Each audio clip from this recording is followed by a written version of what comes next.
Dusk fell as Li Yan sprawled across his desk, radiating absolute despair. Suddenly, a visitor arrived. The woman standing before him dripped with modern elegance, a stark contrast to his rundown martial arts dojo. A towering man flanked her side. Their target was clearly set, demanding to know if he was Li Yan the moment they crossed the threshold. A slow nod confirmed his identity.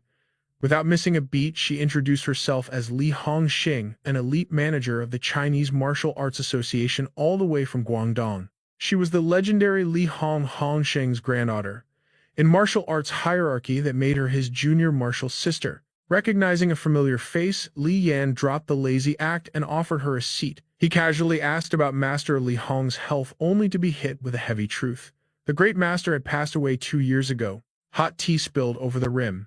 Silence swallowed the room as Li Yan froze. Seeing his reaction, the young woman pressed on. She came with a singular purpose. She wanted senior brother Li to return to Guangdong and take over as the Martial Arts Association's grand advisor. Despite her earnest plea, he shot her down cold. Fate had dealt him a cruel hand. Diagnosed with acute leukemia, a terminal death sentence meant he was utterly useless to her. Li Hongxing's composure cracked. Leaning in, she desperately emphasized that the association was her grandfather's absolute lifeblood. She refused to watch corrupt politicians turn his legacy into a cheap power tool. As for his illness, hope was not entirely lost. She vowed to exhaust every resource to find a cure. Li Yan did not even turn his head. Standing completely still, he scoffed at political games. To him, she was no different from the very politicians she despised. Right now, he was just a dying man. Even breathing felt like a chore, let alone throwing punches. He offered them cheap boiled dumplings if they were hungry. Otherwise, there was the door. He casually asked her to light incense for the master, entirely done playing host. The towering bodyguard scowled at this intense disrespect. Li Hongxing, however, swallowed her pride. Desperate to change his mind, she invoked her grandfather's final teachings. A true martial artist must always harbor a trace of ruthlessness in their soul. Among thousands of disciples, only Li Yan possessed that exact perfect balance of killing intent. Leaving a business card on the table, she delivered her parting words. Even if he rejected destiny, she prayed the changing eras would not extinguish his inner fire. With that, Li Hongxing vanished. Li Yan turned to shut the rolling gate, tired of uninvited pests. But just as he pulled the metal down, terrifying strength violently yanked it back up. Shockingly, the towering bodyguard from moments ago stood there. But something was horribly wrong. Pale dead eyes glared at him. Rotting slimy skin reeked of decaying flesh and blood. In absolute silence, the monster unleashed a devastating roundhouse kick right at Li Yan's skull. He threw his arms up to block. But the monster's supernatural power was overwhelming. The sheer impact sent him flying backwards, violently smashing into a display cabinet that shattered into pieces. Before he could even recover, the undead giant stomped down. But Li Yan was no victim. Deflecting with one arm, he countered with a savage pinpoint strike that shattered the monster's kneecap. The sickening crunch of bone echoed, sending chills down the spine. He did not stop. Twisting his body into a flawless arm lock, he pinned the beast to the floor. With a burst of lethal force, he twisted the arm until it snapped in 3 places. A blood-curdling roar pierced the dead of night. Li Yan stood up, leaving the mangled giant twitching on the ground. With ruined limbs, this fight should have been over. But this monster defied all logic. As he turned, the beast lunged upwards with its jaws wide open. Li Yan's instincts flared. Pivoting with explosive hip power, he delivered a devastating kick to the head, instantly snapping the creature's neck. Facing a literal zombie was enough to make anyone's heart race. He stared intensely at the grotesque, twisted corpse before him. Suddenly, agonizing pain surged through his veins. His strength completely evaporated as he crashed to the floor, entirely paralyzed by the sheer torment. Absolutely fascinating. Truly breathtaking. Snatching victory from the jaws of defeat. Rumor says Hejiang's Li family mastered both spear and sword, but their grappling arts are equally lethal. Li Yan forced his heavy head up. Standing there was a chubby guy with a ridiculous middle part, wearing painfully sloppy, mismatched clothes. His pockets bulged with pure garbage. But behind him rippled a terrifying void of viscous darkness. The twisted corpse from moments ago. It had completely vanished into thin air. Believing this was all a fever dream, he dragged his dying body onto a chair. The strange man would not stop blabbering, claiming zero connection to the previous guests. Their only shared trait, an intense interest in Li Yan. The stranger tried to introduce himself, but his goldfish memory completely failed him. He could not even recall his own name. Frantically digging through his messy pockets, he pulled out scrap paper, cigarette butts, and candy wrappers. After digging around, he finally produced an incredibly filthy ID card. He declared his name was Wang Yang but preferred to go by Mo. Li Yan gave him a deadpan stare before casually asking, "Hey, want some boiled dumplings?" What pure nonsense.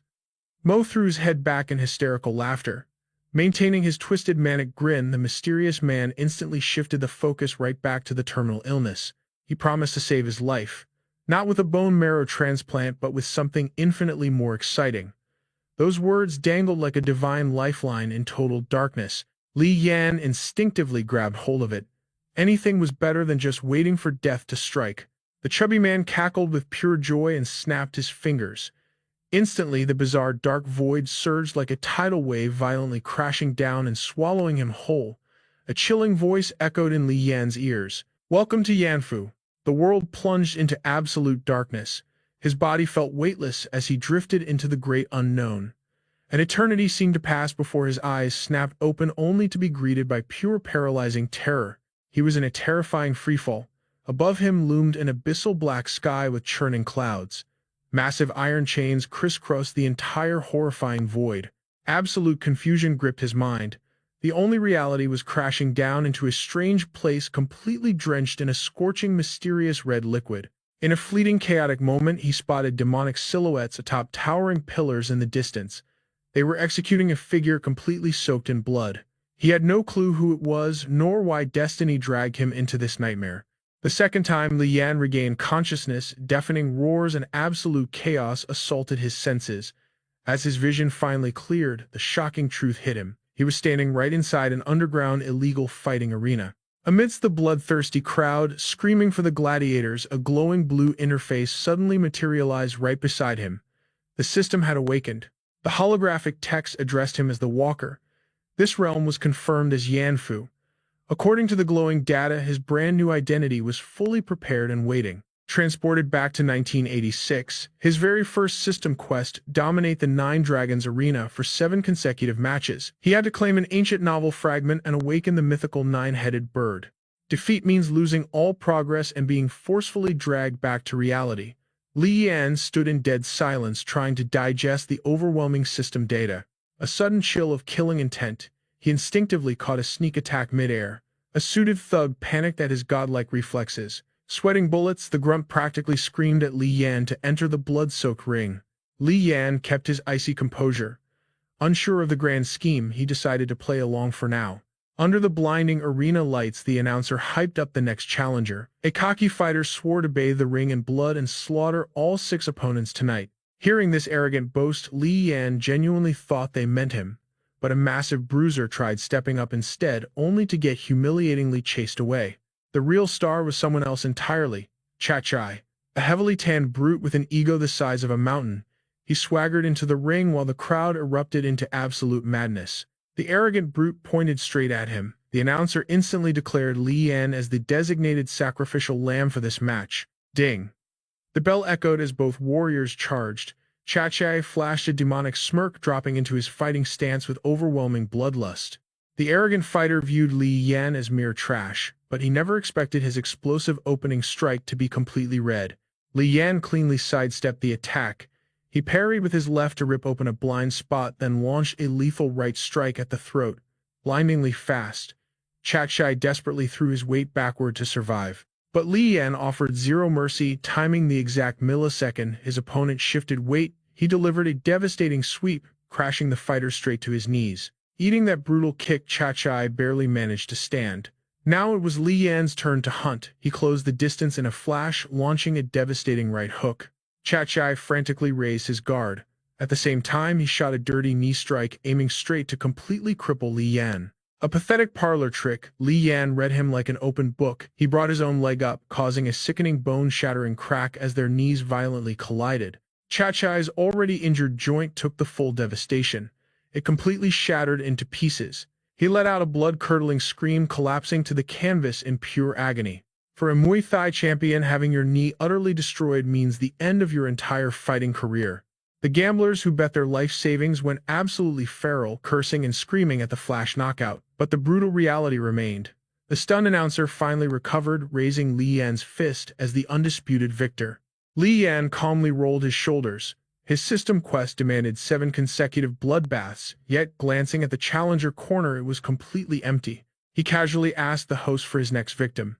Suddenly, a booming, arrogant laugh echoed from a wealthy spectator sitting in the VIP section. "Listen here, kid, this underground arena only runs on high-stakes gambling. Someone bet heavily on Chache clearing the board, which was your only ticket to fight. No bets means you get kicked out." The spectacle boss flashed a massive stack of bills, 50,000 cash. It was all Li Yan's if he just had the guts to face the boss's personal champion. Li Yan hesitated for a split second. He was only stuck in this timeline for a month. Mortal money meant absolutely nothing. Ding. The system instantly read his thoughts. A glowing prompt revealed this currency was highly valuable. It could be directly converted into precious underworld points. While Li Yan silently plotted his next move, the grumpy arena manager came sprinting over in absolute sheer panic. This criminal underworld thrived on betting, but a mob boss throwing his own personal monster into the ring, that broke all the unspoken street rules. Sure, it wasn't technically illegal here, but everyone in the room knew exactly how terrifyingly lethal those syndicate enforcers truly were. The VIP completely ignored the warnings. 50 grand was on the table, and he refused to watch weaklings spar. To prove his point, he brutally kicked the arena manager out of his sight like absolute trash. Boiling with humiliation, the manager dragged himself to Li Yan. He nervously revealed the spectacle boss was a terrifying rising star within the ruthless Crimson Lotus Syndicate, absolute heavyweight gangsters. He begged Li Yan to just put on a flashy show, take a few hits, dive into the bloody canvas, and walk away alive with the 50,000. Li Yan gave a cold nod of understanding. He casually wiped a sudden stream of warm liquid from his nose. Pure blood. His body was burning with a terrible fever, a harsh reminder of his fatal leukemia. But who cares about death? Clenching his fists, a legendary rush of adrenaline made him feel more invincible than ever. His next opponent was Zhou Weidao, a handsome brawler carrying over 10 grueling years of pure, undiluted martial arts obsession in his very bones.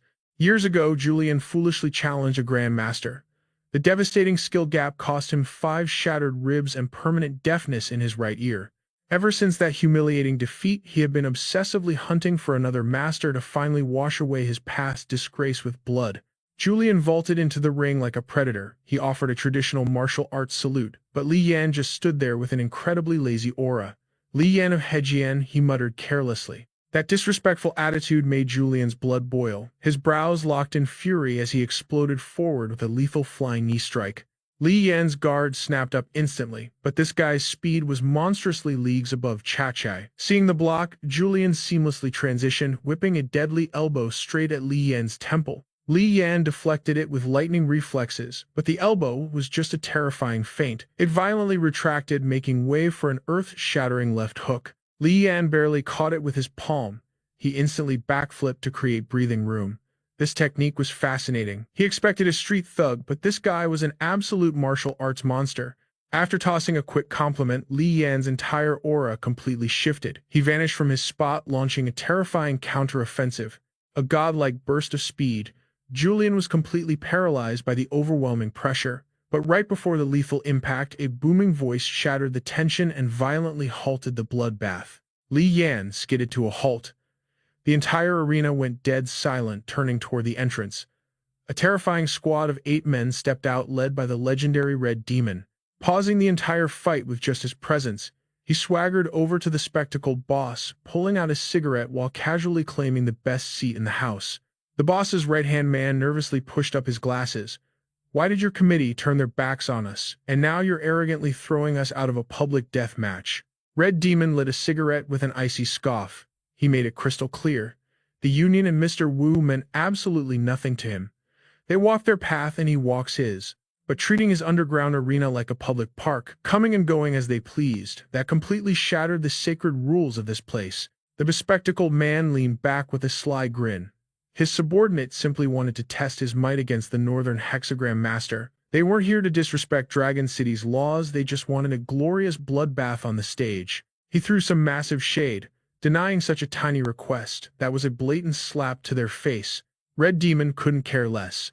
In the ring, honor is everything, crashing a match halfway through. To him, that was an outright declaration of war.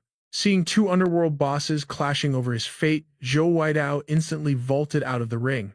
He marched right up to them. If he played by the rules, there wouldn't be any bad blood, right? Red Demon smirked and gave a slow nod. The rules were absolute. He had to start fighting from the very bottom tier. If the committee approved his combat record and a sponsor placed a bet, the match would be perfectly legal. Zhou Weidao agreed without a second thought. His boss washed his hands of the mess, leaving the rookie to forge his own destiny. With the terms set in stone, there was no reason to linger. The man stood up and his swarm of thugs vanished into the shadows. Before leaving, Zhou Weidao turned back to Li Yan. He cupped his fists, vowing a proper rematch in the near future. Li Yan nodded, then calmly dropped a bombshell. What about the 50,000 cash your ninth brother promised? Does that still count? Busted. Trying to sneak away without paying, Zhou Weidao scratched his cheek awkwardly.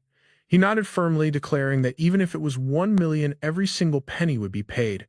Outside the ring, Li Yan completely ignored the whispering crowds. He sat perfectly still, his eyes locked on the empty ground.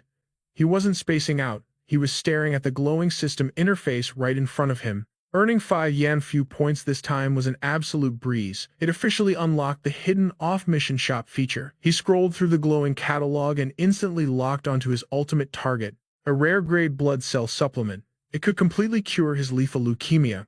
Plus, it would awaken a brand-new blood activation skill. But nothing in this world comes for free. No pain, no absolute gain. The price tag on this lifesaver, a soul-crushing 300 Yan Fu points. The real nightmare here. The shopping privilege Mo gifted him allowed only one single purchase per event. After 3 Yan Fu events, this golden ticket would vanish forever. He had to grind for cash and convert it to points at all costs. But first, his mortal body desperately needed to rest and recover before the real grind began. Standing before a rotting apartment complex that reeked of poverty, a memory flashed. Just minutes ago, he spoke with a red demon. According to the boss, Dragon City was a lawless wasteland ruled by absolute chaos. Here the Shadow Committee held absolute power, cross them and you disappear.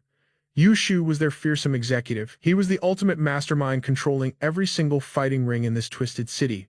Red Demon had witnessed today's bloody spectacle and was thoroughly impressed. He wanted Li Yan to fight exclusively under his brutal banner. Endless wealth and ultimate luxury, it was all on the table. All he had to do was say yes to the devil. Red Demon revealed that the first 5 rings opened daily. Victory earned you 5,000, even in defeat you walked away with 1,000. As long as a sponsor bought your ticket, the cash would flow. The lethal 6th ring opened barely 3 times a week. Victory meant 30,000, but the matches were completely no holds barred. Death was a common spectator. Li Yan snapped back to reality, staring at his pathetic handful of change in absolute despair. Grinding 3 million in a single month, he might as well rob a federal bank. Being dead broke with a rich man's disease, the heavens were playing a cruel joke on him. While hopelessly lost, fate brought a little girl searching for her cat. Li Yan stepped up and asked if she knew where room 413 was hiding. The girl hesitated, but her pure heart led him right to the door. Li Yan shoved the key and kicked the door open and collapsed like a corpse onto the mattress. His new base was cramped but surprisingly spotless. Having a mother and daughter next door was a million times better than living near absolute troublemakers. This cursed illness was tearing his body apart. Right now, he just needed inner peace and a hardcore money-grinding strategy. By the very next day, Li Yan's legend exploded across the underworld. He soloed 5 brutal matches back-to-back with absolute dominance. Not a single soul could stand in his way. Endless complaints flooded the arena. With his terrifying power level, it was like a max-level boss smurfing in a bronze lobby. Who could possibly survive that kind of massacre? After Li Yan crushed his 5th opponent amidst roaring cheers and bitter rage, Red Demon summoned him. Tonight he was upgrading to a hellish new battleground. True to his word, they arrived at the legendary Fuyi building. On the way to the slaughterhouse, Red Demon warned him. The audience here wasn't street trash. They were untouchable elites with endless fortunes. Millions were thrown around every single night. The VIP he was about to meet demanded absolute respect. 2 waitresses pushed open the heavy doors, revealing a ridiculously wealthy woman with a breathtaking figure lounging on the sofa. Her name was Judy, an old acquaintance of the Red Demon. The moment she saw him, she threw out a dangerously flirtatious tease. She harbored a lethal obsession for handsome men who could destroy their enemies, especially when they bathed in blood on the stage. Tonight, her ultimate prize was Li Yan. She promised that if he survived this bloodbath, she would grant his every dark desire. This billionaire widow inherited a massive empire from her late judge husband. Li Yan knew the game perfectly. If he conquered this ring, grinding those 3 million would be a total walk in the park. He stepped into the bloody arena, his aura practically vibrating with battle lust. His opponent, Kido Minami, a terrifying criminal with the lifeless eyes of a serial killer from Japan, an absolute master of Goju-Ryu karate. 3 consecutive matches ended in total devastation. His luckiest victims only walked away with shattered arms and ruptured kidneys. His strikes were nothing short of lethal. Too bad the god of wealth was backing Li Yan today. He was destined to crush this fight. The death match ignited. Li Yan locked his fingers and unleashed a brutal chop straight at his enemy's neck. Kido dodged with terrifying speed. He instantly closed the gap, blocking with one hand while digging his claws violently into Li Yan's shoulder. Pure murderous intent exploded in his eyes.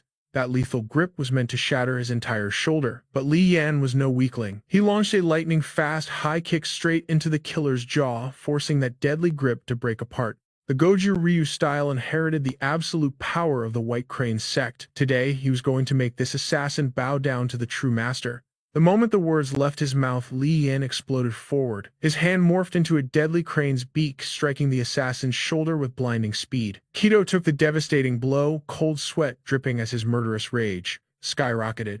Losing his footing, the killer went completely feral. He opened his jaw wide, lunging like a rabid dog to tear off Li Yan's ear. "You want to bite? The boss is going to shatter your entire skull." Li Yan smashed a brutal elbow right into his face. He followed up with a devastating barrage of strikes to his pressure points. An explosive punch to the left and another to the right. He threw a heavy palm strike to the chest and a rapid series of blows to the head. The guy was beaten so badly his own parents wouldn't recognize him.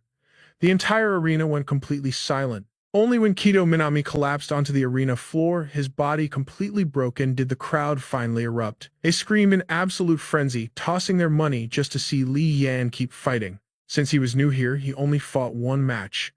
With today's bloody battle officially over, Li Yan walked away to wash his face and cool his boiling blood. The moment he stepped into the waiting room, hostile glares pierced right through him. The system revealed red auras radiating from everyone. Based on the deep crimson hue, the only one actually carrying killing intent was a buzz-cut thug gripping a cold dagger. Suddenly, Red Demon appeared and shoved a massive stack of cold hard cash right against Li Yan's chest. Red Demon explained it was his prize money plus a generous bonus from the beautiful Judy. He told Li Yan to buy some decent clothes for his dinner date with her tomorrow. Seeing his little brother exhausted from the intense fights, Red Demon kindly offered to treat him to dinner. Li Yan totally expected his boss to take him to an exclusive high-end club. Instead, they ended up at a rundown street food stall. As they were sharing a hot pot and knocking back a few drinks, an explosive shout erupted from the very next table. It was an awkward scene. The owner's little daughter had accidentally spilled a pot of boiling water right onto a customer's lap. Getting your most sensitive area burned by scalding water would make absolutely anyone fly into a violent rage. However, this thug was insanely brutal. He violently slapped the poor girl and aggressively threatened to beat her to death to satisfy his anger. Unable to tolerate this injustice, Li Yan instantly raised his leg and delivered a devastating kick right to the guy's face. The thug rolled across the floor, crashing through tables. Utterly humiliated in front of his gang, his blazing fury ignited. He scrambled up, snatched a sharp blade from a nearby lackey, and pointed it straight at Li Yan. "You want to play the hero," he snarled. "Then go all the way. Stab me right in the neck and end this." Before the punk could even finish his arrogant threat, his weapon was disarmed. Li Yan swung the blade down fiercely. He only meant to scare him, otherwise that strike would have sent the thug straight to the afterlife. Seeing these low-level street thugs trying to slaughter his subordinate, Red Demon immediately stepped in and issued a chillingly calm warning. Realizing they had messed with absolute monsters, the arrogant thug instantly dropped to his knees, begging for mercy before dragging his crew away. The good deed for the day was officially completed. Red Demon tossed him a heavy brick weight. No, it was the most premium cell phone available in that era. Calling it a gift, he strictly reminded Li Yan to meet the gorgeous lady on time tomorrow. Receiving such an expensive phone from his boss, Li Yan felt genuinely touched and immediately joked, "Boss Red Demon, you are too good to me, but I am definitely not into men, okay?" Red Demon burst into booming laughter at that ridiculous comment. After safely walking the neighbor's little girl home, Li Yan headed back. But the moment he stepped inside, a skull-crushing wave of pain forced him straight to the floor. It was his old illness relapsing. He quickly took out some pills for temporary relief. Checking his system, his current balance plus tomorrow's payment only equaled 13 points. Terrified of suffering a fatal attack right in the middle of a deathmatch, his only survival option was exchanging points for cheap suppression medicine. The next evening, Li Yan dressed up and headed to a luxurious yacht for a modest dinner date with the beauty. Once the glamorous party ended, he frugally caught a bus home to save money. On his dark walk home, a mysterious man suddenly crashed hard right into him. He instantly locked onto the stranger's wrist, ready to argue. Surprisingly, the guy possessed formidable martial arts skills using the exact same wrist-twisting technique as Li Yan. The scarred man froze for a tense second before quickly letting go and apologizing. Li Yan brushed it off and politely exchanged a few words. That was how he learned the man's name was Anton, and incredibly, they were both fellow townsmen from the Hagen region. During their conversation, Li Yan's phone rang with an urgent call from Red Demon. A heavily armed gang of robbers was hiding near his apartment building. His boss strictly ordered him to stay indoors to avoid getting caught in the deadly crossfire. Red Demon tried to reveal the ringleader's name, but Li Yan just hung up. Why bother listening when the exact suspect was standing right in front of him? Damn it, the criminal was right here. Suddenly, the little neighbor girl's stray kitten wandered over to his feet. A brief moment later, its innocent owner came running eagerly after it. Unwilling to let an innocent bystander get caught in this deadly mess, Li Yan gently asked the girl to buy him some candy. The exact second her tiny figure ran off, a cold gun barrel was pressed ruthlessly against his skull. Having a loaded pistol shoved against your temple was definitely suffocating. However, Li Yan didn't panic. He maintained absolute calm, casually speaking, just to buy himself some crucial time. In that intense split second, he urgently commanded his system to scan his opponent's hidden stats. Sacrificing a few precious points, Li Yan successfully extracted the enemy's basic combat profile. The scan revealed minor injuries and terrifying assassination skills. Unfortunately for the thug, those skills remained locked. Plus, the system marked his threat level as mere red. There was absolutely nothing to fear here. Despite holding a massive tactical advantage, Li Yan refused to act recklessly. He nodded calmly, pretending to surrender, and was swiftly escorted straight into the heavily guarded criminal hideout. Inside the chaotic, crowded room, Anton immediately ordered his lackeys to bind Li Yan with heavy ropes as a strict precaution. Then he confidently walked over to negotiate with Dr. Vance. He declared they would hide out here for a few days. He promised to hand over 40,000 in cash, plus their previous 20,000 as full payment for his underground medical services. The corrupt doctor smugly thought he struck gold, but the moment he turned around, a bullet violently shattered his skull. Anton then ordered his crew to evacuate instantly, realizing the dead man had already tipped off the cops. Delaying any further meant guaranteed prison time. However, they still had one massive problem to resolve. A critically injured comrade was bleeding out helplessly on the nearby medical bed. Anton walked over, gripping little Kim's trembling hand. With a dark expression, he coldly ordered his subordinate to endure the sacrifice. He swore upon his life to eventually break him out of prison. So much for their legendary brotherhood. Disgusted by this betrayal, another gang member furiously aimed his gun right at his own boss. He aggressively mocked Anton for having the guts to steal ancient artifacts but lacking the courage to use them. Seizing this perfect moment of chaotic internal conflict, Li Yan quietly swiped his sharp surgical scalpel and silently sliced through his heavy bindings. The instant the ropes snapped off his body, shot forward like a predator. Before the closest thug could even react, Li Yan plunged the deadly blade straight into his vulnerable carotid artery. Hearing the brutal commotion, the two arguing criminals instantly aimed their barrels at him. With his men either critically wounded or taken hostage, Anton desperately called out to his fellow townsmen. Admitting utter defeat, he proposed a final risky compromise. He offered to drop his weapon if Li Yan released the hostage, warning that otherwise everyone would die together. Without hesitation, Li Yan calmly nodded his absolute agreement. As the tense 3-second countdown ended, Li Yan finally let go. However, as he backed away, he ruthlessly yanked the scalpel out, sending a massive fountain of crimson blood exploding from the hostage's throat.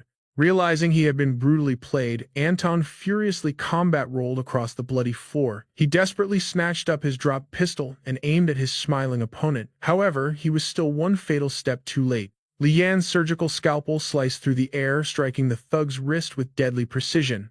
The gun clattered to the floor. Launching himself upward, he delivered a devastating knee strike to the man's jaw, sending him crashing backward. He did not stop there, dashing toward the final enemy. A gunshot echoed through the room, but the bullet merely grazed his cheek. Defying death itself, Li Yan dodged the fatal shot and unleashed a bone-crushing uppercut, instantly knocking out another target. Meanwhile, despite his severe injuries, little Kim lunged from the hospital bed. He desperately clung to Li Yan's leg, sacrificing himself to buy time for his boss Anton. With a swift and merciless swing, Li Yan plunged the scalpel down, eliminating the human shield. Pushed to the absolute brink by this cold-blooded predator, Anton frantically snatched the dropped gun, aiming it tremblingly right at him. But as he raised his eyes, he was met with pure terror. The Grim Reaper himself was already descending, plunging the blood-stained scalpel straight down. His system's ultimate combat state had lasted exactly 9 minutes and 43 seconds. He had burned 5 Yanfu points for this power, but in exchange, every single enemy in the room had stopped breathing. Just as he wiped out the Syndicate, Mo sent a barrage of system alerts. A new Yanfu event had officially been triggered. His mission was to awaken the fractured soul hidden within the 9-headed bird puzzle piece. The penalty for failure was absolute. He would lose all his points and his shop access would be completely revoked for the duration of this event. He currently possessed 2 fragments. The system demanded he collect as many as possible, specifically ordering him to turn this place upside down. Creating absolute chaos was exactly what the Game Master wanted. Since he single-handedly slaughtered 4 men, a trip to the police station for interrogation was completely unavoidable. During questioning, the cops revealed that the wiped-out gang had stolen a massive haul of ancient antiques. The 2 fragments he held were actually part of a 5-piece ancient tome originally sold at a charity auction. The quest was set, and now he just needed to hunt down the missing pieces. Li Yan pushed open the precinct doors and stepped out into the night. The first person waiting for him was Red Demon, who had been standing by for hours. According to the underworld grapevine, the one who pulled strings with the cops was Yu Shu. As for the massive bail money, that was generously paid by his wealthy sugar mommy. Judy, the stunning beauty, was leaning against a brand new supercar. Red Demon nudged him to go say thank you, teasing him. Cheer up, man. Why do you always look so gloomy? Later that evening, inside a fully booked luxury restaurant, Li Yan faked a charming smile. But inwardly his heart bled for the money. The tailored suit he was wearing cost a staggering 3 million yuan. He risked his life daily for mere pennies while she casually tossed a fortune just on a single piece of clothing. The sheer wealth gap was agonizingly bitter. Despite the tension, their conversation flowed smoothly. He soon realized that behind her vast wealth, this woman harbored a dark obsession with brutal underground fights and absolute carnage. Watching him dominate the arena was the most thrilling moment of her life. Her twisted desires were shockingly forward. Hearing her intense confession, Li Yan's face flushed beet red, completely throwing him off balance. Miraculously, the bizarre date ended peacefully. He wandered back to his apartment, walking through the crime-ridden streets of the slums. Suddenly, a holographic map of Dragon City materialized before his eyes, a red blip pulsed signaling that a 9-headed bird fragment was nearby. The target was only 100 meters away and moving fast. Bingo! The hunt was on. Li Yan immediately sprinted after the signal, but the system's tracking timer ran out, leaving him empty-handed. Running wildly through the alleys, he accidentally stumbled right into Zhou Weidao's territory. Seeing him arrive, the young man excitedly invited him in, even calling his bespectacled boss to greet their guest. A few rounds of drinks later, the atmosphere grew lively, and everyone loosened up. The bespectacled boss, meeting him for the very first time, could not hide his suspicion. He bluntly asked what Li Yan's true motive was for showing up. Lying smoothly without missing a beat, Li Yan claimed he chased a pickpocket into the area.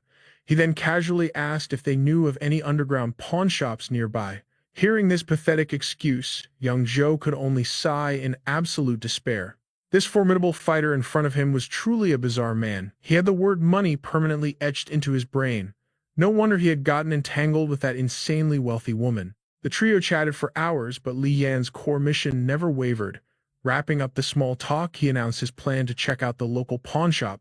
As he turned to leave, Zhou Weidao called out, eagerly challenging him to a highly anticipated rematch. Back in the quiet of his room, Li Yan analyzed the 2 9-headed bird fragments in his hands. Fascinating. Qi, Guangxi, and Ghost Ink were both legendary demonic entities from ancient Chinese mythology, yet the deeper meaning of being a Yanfu walker within this mysterious system still eluded him. Pondering over the puzzle pieces, he realized they were as elusive as a shadow. Chase them and they vanish. Ignore them and they suddenly appear. A chilling realization also struck him: he was not the only Yanfu walker lurking in this timeline. There were definitely other awakened players hiding in the shadows. Pushing the thought aside, he accessed the system's shop and traded 10 Yanfu points for an S-rank blood-stimulating suppressant. The moment he consumed it, an overwhelming wave of exhaustion hit him.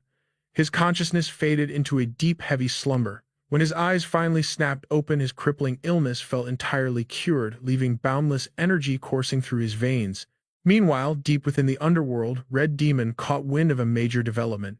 His boss, Yu Shu, had scheduled a secretive meeting with a man named Shu Tianxi. According to Liu Zizong, the top manager of Kowloon Walled City, this rookie fighter was nothing special.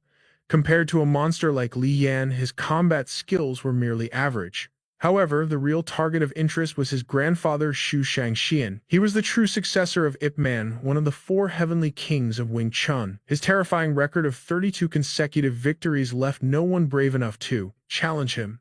While rumors of this heavily backed rookie spread like wildfire, Li Yan was currently sitting in the underground arena watching Zhou Weidao fight for his life. As he intensely studied the combatants from the bleachers, an incredibly gorgeous woman approached, politely asking to share the seat right next to him. This beauty was clearly a martial arts expert. The moment she sat down, she instantly delivered a flawless, high-level tactical analysis of both fighters clashing in the ring. Intrigued by her sharp insight, Li Yan asked, "Miss, are you a hardcore fighting fan? You seem to possess a remarkably deep understanding of traditional martial arts." Without hesitation, she proudly revealed that she had trained under Master Zhang Shenqian, becoming an authentic inheritor of the 8 trigrams palm. She added that she had encountered another master of the same style, though his face remained a blurry memory. Based on her expert judgment, that mysterious man's techniques were not orthodox. Even worse, his body was visibly suffering from a devastating terminal illness. She warned him to be extremely cautious with his bets, lest he lose his entire fortune. Li Yan secretly broke out in a cold sweat. Keeping his identity hidden, he cleverly shifted the focus back to the mysterious beauty. With a dazzling smile, she introduced herself as Yu Shu. But in the brutal underworld, everyone knew her by another name. Yu Shu, good heavens, could you believe it? Li Yan's jaw practically hit the floor. He had always imagined Yu Shu as some ancient bearded old geezer. He never expected the supreme boss of Dragon City's underground arenas to be this stunningly beautiful girl. Having laid her cards on the table, she tilted her head playfully and urged him to introduce himself. After all, it was incredibly rude to interrogate a lady and then just stay silent. Li Yan opened his mouth to reply, but before a single word escaped his lips, a sudden voice sliced through their conversation. "His name is Li Yan." Judy strutted forward with an hourglass figure and a mocking smirk. Doesn't the mighty Yu Shu of Kowloon Walled City even recognize her own underground fighters? "And you didn't, Red Demon, introduce you." Seeing this unwanted guest casually showing off, Yu Shu couldn't stomach the disrespect. She instantly fired back aggressively, calling Judy an old hag with every breath. They were evenly matched, neither willing to back down. But Judy actually had business with him. After exchanging a few venomous words, she fiercely grabbed Li Yan's hand and stormed off, leaving the muscular woman drinking alone. The moment the door clicked shut, her blazing fury completely erupted. Judy violently smashed her phone against the floor. She viciously cursed Yu Shu, furious that she intentionally mocked a divorced woman like her. Seeing this roaring tigress, Li Yan smoothly poured a glass of wine and offered sweet words to appease her. Faced with a handsome, smooth-talking guy, her fiery rage vanished in an instant. Judy stepped toward the window, glaring at the underground arena below. She asked if he knew the rising rookie making waves lately. Li Yan glanced down immediately, recognizing the deadly weapon in that fighter's hand. The smoke pipe was the signature weapon of the Northern Piercing Kick martial arts. It looked like an ordinary pipe, but it was actually a terrifying, authentic killing tool. Judy nodded in fierce agreement. This masked combatant was heavily backed by He Changhong. She had hated that bastard for ages and absolutely refused to lose this bet. Pointing down, she revealed the mysterious fighter's ring name was Zhang Ming Yuan. He was incredibly famous recently. She then demanded to know his win rate so she could plan her next strategic move. Li Yan smirked confidently, claiming he had a 120% chance of absolute victory. Sending that guy out on a stretcher was merely a matter of time. Suddenly, a system notification chimed at the exact same moment. Li Yan rushed to the window, locking eyes with the arena fighter below. As their gazes met, his glimpse of Insight System skill triggered instantly. Both of their faces flashed with sheer astonishment. Turns out they were fellow awakeners of the Yanfu realm. An unstoppable force was about to meet an immovable object.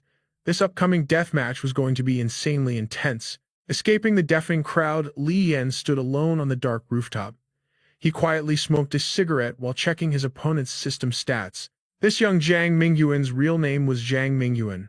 Since both were chosen ones summoned to this world, killing him meant the loser would forfeit all system rewards. He had already reached the 6th arena, needing only 2 more brutal fights to clear his first quest. The Yanfu event never prohibited teaming up. However, splitting 5 artifact fragments equally between them was mathematically impossible. Someone would definitely get cheated out of their fair share. Besides, only the player holding the most fragments could claim the ultimate legendary reward. At the end of the day, he had zero intention of sharing the loot. Going solo in this brutal game was always the superior choice. The rusty balcony door creaked open and his target finally stepped out of the shadows. As soon as Zhang Mingyuan appeared, Li Yan immediately launched his psychological attack. We all have our reasons for being here. I won't ask your background, so don't ask mine. Hand over your 2 fragments and I'll hunt down the 9-headed bird's remnant soul. Meanwhile, you can farm your system points. He offered a peaceful exit, but the rookie stubbornly rejected it.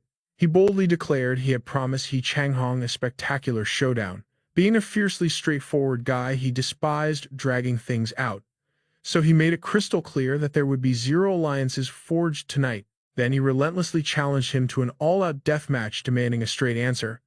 But Li Yan was a seasoned veteran. He easily saw right through the kid's reckless provocation. Tossing his half-smoked cigarette aside, he took heavy, intimidating steps toward his rival. You know your limits, he stated coldly. You know you are young and lack real battlefield experience. Instead of playing mind games with an old fox like me, let's settle this with our fists. See you in the arena tomorrow. Accepting the bloody duel, Li Yan nonchalantly turned his back and vanished into the night. Because his system instincts just realized something crucial. The mysterious player holding the elusive fragment was not this naive kid after all. Returning to Judy's room, Li Yan unexpectedly bumped into He Changhong's crew, leaving the main entrance. Red Demon had already arrived, and one quick glance confirmed the extreme tension suffocating the entire hallway. Judy stepped forward, asking what lethal weapon he needed for tomorrow's bloodbath so Red Demon could prepare it. Li Yan pondered deeply. After running through his masteries, he gestured near his waist, requesting a specific blade exactly 1.3 meters long. Just do not bring me some useless garbage. Red Demon nodded solemnly, fully understanding the deadly assignment. Before heading home, he and Red Demon hit up a local pub to crush a few beers and cool their boiling nerves. Red Demon kept anxiously nagging, terrified that Li Yan was hiding a terminal illness. He begged him to confess, dreading the thought of scraping his corpse off the arena floor after only a dozen days. Taking a slow drag of his cigarette, Li Yan told his partner to stop overthinking his fate. The only thing on his mind right now was whether that underground boss Yu Shu would actually show up to watch his massacre tomorrow. Red Demon clinked his beer bottle, admitting he had absolutely no clue. She was a wild card who did whatever she pleased. Hearing this, Li Yan's expression instantly darkened into a severe scowl. Yu Shu never believed in his legendary strength from the very beginning, so he desperately needed his bro to drag her there to witness his true power. Shortly after returning home, a sudden knock echoed from his front door. Li Yan swung it open, revealing the sweet girl from next door. Ah Shu had brought him a warm box of barbecue pork rice, shyly mentioning her mother, made it to thank him for his recent protection. Deeply touched by the gesture, Li Yan continuously praised her mother's incredible culinary skills. Suddenly, recalling that her house had been lit entirely by candles lately, he kindly offered to go over and fix their electricity. Hearing this, Ah Shu's face flashed with pure panic before she forced an unusually cheerful smile. She frantically rejected his help hastily, saying goodbye before sprinting back to her own apartment. Li Yan did not push the issue and headed inside. The piping hot meat and rice tasted absolutely heavenly. Honestly, surviving in this brutal world was not as agonizing as he initially thought. The very next day, the hour of the ultimate arena deathmatch finally arrived. Gripping the steel sword Red Demon had secured for him, Li Yan unleashed a few blindingly fast test swings. Up in the VIP stands, Yu Shu had actually shown up. She sharply analyzed his blade techniques with a critical eye. The fierce Han Dynasty sword was from her personal collection. It was devastatingly sharp, but it drained physical stamina at an insane rate. Judging by his aura, his health was declining. He was clearly a dying man on his last legs, yet he dared to wield such a demanding weapon. Could she have drastically misjudged this guy's hidden power? At that exact moment, Zhang Mingyuan stepped into the blood-stained arena below. He confidently stripped off his mask and cloak, revealing his true identity to his fated rival. According to the stats scanned by Glimpse of Insight, Li Yan held a 12% tactical advantage in martial prowess. But true victory is only forged in battle. They would not know who the ultimate conqueror was until one of them stopped breathing. Mingyuan drops into a fierce horse stance. In a single heartbeat, he blasts forward like a cannonball. His weapon blurs, aiming a lethal strike right at Yan's skull. But Yan casually snaps his wrist up his blade, intercepting with blinding speed. In that split second, Mingyuan flips his weapon. He unleashes a brutal horizontal smash straight toward Yan's face. But Yan is relentless. He counters with a vicious eagle claw to disarm him. Simultaneously, his longsword carves a devastating upward arc from the earth. A lethal trap, Mingyuan throws his weight backward, executing a desperate backward roll to dodge the Reaper's scythe. The Li family's twin mastery is no joke. Yan now controls the tempo. Across the ring, Mingyuan clutches his bleeding arm, gasping for air. Refusing to give him breathing room, Yan tosses the stolen weapon. He grips his long sword and charges with a terrifying forward slash. Timing it perfectly, Mingyuan vaults into the air. Dodging the blade, he snaps a brutal axe kick toward Yan's skull. He clearly read Yan's pattern. Yan pivots on his heel, leaning back to evade. Channeling massive aura into his grip, he spins the razor-sharp blade and thrusts straight up at the heavens. Mingyuan aborts the kick, desperately creating distance. Seizing the opening, Yan explodes upward and carves a shallow but punishing gash into his enemy's shoulder. But Mingyuan anticipated this. Stepping back to absorb the shock, he lunges forward instantly. Leaping high, he actually pins Yan's deadly blade right into the arena floor with his feet. With his target perfectly locked down, Mingyuan's aura shifts drastically. He launches a devastating flying knee aimed straight for Yan's jaw. Sensing the fatal threat, the system suddenly chimes in. It prompts Yan to unlock hidden combat data before it is too late. Yan burns one system point. The space turns negative, exposing Mingyuan's hidden martial arts. He had concealed his true awakening earlier, but now the secret is out. He possesses the mythic Beast Awakening, a legendary inheritance solely granted to those who conquer the underworld quests. This savage power incinerates the soul upon contact. Though its range damage drops to merely 30% up close, it is an absolute nightmare. Hitting the ground, Mingyuan violently twists his hips. He unleashes a crushing, spinning back kick, focusing every ounce of explosive power directly into Yan's right shoulder. The mythic beast's aura is absolutely devastating. A single hit launches Yan backward, violently skidding across the dirt until he slams into the arena corner. Yan's right arm hangs limp, heavily wounded. His legs tremble uncontrollably from the sheer impact. But this is a brutal death match, and surrendering is simply not an option. Mingyuan presses his advantage. He casually kicks the fallen sword into the air, snatches it mid-flight, and unleashes a lethal slash toward his downed enemy. The tables have completely turned, but Yan stands eerily calm. He knows the mythic beast's monstrous power is utterly useless if the strike misses its mark. Weaponless, Yan relies entirely on the 8 trigrams palm technique. He twists his body into impossible angles, flowing like water to weave through the relentless flurry of deadly blades. 24 supreme forms chained together perfectly. Yan aggressively steps into striking range. Pivoting his hips, he buries a catastrophic punch straight into Mingyuan's ribcage. Mingyuan staggers backward in utter shock, but Yan shows zero mercy. He instantly activates the legendary silk twining kick to end this fight. His legs strike like venomous vipers, shattering his opponent's balance with a brutal shin strike. Then he finishes the combo with a devastating downward elbow to the chest. Every single hit carries explosive, earth-shattering force. Overwhelmed, Mingyuan is violently slammed into the concrete floor beneath Yan's sheer physical dominance. Before he can even process the pain, Yan rips the longsword right out of his grip, towering over him like a furious demon king. Yan plunges the razor-sharp steel straight down. Is this really the absolute end for Mingyuan? The tension in the arena is suffocating. The crowd erupts into madness, half cheering Yan's dominance while the rest curse Mingyuan's crushing defeat. The steel pierces the floor, but at the very last millisecond, Yan redirects the fatal blow, intentionally sparing his opponent's life. His eyes burn with pure murderous intent, radiating an aura of absolute death. Yan snarls. Who exactly is Dao Jing to you? He looks like the Grim Reaper incarnate. Terrified to his core, Mingyuan stammers that she is his biological sister. Hearing this, Yan slowly releases the hilt. He lifts the defeated boy with one hand, whispering a chilling threat. You shattered my right arm. If this doesn't heal within a month, I will end your life myself to settle the score. With those cold words, Yan effortlessly chucks him entirely out of the fighting cage. Mingyuan slams into the concrete wall, coughing up blood, his eyes burning with unwilling defiance. Struggling to his feet, the boy coughs and demands to know, how exactly does Yan possess the legendary silk twining kick technique? This question only ignites Yan's fury. He viciously barks back, go cry to your sister if you want answers. Dealing with this annoying brat is making his shattered arm throb even worse.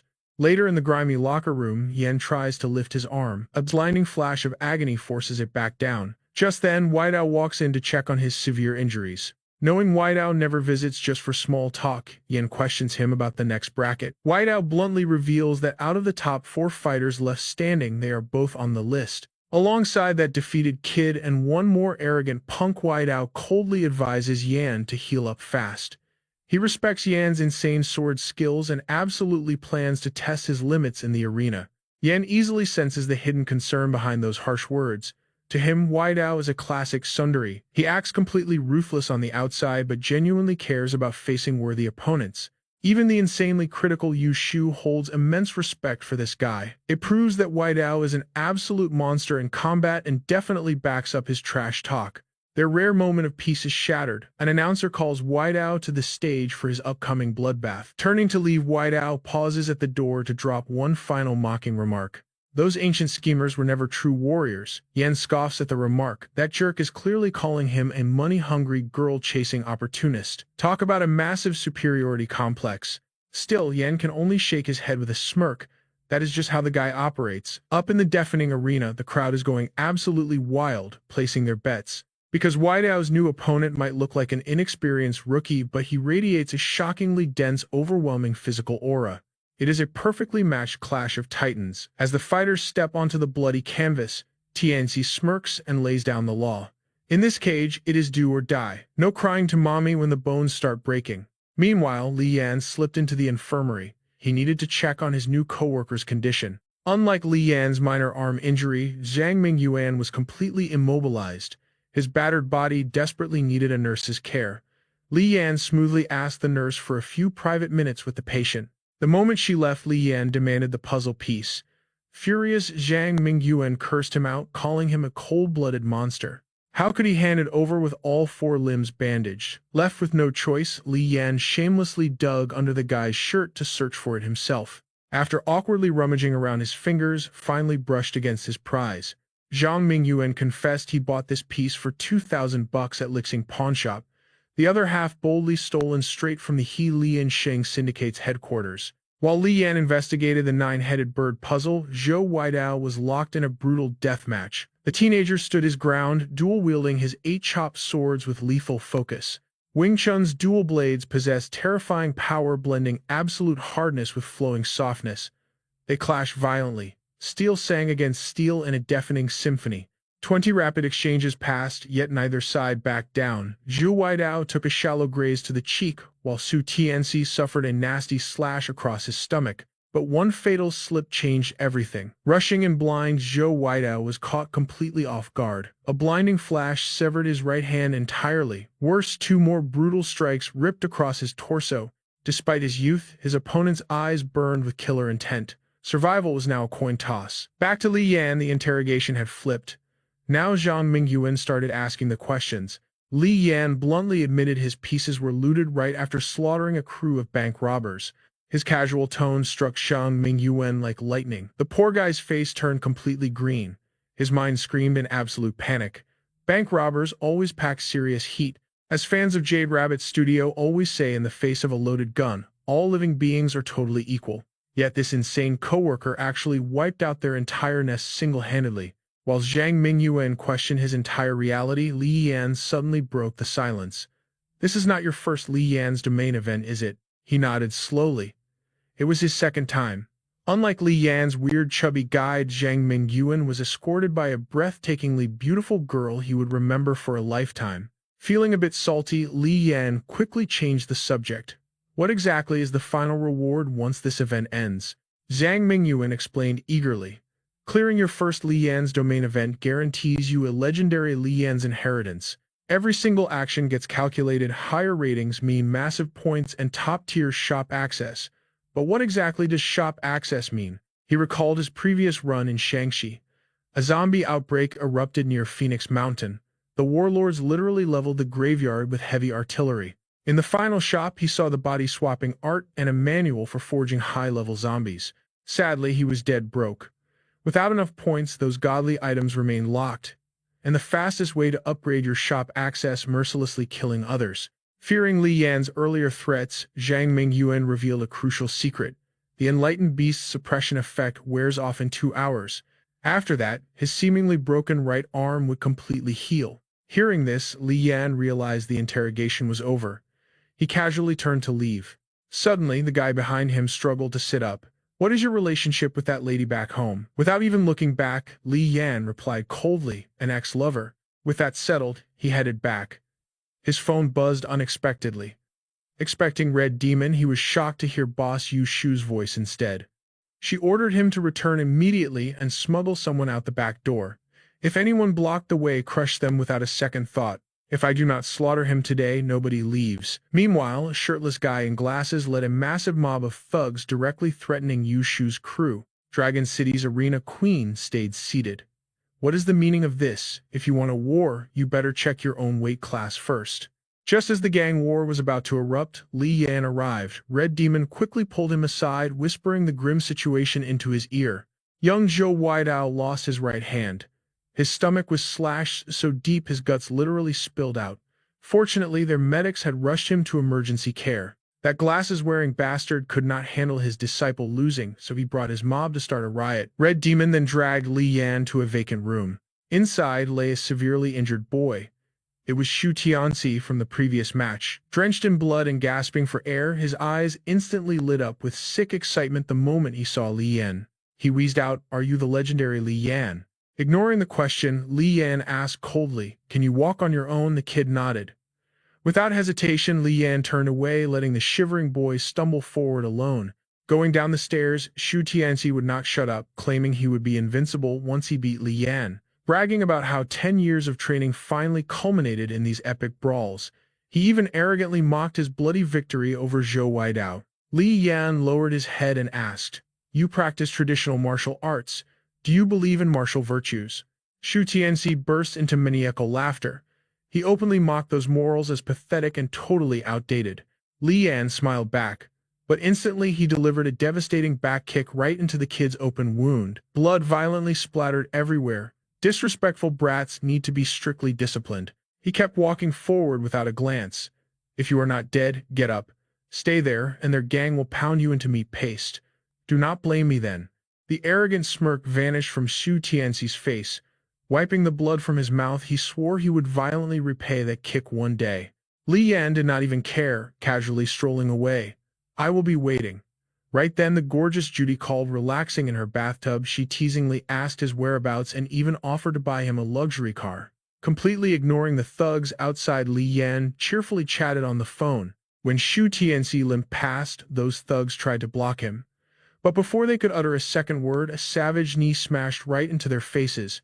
Seeing this, the last thug desperately drew his machete. But before he could even swing, Li Yan delivered a devastating kick, instantly shattering his jaw. Hearing the chaos, the underlings scrambled upstairs with their blades drawn. But in the underworld, Li Yan was known as Li Yan, the king of hell, and when Li Yan calls, death answers. Tossing his phone to Shu Tianxi, Li Yan gripped a blood-stained machete and charged straight into the slaughter. Our ruthless main character preferred letting his fists do the talking. Surprisingly, he spared their lives. To him, these thugs merely tripped over his boots, making this absolute massacre look like a minor accident. Meanwhile, the person on the other end of the line kept screaming about the deafening noise. Li Yan gave zero explanations.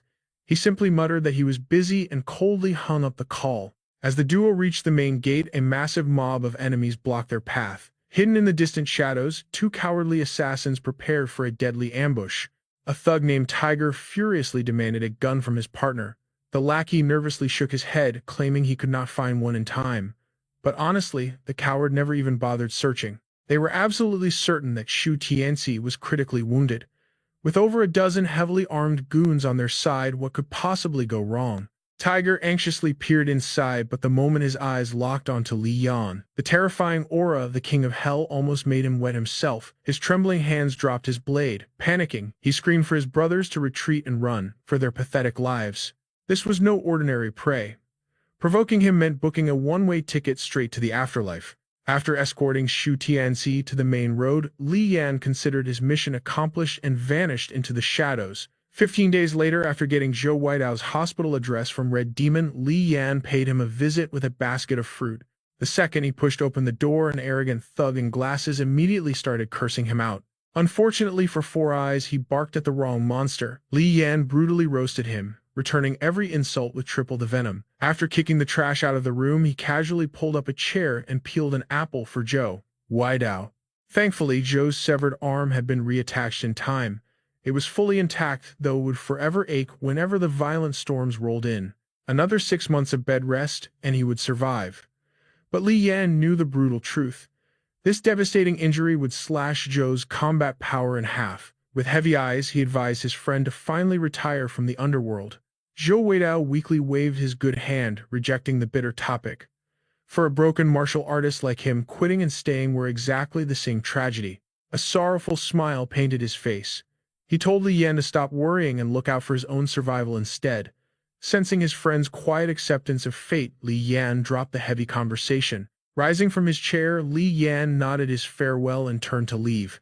But just as he reached the doorway, Zhou Weidao suddenly looked up and sincerely whispered a quiet thank you. Li Yan gave a final nod and stepped out into the hallway, mockingly waving at the glasses guy before heading home. Drifting like duckweed in this bloody underworld, they were all just homesick wanderers, surviving one deadly mountain pass at a time. Meanwhile, back at the Wing Chun Martial Arts Hall, a completely bored Shu Tianxi sat playing a dreadful game of Go with his grandfather.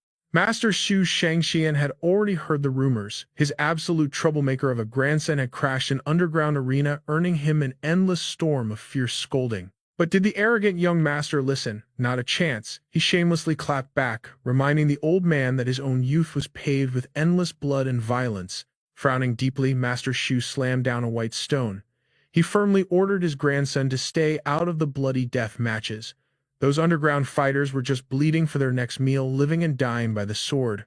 But Tianxi was completely different. Risking his life just to feed his massive ego was nothing but a pathetic disgrace. Hearing this, the young master slammed his foot down, his aura flaring with absolute frustration. He fiercely interrogated his grandfather. What was the point of shedding blood and sweat in training for over 10 years? Was it just to stay healthy, or was he supposed to magically save the country? This was the brutal underworld of Hong Kong. Why should they always cower behind their defensive walls? Did they really have to wait until enemies smashed their front doors to finally put on their master's robes? Why could he not crush every challenger, making his name echo across all of Hong Kong until no one dared to disrespect Wing Chun ever again? Master Shu calmly placed another stone on the board, ruthlessly scolding his foolish grandson for not understanding the true terrifying depths of the martial world, only to instantly get checkmated by the arrogant 19-year-old. The old master could only let out a heavy sigh, warning him never to come crawling back in tears when he gets crushed. Giving a disrespectful salute and his signature catchphrase, Tianxi quickly vanished out the door. Once you step into the deathmatch arena, your life belongs to the heavens. On June 28th, the gorgeous Judy was ruthlessly dumped by Li Yan. Tearfully, she screamed that she had gambled her entire fortune on his fights. She had bought him luxury clothes, even absurdly expensive designer underwear. Yet today, this cold-hearted bastard treated her to a cheap bowl of wonton noodles only to completely shatter her heart. How was that fair? But Li Yan did not give a single damn. He casually slurped down the rest of his broth and loudly ordered a second bowl. Absolutely furious, Judy slammed her hands on the table and glared daggers into his soul. Honestly, any normal girl would have punched his lights out. Like a total mob boss, she viciously threatened to hire assassins to erase him from existence if he dared to end their romance so disrespectfully. Unfazed, Li Yan calmly puffed his cigarette. He bluntly reminded her that he had never once made her lose a single bet. As for those luxury gifts, they were already boxed up and returned. 20 days of dating was enough to know their fates simply did not align. They had not even slept together, so neither side was truly at a loss. Facing the absolute king of unbothered logic, the queen of drama was completely left speechless. Choking on her own rage, Judy stood up, muttered a string of nasty curses, and grabbed her designer purse to storm out. But before she could even take 3 steps, a deep voice commanded her to halt. Judy froze in her tracks, secretly hoping her cold-hearted ex was finally begging for a second chance. Instead, the bastard just reminded her to take her ancient family herbal medicine. He told her that no matter how furious she was, she could not neglect her health. Dumping her while looking that incredibly handsome and cool, how could Judy possibly swallow such a devastating insult? Snapping back, she viciously promised to flush his precious prescription down the toilet before storming out of the noodle shop. After finishing his meal, Li Yan also hit the streets. As he walked home, his mind drifted back to his stubborn rejection of Red Demon 2 days ago. Red Demon had practically begged him to move into the luxurious Fuyi Tower. It was an absolute paradise with everything a man could desire. Yet Li Yan's foolish pride made him reject the generous offer. Well, karma is completely real. Look at our legendary protagonist now shivering like a broken, lonely beggar in the freezing winter. His rundown apartment did not just reek of absolute poverty. It was choked by the nauseating stench of rotting herring roe. Lately, he had seriously started wondering why the hell that sickening smell kept growing stronger every single day. Outside, the scorching sun was melting the concrete, but inside his room, it was as freezing as a morgue. It was enough to give anyone severe ghost story vibes. Suddenly, something incredibly soft brushed against his leg. Looking down, Li Yan recognized Ah Shu's adorable little kitten. Noticing Ah Shu's front door was unlocked, he casually strolled inside, shouting that her little furball had escaped. The door was wide open, but a strange, terrifying silence filled the completely empty apartment. But something felt horribly wrong. With the revolting stench of the fish factory flooding the air, why were all the windows sealed shut? It was like a gas chamber designed to suffocate whoever was inside. As Li Yan raised his hand to finally force the window open, a sudden bone-chilling frost crawled violently up his spine. "Who are you looking for?" A terrifying hoarse woman's voice suddenly whispered directly into his ear. The freezing air bit at his skin, yet cold sweat drenched his forehead. Damn it all. Did his rotten luck just summon an actual ghost? Finding the front door wide open, Ah Shu sprinted inside in an absolute panic. She expected a disaster only to find Li Yan casually replacing their broken light bulb. A voice echoed from the dark kitchen. Ah Shu's mother insisted he stay for dinner. Nodding without hesitation, he tossed the girl a crisp 100 bill, telling her to buy some fresh meat for the meal. The young girl flashed a bright smile. She claimed they already had meat at home, so the cash slipped right back into his pocket. The meal between the bizarre family and their starving neighbor was drowned in a suffocating, eerie atmosphere. Yet surprisingly, the dinner passed without a single supernatural incident. After finishing his food, he excused himself and headed home. The second his door closed, he dialed Red Demon. "Hey, Red Demon, got any vacant rooms left in that tower? I need to move in immediately." He then pulled out the 9-headed bird fragment freshly looted from Mingyuan. The system lore etched on the back revealed its nature. It flies by day and stalks by night. Mortals call this beast the demon bird. Cursed as a barren demonic deity, her absolute obsession is kidnapping human children to raise as her own twisted offspring. Terrified parents never hang children's clothes out at night. They fear this demonic entity will drip her cursed blood onto the fabric, marking the innocent souls for a horrifying abduction. His incomplete hidden quest required awakening the demon bird's remnant soul. Coincidentally, this specific fragment demanded the lingering spirit of a grieving mother who stubbornly refused reincarnation to protect her child. He also possessed the Thunder Bull fragment. By letting the demon bird devour it, the system would calculate a massive legacy upgrade or grant him other legendary tier rewards upon completion. The system prompt flashed, asking for permission to devour. Without a second thought, Li Yan instantly confirmed the command. Instantly, the 4 mystical fragments erupted in a blinding fiery flash. The energy did not scorch his skin, but it projected monstrous, twisting shadows against the cold wall behind him. The 4 fragments suddenly burst into roaring flames. As the demon bird completely devoured the remnant souls, a golden system notification popped up, announcing his legendary rewards were fully synthesized. Despite the power-up, a heavy burden weighed on Li Yan's chest. Whether real ghosts existed or not, his core principles hated the idea of disturbing the peace of the dead. During tonight's suffocating dinner, the horrifying truth had finally clicked. The foul stench lingering in Ah Shu's home was not rotten fish eggs. It was the sickening reek of a decaying corpse. His stomach churned, thinking about the bright and cheerful Ah Shu. She was trapped in a terrifying blood-soaked nightmare, forced to endure the suffocating stench of death every single day. As painful as it was, he had to restore the natural order. The dead had already passed on. Ultimately, ashes must return to ashes and dust to dust. Under the cover of darkness, he rushed to the Grand Tower to borrow the legendary Han's sword from Yu Shu. According to underground whispers, Yu Shu, not Red Demon, was the true apex predator of the walled city. Taking advantage of her presence, he confidently challenged the boss to a quick sparring match just to warm up his stiff bones and muscles. Yu Shu flashed a fearless smirk and agreed instantly. She never backed down from a real bloodbath, let alone a friendly armored spar. Meanwhile, as Li Yan crossed blades with the ultimate boss, Judy was still choking on her bitter humiliation. Suddenly, her elite female bodyguard stepped forward, handing over a secure phone with an urgent caller on the line. Judy coldly snatched the device. The voice belonged to Sackler. Calling at this ungodly hour meant one thing: the recovered batch of stolen antiquities was missing several ancient manuscript pages. The black market was offering an absolute fortune to find them. In a twist of fate, her intel confirmed the pages were on Li Yan's body. On June 30th of the Fire Tiger year, an ominous day meant for burials, our lone hero stood before Siu's grim apartment, his trusty blade firmly in hand. Hidden inside his dark coat, the demon bird fragment began burning with a searing heat. The demonic artifact was absolutely starving to devour that remnant soul. The front door was completely unlatched. Stepping inside, the horrifying sight of fresh blood splattered across the walls sent a violent chill down his spine.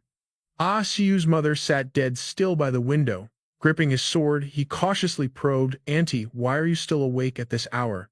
Trespassing into a dark home just to ask such a mundane question was deeply ironic. Yet the eerie host remained absolutely silent, frozen like a grotesque statue without a single twitch of movement. His battle instincts screamed danger. Forcing himself to ignore the overwhelming, suffocating stench of rotting flesh, assaulting his senses, he slowly crept closer to investigate the horrifying truth. Absolute nightmare fuel. Before his eyes sat a horrifyingly bloated, rotting corpse with sickeningly pale, peeling skin. Swarms of blowflies buzzed violently around the body, radiating an unbearable aura of death. This was the terrifying true form of Shu's beloved mother. Li Yan instinctively held his breath. There was zero doubt left in his mind. This tragically broken vessel had been rotting away for a very, very long time. Suddenly, those tightly stitched eyes violently snapped open, glowing with a demonic light. The grotesque corpse aggressively lunged to tear him apart. Li Yan explosively dashed backward, drawing his gleaming blade in a deadly arc that instantly cleanly severed the monster's left arm. The severed limb, oozing disgusting black slime, rolled violently across the bloody floor. Completely ignoring the gore, our ruthless protagonist immediately pivoted, slashing his deadly blade straight toward her decaying neck. But the monster's agility was horrifying. She perfectly dodged the fatal strike and inhumanly vaulted toward the main door. Planting her remaining hand on the floor, her entire lower body sickeningly twisted a full 180 degrees backward. Cursing his absolutely rotten luck for constantly attracting these bizarre abominations, a brief flash of pure panic crossed his face. Pulling off a sick contortionist move like that, she seriously missed her calling as a world-class horror acrobat. Unfortunately for him, this creature was now a pure, bloodthirsty ghoul. Every shred of human logic had been entirely wiped away, leaving only an obsessive predatory instinct to violently devour his flesh. Watching this one-armed nightmare scramble rapidly toward him, Li Yan refused to back down. Capitalizing on her glaring blind spot, he fiercely thrust his glowing steel straight into her rotting abdomen. But the undead feel absolutely zero pain. Her grotesque face didn't even flinch as she violently whipped her razor-sharp claws directly toward his eyes at lightning speed. Relying on pure battle reflex, Li Yan brutally kicked his own sword hilt to launch his body backward. He narrowly dodged decapitation, but those cursed claws still slashed across his left eye. The stinging wound wasn't deep but crimson. Blood instantly poured down his face. As his vision finally cleared, a terrifying realization hit him. The bloody room was completely empty. His combat instincts screamed an ambush from behind. He violently spun around, throwing a devastating lightning-fast punch into the shadows. Yet his knuckles only struck dead air.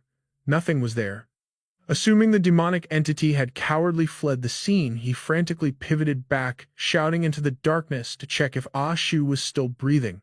Suddenly, a lethal icy glint flashed from the shadows. A heavy meat cleaver viciously stabbed into his flank, sinking more than halfway through his flesh. Ambushed and bleeding, Li Yan gritted his teeth through the agonizing pain and violently whirled around only to find his terrifying attacker had vanished into thin air. This ungodly speed absolutely defied all human logic. Damn it, Auntie, you are way more hot-blooded than I am. Ripping the rusted cleaver from his own flesh, a fresh fountain of crimson blood erupted completely, soaking his white shirt. With warm blood constantly dripping from his wounded eye, he barely managed a single blink before that horrifying, ghostly face instantly teleported inches from his nose. Pulling these cheap, heart-stopping jump scares at 3 in the damn morning was pure psychological torture. But ancient martial arts lore states clearly the blood from the tip of one's tongue contains absolute demon-banishing power. Without hesitation, Li Yan viciously bit his own tongue, spitting a hot spray of vital blood directly into the monster's rotting face. Never underestimate ancestral folk magic. Ah Shu's demonic mother unleashed an ear-piercing shriek of pure agony. She violently staggered backward, desperately clutching her melting face as she screamed into the night. Seizing the moment, Li Yan thrust his blade forward, but despite its rotting flesh, the undead corpse dodged with unnatural speed. It bent backwards, perfectly evading the lethal strike, but Li Yan refused to back down, launching another fierce assault. Just as the final blow was about to land, Ah Shu's voice echoed through the room. Li Yan immediately halted his blade, delivering a devastating kick that sent the monster flying. "Don't hurt my mom," Ah Shu screamed, her trembling hands aiming a pistol right at him. Li Yan froze instantly, activating his systems inspection skill to scan the girl's stats. The system window revealed the grim truth. Overexposure to demonic aura was draining her life force. If this continued, her remaining lifespan would hit 0. Her threat level showed up as pure white. She was just an ordinary human. Ignoring the aimed weapon, Li Yan took a heavy step forward. Sensing danger, the undead mother lunged to protect her child. But before she could even strike, Li Yan's brutal kick launched her meters away. Seeing her mother fall, Ah Shu squeezed the trigger in panic. Click! The gun jammed. Before the untrained girl could react, Li Yan snatched the weapon from her grasp. He clicked the safety, firing a merciless warning shot. The deafening blast instantly sent the terrified girl dropping to her knees. "Let the adults handle this." Li Yan ordered her into the bedroom so he could confront the undead. Ah Shu hesitated until her mother forced a tragic smile, silently begging her to obey. Seizing the chance, Li Yan smashed the doorknob with a swift kick, locking her safely inside. Muffled sobs and desperate pleas echoed from behind the broken door. Alone at last, his aura flared. He declared her undead existence ended tonight. As for Ah Shu, he promised to find her a safe haven. The corrupted soul violently rejected his offer. Human nature was utterly deceitful. She knew he would just abandon her precious daughter to a miserable orphanage. Li Yan didn't bother justifying himself. Fighting for his own survival, he had no right to preach to the dead. "You just want my soul fragment, right?" She knew this player had a hidden agenda, but becoming a demonic sacrifice was unexpected. With 0 chance of winning this battle, negotiating terms was completely out of the question. Still, the mother made her final stand. She would willingly surrender her spirit, but only if he swore a binding oath to protect Ah Shu. Li Yan shook his head again. He couldn't reveal his 1-month survival time limit in this instance, but he firmly promised to secure the girl a decent future. A suffocating silence filled the room. Fearing another sudden monster aggression, Li Yan gathered his mana and dashed forward to strike. Suddenly, the undead mother unleashed a deafening shriek. Dark energy erupted like a geyser. He braced for a boss transformation, but her demonic aura surprisingly began to fade. Her terrifying visage melted into a gentle expression. Flashing a peaceful, satisfied smile, her corrupted body finally lost all power, collapsing onto the cold floor. He retrieved the 9-headed bird artifact, absorbing the remnant soul into the fragment. Ding! The system offered an early event clear, giving him a 10-minute window to exit to the real world. If he refused the early extraction, he would be forced to clear all remaining main quests before receiving his final rewards. He fell into deep thought. But as his gaze shifted from the lifeless body to a faded photograph of her happier youth, Li Yan made his choice. He rejected the extraction. The soul fragment was returned. He ignored the system's red warning, flashing about foolish choices. To him, surviving this brutal game was already hard enough. Sometimes, showing a little humanity made the burden lighter. Li Yan respectfully draped his jacket over the deceased, then shattered the locked door to retrieve Ah Shu. It was a scene straight out of a horror dungeon. Ah Xiu huddled in the corner with lifeless eyes surrounded by half a dozen mutilated male corpses her mother had slaughtered. He asked if the pistol had been looted from these dead thugs, but the traumatized girl remained completely silent, locked in her own nightmare. When Li Yan reached out to comfort her, she violently grabbed his arm, biting down with all her pent-up agony. Enduring the pain without a flinch, he gently patted her tear-stained head, telling her to follow him. It was time to leave this darkness behind. Thanks to his underworld connections, Red Demon had already secured him a safe house in the floating district. After Ah Xiu washed off the stench of blood, he told her to lay low here. Give him a few days and he would figure out a way to smuggle her out of the slums. Sensing her burning resentment, Li Yan left her alone to process her grief. He stepped out into the neon-lit streets, needing an ally to resolve this mess. Gripping his bulky brick phone, he dialed his old flame Judy. Before he could even utter a casual greeting, she coldly demanded information about the nine-headed bird fragment in his inventory. How did she know about his hidden item? Before Li Yan could demand answers, the beauty hung up. The line went completely dead, rejecting all his follow-up calls. His secret was exposed. Since she refused to talk, he decided to crash the party and track down the final puzzle piece himself. If the intel had reached Judy, then that elusive dimensional walker must be holding the last fragment. That shadow-lingering bastard was finally making a move. Meanwhile, in a high-end VIP room, Judy and her female bodyguards met with Arthur to buy the artifact.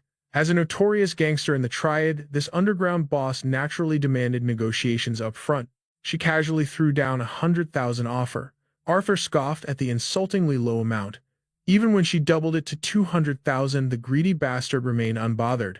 Taking a page out of the classic haggling playbook, she threatened to walk away from the overpriced deal. Judy stood up to leave, and surprisingly, the psychological tactic worked flawlessly.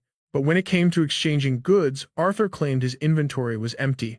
Who would carry a priceless magical artifact through the streets? He insisted she follow him to his private stronghold. Showing zero fear, Judy agreed. Before leaving her bodyguard, Li Hong stepped close to Arthur, casually wiping cake off his cheek while coldly whispering that their entire squad was heavily armed. One wrong move, and they would turn him into a human target practice. Arthur smirked in understanding, leading the way into the dangerous night. Across the dazzling neon-drenched streets of 1990s Hong Kong, Li Yan slammed the gas pedal. He was racing toward Judy's mansion to demand answers. But upon arrival, his burner phone rang with an unknown caller ID. A sinister voice gave him exactly 20 minutes to reach the 5 Prosperity apartment complex on Portland Street. The mysterious enemy taunted him, claiming he was freshly washed and waiting for a bloody slaughter. Wasting no time, Li Yan equipped his weapons and charged straight toward the death trap. Portland Street lived up to its chaotic reputation. It was a crowded, degenerate paradise, swarming with countless hidden dangers. The neon-lit streets were crawling with seductive women fishing for their next mark. Down in the alleys, the city's worst scum gathered like rats. With thugs pacing the perimeter, it was obvious he had walked straight into a trap. Taking a drag from his cigarette by the window, Li Jiangwu smirked. This was the perfect farming zone for system points. Meanwhile, Judy was bound tight. Her elite bodyguards laid scattered on the floor, completely defeated. Desperate, she demanded he take her bleeding men to the hospital immediately. She told him to name his price, but holding hostages in this densely packed block, extracting a ransom here would be an absolute nightmare. Li Jiangwu casually tossed his cigarette aside. He leaned in close, his eyes totally dead. This is my territory. I am the god who decides who lives and who dies here. He turned away, pulling up his glowing system interface. He was also a Yanfu walker. The countdown showed 10 hours left with 2 brutal missions still hanging over his head. Mission 1, eliminate the rival walker. Mission 2, secure the 9-headed bird fragment. Suddenly, a chilling aura swept through the room. Li Jiangwu glanced at the window. Li Yan had finally arrived. During his last 3 Yanfu survival events, fate had been cruel. The system had entirely denied him any combat-focused rewards. To put it simply, before walkers drop into these twisted dimensions, the system grants them superhuman proficiencies. These passive buffs are known as specializations. His personal specialization was heavily maxed out in tracking. That was how he exposed Li Yan's identity so early on. But in a brutal face-to-face brawl, the skill was completely useless. But did that even matter? His ancient bloodline heritage was a ridiculously rare drop. However, his summoned Ba serpent always spawned in a state of ravenous starvation. By burning through precious Yanfu points to feed the beast, its destructive power would skyrocket, the only catch. The creature was chained to a 200-meter hunting radius. If the monster crossed that invisible boundary, the backlash would tear its master apart. Down on the ground floor, Li Yan exhaled a cloud of smoke, calculating his exact strike path. This hidden enemy was no brainless thug. In these cramped quarters, drawing a long sword would be suicide. Plus, Judy's personal guard was fully strapped with firearms. If the bastard was truly overpowered, he would have wiped everyone out instantly. He wouldn't need to use Judy as cheap bait. The fastest way to win: burn the entire building down and smoke the rat out. Collateral damage meant absolutely nothing in the system. The innocent civilians trapped inside were just faceless NPCs to him anyway. Even Judy was nothing more than a native to this dimension. She had zero connection to his reality. There was no tactical reason to stress over her survival. Li Yan flicked his half-smoked cigarette onto the concrete and crushed it beneath his boot. It was a ruthless tactic, but not his style. His philosophy was simple. Weaklings see obstacles. True powerhouses see stepping stones. A glint in a nearby broken mirror caught his eye.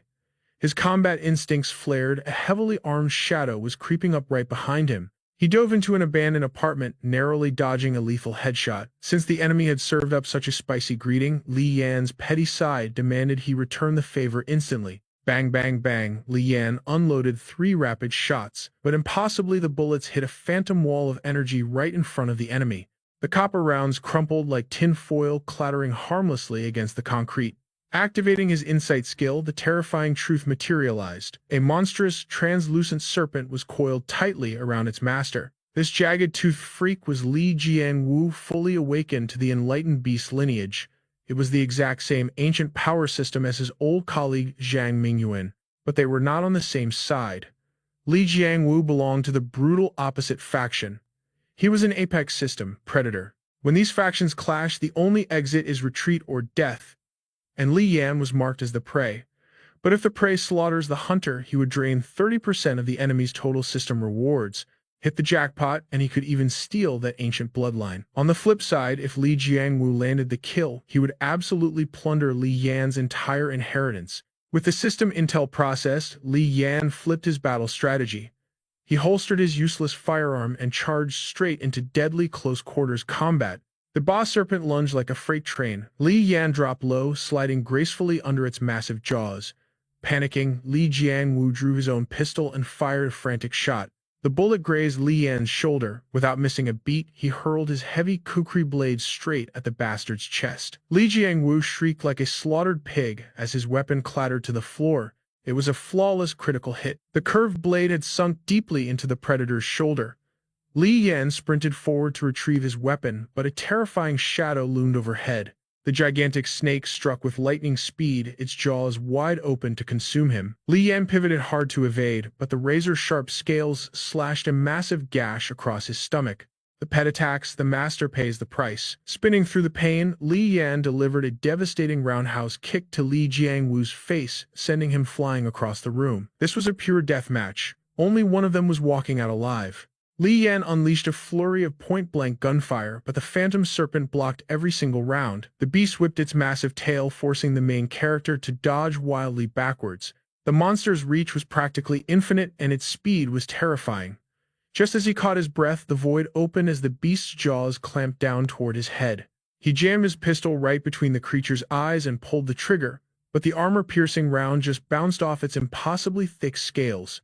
The kinetic force slammed him like a truck. He crashed through drywall, tumbling directly into a vacant apartment. While absolute chaos raged outside, Judy and Li Hong were desperately fighting against their bindings. Li Hong frantically ordered her boss to forget about him, jump out the window, and call the cops immediately.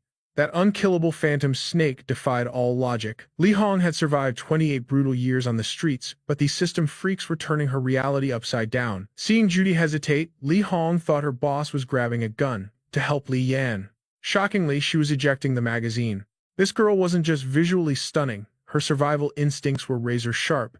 Kicking off her designer heels for the desperate escape, Judy quickly explained her actions.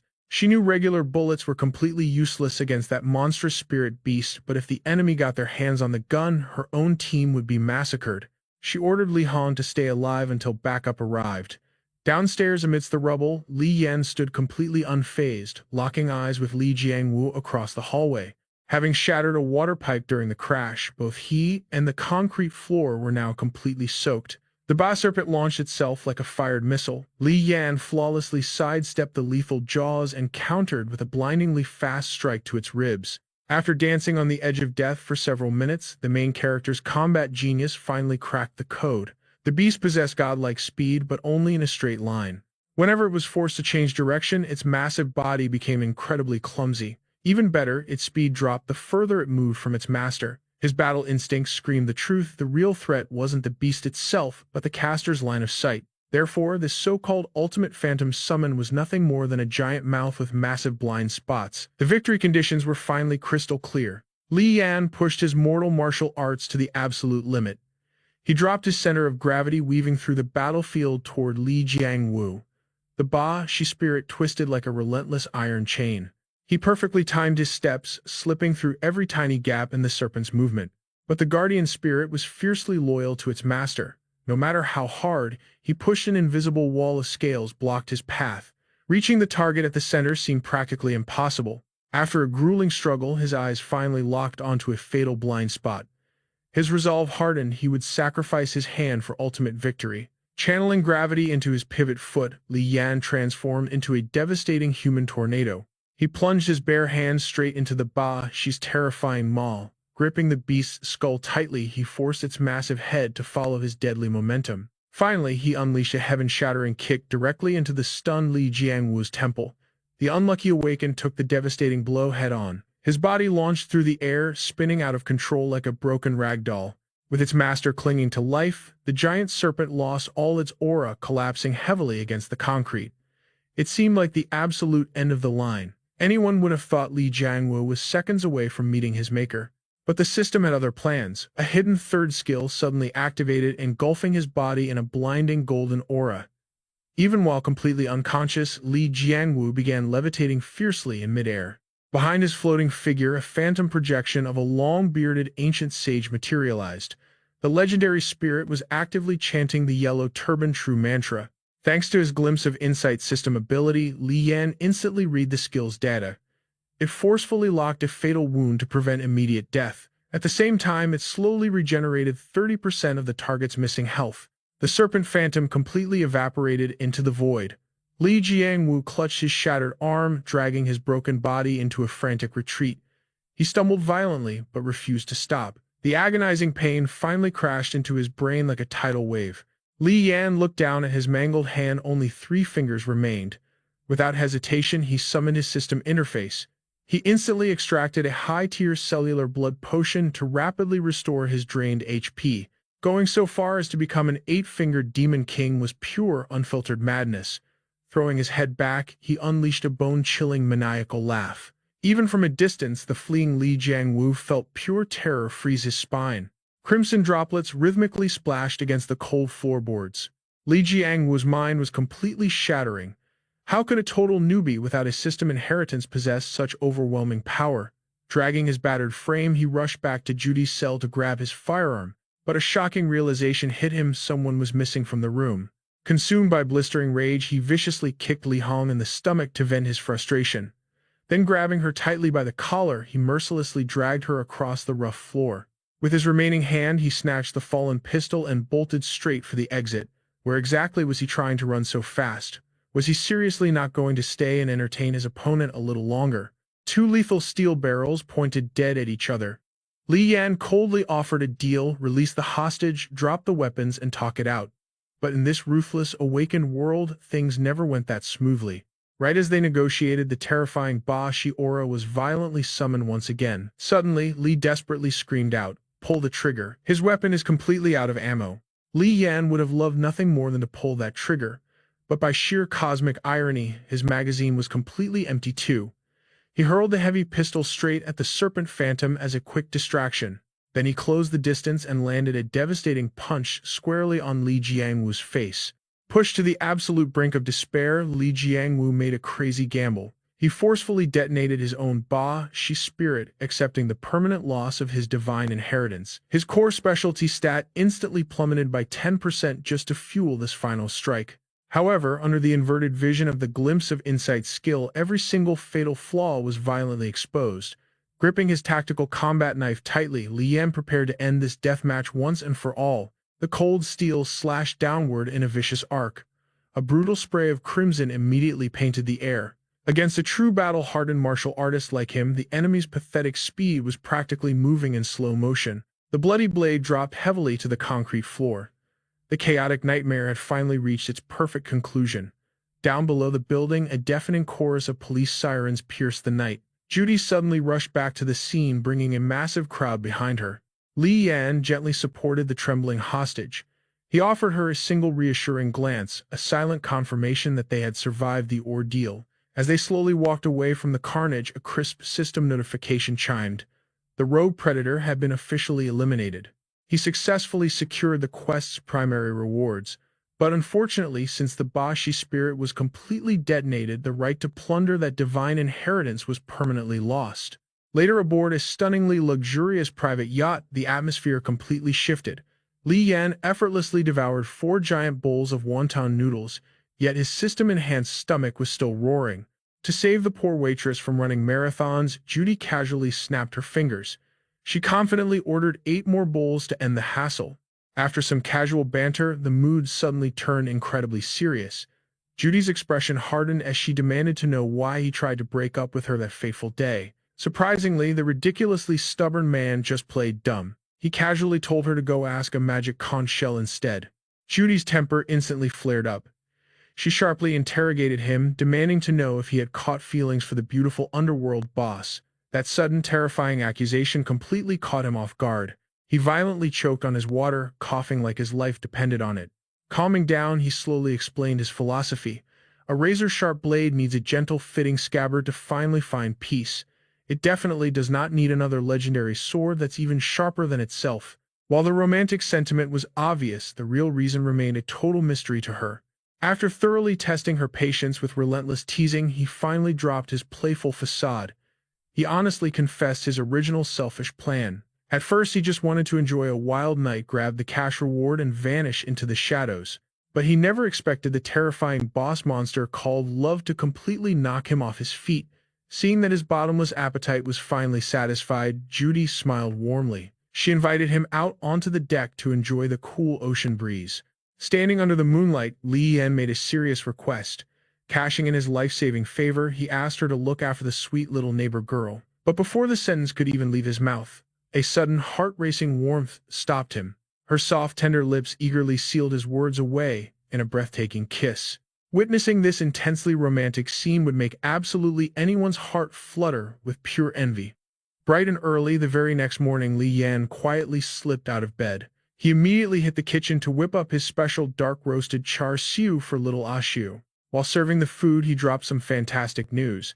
He had completely handled all her complicated school enrollment procedures. Plus, he casually mentioned that he was about to introduce her to a brand new distant relative. Siu instantly pouted, her eyes full of absolute doubt. She and her mother had fled to Hong Kong with absolutely nothing.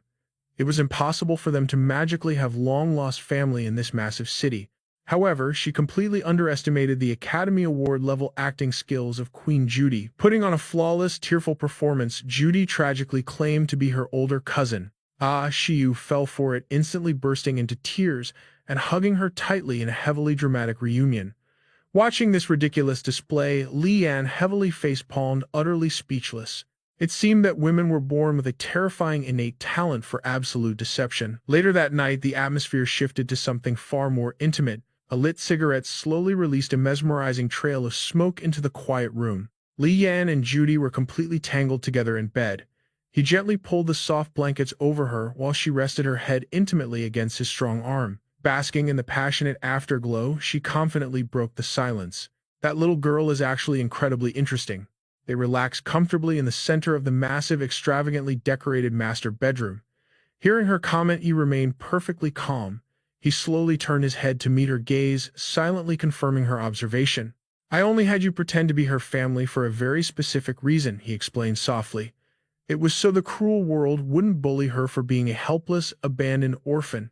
He quickly added a firm condition. "Just don't spoil her too much, making sure she gets a proper education is more than enough."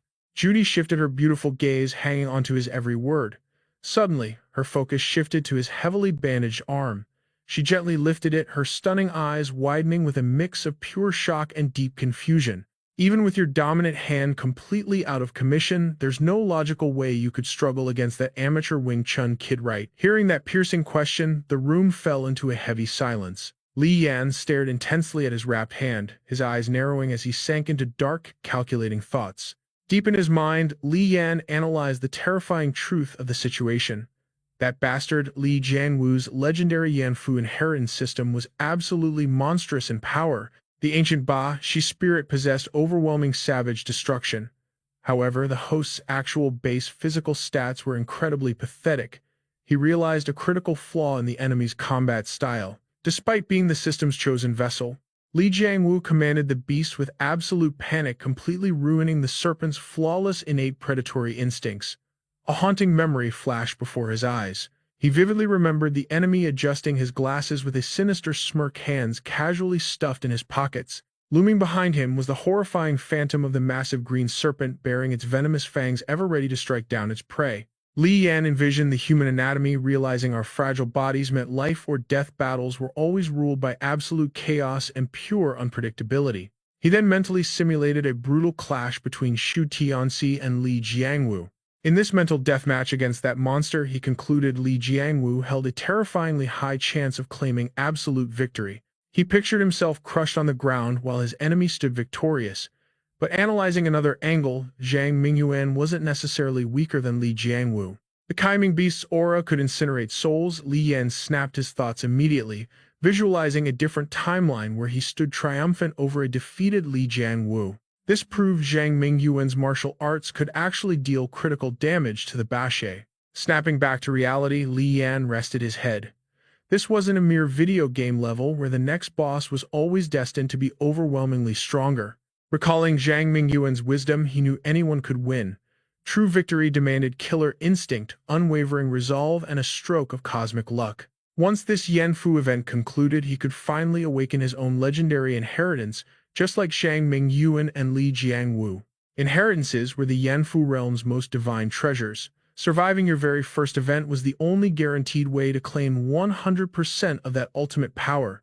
Securing a second inheritance later on would require facing exponentially deadlier trials. Opening his eyes, he smirked at Judy. "Do you want me to win?" Sitting up, she rested one arm on her leg, casually raising her cigarette. "Absolutely." Plucking the smoking cigarette right from Judy's fingers, he calmly added, "Then I promise you this." Taking a drag, his gaze turned piercingly sharp. "I will emerge victorious." Intoxicated by his fierce confidence, she pressed herself tightly against his arm. She traced his chest with a warm smile. Soon the 6th day of July arrived, marking the sacred divine ceremony. Inside a dimly lit room, a martial arts photo sat near a half-empty cigarette pack. Red Demon leaned back, confirming Xu Tianxi uses Ip Man's authentic 8 slashing swords technique. He then pressed, "Are you truly confident you can beat him?" Beside him, Li Yan sat completely silent, stroking his chin in deep tactical calculation. Yushu occupied the other chair, quietly sipping her water, while Red Demon tightly crossed his arms. Cigarette in hand, he questioned, "Are you sticking with the sword?" Li Yan remained lost in absolute focus, staring into the boundless void. Finally, Li Yan rested his heavily bandaged hand. "My right arm is crippled. The Han sword demands too much raw stamina. I need a total weapon switch." Biting his cigarette, Red Demon shot him a highly skeptical glare. "Switch to what exactly?" Li Yan's eyes gleamed with wild ambition. "The Bagua sect holds a supreme-grade weapon." The Meridian Mandarin Duck Axe's Red Demon blinked in sheer confusion. Visualizing the deadly blades, Li Yan explained. "It is an unorthodox marvel passed down by the legendary Bagua Grandmaster Dong Haichuan himself. Forged from interlocking crescent moons wielded as a deadly pair, it mimics the shape of a distorted star. With a grip in the center, this dual-wielding short blade is infinitely rarer than butterfly swords." Yushu lowered her drink, flashing a serene, calculated smile. "Are you planning to wield just one with your left hand?" Staring at his crippled arm, Li Yan crossed his legs with overwhelming confidence. "That is more than enough." Stifling a tired yawn, Yushu couldn't help but call his sheer arrogance absolute madness. Shoving his hands into his pockets, Red Demon casually strolled out. "I will get them ready." Yu Shu simply smiled, offering a lazy farewell wave. The heavy door clicked shut, leaving Li Yan and Yu Shu entirely alone. Exchanging a brief intense glance, they quickly looked away, trapped in a deafening silence. Later, inside the rugged training gym, heavy punching bags stood like silent sentinels awaiting destruction. Gripping his bizarre new weapon with his left hand, Li Yan brutally slammed it into the wooden dummy. He rolled his shoulders, locking eyes with his target. Leaning against the wall, Red Demon warned, "Mandarin duck axes demand two hands. Relying solely on your non-dominant left arm drops your survival odds to 0. Using his teeth to violently tighten his bandages, Li Yan winced in pain as Red Demon stepped menacingly closer. Bandages security flashed a fearless grin. "Brother Red Demon, I have been in Dragon City for ages, yet we have never actually crossed blows. How about a little sparring match?" Stunned by the sudden challenge, Red Demon quickly composed himself. His aura darkened as he stared Li Yan down with dead serious intent. "Ah Yan, how has the Fuyi building treated you?" "How have I treated you?" Li Yan kept his confident smirk. "Exceptionally well." Lighting another cigarette, Red Demon slumped against the cold concrete wall, letting the thick smoke drift before speaking. "I grew up on neighborhood scraps without a shred of formal training. Fight enough street battles and your instincts awaken naturally." Li Yan listened with razor-sharp focus. "I am no traitor. Yu Shu saved me from starving in the gutters. I would lay down my absolute life for her command." Li Yan's brows knit together in grim realization, watching as Red Demon lowered his head to deliver a soul-piercing question. "So tell me this. If someone owes you a massive life debt, how should they repay it?" Li Yan just chuckled, his eyes narrowing dangerously. "Stop dodging and speak plainly." Provoked by that chilling calmness, Red Demon locked eyes with him, asking the ultimate burning question. "Yu Shu wants to know, are you planning to vanish into the shadows without a single word?" Smiling softly, Li Yan raised his crippled hand. "If Yu Shu already knows, she can kill me later. Just let me survive tomorrow's absolute bloodbath first." Seeing zero denial, Red Demon glared fiercely. Flicking his cigarette ash, he scoffed with pure venom. "With Judy shielding you now, who would dare strike?" Li Yan merely smiled, his mind already calculating 10 steps ahead. "Ever since I arrived, this guy has really looked out for me. I should play along." "Red Demon, thanks for everything." Li Yan's eyes snapped open, gleaming with absolute arrogance. He flashed a confident smirk. "Obviously, just think about it, Red Demon. Even the hot-tempered Yu Shu could not touch me. You should know your limits." Facing such blatant disrespect, Red Demon blinked, completely caught off guard. He closed his eyes, letting out a deep sigh before bursting into silent laughter. Li Yan stared, utterly confused. Suddenly, Red Demon flicked his cigarette straight at him. Li Yan's expression instantly darkened. With a lightning-fast backhand, he smashed the cigarette away. His brows furrowed sharply as he shifted into a flawless combat stance. Sparks exploded through the air. Red Demon gritted his teeth, his eyes blazing with fury. Bam! A brutal punch landed squarely on Li Yan's face, sending him staggering backward. Without skipping a beat, a devastating knee slammed into his gut. Red Demon's eyes turned utterly ruthless as he wound up for another crushing blow. Li Yan's head snapped up, his gaze locked on his opponent. That first punch? "I took that willingly," he thought. In a flash, his palm struck out, shoving Red Demon fiercely backward. "That second knee strike. I accepted that too," Li Yan calculated. The two fighters slid apart, staring each other down with deadly intensity. "But aiming for my back, are you out of your mind?" Li Yan roared inwardly. He glared at Red Demon. "Back off right now. Throw one more strike, and I will hit back." Unfazed by the threat, Red Demon just smirked and waved him over. "That is exactly what I am hoping for." Li Yan's foot dug into the ground. Boom! Both fighters launched forward like runaway freight trains. Their fists collided with a bone-rattling crash. But just as the shockwave hit, the room's door suddenly slammed open. Madame Yu stormed inside. Both bloodthirsty fighters snapped their heads toward her as she screamed, "Stop it!" Li Yan furrowed his brow, then shot a menacing glare at Red Demon before bursting out laughing. "Ha ha ha!" On the other side, Red Demon sported a completely swollen face. Veins popped on his forehead as he raised his fist.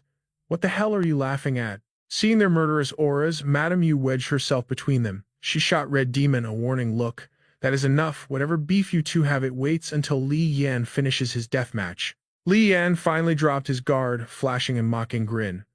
Madame Yu turned to face him, her lips pressed into a tight line, while Li Yan just tilted his head, giving her a massive cheeky smile. Hee hee.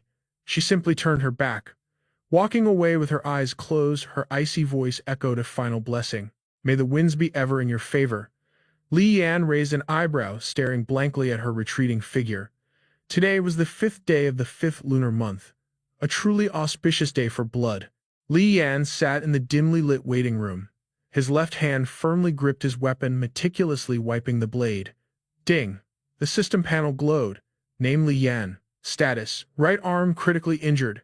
Ancient martial arts mastery 82%, plus 1%. His gaze was deadly serious as the cloth slid across the cold steel. Snatching a small box from the bench, his inner voice roared. Just one final push. Staring intensely at the glowing item, he realized the brutal truth. Surviving this last month of absolute hell had pushed his limits to the absolute breaking point. He cracked open a recovery drink, tilted his head back, and chugged the liquid fire. Tossing the empty can aside, he turned toward his destiny with absolute resolve. Blood cells supplement consumed. Mastery increased by 1%. Outside the grim corridor, Judy leaned against the cold concrete. Peering over her dark sunglasses, her voice trembled slightly. After this bloodbath, are you really leaving? Li Yan froze, shooting her a side glance. A wave of guilt washed over him. How did you find out? Slowly, she pulled off her sunglasses. Her expression was chillingly calm. My brother looked into your banking records. You emptied out every single penny. A bitter smirk crossed her lips. Who knew an underground fighter could rack up over 5 million? Caught red-handed, Li Yan awkwardly rubbed his nose, flashing a painfully forced smile. Slowly, his hand slipped into his inner jacket pocket. His demeanor shifted to absolute calm as he pulled out a pristine box. Here, I want you to have this. Judy's eyes widened in pure shock. A wave of overwhelming joy hit her as she eagerly snapped the box open. A blindingly brilliant light sparkled from within. Gently tracing the treasure, she looked up in sheer disbelief. Is this your family's sacred heirloom? Li Yan scratched the back of his neck, blushing with absolute embarrassment. I actually bought it at Wan Chai yesterday. It is a cigarette holder. Keeps your fingers from turning yellow. He quickly added, plus, you will look gorgeous using it, like a real Hollywood starlet. Hearing those words, she clutched the tiny box straight to her chest. Unable to meet his piercing gaze, she stared at the concrete floor. When are you coming back? A suffocating silence swallowed the hallway. Li Yan's eyes darkened with unspoken burdens. Squeezing his eyes shut to hide the pain, he finally turned his back to her. If fate allows it, I will return. Left behind in the shadows, Judy stood utterly paralyzed, clinging to his parting gift. But suddenly she sprinted after him. She threw her arms around him from behind, pressing her tear-stained face into his broad back. She held on for dear life. Up ahead, Li Yan's heavy footsteps instantly halted. Drowning in absolute sorrow, she whispered against his jacket, I left a gift in your room. Do not forget to take it. With trembling hands, she finally let him go. Never looking back, Li Yan gripped his blade and marched toward hell. The corridor was empty once more. Judy reached deep into her designer bag, pulling out a thick stack of documents. Her heels clicked toward the nearby incinerator bin. Hovering the priceless intel over the blazing flames, she finally released her grip, letting it burn to ash. Meanwhile, inside the colossal deathmatch arena, the bloodthirsty crowd erupted into absolute pandemonium. Li Yan, Li Yan, Li Yan, Li Yan, Li Yan, Li Yan, Li Yan, Li Yan. Bathed in the deafening roar of the masses, Li Yan stepped into the ring. His aura was utterly terrifying, a lethal weapon practically glued to his hand. The audience's frenzy reached a fever pitch. Li Yan, Li Yan, Li Yan, Li Yan, Li Yan, Li Yan, Li Yan. His opponent was already waiting in the bloody ring. Gripping twin lethal blades, the challenger locked onto Li Yan with killing intent. His eyes immediately narrowed at the glowing weapon in Li Yan's left hand. High above in the VIP box, an ancient patriarch leaned heavily on his cane, observing the prey with silent calculation. Despite the earth-shattering roar of the stadium, the old master simply smirked, his eyes practically dancing with twisted anticipation. Down in the ring, Shu Tianxi stared down his target and mocked him. The flashier the weapon, the faster you die in the dirt. Have you ever heard that proverb, tough guy? But Li Yan was completely zoned out. Judy's heartbroken, forced smile still haunted his mind as he bit his lip in silent frustration. Completely ignored, Shu Tianxi's blood boiled with absolute rage. Hey, are you freaking deaf? Snapping back to brutal reality, Li Yan closed his eyes. Cutting off the arrogant fool, he finally made his lethal introduction. Hearing this, Shu Tianxi's face lit up with an absolutely psychotic grin. His eyes narrowed into deadly slits as he glared at Li Yan, his aura suddenly turning ice-cold as he introduced his martial style. Wing Chun's Shu Tianxi, he declared with a bloodthirsty smile. Li Yan merely furrowed his brows, his unyielding gaze locked onto the madman. Without wasting another second, Tianxi furiously charged forward, his twin blades slicing dangerously through the air. Murderous intent violently exploded from Tianxi's eyes. He locked onto his target mercilessly, swinging his heavy blades right at Li Yan's vital spots. Li Yan swiftly leaned back to dodge the lethal blow, instantly raising his weapon to block the brutal follow-up strike. Sparks violently erupted as cold steel clashed against cold steel, ringing out in a deafening symphony of absolute destruction. Tianxi's eyes widened in sheer disbelief. A flicker of pure shock crossed his face as he stared at Li Yan's flawless defense. He viciously slammed both blades down, desperately trying to crush Li Yan's weapon with overwhelming force, but an immovable presence stopped him cold. "What is this?" he gasped aloud. Gritting his teeth, a terrifying realization suddenly struck his panicked mind. If he simply flicks his wrist right now, that circular blade will slice my hand clean off. In a flash, their hands blurred in a deadly spin. Li Yan's razor-sharp hook hooked violently toward Tianxi's wrist. Panicking, Tianxi forcefully yanked his arm back, barely managing to block the lethal spike with his other blade, to break the deadlocked clash. Instantly regaining his footing, Tianxi ground his teeth in burning rage. His eyes flared with unhinged fury as he fiercely thrust his blade straight at Li Yan. Li Yan gracefully arched backward, letting the deadly steel whistle right past him. But Tianxi ruthlessly followed up, retracting one arm to unleash a devastating stab with the other. This time, Li Yan didn't back down. He parried the strike masterfully, spinning his wrist before unexpectedly releasing his grip. Crimson blood suddenly splattered across the arena floor. Utter horror and absolute disbelief violently flashed through Tianxi's trembling eyes. A gruesome spray of crimson erupted from his sword-wielding arm. Li Yan's mysterious weapon had mercilessly shredded through his flesh in a flurry of invisible strikes. Yet the madman refused to fall. Ignoring the agonizing pain, Tianxi viciously swung his remaining blade right at Li Yan's throat. With godlike reflexes, Li Yan casually raised his weapon to block the fatal slash, smoothly gliding backward. Both fighters instantly launched themselves apart to reset the dangerous distance. Staring at the fresh blood violently pouring down his own arm, Tianxi merely let out a manic laugh. The brutal thrill of battle had consumed him completely. Standing perfectly still, Li Yan locked eyes with the madman and calmly stated, "I've never actually witnessed the authentic 8 slashing swords before. To experience it today is truly an honor." But Tianxi's gaze only grew more hungry and dangerously obsessed. Furrowing his brows, Li Yan slowly raised his unique bladed weapon into the air to deliver his chilling counterstatement. "But I don't enjoy free shows. This weapon is the Meridian Mandarin duck hook. It is basically a myth down south." His eyes narrowed with lethal intent. "Let me show you its true destructive power." An overwhelmingly dominant aura exploded behind Li Yan like a raging storm. With a dangerous smirk, he stared down his opponent and confidently declared that last technique was called the Sun and Moon Radiance. Tianxi's eyes darkened with pure malice. He glanced down at his brutally mangled arm before letting out a sinister scoff. "What a pity. Your little Mandarin duck hook is only wielded in one hand. It's completely incomplete." Li Yan's arrogant smirk only widened. He casually raised his own heavily bandaged left hand and delivered a ruthlessly cold comeback.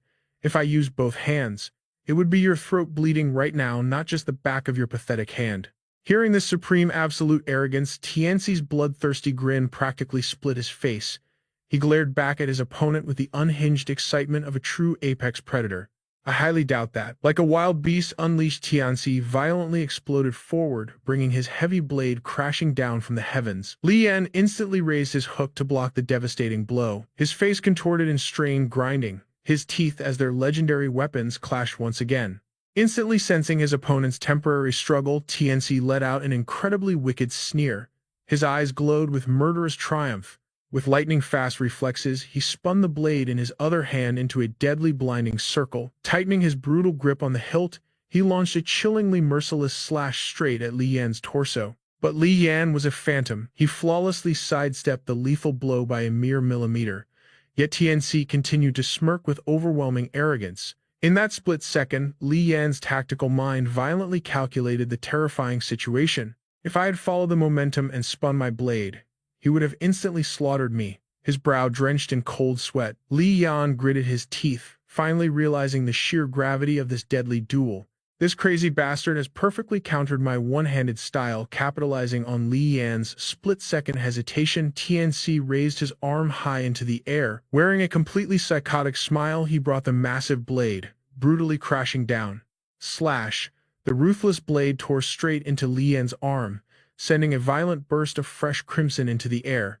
As the devastating strike grazed past his vital spots, the bloodthirsty roar of the underground audience completely shattered the arena. Pushed entirely to his absolute limits, Li Yan's face darkened with sheer fury as he fiercely ground his teeth together. Standing triumphantly, TNC tightly gripped his bloody weapons and sneered with overwhelming arrogance. His weapon-wielding left arm is totally ruined now. How could he possibly defeat me? He mocked internally. But suddenly, Li Yan's footwork flawlessly shifted. Ignoring his catastrophic injury, he violently launched his wounded hand right at TNC. Caught entirely off guard, TNC's pupils shrank in pure terror. He could only watch helplessly as two bloody fingers hurtled straight toward his fragile eyes. High up in the luxurious VIP section, the elderly man in glasses shot up from his seat, his eyes bulging in absolute heart-stopping panic.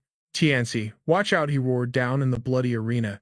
TNC desperately threw his body backward to evade the lethal strike. But it was too late. A horrifying spray of crimson violently exploded from TNC's eye socket, squeezing his eyes shut in soul-crushing agony.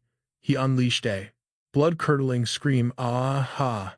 Slowly retracting his devastating hand, Li Yan watched coldly as TNC blindly stumbled backward. Clutching his brutally mangled, profusely bleeding eyes, the madman continued to screech in unbearable torment. "Aha!" Meanwhile, Li Yan smoothly leaped back to a perfectly safe distance. Gripping his own severely bleeding shoulder, Li Yan hissed in pain, his brow deeply furrowed from the catastrophic damage. But his opponent was in absolute living hell. Torrents of thick blood relentlessly poured from TNC's eyes. Desperately clawing at his ruined face, he shrieked with completely shattered sanity.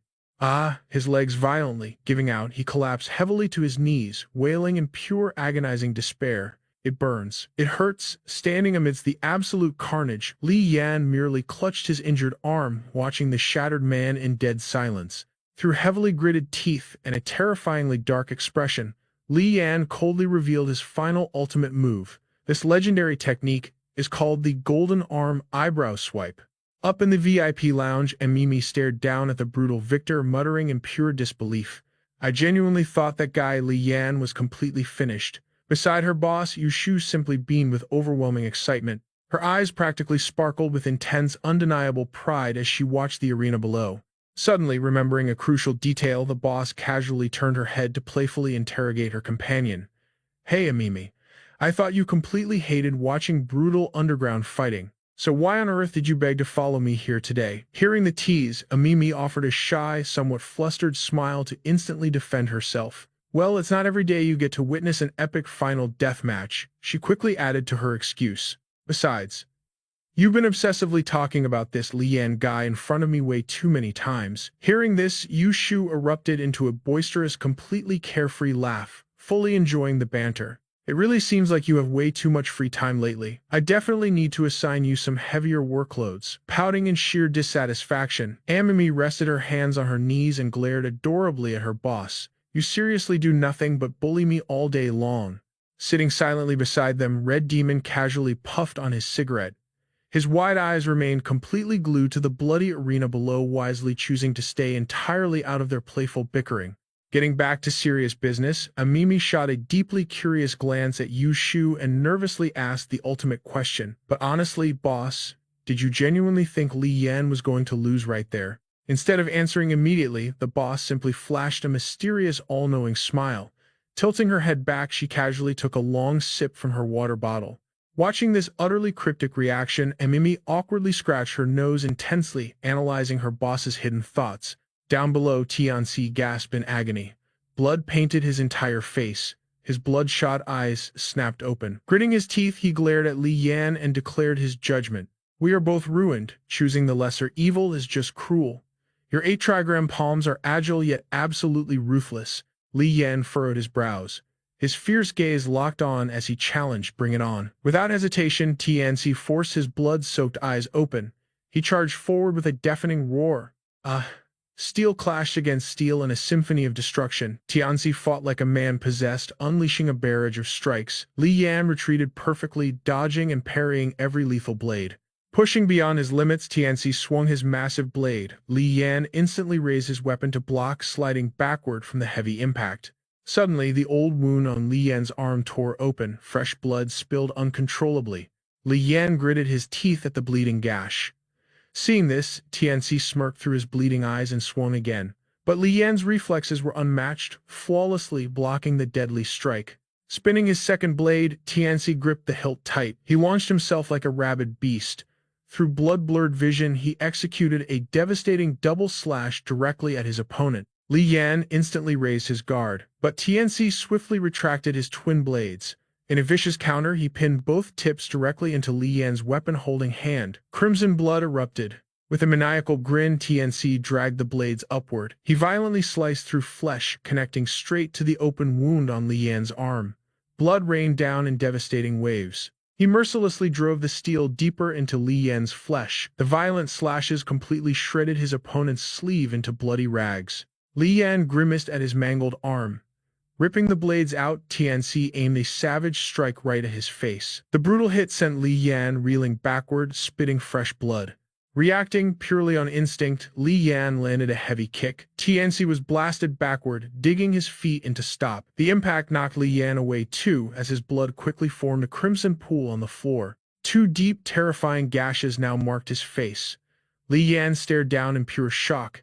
His entire body was absolutely bathed in blood.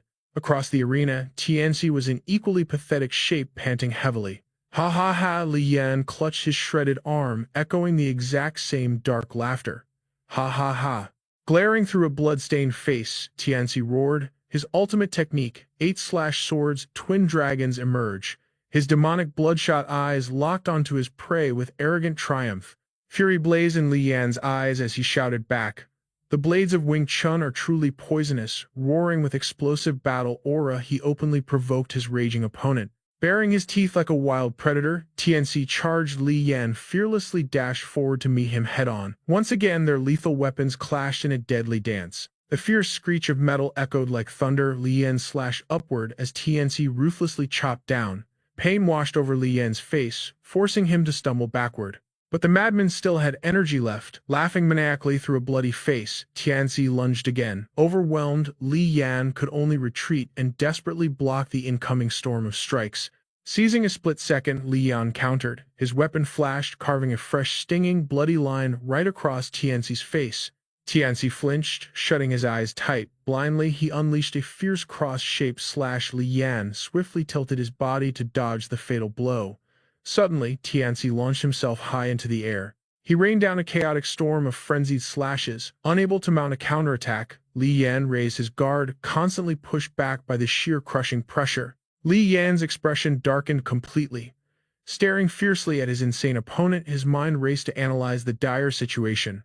Rongju fought with one arm, and this guy is half-blind. We are evenly matched right now, but this kid's mastery over such difficult weapons is evolving way faster than mine.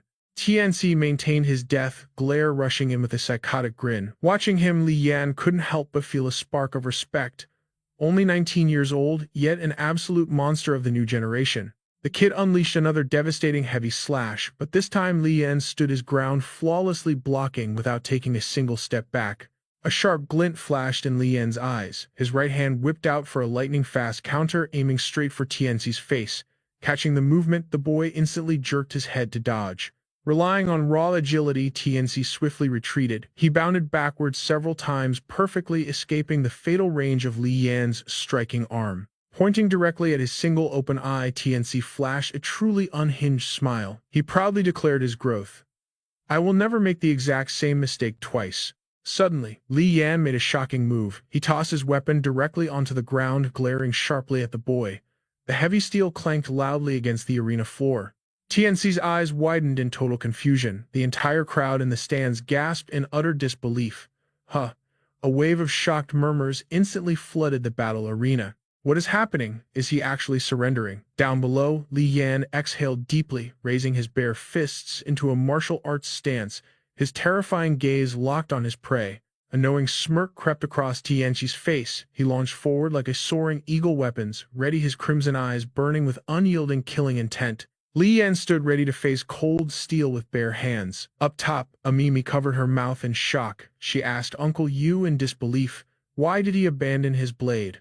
Uncle Yu smiled wisely and revealed the truth. Real combat requires a brain. Back on the floor, Tianxi unleashed a relentless storm of slashes. Li Yan continuously backpedaled, relying purely on legendary evasion. Fresh cuts multiplied across Li Yan's body, crimson blood sprayed the air as he gritted his teeth, fighting through agonizing pain. Drops of blood painted the arena floor. Meanwhile, Tianxi's injured eyes started bleeding profusely again. Squinting in blinding agony, the stubborn kid gritted his teeth, forced his eyes wide open and recklessly charged forward. Ignoring his blood-drenched vision, a savage roar echoed in his mind. Let's see who drops dead first. The death match reached peak intensity. One struck with lethal intent while the other ghosted away. A long, horrifying trail of blood was left dragging across the arena floor. Their combat speed broke past human limits. Tianxi slashed ruthlessly, forcing Li Yan to dodge backward until his heel finally hit the very edge of the arena. Li Yan's expression turned pitch black as he realized he was trapped. Seeing his prey cornered, a crazed, ecstatic smile stretched across Tianxi's bloody face. He lunged in for the final kill. The world seemed to fade to black. With eagle-like precision, Li Yan thrust his bare hand forward. He literally caught the incoming lethal blade with his bare palm, sending a brutal spray of blood into the air. Ignoring the shredded flesh, Li Yan viciously shoved the blade aside. He exploded forward to counterattack. Shock paralyzed Tianxi as his brain failed to process this insane maneuver. Up in the stands, Uncle Yu frowned, a flash of panic crossing his face. Back down below, Li Yan forcefully deflected Tianxi's arm perfectly, creating a fatal blind spot for his ultimate strike. Shu Tianxi moved with lightning speed, slashing his blade straight toward his opponent's legs. Up in the stands, Yu Shu narrowed her eyes instantly, reading the tactic. He was aiming for the legs to completely shut down Li Yan's kicking range. Despite the deadly incoming strike, Li Yan's iron grip never wavered, his hand firmly locking down Shu Tianxi's weapon arm. Zhu Tianxi's eyes went wide with absolute shock. His mind raced in panic. He threw away his weapon to fight barehanded. He's actually willing to take a blade to the thigh just to shatter my arm. Reacting purely on survival instinct, Tianxi violently yanked his wrist free. He scrambled backward in a frantic dash, desperately putting distance between himself and the monstrous Li Yan. Seizing the tiny opening, Zhu Tianxi launched a brutal kick straight into Li Yan's stomach. A crazed, triumphant grin twisted across Tianxi's blood-stained face as the kick sent his opponent flying. With blood and tears soaking his ruined clothes, he roared in pure adrenaline. Take that kick back. The massive impact sent Li Yan hurtling completely off the fighting stage. The arena erupted into absolute chaos. Spectators pulled their hair out in sheer disbelief. Up in the VIP section, Hong Gui's jaw practically hit the floor at the shocking turn of events. Beside him, Yu Shu froze with wide, horrified eyes. The bespectacled elder merely watched in chilling silence. Down below, the thrill of victory instantly vanished from Tianxi's face. Something's wrong, I fell for his trap. A sudden gasp rippled through the crowd. Li Yan hadn't been kicked away at all. He had used his left foot to launch himself high into the air. Hovering effortlessly in midair, a chilling smile crossed Li Yan's face as he dove back into the ring. Like a striking viper, his legs locked tightly around Tianxi's neck, hoisting the terrified fighter upward and forcing him to drop his blade. Executing a flawless midair twist, Li Yan hijacked Tianxi's momentum, violently dragging his opponent's entire body straight toward the edge of the brutal arena. Caught in the devastating aerial grapple, Tianxi was spun completely out of control. The terrifying torque launched him helplessly off the solid fighting platform. Blood sprayed like crimson rain, Li Yan dropped his knee, seizing Tianxi's head and smashing it mercilessly into the unforgiving ground. Amidst the horrific bloody splatter, Tianxi somehow pulled a hidden second blade, thrusting it desperately toward his attacker. His eyes bulged with pain, teeth grinding in a final struggle with his head completely trapped. But Li Yan didn't even flinch. He reached out and grabbed the razor-sharp blade barehanded. Fresh blood erupted from his already ruined right palm. Seeing this absolute madness, horror consumed Tianxi's soul. What the hell am I even doing? The roaring crowd surged forward like a tidal wave. Everyone pressed against the arena rails, desperate to witness the bloody aftermath below. Pinning his broken opponent firmly against the earth, Li Yan's bleeding hand still clutching the enemy's blade, he delivered a bone-chilling verdict. "You are incredibly boring. You have zero concept of martial honor," he added with a cold scoff. Pulling his sliced hand free from the razor edge, crimson droplets continued to spill onto the arena floor. Crushed by utter defeat, TNC gritted his teeth in sheer humiliation. Tears and blood merged into a pathetic stream across his face, pooling into a gruesome puddle on the battlefield. Squeezing his bloodshot eyes shut, the broken fighter finally sobbed out his surrender. I lost." Having claimed his absolute victory, Li Yan calmly stood up from the shattered boy and offered one final piece of chilling advice. "Get to a hospital now, and you might just save your remaining eye." He coldly turned away. "You are too young to spend your life in darkness." As Tianci lay completely paralyzed in defeat, the deafening roar of the excited crowd shook the entire building. Emergency medics rushed into the blood-soaked ring. Even Li Yan seemed slightly taken aback by the overwhelming noise. Up in the massive stands, thousands of voices chanted his legendary title in absolute unison. "Li Yan, Li Yan, Li Yan, Li Yan, Li Yan." Bathed in the spotlight, he slowly raised his bleeding right arm. His icy gaze swept across the screaming fans. Drenched in crimson, his torn white shirt fluttering slightly, he looked like a true god of war. Up in the VIP lounge, Yu Shu casually took another sip of her drink, while Hong Goi narrowed his eyes at the victor. Staring at the two blood-drenched blades left behind, Hong Goi silently analyzed the horrifying clash. When Li Yan dragged that kid into the air, if he resisted, his neck would have snapped instantly. If he didn't, he was guaranteed to be thrown out of bounds. Hong Goi's gaze grew darker as the grim reality set in. It was a choice between death or absolute defeat. Recalling how TNC still managed that desperate final thrust, forcing Li Yan to catch the blade barehanded. Yet even while falling, consumed by sheer rage, the kid still tried to strike. Hong Gui closed his eyes, letting out a deeply disappointed sigh at the foolishness. Knowing you have already lost, but still trying to drag your opponent down. Dying wouldn't have been a pity for him. Meanwhile, the arena continued to shake with explosive cheers. An attendant quickly hurried over to the bespectacled elder, bowing with utmost respect. The old man's voice was cold as ice. "Take TNC to the emergency room immediately. And one more thing. From this day forward, not a single member of the Wing Chun martial arts school is allowed to take even half a step inside Kowloon City." A terrifying glint flashed across the elder's eyes. Gripping his walking cane tightly, he released his suffocating pressure. "Did I make myself entirely clear?" The terrified subordinate bowed even lower, hastily confirming the absolute order. "Crystal clear, Grandmaster." The old man narrowed his profound gaze, staring intensely at the champion below. Down in the ring, Li Yan finally lowered his bleeding arm and calmly walked away. Suddenly, a mechanical chime echoed in his mind. The system announced the complete clearance of all Yanfu event requirements. Li Yan's eyes widened in sheer disbelief, his jaw dropping at the sudden revelation. The blue system panel flashed again, calculating rewards. Commencing force return to the real world in exactly 10 minutes. At that exact moment, the medical team hastily rushed the critically injured TNC away on a stretcher. While his defeated opponent lay completely unconscious, Li Yan was guided to the waiting area to have his terrifying wounds quickly bandaged. Staring at his heavily wrapped arm, a deep frown creased his forehead as his thoughts shifted. Xiu is registering for school today. If I suddenly vanish without a trace right before she returns, she is definitely going to be furious. Shaking off the thought, Li Yan gave the doctor a quick nod and immediately headed for the exit. The bewildered medic reached out to stop him, but the champion was already gone. Pushing through the main exit doors, he instantly locked eyes with Yu Shu. She was walking toward him, her arms crossed tightly. The two warriors stood face to face, surrounded by a heavy absolute silence. His weapon still gripped tightly in his bandaged hand, he met her unreadable stare. Without saying a single word, Li Yan simply walked right past her. Yu Shu froze in shock before slowly closing her eyes, choosing not to hold him back. He never even looked back as he disappeared down the hall. Moments later, arriving back at his own room, Li Yan cautiously pushed the door open. His sharp eyes immediately zeroed in on a lone piece of paper resting quietly on the desk. His expression turning completely stoic, he approached the desk with measured steps. Standing tall, his dark shadow completely enveloped the mysterious letter left behind by Judy. The message contained a cryptic hint. The exact words I told you during our first visit to Victoria Harbor. Reading this, Li Yan awkwardly scratched his head. He squeezed his eyes shut and pursed his lips, absolutely speechless at the romantic riddle. But patience wasn't his style. Ignoring the puzzle, he jammed his blade right into the lock, steadying the heavy iron chest.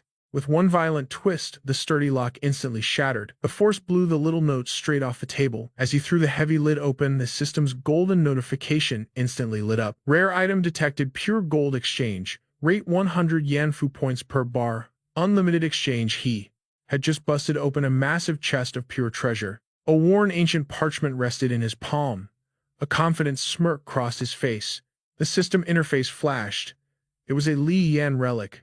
He could trigger a new Li Yan trial with this or use it to drastically boost his starting status in any future mission. But as his gaze shifted nearby, his breath suddenly caught in his throat.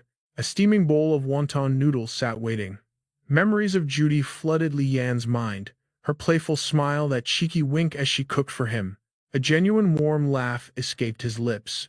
Gripping the relic in one hand, he reached out for that comforting meal. Suddenly, reality itself splintered like fragile glass. Li Yan's body and consciousness dissolved into the void as the system's cold voice announced his victory. The Li Yan trial was finally cleared. Total completed trials. 1. Mission rating, excellent tier. Out of the 6 possible grading ranks, he had secured the second highest possible score. The void violently ripped apart, giving way to a blinding, overwhelming surge of pure light. His soul plunged deep into the system dimension. Li Yan gritted his teeth against the agonizing pain as the memories of the people from that realm began to fragment and fade. Standing in the boundless abyss, he watched those fragments drift away. Suddenly, massive ethereal chains erupted ruthlessly, shredding the remaining illusions. Suspended among the colossal chains, all washed over him as the past vanished. An unseen force pulled his body upward, leaving the shattered echoes far behind.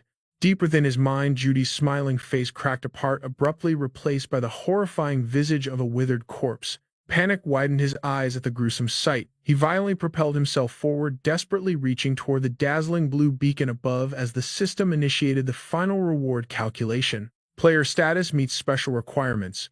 Free complete restoration granted. Hearing this, Li Yan slowly raised his heavily bandaged, shattered arm. Miraculous healing rain washed over his flesh, instantly knitting bone and muscle together. He stood utterly frozen in a mysterious stone chamber, staring at his perfectly restored limb under the relentless downpour. Looming before him was a massive ancient iron cage bound tightly by thick chains. Beside it stood a single, ominous door.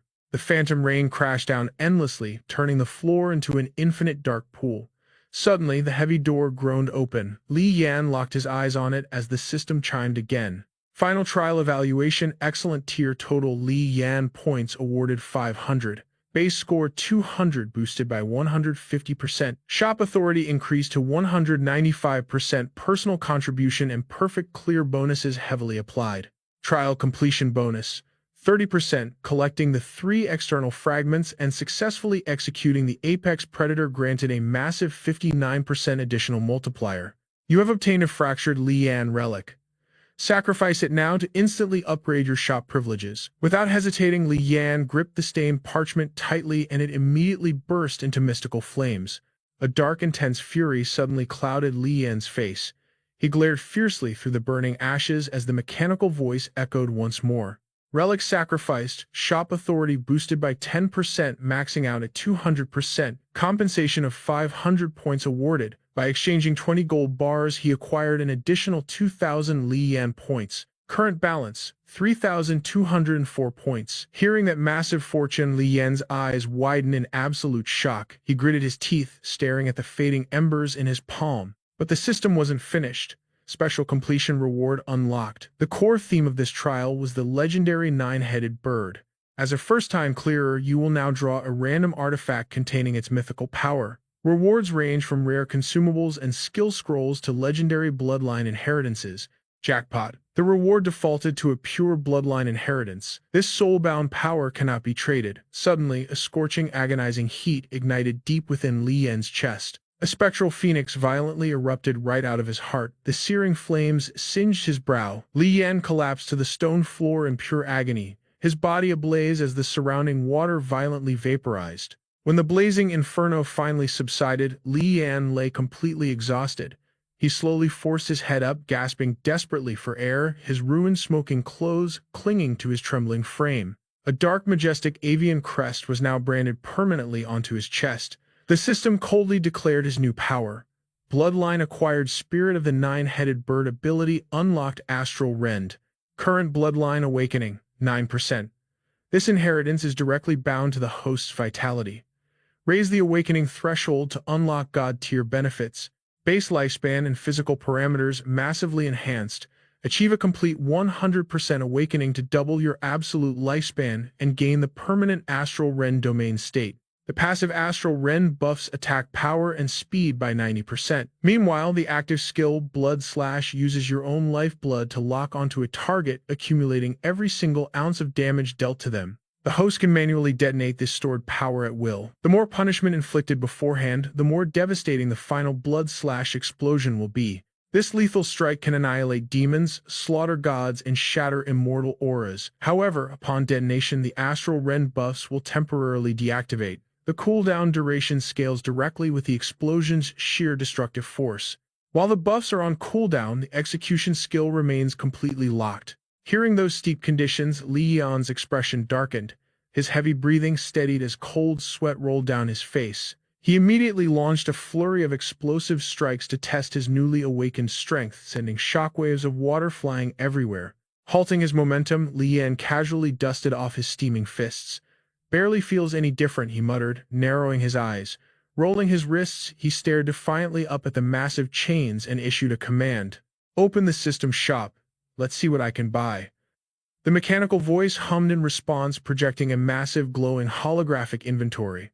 Warning: transactions are strictly limited to this dimensional chamber. Stretching his sore muscles, Li Yan stood surrounded by floating digital catalogs, a satisfied smirk forming as he browsed the ultimate arsenal. Suddenly, his sharp gaze locked onto a very specific artifact. Without a single second of hesitation, he confidently tapped the glowing icon. Meanwhile, in the gritty streets of 1986 Dragon City, relentless rain poured over the chaotic slums, drowned out by aggressive shouts and bitter curses. "Hit harder, Meng. The walled city is practically out of real fighters. Even absolute trash is stepping into the death ring now." Amidst the rowdy betting crowd, Red Demon took a drag from his cigarette, his eyes narrowing into a dangerous glare as he roared fiercely at the fighters. "Get your act together. Just because we lost one champion doesn't mean the Fu Yi Syndicate is finished. Got it?" Suddenly, the heavy doors violently burst open. A breathless lackey sprinted inside, screaming, "Boss, Red Demon." The subordinate desperately closed the distance, frantically whispering top-secret intel into his ear. Red Demon's tough facade instantly shattered into pure panic. The burning cigarette trembled in his fingers as he snapped, "Back." Something happened to the Grand Master. Back in the dimensional chamber, a blinding array of mythical weapons materialized into reality as the system finalizing his ultimate purchase. System warning: purchases are restricted to this room. Li Yan browsed the cold weapons arsenal, his gaze locked onto a deadly blade. The Nameless Hand Sword, a lethal masterpiece costing exactly 10 Yenfu points. Though lacking magical attributes, this weapon could bypass dimensional restrictions and stay by his side. He smirked, eyeing the steel. Leaving a blade like this behind would be a crime. Trading for it now, 100,000 yuan was an absolute steal. He reached out. Digital light materialized into cold, hard steel within his grasp. The transaction was complete. He ran his eyes along the razor-sharp edge. With a swift swing, the blade sliced the air with a deadly, satisfying hum. "Aura births 1,000 realms, curved steel becomes a dragon," he whispered. "I will call you Coiling Dragon." And just like that, the legendary Coiling Dragon hand sword claimed its true master. Turning to the firearms, the system chimed again. "Warning: these items possess no special abilities. Notice: only firearms purchased with Yanfu points can enter the Yanfu trial events. Any outside weaponry will be instantly confiscated upon entering the trial." Li Yan scratched his head, overwhelmed by the massive wall of modern firepower. His eyes stopped on the M1911, 7+1 rounds. Muzzle velocity 253 meters. 50 rounds per minute. A classic semi-automatic pistol. System note: handguns are deadly but barely make a scratch against Yanfu realm monsters. Price 15 Yanfu points, including 2 loaded magazines. 1 point grants 5 extra magazines with 0 purchase limit. He clicked to inspect it, but suddenly, a crimson glare caught his eye. A bizarre red artifact pulsed nearby. Next to it sat martial arts essences. Yet to someone of his caliber, this was absolute trash.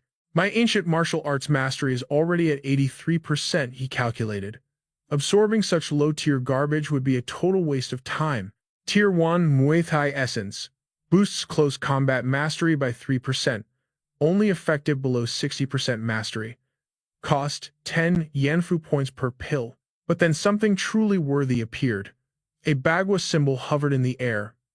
A Tier 5 Martial Arts Essence, the absolute highest grade. Bagua Palm boosts close combat by 10%, cannot bypass the 70, 80, or 90% bottlenecks.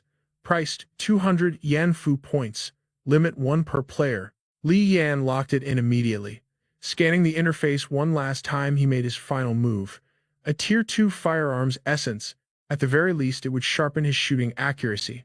Instantly, golden light engulfed his body. System alert: Firearms Mastery unlocked. Current Firearms Mastery 38%. Ancient Martial Arts Mastery 89%. Li Yan closed his eyes, exhaling deeply. Zhang Mingyuan crossed his mind. That guy was trapped at 69%. Breaking past 89% would be pure hell. Eyes snapping open, Li Yan fired a test shot at the chain door. The bullet tore through the air like a hurricane. He unleashed a rapid barrage, showering the heavy steel in explosive sparks. As the smoke cleared, he smirked with dark satisfaction. The weapon felt like an extension of his arm, a lethal precision that normally took years to forge. Testing complete, he holstered the blazing weapon. But just as he prepared to leave, an eerie presence demanded his attention. His pupils shrank to pinpricks. What on earth was this? A projection of a towering, heavily muscled man appeared, his skin covered in terrifying underworld ink. It was the Hongmen Tattoo Blessing artifact. Suddenly, the scene shifted to Kowloon-walled city. Rain poured from a depressing ash-gray sky. Boss Yu walked calmly through the storm, shielded by a dark umbrella. Reaching the rendezvous point, he locked eyes with the pink-haired girl. "Where is the target?" he demanded. Soaked to the bone, she trembled in absolute terror. A squad of black-suited thugs loomed ominously behind her. Pointing a shaking finger, she whispered, "They are inside that building right ahead." Boss Yu's gaze turned colder than the rain. "Lead the way," he commanded. He strode forward with mountain-like authority while the suited enforcers boxed the girl in completely. Suddenly, the shadows erupted in roaring gunfire. A relentless ambush. The bodyguards surrounding the girl were torn to shreds in a bloody massacre. Screaming, she dropped to the muddy ground. Yet Boss Yu did not even flinch. He had anticipated this trap all along. After all, she was the one who orchestrated it. Slowly, he turned to face the traitor, kneeling pathetically among the slaughtered corpses. Heavy footsteps echoed as reinforcements flooded the alleyway. Her panic reached a breaking point. But the newcomers were Boss Yu's elite syndicate. Across the street stood 3 hidden snipers, the very shooters who had just wiped out the fake bodyguards. Scrambling to her feet, she choked out, "You Shu, I swear I had no idea. It was not me." He gently tilted her chin upward. "You belong to my syndicate. Of course I believe you. When you first crawled into Dragon City, any street rat could buy your dignity for 200 yuan. Then you begged to follow me. And I gave you my trust." Tears of desperate gratitude welled in her eyes. "You Shu," she whimpered pitifully. "You have bled for my family for years," he continued. "How could I possibly doubt your loyalty now?" A deceptively warm smile crossed his hardened face. "Go drink some ginger tea and rest. Raising your little brother all alone must be an unbearable burden. If you were truly backed into a corner, why did you not just ask your boss for help?" Sobbing uncontrollably, her final defenses shattered. "You Shu, I had no choice. They forced my hand." She collapsed at his feet, crushed by guilt. "They took my brother hostage." The warmth vanished from his eyes, leaving only freezing absolute zero. "So you confess to the betrayal."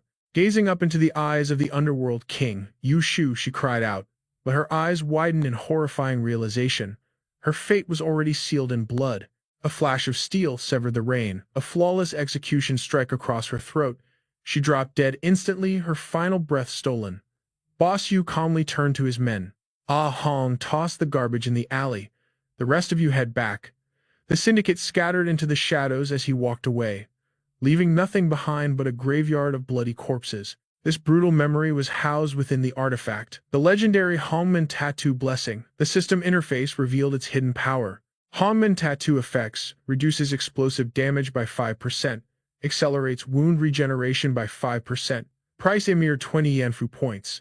Right beside it was the twin dragons crossing the river, minus 10% damage taken, plus 10% healing speed bonus intimidation against low-level spirits, cost 50 Yanfu points. Scrolling through the vast underworld armory, Li Yan randomly selected another icon. His eyes blazed with sudden excitement. The bizarre Fierce Beast tattoo, 30% explosive damage reduction, 20% healing boost, an absolute game changer. The system flashed 100 Ghosts Evasion. It cost a staggering 1,100 Yanfu points, requiring a purchase authority of 180%. Li Yan was stunned. His peak skills cost barely 200 points, yet this demanded over 1,000. He clicked purchase and a brilliant golden aura instantly engulfed his body. Closing his eyes, Li Yan merged his consciousness with the ancient beast. He smirked confidently. So your true name is Chaos. He checked the yellow turban talisman. This divine relic triggered automatically upon taking fatal damage. It instantly locked the user's vitality, stabilizing the devastating wound to prevent absolute death. Furthermore, it slowly restored vitality up to 30%, though it could not regenerate completely severed limbs.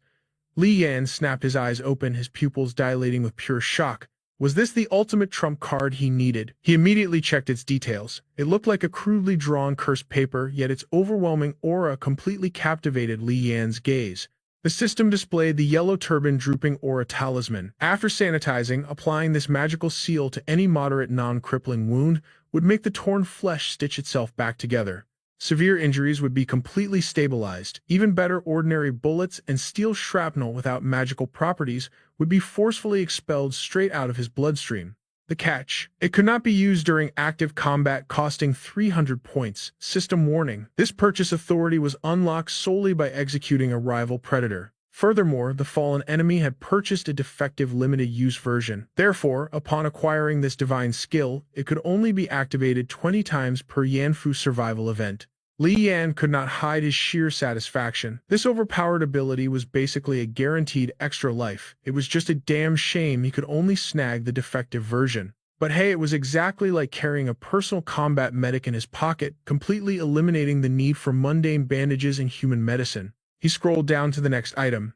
The Yanfu Story Jar, unlocked only with an S-rank rating, priced at a cheap 50 points, limited to a single purchase. The system read: the great Yanfu universe contains endless possibilities. By shattering this mysterious jar, you will randomly obtain a legendary fantasy item straight out of myth and legend. A robotic system chime echoed. These were all his authorized items for this round. The shop would remain open right up until the next deadly Yanfu survival event began. Mo's mysterious gift would appear during the next server update. He glanced at his balance. 1,400 Yanfu points. Li Yan sighed heavily, rubbing his temples. Having too much currency was the ultimate flex. He clicked the hematopoietic cell booster, instantly pulling up his glowing holographic character status window. Player name: Li Yan. Status: Fierce Star Awakening. Active skills: Fleet-footed Phantom, Yellow Turban Talisman, Drooping Aura, Bloodlust Accumulation, 87 out of 100 points. Ancient Martial Arts unlocked at 89% plus 4%. Firearms at 38%. Legacy of the Enlightened Beast and Nine-Headed Bird Spirit. Suddenly, a voice shrieked, "Idiot, idiot," startling him awake. It was the creepy clown from the Yanfu Story Jar. It mocked him mercilessly, sticking out its tongue and squeaking, "Idiot, idiot." Li Yan glared fiercely. What kind of cursed garbage was this? He tapped to select it. Even as the physical toy rested in his palm, the clown kept screeching, "You idiot, absolute idiot." Veins popped on Li Yan's forehead. He crushed the magical jar, but the toy would not shut up. He tossed the shattered remnants away. Yet the annoying echo continued, "Idiot, idiot." As the broken fragments plummeted downward, the relentless insults pushed his patience to the breaking point. But right before vanishing, the mutilated clown face twisted into a deeply sinister smile. Its painted eyes narrowed into a terrifying, otherworldly glare. A second later, the demonic shadow flickered violently and completely evaporated. Li Yan slowly opened his palm. A glowing golden orb materialized. As the light faded, it revealed a torn parchment covered in chaotic scribbles and a dark magical pentagram. The system chimed. This was a blood-soaked fragment of ancient dark magic. Equipping it granted a slight permanent resistance against demonic hexes. However, it came with bizarre, corrupted text. Sasi, Nasi, TCC. Saucy, Li Yan stared at the grotesque item in pure disgust. What the hell is this? Unable to decipher the alien runes, he simply stuffed it into his jacket. His preparations were complete. Li Yan marched toward a heavy wooden door sitting right beside the ominously chained gateway. He pushed it open, revealing an abyss of absolute darkness. Summoning his blade, Li Yan stepped boldly inside. The threshold warped reality, teleporting him into a parallel dimension. Before him stretched an endless towering staircase leading into the heavens. Without a single ounce of hesitation, he began his ascent. Each calculated step echoed loudly. The monstrous staircase seemed to stretch into eternity, hiding whatever terrifying fate awaited him.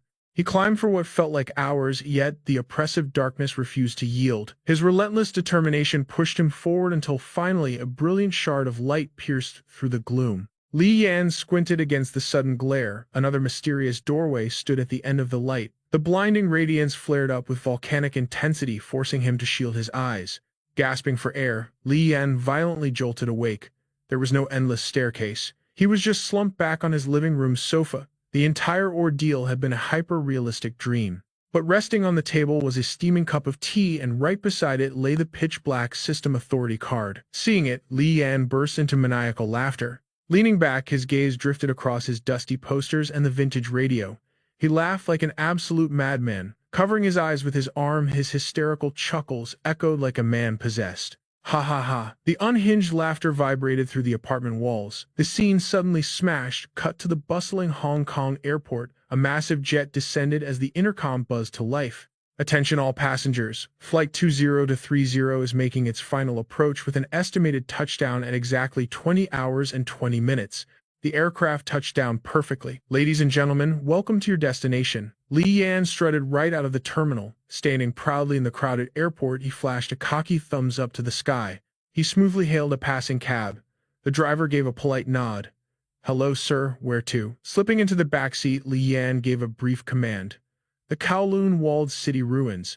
The taxi engine roared as it sped toward the destination. The sprawling metropolitan skyline rushed past the windows, framed by an impossibly clear blue sky. After a long drive, the brakes screeched to a halt. Li Yan leaped out onto the pavement. In his memories, this exact spot used to be a terrifying maze of lawless slums. In the past, his loyal gang would be waiting right here, roaring in applause. Now Li Yan stood completely expressionless, though a deep wave of melancholic sorrow silently washed over his hardened heart. The illusion shattered, dragging him back to harsh reality. Li Yan stood alone before the historical site. The infamous fortress was now just the peaceful Kowloon-walled city park. The terrifying underworld had been sanitized by modern civilization. No brothers were left to greet him here. Amidst the chaotic sea of clueless tourists, Li Yan's gritty voice began to narrate. He muttered to himself, I know damn well that before the mainland handover this fortress was abandoned, and now all its blood-soaked secrets have been forgotten by time. However, Li Yan was still desperately hunting for clues. He stopped an elderly man on the street. The old man rubbed his chin and chuckled. Young man, are you pitching a comic book plot? I have lived in this walled city for decades. We only have the local committee and security forces here. All that underworld syndicate stuff you mentioned sounds like a cheap gangster movie. That place is just a rundown slum, the old man slowly explained. Li Yan lowered his head. A bitter wave of disappointment washed over him, but surrendering was not in his vocabulary. Pushing forward, Li Yan asked, Sir, have you heard of Gong Rusin? The elder nodded wisely. Of course I have. He pointed at a towering skyscraper nearby. She built that massive corporation right there. Li Yan followed his gaze. A spark of hope finally ignited in his chest. A real clue at last. That makes sense. That tower belongs to Judy Corporation, and Gong Ruxin was her adoptive mother. Li Yan pressed on, what about her biological daughter? The old man stared at him like he was entirely insane. Kid, you are losing it. Madame Gong passed away completely childless. Those words struck Li Yan like a devastating thunderbolt. His fragile hope instantly shattered into absolute soul-crushing despair. The day slipped away and a heavy twilight swallowed the city. Defeated and exhausted, Li Yan slumped onto a park bench by the lake, cracking open a cold soda. He chugged the entire drink in one breath. Deep hopelessness clouded his trembling eyes. Staggering to his feet, he roughly wiped the sticky residue from his lips. His grip tightened violently, crushing the empty aluminum can as if strangling his own helpless fate. With a frustrated grunt, he hurled it toward a trash bin 20 meters away. The massive force made the can bounce sharply off the rim, flying right back to smack his own leg. Suddenly, a chubby man materialized from the shadows. "Why so angry, kid?" It was Mo. The mysterious man approached with a sly, knowing smirk. "Have you finally recovered from your little illness?" Li Yan scowled, glaring sharply at the newcomer. He cut straight to the chase. "Was everything an illusion?" Mo chuckled casually, waving his hand. "Obviously, humans cannot just travel through time. Have you ever heard of the grandfather paradox?" However, it was not fake either. Mo began his deep explanation. In this vast universe, no two leaves are exactly identical, yet countless leaves look terrifyingly similar. If that entire ordeal was just a dream, how did your body magically heal? Though realistically, you could still be dreaming right now. Li Yan stood in absolute silence, absorbing the revelation. "Are we talking about parallel dimensions?" Li Yan finally asked. Mo paced around slowly. "Yes, but actually no. They are parallel realms, but the terrifying butterfly effects between these worlds surpass human comprehension." Mo casually crossed his legs to explain further. "Humanity desperately dreams of conquering the cosmos, yet remains completely blind to the very ground beneath their feet. They cannot grasp true reality or the infinite branching timelines. A recently deceased genius scientist once proposed a multiverse theory. He hypothesized that his alternate variant in another dimension was incredibly athletic and full of blazing vitality. What is your take on that?" Li Yan felt a massive headache forming. His mind was utterly blank. "I have no idea what you are getting at." Mo sighed, breaking it down further. "We have an old saying about ignoring ghosts and gods. But imagine this purely hypothetically. What if those burned medieval witches truly possessed devastating supernatural magic but were completely exterminated? Now, what if a rogue medieval prince went insane, legalized witchcraft, and weaponized that ancient power? He could have sparked a legendary magical revolution, rivaling our modern industrial age. If that happened, your entire modern existence would be flipped upside down. That is the terrifying power of possibilities." Li Yan exhaled a heavy breath. "I think I am starting to grasp this system." Honestly, that was a fascinating story. Mo nodded, continuing his profound lore dump. "For instance, imagine if spiritual energy suddenly awakened right now. Those ancient martial arts manuals and legendary cultivation techniques would transform into devastating reality overnight. Hidden cultivation sects would emerge from the shadows. The very laws of physics would shatter, and these parallel dimensions would aggressively collide with each other." Li Yan locked eyes with him. "If I had not witnessed the system myself, I would call you a complete lunatic." Mo smirked. "That is why Yanfu missions share a twisted connection with your reality, yet operate under entirely different brutal laws. The true name is the Southern Yanfu Realm. It represents the legendary divine tree that continuously births new dimensions. Every single fruit hanging from its branches is an entirely new awakened universe. And players like us, we are simply parasitic bugs devouring the sweet nectar of these worlds." Mo pointed directly at Li Yan with a chilling grin. "We are the legendary Yanfu Walkers."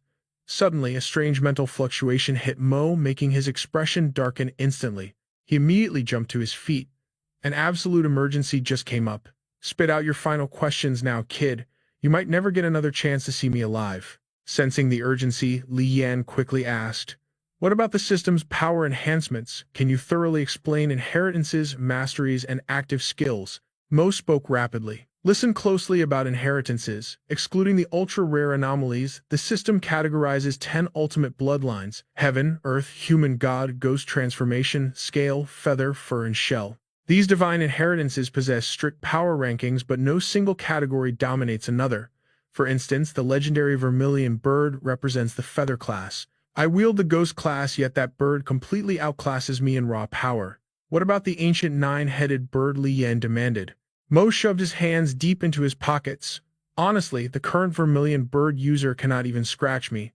Therefore, do not obsess too much over the base tier lists of these awakening paths. As your personal awakening percentage skyrockets, your baseline physical attributes and lifespan will drastically multiply. However, each of the 10 categories specializes in vastly different combat mechanics." Mo suddenly formed a finger gun, aiming directly at Li Yan's forehead. The gesture made Li Yan flinch defensively. Mo smirked. "For example, the Caming Beast represents the fur class. It grants terrifying health regeneration and absolute physical resistance. Meanwhile, the legendary Boss Snake falls under the Scale class. Its personal leveling speed is agonizingly slow, but it possesses overwhelming aura suppression against any similar living creatures. Mo squinted, actively searching his system memory banks for Li Yan's specific combat data. Failing to find it, he awkwardly scratched his head and finally lowered his finger gun. How bizarre. I definitely recorded your epic deathmatch against Li Jiangwu. Whatever system glitches like this happen all the time in these lower dimensions. Mo refocused his sharp gaze. Now your nine-headed bird belongs to the feather class. That explains your explosive god-tier agility enhancements. Shell classes provide beautifully balanced stats, while transformation classes strictly bind to ancient divine artifacts. Of course, those are just the basic rules. The Yanfu realm breeds absolute monsters. If you ever encounter a frail-looking feather user with impenetrable tank defenses, do not drop your guard. Burning with curiosity, Li Yan pressed about the top 5 awakening tiers. Heaven, Earth, Human, God, and Ghost. However, Mo blatantly refused to reveal their terrifying secrets. We will cross that deadly bridge when you actually survive long enough to face one. He offered one final warning. If you somehow manage to fuse both a feather and fur inheritance simultaneously, your maximum speed and brute strength will shatter all known limits. If you master multiple domain legacies, you can ascend to an overlord, but greater power demands heavier sacrifices. Leon eagerly pressed Mark. Then how do I level up my awakening? Mark answered smoothly. By plundering Nexus tokens imbued with legacy power. It is the one sweet reward the system grants cursed souls like us. However, even if you absorb several legacies, you can only serve as the ultimate avatar for one specific path. When I first entered the Nexus, my legacy was the fire beast, an ancient mythical creature.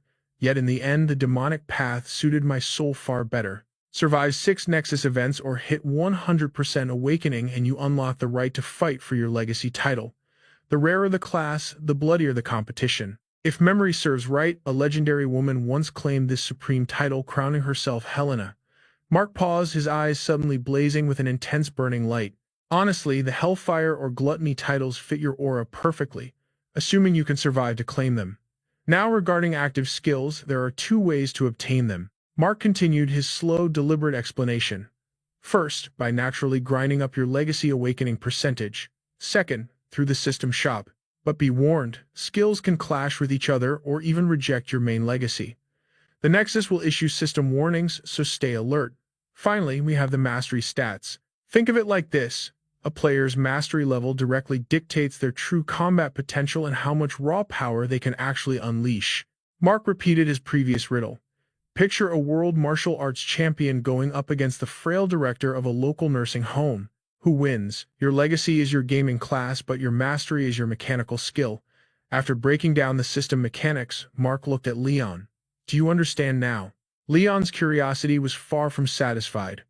What exactly is an outcast? Suddenly, a system prompt seemed to urgently push Mark to leave. Mark's expression darkened into a grim scowl as ominous storm clouds gathered above. Despite his obvious rush, he paused to outline the absolute rules for Leon. Rule number 1. All grudges between players must be settled inside Nexus events. You are absolutely forbidden from using any means to interfere with another player's reality. A torrential downpour suddenly shattered the silence. Mark's voice cut through the rain. Rule number 2. Never leak any information regarding the Nexus events. Rule number 3. Avoid using your legacy powers or supernatural items in the real world. Sheltered beneath the awning, Mark's warnings blended with a roaring storm. If you must fight to survive, cleaners will handle the aftermath, but you will face a strict investigation. Rule 4. Nexus events trigger every 2 months. Hide away, do not traumatize civilians. To re-enter the waiting room, simply find an isolated spot and meditate. Leon frowned, his anxiety bubbling to the surface. Is that really it? Am I doomed to fight for my life 6 times a year for the rest of my days? Mark smirked. No matter how much you slack off, the Nexus will not directly execute you. His smile turned razor-sharp as he challenged Leon. But if you want to shatter the chains of your cursed fate, you have to risk it all right. Brushing past Leon, Mark murmured softly. I have trained countless rookies, but barely any achieve an S-rank evaluation on their very first trial. My luck has been incredible lately. Let us hope it holds out. Mark threw one last, dangerously cunning glance over his shoulder. Oh, and outcasts, they are absolute parasites. Stepping directly into the freezing downpour, Mark let the rain soak him completely. His final parting words echoed back, "I hope you survive until we meet again." Leon remained utterly silent, watching him vanish. Long after Mark had disappeared into the shadows, Leon stood frozen in place. He stared intensely at the relentless heavy rain crashing against the pavement. Thunder cracked violently, the storm hammered down upon Dragon City Park under a suffocating gray sky. Neon lights flashed across the bloody battlefield, illuminating the mountain of corpses left behind by Uncle Duke. Uncle Duke strolled calmly through the carnage, wearing a waterproof coat under his black umbrella. His gaze narrowed with icy killing intent. "Come out already, or are you waiting for me to kill myself?" A cloaked, scarred assassin chuckled wickedly from the shadows, backed by an entire hit squad. Uncle Duke showed zero fear, staring them down with chilling composure. However, even he felt a flicker of surprise seeing their entire elite army materialize before him. The scarred leader sneered mockingly. "Forsake the Nexus, and the Nexus forsakes you." Uncle Duke snorted with pure disdain. "Are you not too damn old to spout such embarrassing lines?" Uncle Duke casually taunted his old enemy. "Hey fatty, color me impressed. Even Kingston could not track me down, but somehow you got insanely lucky today." The witch-nosed assassin cackled darkly. "I was only out here power-leveling some rookies, but I caught a massive whale instead. The Nexus truly blesses me with endless bounties. My luck is legendary to actually corner the great Titan." Uncle Duke remained unfazed. "Even if you track me down, what can your little squad of 11 executors actually do?" A red-haired assassin hissed coldly. "Let us find out." Uncle Duke instantly tossed his umbrella aside. He flexed his fists, and a devastating crimson aura instantly erupted around his hands. Uncle Duke roared as his terrifying aura skyrocketed. Shockwaves blasted the rain-soaked ground into absolute craters. Standing at the center of his blood-red power, he unleashed a maniacal laugh. "Ha ha ha." Crimson suddenly rushed to the scene, panicking as he shouted for Titan. He watched anxiously from a distance. Uncle Duke glared at Crimson. "Did I not order you to stay far away?" The assassin squad swarmed forward like locusts. The red-haired girl launched the first deadly strike. Suddenly, the scene shifted to a much brighter, peaceful location. Soft moonlight and golden street lamps illuminated an ancient courtyard in Kangshou. A lone shadow practiced deadly sword arts inside. A table sat nearby, covered in grenades, ammo clips, a handgun, and a burner phone. The burner phone suddenly buzzed. The flashing blade instantly halted its deadly dance. Leon snatched up the ringing device. "Hello," the caller chuckled warmly. Hearing that energetic voice, "I guess you survived. Is your terminal illness actually improving?" Recognizing his old friend, Leon smirked. "I am still breathing. It is not your turn to cry for me yet." Out of pure habit, Leon asked the lingering question. "By the way, how is Diana doing? It has been an eternity since I last saw her." "Honestly, I have no idea," the caller sighed. "Rumor says she moved away and got married years ago." Leon froze suddenly, remembering Marcus screaming furiously at him in the past. "What exactly is your relationship with my sister?" Brought back to reality, Leon let out a helpless sigh. The caller's voice turned anxious. "Hey, Leon, do not mess with me. Tell me the truth. Did Eastern medicine actually cure your condition? Do not lie to me." Leon gently rested his blade against the table and grabbed a towel to wipe his sweat. Wiping his brow, Leon smiled softly into the receiver. "I will come visit you in a while." Pure joy radiated from the other side. "Perfect. You better keep that promise. Have your sister-in-law prepare a massive feast for you." Faced with this overwhelming hospitality, Li Yan could only nod vigorously. "Yeah, all right. Thank you." Hanging up, Li Yan tossed his phone onto the table. His hand smoothly grabbed a handgun, sliding a fresh magazine into the grip. Click. The weapon was locked and loaded. Tucking the firearm into his waistband, he firmly gripped his sword. Suddenly, pitch-black shadows swallowed the sky around him. The system chimed in. "Lord Walker, the Yanfu event is about to commence. You possess a Yanfu token. You may use it to bypass this current trial entirely. Alternatively, you can choose to sacrifice the token to drastically elevate your starting status within this upcoming Yanfu event. A higher status guarantees significantly more resources and support. Sacrifice it," Li Yan commanded coldly. "System alert, Lin Yutang's manuscript has been sacrificed. Your social standing has been successfully upgraded for this event." Li Yan was instantly transported to the new battlefield. Shredded, blood-soaked banners fluttered in the dead wind. He jolted awake, his eyes scanning the absolute massacre around him. Mangled corpses blanketed the earth, dyeing the entire landscape in horrifying crimson. An apocalyptic battle had clearly just ended here. Struggling to sit up, blinding pain shot through his shoulder as if every single bone had been violently shattered. He stared down at his trembling hands, thick blood dripping from his fingertips like morbid rain. Yet a dark smirk crossed his face. Blood shed right at the start, what an excellent omen. The supreme ruler sitting upon that majestic throne was none other than Toyotomi Hideyoshi, the man who ended Japan's internal wars, united the nation, and ruthlessly launched an invasion into Korea. A terrifying armada of warlords forged in the fires of a century-long Sengoku period marched forward with overwhelming force. In just 1 month, 3 major capitals and 8 provinces of Korea fell completely. The map was practically swallowed whole by the expanding blood-red territory of the Japanese forces. The Korean royal family was pushed to a pathetic sliver of land in the northern mountains. King Seonjo fled to Iju in desperation, desperately begging the mighty Ming dynasty for reinforcements. Emperor Wanli deployed Shaanxi's commander Li Rusong and Vice Minister of War Song Ying Chang. Leading an elite force of 40,000 Ming soldiers, they marched through freezing blizzards toward Pyongyang. But before that massive 40,000-strong army arrived, the imperial court sent vanguard General Zhu Chenghun. He led a mere 3,000 men to eradicate the Japanese invaders in Korea. This was a brutal era where gunpowder was just rising, yet cold steel still ruled the chaotic battlefield. And this was the deadly new Yanfu mission assigned to Li Yan. Tricked by fatal Korean intelligence errors, the Ming vanguard suffered a catastrophic defeat. Rivers of blood flooded the ruthless battlefield. The Imjin War was a true era of chaos with countless innocent lives lost. The timeline was between 1592 and 1593. Corpses were piled up like grotesque mountains.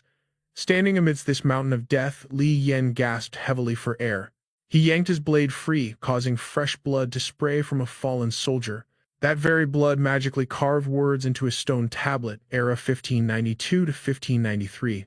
Location, Pyongyang. Coordinates 40 degrees north, 127 degrees east. The requirements for this Yanfu trial are as follows. Objective 1. Survive until the very first trilateral peace summit between the Ming Japanese and Korean forces. The crimson liquid twisted and danced, forming a new set of ominous instructions on the rock face. Additional Yanfu event objectives are as follows. Locate a Yanfu token possessing the Yazi power. Slaughter at least 3 types of Japanese Sengoku mutant beasts. Execute a minimum of 1 Sengoku warlord. Assassinate Konishi Yukinaga, commander of Hideyoshi's 1st Division. Fulfilling absolutely any of these conditions will count as a success. The Yanfu event has officially begun. Special note, you owe me a life. Now I am coming to collect that debt. Scanning the eerie bloody text, Li Yan suddenly recalled his previous brush with absolute death. The time he had miraculously survived and inherited a life debt. So they meant that moment, he muttered, glaring at the crimson warnings. Taking out an enemy commander amidst tens of thousands of soldiers. This isn't some fantasy novel. Do they think this is a damn video game? Fighting in an underground arena was literal child's play compared to surviving a real war. The difficulty of this mission was on an entirely different, terrifying level. Now he had to clash against armies of thousands. True heroes are born in chaos. Only the battlefield reveals who the real monsters are. Since I am already in hell, I might as well fight like a demon. Li Yan swung his blade with burning resolve. I really want to test my steel against the legends of this era. His current identity was a platoon commander under Ming General Zhu Chenghun, commanding 3 squads, consisting of roughly 20 soldiers. A new system notification flashed. You have acquired a special mastery exclusive to this Yanfu event. Equestrian skills activated at 70% proficiency. Once this event concludes, this specific mastery will be erased from your memory. Alternatively, you may spend 700 Yanfu points to permanently bind this skill to your soul. Your social status has been successfully elevated for this trial. Your current military rank is now platoon commander. Another critical alert popped up. Mo's gift requires 12 hours to fully update. Please wait patiently. A materialized inventory box appeared before him. Ripping it open, Li Yan pulled out a modern firearm and a handful of lethal fragmentation grenades. The firearms he exchanged for had finally arrived. They were soul-bound, meaning he had to carry them at all times. They could not be buried, hidden away, or gifted to any other person. Any empty bullet casings or discarded weapon fragments will automatically vanish into thin air once they exceed a 200-meter radius from your body. Analyzing his modern arsenal, Li Yan strategized. Guns and explosives were only perfect for surprise attacks against unaware targets. He could not rely on them too heavily. In a massive war, their blast radius and ammo were severely limited. Furrowing his brows, he steeled his absolute resolve. To forge great iron, the hammer must be strong. Amidst the sprawling sea of corpses, demonic scavenger birds were already swooping down to feast on the dead flesh. Their eyes gleamed with a sickening, bloodthirsty crimson glow. Scanning his horrifying surroundings, Li Yan's tactical mind raced. A massacre of this scale. But there is no way I am the only sole survivor here. Not far away, a massive beast pierced with countless arrows twitched violently. Without hesitation, Li Yan activated his skill Phantom Glimpse to analyze the unknown threat. The system data flooded in. The creature perched on the pile of human remains was a Nekomata, a yokai beast capable of controlling corpses, unable to use cursed aura but possessing highly venomous fangs and claws. Threat level maximum red. The mutant yokai slowly turned its head, a half-eaten human arm still dangling from its monstrous jaws. Terrifying crimson smoke billowed from its glowing eyes. Unfazed, Li Yan aimed his cold steel barrel straight at the beast's skull. Bang! A deafening gunshot echoed. The bullet drilled perfectly into the Nekomata's horrifying eye. It shrieked in absolute agony as the hot lead pierced its demonic flesh, sending up plumes of burnt smoke. Grotesque writhing tentacles began sprouting from the bloody bullet hole. The Nekomata staggered upright, roaring with primal fury. Tossing its grisly human snack aside, it launched itself at Li Yan like a devastating hurricane. It lunged with razor-sharp claws, forcing Li Yan to dodge wildly backward. Clang. The venomous talons clamped down violently right onto Li Yan's drawn sword. Li Yan ground his teeth, desperately pushing back against its overwhelming power. What the hell is this abomination? If I was not seeing this, I would not believe it. The Nekomata snapped its deadly jaws, but miraculously its lethal bite missed him by mere inches. Using explosive strength, Li Yan brutally wrenched his blade free. He instantly unleashed the Phantom Viper strike technique. His steel flashed, slicing flawlessly through the Nekomata's throat, sending a massive geyser of blood erupting outward. The mutant beast let out a blood-curdling screech of pure agony. Li Yan didn't hesitate. He delivered another devastating kick. The massive creature was sent flying like a mere feather. The demonic cat crashed to the ground, soaked in its own blood. It struggled to stand, gasping for its final breaths. Li Yan narrowed his eyes. You really can't underestimate a monster of this caliber, he thought to himself. He pointed his blood-stained blade straight at the beast. This was their world now. Yet at the same time, it felt completely alien. The grotesque monster growled, gathering its remaining strength. Suddenly, the ground shattered beneath it. It leaped forward in a desperate escape, blasting dead bodies into the air as it charged past them. Li Yan kicked off the earth, launching himself into the air. The demon cat glanced back in pure terror. Li Yan was right on its tail, trying to run, not a chance. His sword pierced directly into the monster's gaping wound. A deafening roar echoed out as blood rained down from the sky. With one swift motion, the beast was sliced completely in half. The demonic cat was absolutely obliterated by Li Yan's blade. Even with half its body destroyed, it continued to shriek miserably. Li Yan pulled back his sword, activating a system buff. His explosive power and attack speed skyrocketed by a massive 90%. He vaulted into the air one last time. His blade came crashing down right between the monster's eyes, cleaving its remaining half perfectly down the middle. Let's see you try to resurrect from that. Li Yan stood tall and victorious over the fallen demon. He cast one final cold glare at its butchered remains.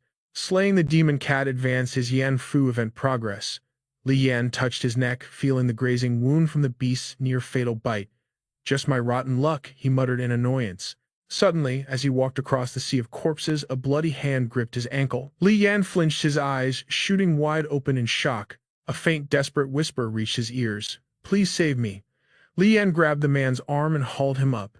He immediately activated his appraisal skill to check his stats. Name Dang Tianshong.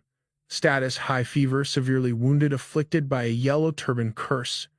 Li Yan ripped the man's shirt open, revealing a horrifyingly deep bleeding stab wound on his stomach.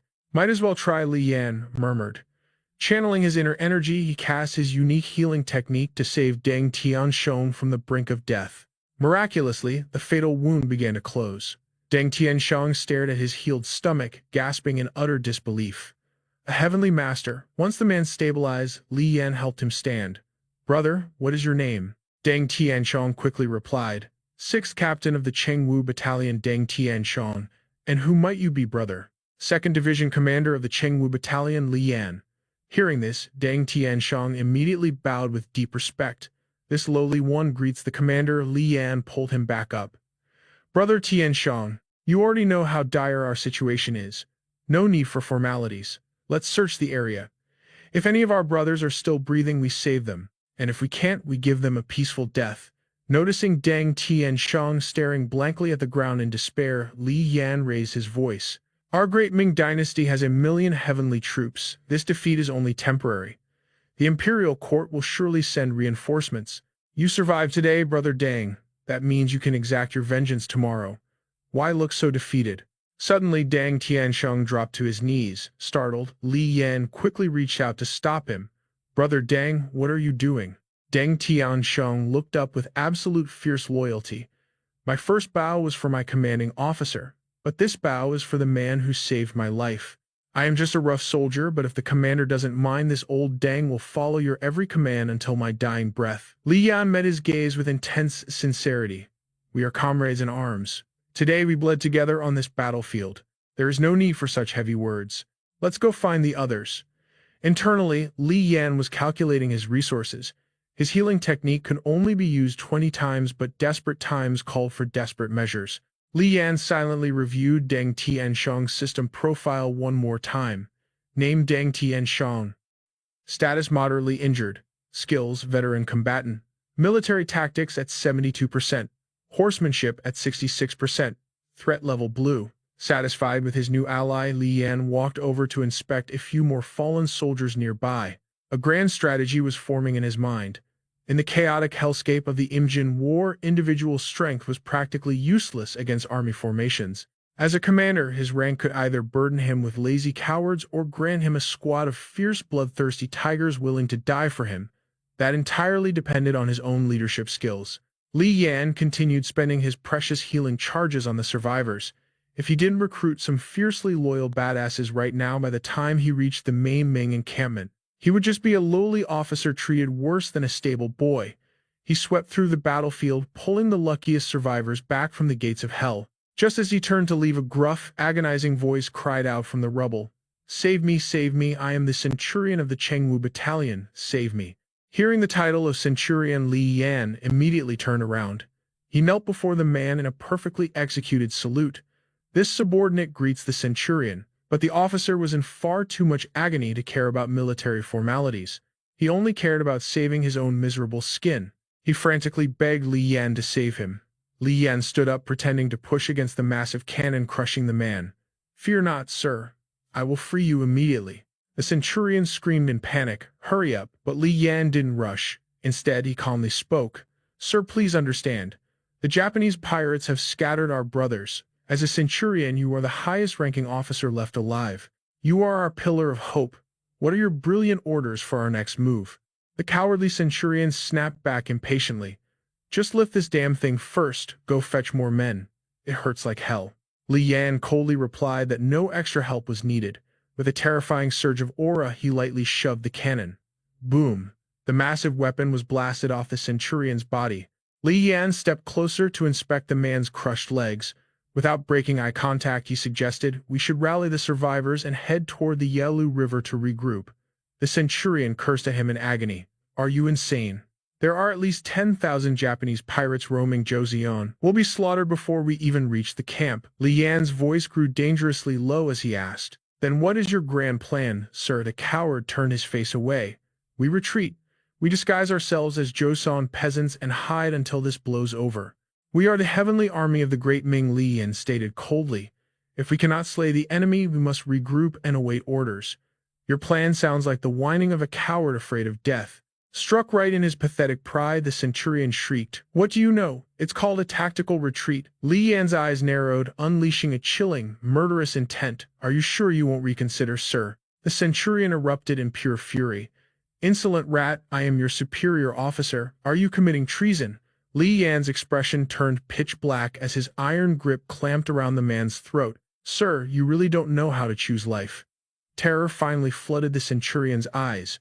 What are you doing? But before he could finish, begging, a sickening snap echoed through the air. With just a slight squeeze of Li Yan's hand, the coward let out one final muffled gasp. His eyes rolled to the back of his head. Li Yan had personally sent his corrupt superior straight to the afterlife. Deng Tianxiang suddenly turned to Li Yan. "Commander," he called out. Li Yan calmly closed the fallen captain's eyes. "What is it, Brother Deng?" he asked coldly. "We caught a spy," Tianxiang reported. "Probably a Japanese pirate." Li Yan barely looked up. "If he's a pirate, just execute him. Why bother me with this?" "He was hiding in a barrel," Tianxiang explained, "and he speaks fluent Japanese." The prisoner was dragged forward, trembling like a leaf. "Mercy, mighty soldiers, please have mercy." Dropping to his knees, the man desperately pleaded, "I'm just a translator from Hansan. I followed the commander's army to Pyongyang." Li Yan towered over the shivering man. "You speak their language?" The prisoner nodded frantically.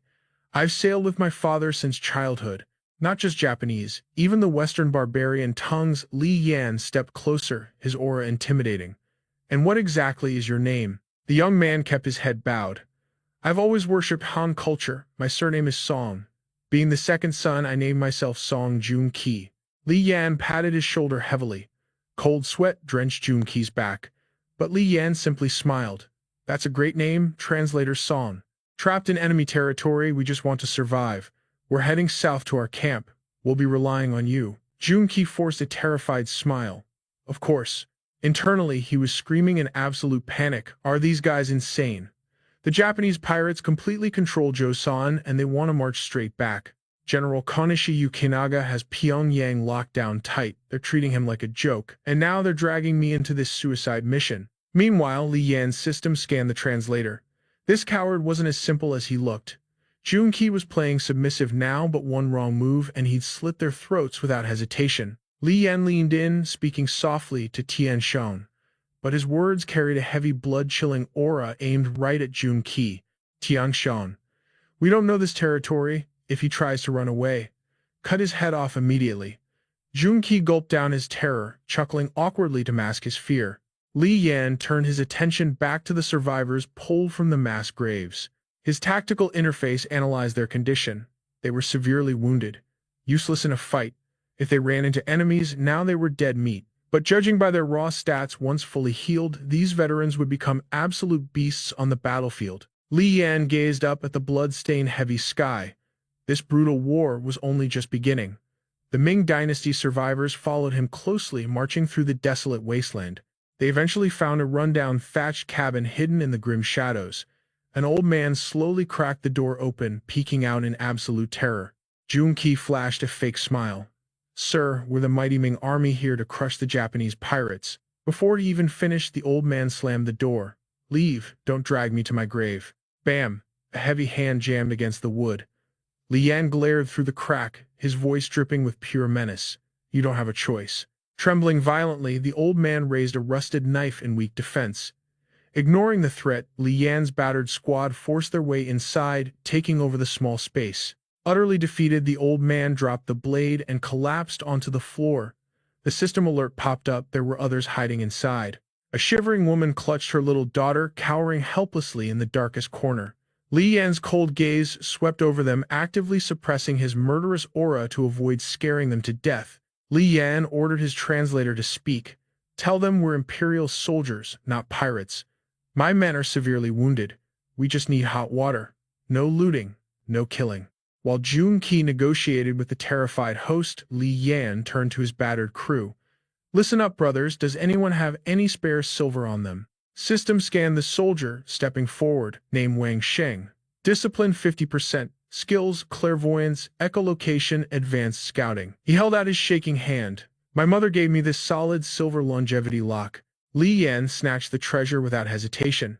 Tossing the heavy silver to the stunned old man, he immediately barked orders at Tianxiang.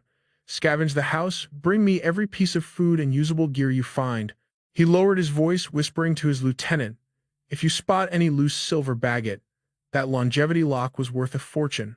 We're not running a charity here." Scanning his critically wounded Ming soldiers, a heavy sigh escaped Li Yan's lips. Breaking through the enemy blockade with this crippled squad, it would take a miracle. Suddenly, Tianxiang's voice cut through the silence. "Commander Li Yan." He was peeking through the cracked door. "Enemy spotted. Japanese pirates." A squad of elite pirates was marching straight for their hut. Their bloodlust was obvious. They suspected Ming soldiers were hiding inside. Crisis mode activated. Li Yan snapped into action. Wang Sheng dragged the wounded into the kitchen, everyone else into the cellar. Now Li Yan's eyes gleamed with a deadly plan.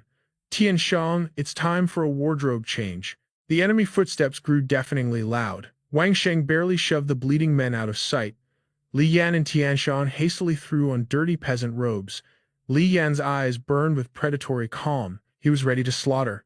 Crash! The flimsy wooden door exploded off its hinges. The arrogant pirates swaggered inside, acting like they owned the damn place.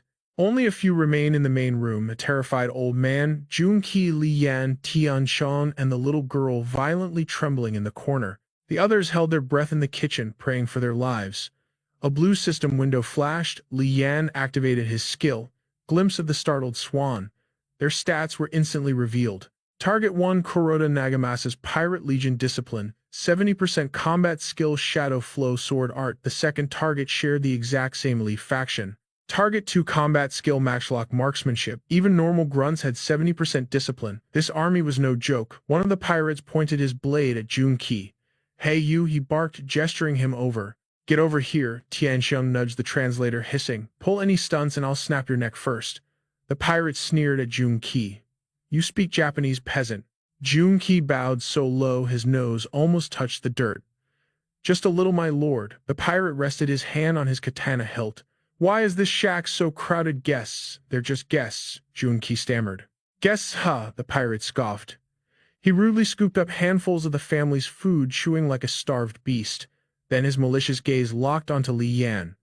He stepped right into his personal space. Hey, big guy. Do you understand me? Li Yan stood like a cold, unmoving statue. Enraged, the pirate grabbed Li Yan by the collar. Are you deaf, you idiot? Meeting absolute silence, the pirate shoved Li Yan away in disgust. Useless trash, he spat on the floor. But suddenly, his sinister eyes darted sideways. He spotted the little girl paralyzed with fear. The poor girl flinched, gripping her tiny sleeves in pure panic. The pirate licked his lips like a starving predator, a sickening grin spreading across his face. He began creeping toward his new prey. Panic spiked in Junqi's chest. Desperate to save the child, he threw himself in the pirate's path.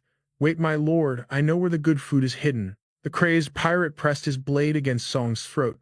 Scram trembling before the deadly steel, Song scrambled away. The pirate then cornered the little girl, licking his lips like a starving beast. Deng glared at the scum, grinding his teeth in pure disgust. Beside him, Li Yan coldly remarked, She is not your daughter. Why panic over a stranger? Do you think surviving this hell is easy enough to play the hero right now? The two pirates pinned the terrified girl against the cold wall. They reached out their filthy hands to grab her. The old man dropped to his knees, begging for mercy. Instead, they kicked him away like trash. The two degenerates violently dragged the girl forward. One of them ruthlessly tore her dress. She kicked and screamed, weeping in pure helpless despair. The old man could only clutch his head and sob. The pirates acted like disgusting, ravenous demons. One even stripped off his shirt. Suddenly, the mother charged out of the kitchen wielding a butcher knife. This desperate sight ignited a fire in Song's heart. He wanted to save them. Screw your ancestors to hell, he roared with sudden courage. The pirate instantly drew his blade to strike them down. The deadly tip slashed right at Song, but he miraculously dodged death by a hair. Suddenly, a strong hand clamped down on the pirate's sword arm. Li Yan had just saved Song's life. In a flash, Li Yan's blade reversed its lethal path, slicing clean through the pirate's skull. Blood sprayed like a fountain before he could even react. The second pirate, still pinning the girl, froze in sheer terror, seeing his comrades slaughtered. He scrambled up to fight Li Yan. But before Li Yan even made a real move, the idiot tripped right onto the waiting blade and died. You absolute fool, Li Yan spat with icy disdain. Panicking at the sight of his dead partner, another pirate desperately reached back for his club. But the exact second his fingers grazed the wood, an iron grip locked completely around his wrist. Deng crushed the pirate's arm to stop his struggle. Li Yan's next sword strike crashed down like lightning. The severed head flew through the air. Blood erupted everywhere, sending Song into a total panic. The very next second, Li Yan smashed Song's face straight into the dirt. Song gritted his teeth in agony. Interpreter Song, Li Yan growled, Didn't I tell you to behave? As the others rolled the corpses into straw mats to drag away, Li Yan continued his brutal interrogation of Song. Or do you admire great Ming culture so deeply that even when cursing for your life you use our native tongue? You call yourselves heavenly troops? Bull crap, Song roared back. Joseon pays tribute every single year, and what do we get in return? We get 3,000 of your soldiers utterly crushed. You act so mighty, but watch our women get violated without a word. If great Ming citizens were bullied like this, would you just stand there? The trembling mother held her traumatized daughter tightly. Song glared furiously at Li Yan. Are great Ming lives the only human lives? Are the people of Joseon just animals to you? Li Yan answered with a devastating punch. The heavy blow sent Song flying backward, crashing hard against the wall before crumbling to the floor. Claiming Ming lives are worth more than Joseon lives, Li Yan replied coldly, is not something a lowly foot soldier like me gets to decide. But let me ask you this, Li Yan towered over him. If Joseon citizens matter, do the lives of my Ming soldiers mean absolutely nothing? He pointed at the homeowner cowering in the corner. We shed our blood defending your Joseon homeland, yet this man locked us out. He is an ignorant, cowardly peasant, and I can overlook that. Li Yan aggressively hoisted Song up by his collar.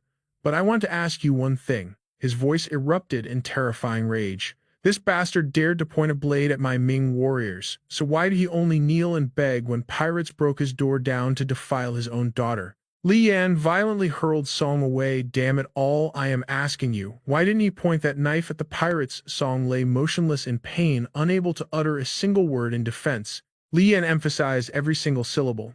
If you want others to respect you, to value your life as human, you must prove exactly what your life is worth. Hearing this powerful declaration, the surrounding Ming soldiers felt a deep spark of agreement. The corpse detail returned to report. Commander Li, we dumped the bodies in the ice cellar. No one followed us. Still, we cannot stay here long. Nodding, Li Yan walked over and picked up a northeast rifle. System prompt matchlock musket, normal tier. Fire rate 1 shot per minute. Range 200 meters. Requirements: military arts mastery above 50% or firearms mastery above 65%. Li Yan tossed the weapon straight to Wang. Wang caught it, stuttering, Commander, what is this? You are the youngest among us, Li Yan stated. Take it to protect yourself. Li Yan still held a gleaming katana in his hand. He glanced at Deng.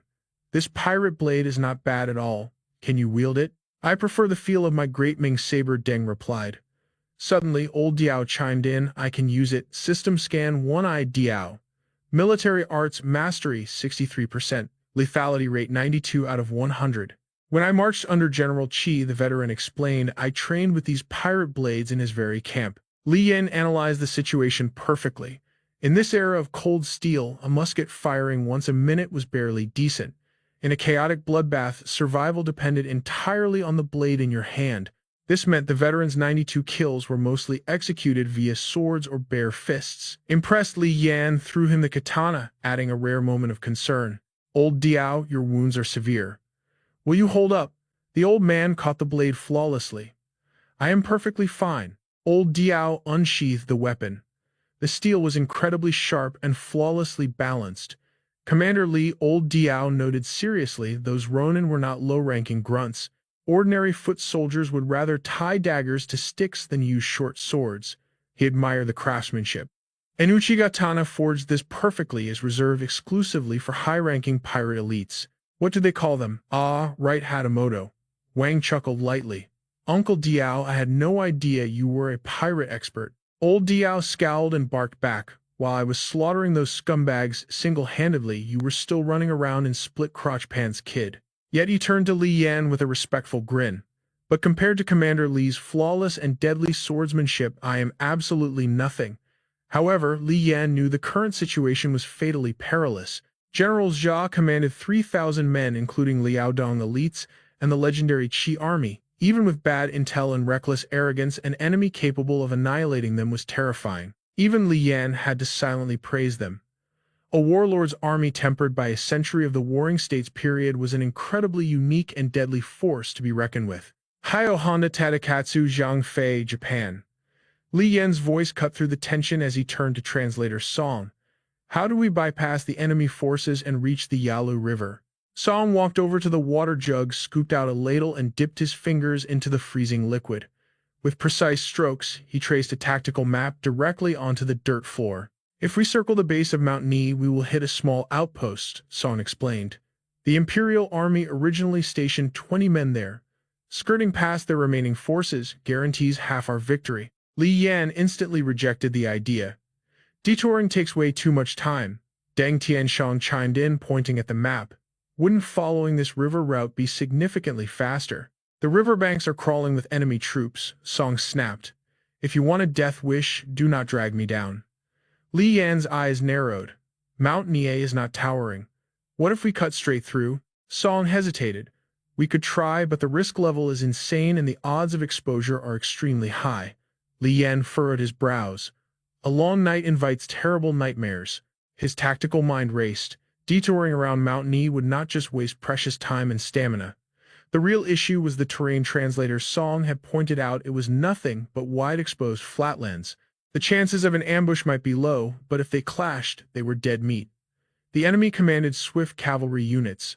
On flat ground, escaping would be absolutely impossible. Scaling Mount Nie is faster, Li Yan calculated. The rugged terrain neutralizes their cavalry, giving us a fighting chance. Suddenly, a young woman emerged from the kitchen, muttering something in Japanese. She and Song quickly exchanged a series of hushed foreign phrases that left the rest of the squad totally clueless. The men immediately turned to Song. What exactly is she blabbering about? Song sighed. This little girl claims Mount Nie is haunted by demons. Are you really believing a child? Deng Tianshong scoffed loudly. Demons, I am over 30 and have not seen a single spirit yet. Grabbing a bowl of water, Tianshong flashed a mischievous grin. If it is a male ghost, I will smash him. But if it is a beautiful female ghost, that is a different story. One-eyed Diao accepted his bowl with a grim expression. Ghost stories might be garbage, but when a nation collapses, vile monsters awaken. With mountains of corpses everywhere, dark entities definitely spawn. Li Yan's eyes suddenly glinted with a predatory light. He flashed a wicked smirk. If there are demons, even better. The surrounding wasteland was suffocatingly bleak, trapped beneath a heavy freezing blanket of snow. Meanwhile, along the frozen riverbank, a soldier and Commander Kobayakawa discovered 2 enemy corpses previously slaughtered by Li Yan hidden beneath the ice. Simba's squad broke formation to catch up, and now they are dead. Kobayakawa examined the mangled bodies with deep regret. How do I explain this devastating loss to Lord Kuroda? The torchbearer inspected the scene. They drifted down the ice. Joseon rebels probably ambushed them. Kobayakawa shook his head, his gaze turning deadly. Wiping their tracks this flawlessly. That is no ragtag rebel militia. This is the regular army. The torchbearer swallowed hard. Do we hunt them down, sir? A chilling smirk crept across Kobayakawa's face as he traced the edge of his blade. Their sword work was blindingly fast. His warhorse whinnied fiercely as he issued the command. 4 elite Crimson Cavalry ride with me. Without a single trace of sorrow in his voice, Kobayakawa declared, the hunt begins. Meanwhile, the great Ming warriors were pushing through the unforgiving snow-choked passes of Mount Nie in the dead of winter. Suddenly, Li Yan slammed to a halt. Deng Tianshong tightened his grip on his weapon. Commander, what is wrong? Following his gaze, Tianshong's eyes widened in shock. A solitary cabin stood right in the frozen wasteland. Li Yan's voice dropped to a cautious whisper. Tianshong, how long have we been marching? Deng calculated quickly. An entire day, sir. We hit the mid-mountain ridge. Li Yan's eyes narrowed with extreme suspicion. We are in the absolute middle of nowhere, Li Yan murmured. After a brutal day's climb, we could not even find dried wolf dung for a fire. Yet somehow this perfectly intact cabin appears. Trusting his instincts, he commanded the squad. Form up, we investigate. A lone wind chime clattered eerily against the blizzard. As the vanguard approached, Song knocked. The heavy door creaked open, revealing a young woman. She possessed an incredibly graceful, alluring figure, but an undeniably sinister aura clung to her. She immediately exchanged a rapid string of Japanese words with translator Song. Song shot a highly tense glance back at the heavily armed squad. In that split second, the woman's gaze sharpened into a deadly calculating glare. Anyone with survival instincts could tell she was dangerously abnormal. Unfazed, Li Yan's elite veterans stood like mountains, staring her down. Young Wang Sheng nervously whispered, Uncle Diao. My mother always warned me. During heavy blizzards, demonic wildcats transform into beautiful women. She said if you reject their charm, they will petrify your flesh into solid stone. But if you harbor wicked thoughts, they will brutally rip out your heart and devour your liver. One-eyed Diao merely scoffed, ignoring the trembling rookie. What a massive mama's boy. Song turned back to deliver his report to Li Yan. She claims she lives completely alone. She agreed to let us shelter for one night. Lowering his voice, Song cast a wary glance at their host. Sir, my system interface is screaming.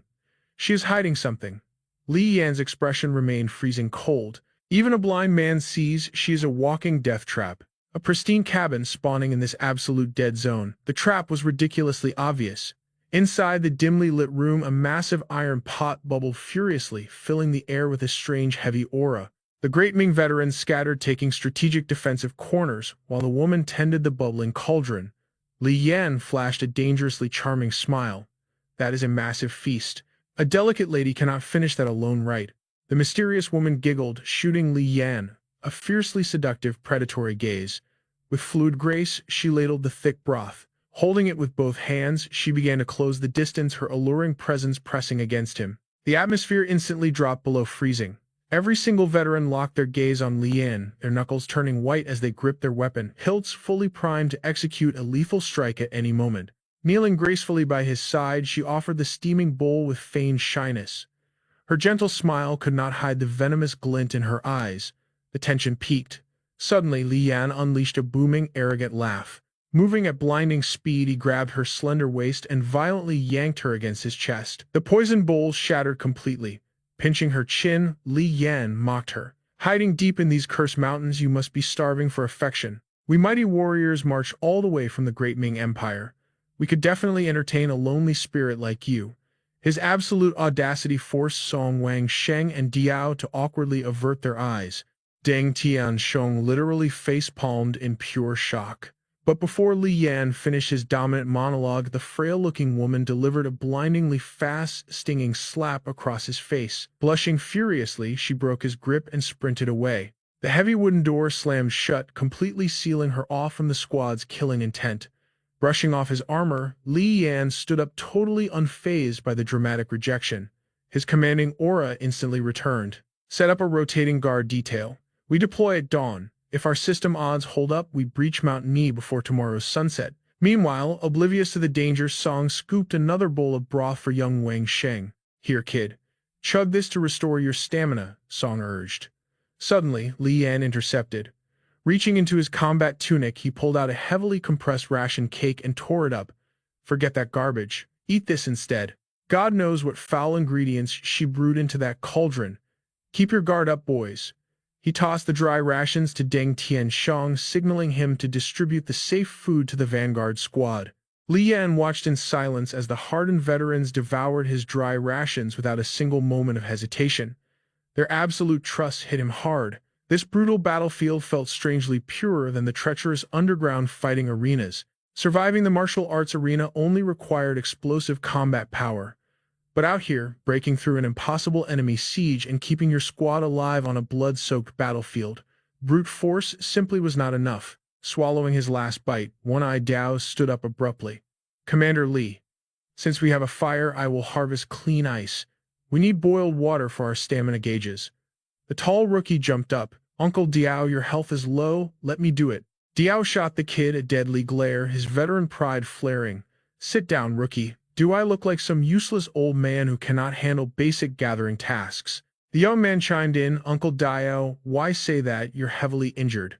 One-Eyed Dao simply rested his massive blade on his shoulder. With a defiant smirk, he challenged, you look pretty tough, kid. If we throw down right now, I could crush you. Care to bet? The kid waved his hands in sheer panic. No way, you're being totally unreasonable. I'm just trying to be nice here. I could never bite the hand that feeds me. Diao ordered him to return before dusk, and he quickly agreed. Wang Sheng then handed Diao a rifle, saying, take this, Uncle Diao. If you spot any wild game, blast it. We need a good meal.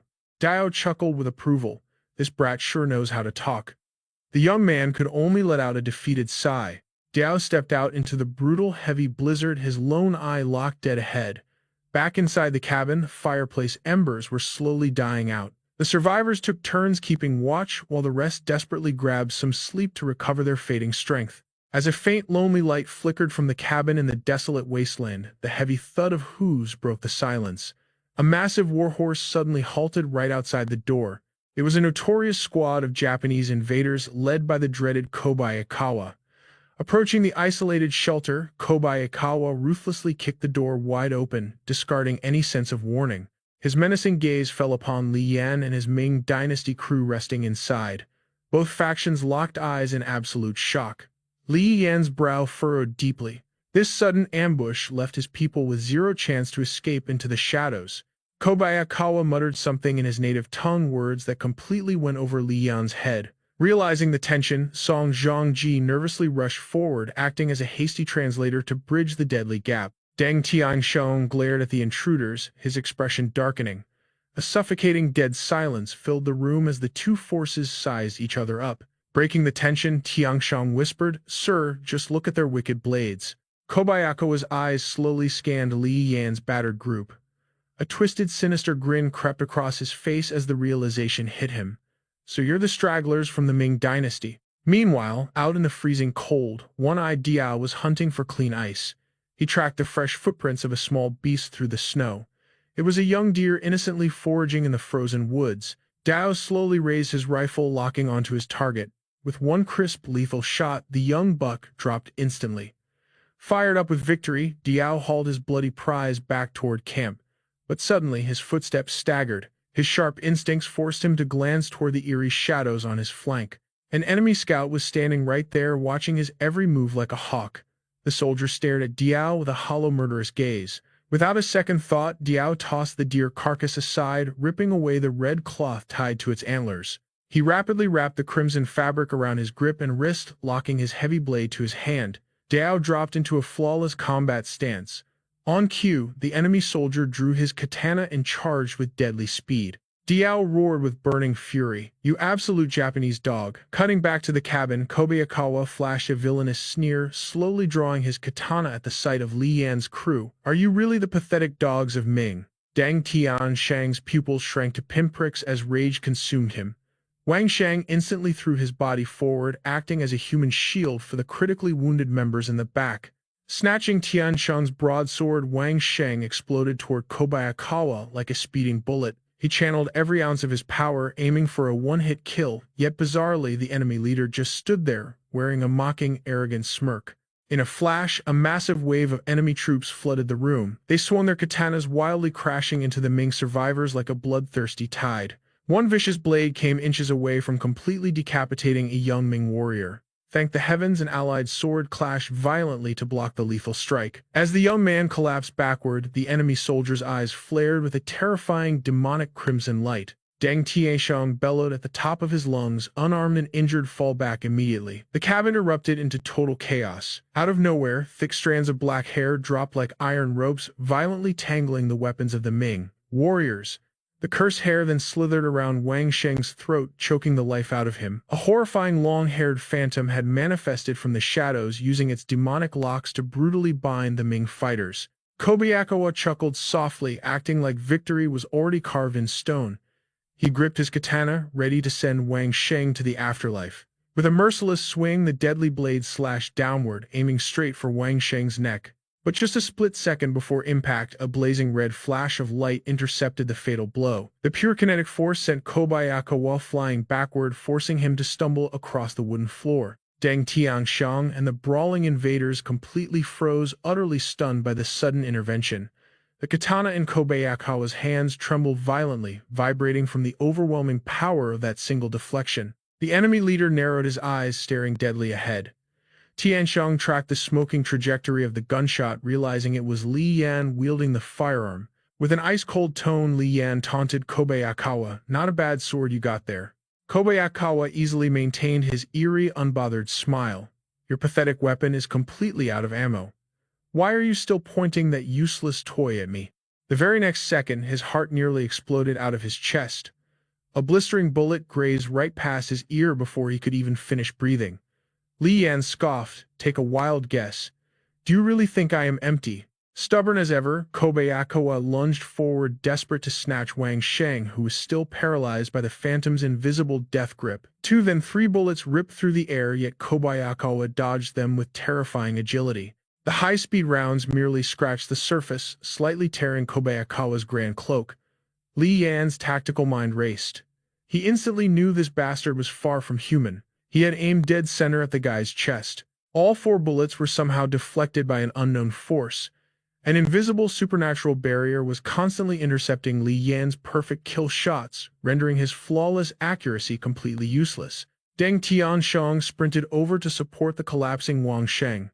"Hey, what is wrong with you?" Wang Sheng couldn't speak. He could only cough violently. A horrifying bleeding ligature mark was burned deeply into his throat. Sensing the supernatural threat, Li Yan immediately activated his ocular skill. A shocking glimpse. The system interface lit up, revealing a grotesque, long-haired specter hovering right beside Kobayakawa. These guys were the elite red armor warriors. The system window popped up, elite troops from the Kai Nation. Military banner mastery at 70%.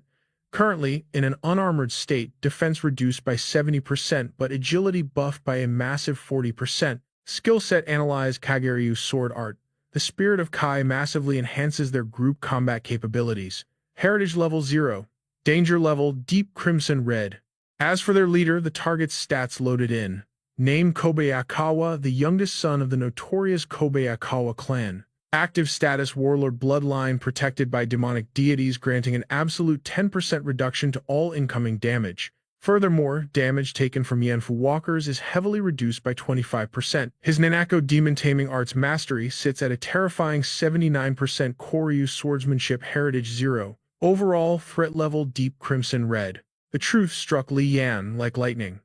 The invisible shield was completely fueled by his demonic taming arts. Kobayakawa, still chillingly arrogant, laughed out loud. Has the Ming Dynasty's firepower really evolved to such an impressive level?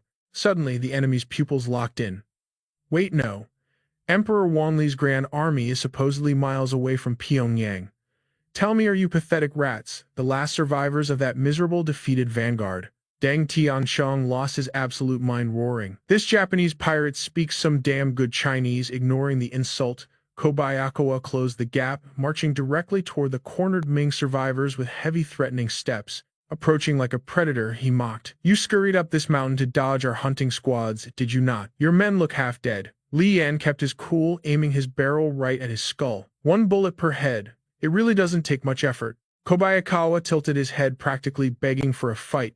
Then why hesitate? Make your move. Instead, Li Yan locked his sights on the enemy grunt beside him. The poor soldier froze entirely, completely unable to react in time. The bullet screamed inches away from the grunt's face, but out of the absolute void, a phantom hand violently thrust outward. In a split second, the deadly projectile was effortlessly swatted into another dimension. Recognizing the sheer danger, Li Yan instantly commanded every Ming soldier to fall back. Kobayakawa stood there radiating pure, unmatched arrogance, completely unfazed. He and his monstrous squad held their ground, waiting for the real bloodbath to begin. On the flip side, cold sweat dripped down Li Yan's face. His mind raced frantically. When he opened fire on Kobayakawa, that demonic entity moved with a blinding speed that was practically invisible to the naked eye. Gunfire erupted toward the distant samurai. Instantly, the little imp's movements grew sluggish. It was a deadly combination of physical strikes and binding curses. Strands of ghastly hair dropped from the ceiling as a dark silhouette materialized. Li Yan locked eyes with the entity. A burning sensation flared from the wound on his neck, forcing him to clutch it tight. Across the room, Kobayakawa barked at his men, demanding to know why Li Yanto had not returned. On the other side, Li Yan shared the same worry. Night had fallen and old Diao should have been back by now. The standoff between Li Yan and Kobayakawa reached a boiling point.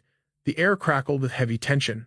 Behind them, Wang Sheng stumbled against the wall, gritting his teeth in pure agony as cold sweat drenched his face. The long-haired phantom reached out its terrifying claws toward him.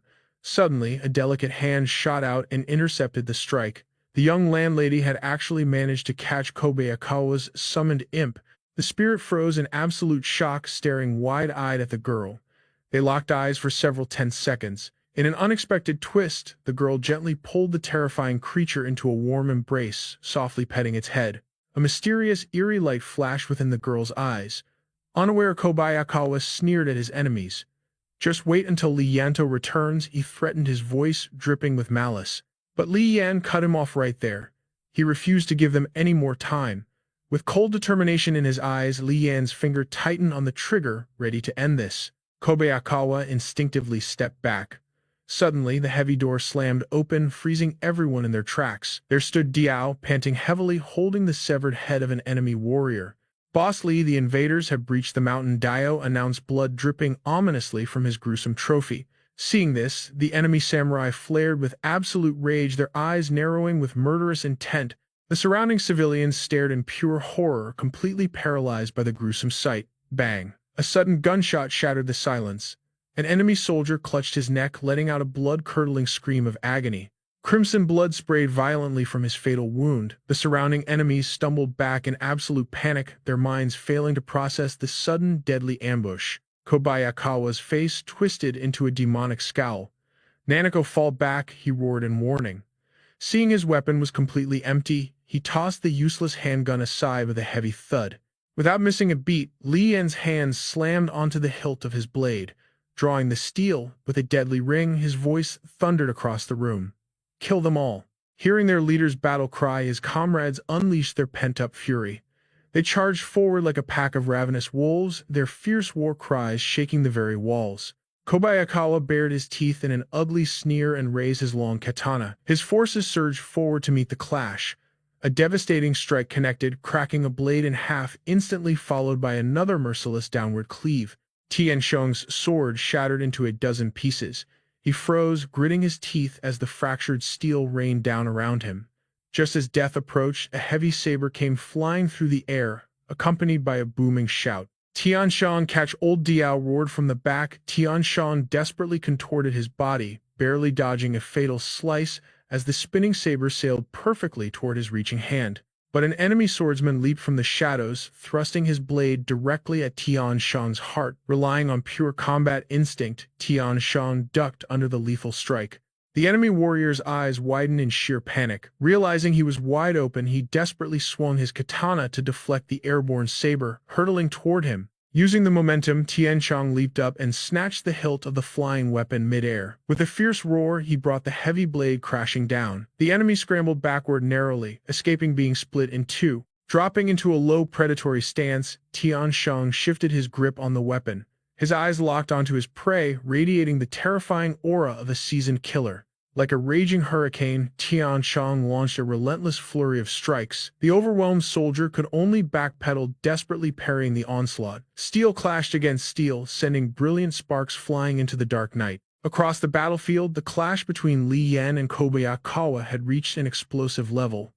Their duel was a deadly dance of pushing and pulling, every strike aimed straight for the kill. Pushing his physical limits, Li Yan charged like a raging beast. Kobayakawa gripped his katana tight, his face twisting in frustration as the sheer force pushed him backward. Digging his heels into the dirt, he desperately braced himself. "This bastard's raw strength is completely overwhelming," Kobayakawa cursed in his mind. Refusing to give his opponent any breathing room, Li Yan unleashed another devastating combo of brutal strikes. Sweating profusely, Kobayakawa stumbled backward, his arms trembling as he barely raised his blade in time to deflect the crushing blows.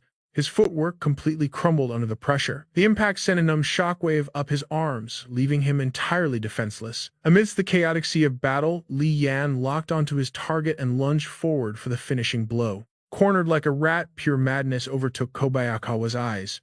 A twisted, psychotic grin spread across his blood-stained face. "Come and get it," he roared in absolute defiance. Something was wrong. Li Yan's combat instincts flared, warning him of a hidden trap.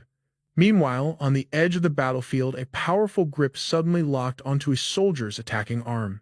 Tianxiang anchored his stance, crushing an enemy's wrist in a vice-like grip while readying his own blade. But the desperate soldier instantly shifted his weight, thrusting a hidden dagger straight toward Tianxiang's chest. Spotting the danger, Li Yan's eyes widened in horror.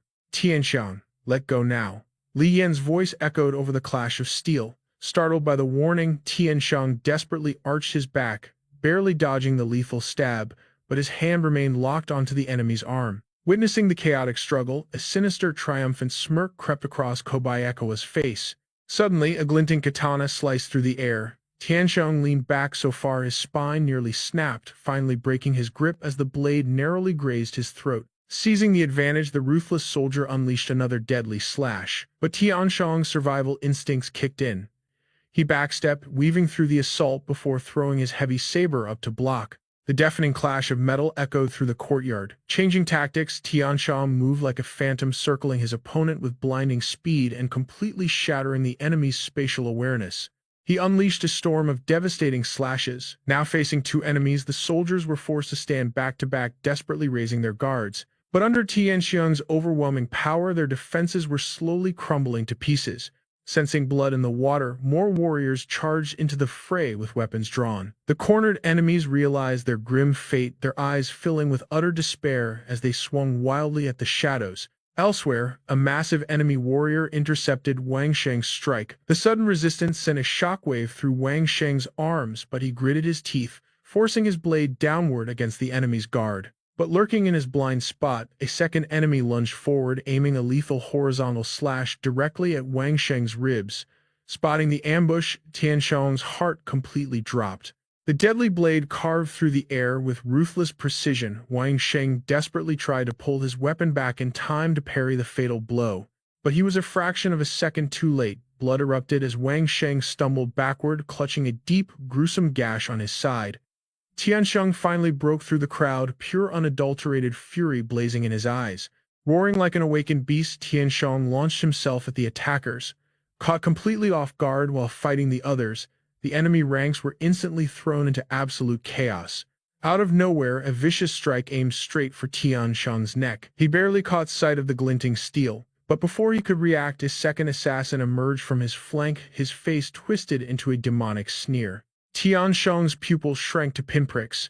He was completely boxed in. Two lethal blades descended simultaneously, but he only had time to raise his weapon against one of them. In a flash, the enemy's blade struck his arm. His own sword slipped from his grasp, clattering away.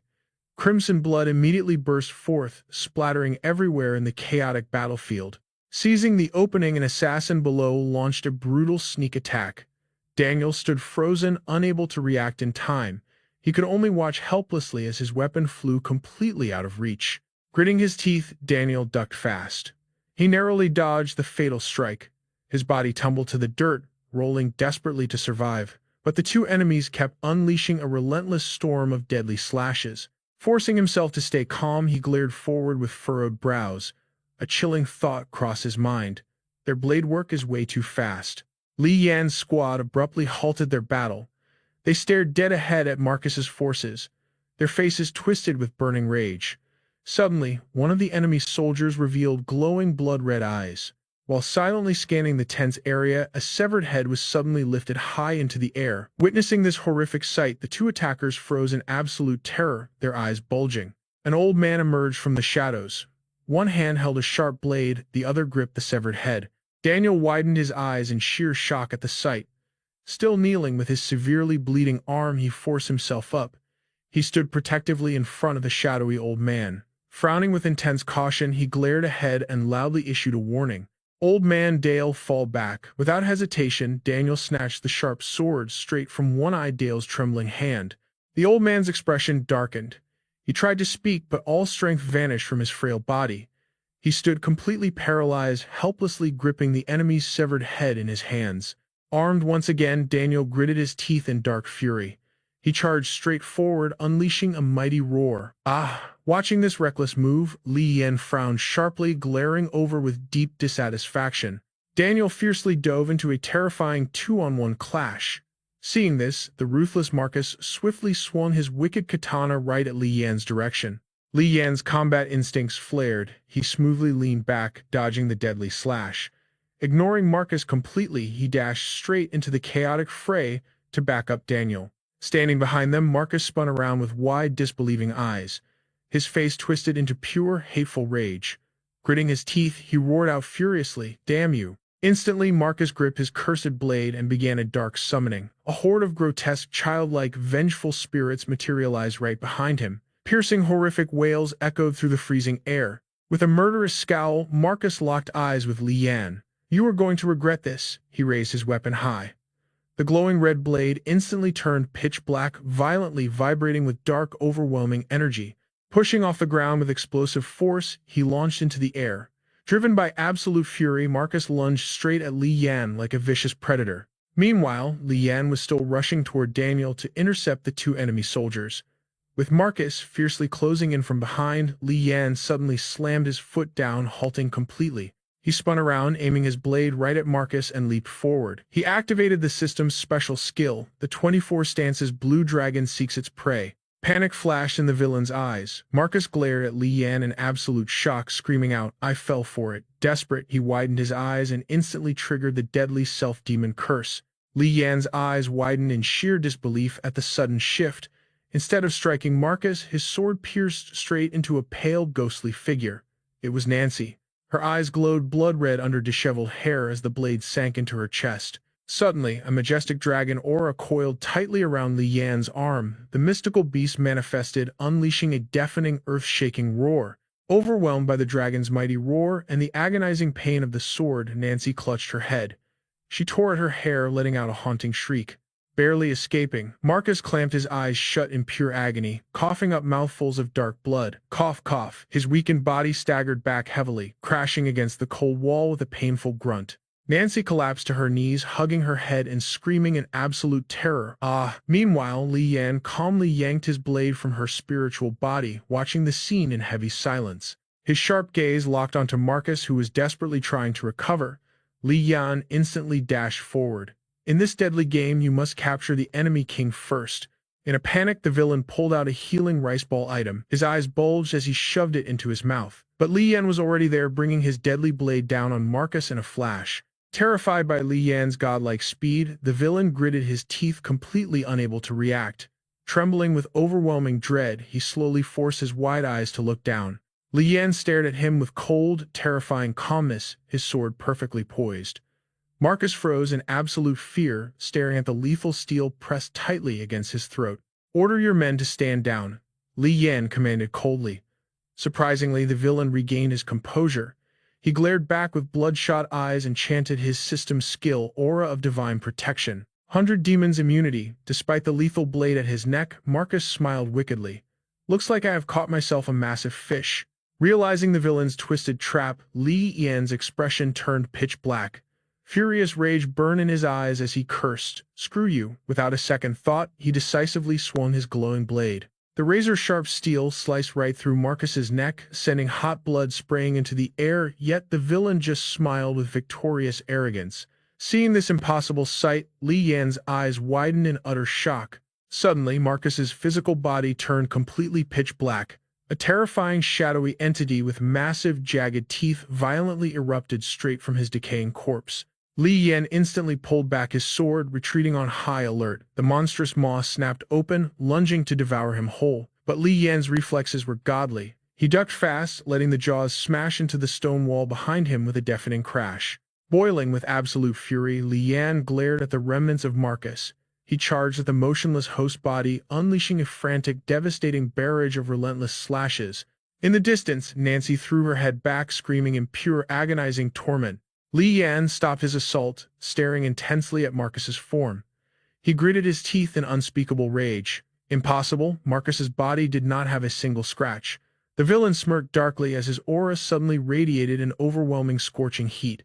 Steam aggressively poured from his skin. Watching this epic clash from afar, Natalie's face darkened as she let out a heavy sigh. A second later, Marcus's nose began bleeding uncontrollably. Even he was completely shocked by the backlash. Suddenly, an urgent voice echoed from the chaotic battlefield, rushing the troops.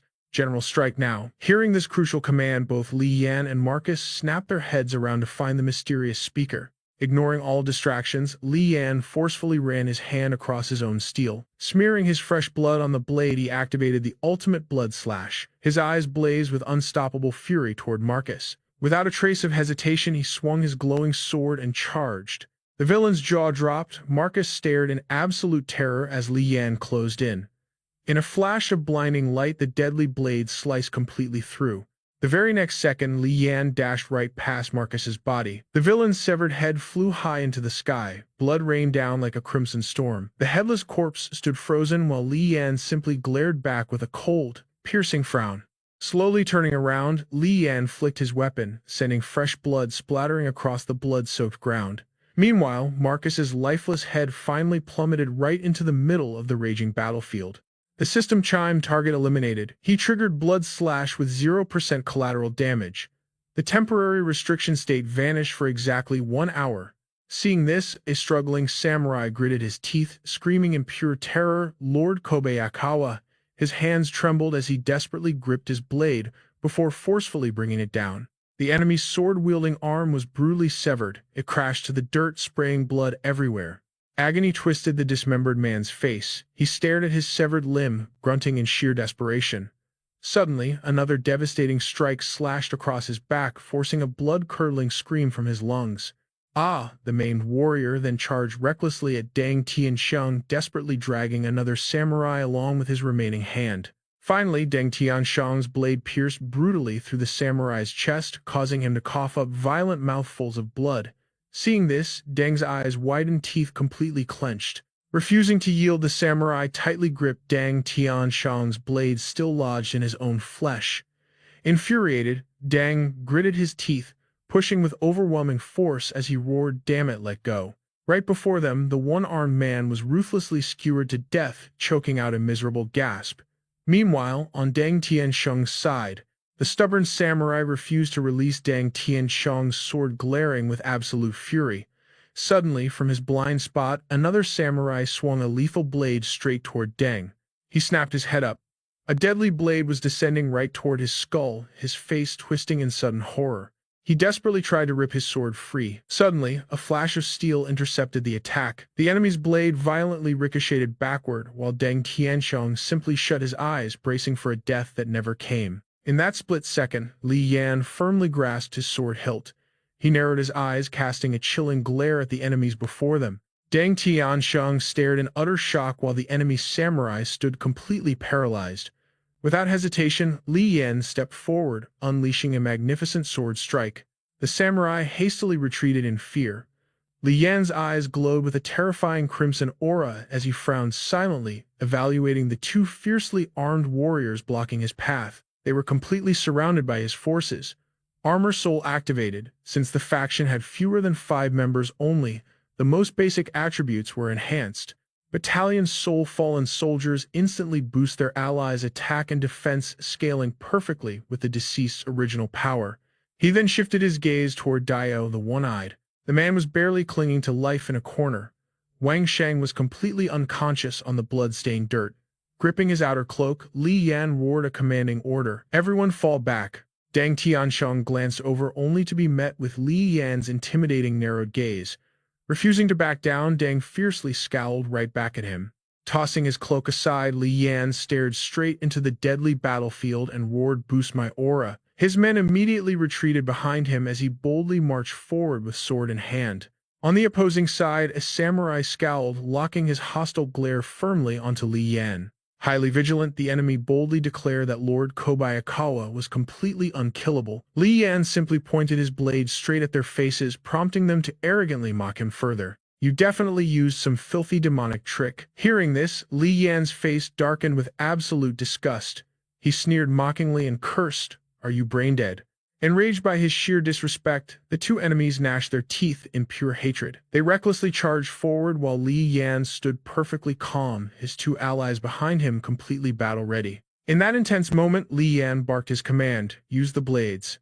Deng Tianxiang fiercely hurled a blade toward him. Li Yan's expression turned terrifyingly serious. The flying weapon shot toward a samurai who simply glanced over and swung his katana to violently parry the strike. The chaotic battlefield erupted as the crew hurled weapons and absolutely anything they could grab. Song Joong-ki showed zero hesitation. Glaring fiercely, he smashed a wooden plank forward, screaming, "Ya, ya, ya." The crew unleashed a storm of projectiles, forcing the two samurai into a desperate dance of dodging and deflecting. One samurai delivered a devastating kick, completely shattering the rotting wood.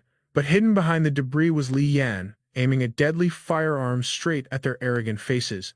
Crimson blood violently painted the air. The two enemies collapsed lifelessly into the grass, each taking a brutal bullet to the skull, their eyes wide open in eternal shock. Standing silently at the entrance, Li Yan watched Deng Tianxiang fiercely guarding the corpses. Suddenly, an incredibly urgent voice echoed from across the chaotic clearing. "My lord." Hearing this, Li Yan snapped his gaze toward Deng Tianxiang, who was hovering over Diao the One-Eyed. The dying man weakly clutched his gruesome wound before completely blacking out. Deng's face was twisted in absolute panic. Without missing a beat, Li Yan swiftly approached Diao the One-Eyed's heavily battered and struggling body. Stepping aside in sheer desperation, Deng Tianxiang screamed. My lord. Li Yan maintained his chilling composure, crouching down to assess the devastating damage. He narrowed his eyes at the heavily bleeding gash, pressing his hand against it to stall the blood loss as he fell into deep thought.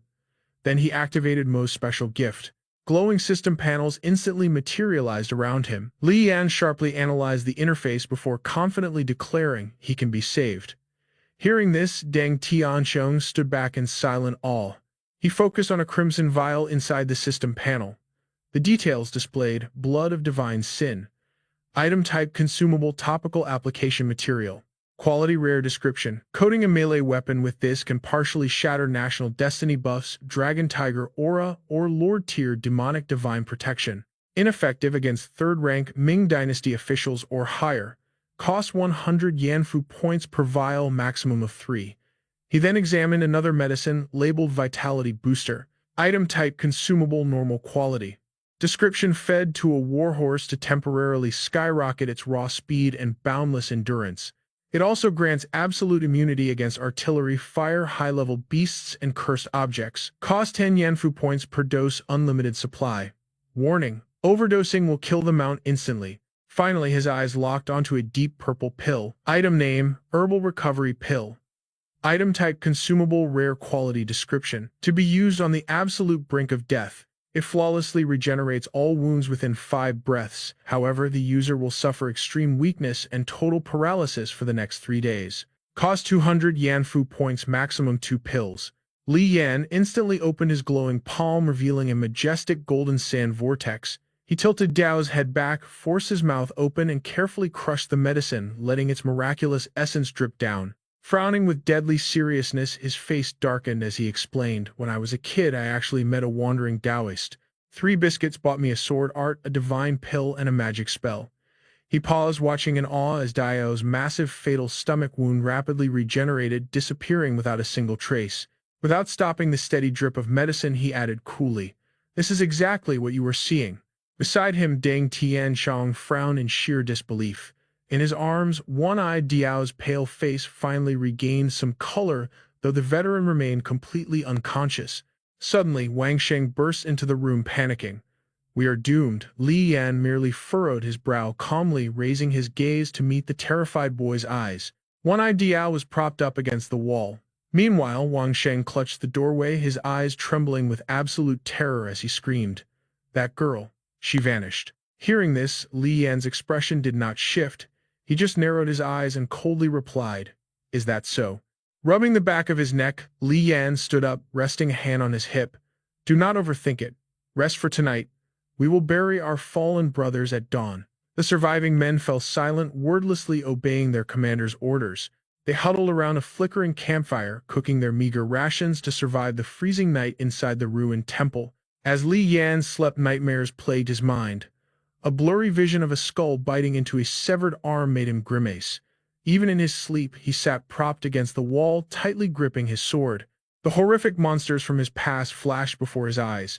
Suddenly, a sinister purple aura began glowing intensely around his neck. Groaning from the nightmare's torment, the dreamscape violently shifted. The gentle rustling of wind and leaves filled the air. He forced his heavy eyelids open immediately, blinded by a radiant light. He found himself paralyzed beneath a massive ancient tree surrounded by an endless sea of fallen golden leaves. His eyes darted around, assessing the unfamiliar domain. A fabric fluttered from behind the trunk before a delicate foot stepped out. A mysterious girl leaned against the tree, gazing softly at him. Her face was obscured, but she wore a faded ancient blue dress. She gracefully placed her hand directly over his racing heart. At that exact moment, the corrupted purple aura flared up violently on his neck. As her hands moved gently over him, cold sweat drenched his body and his breathing grew heavily ragged. The toxic energy thickened. Without warning, she leaned down and kissed the glowing purple mark. He glared at her, gasping for air. She drew the lethal miasma straight from his flesh into her own mouth. Miraculously, the suffocating pressure crushing his soul began to completely fade away. Exhaustion finally claimed him, leaving his body motionless beneath the great tree. A hauntingly sweet whisper echoed in his fading consciousness.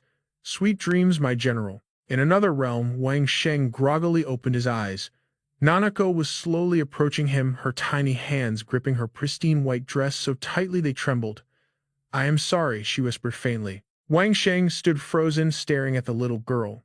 Blushing fiercely and shutting her eyes tight, she bowed her head in overwhelming guilt. Through heavy sobs, she cried out, "For hurting you. I am truly so sorry." Seeing her despair, he numbly reached out his hand to comfort her. But Nanako's figure drifted further and further away, fading into the abyss as he desperately grasped at nothing. A phantom flash blinded him, and she vanished without looking back. Snapping back to reality, Wang Sheng found his hand, reaching blindly toward the freezing sky, rapidly getting buried under the falling snow. His stiff body lay half-frozen in the snowbank, tears pooling in his eyes as he clawed at the empty air. Suddenly, he shot up into a sitting position, screaming in sheer panic. "I definitely just saw a ghost." The nearby soldiers turned to stare at him in total confusion. Dropping to his knees in the snow, Wang Sheng muttered in awe. Or maybe it was a divine spirit revealing itself. A comrade with shaggy hair covering his eyes stood over him, bathed in the crimson glow of the campfire. He scoffed and fired a question at the trembling boy. "Kid, you were half dead yesterday. How are you so energetic today, grinning like an absolute idiot, having sweet dreams about women?" Hearing this, Wang Sheng's eyes went wide and he immediately fired back. "I did not." Nearby, Li Yan closed his eyes, massaging his stiff neck. He slowly stood up and walked over to his second-in-command, Deng Tianshong. "How long was I out?" The loyal soldier glanced up and replied, "Just past the 4th watch." Deng Tianshong then leaned in his hardened face, contorting into a tense frown. "Commander, Ni Mountain is truly haunted." But Li Yan completely ignored the warning. He simply closed his eyes, recalling the mysterious spirit of Ni Mountain and that steaming bowl of soup. Shaking off the thought, he called out to Wang Sheng. The kid flushed bright red, biting his lip nervously as he looked over. The shaggy-haired soldier just flashed a wide mocking grin at the scene. Li Yan pointed directly at the iron pot bubbling over the fire, a faint smirk playing on his lips. "Scoop me a bowl. Let us taste it." As if realizing a hidden truth, his smile deepened. Over by the ancient tree, the corpses of Kobai Akawa Masakazu's men were lined up neatly. Zhangji, the translator, was busy looting the bodies when his eyes suddenly bulged out. "Commander, commander," he shrieked. Li Yan, holding the hot bowl of porridge, froze. He shot a piercing glare in the looter's direction, entirely pausing his meal. Zhangji sprinted over aggressively, pointing a shaking finger back at the pile of dead enemies. "Sir, do you have any idea who this man is?" Li Yan turned his head, still holding the steaming bowl. His voice was remarkably unfazed. He had the Red Guard protecting him. His status could not be low. Zhangji's eyes were practically popping out of his skull as he hoisted a blood-stained necklace bearing a noble crest. "He is the legitimate son of Kubai Akawa Takahashi." Li Yan coolly inspected the crest, stating the facts. The commander of the 6th Division under Toyotomi Hideyoshi's main army. A sharp glimmer flashed in his eyes. "Does that mean I just claimed a massive bounty? You will jump at least one whole rank," Zhangji screamed in absolute euphoria.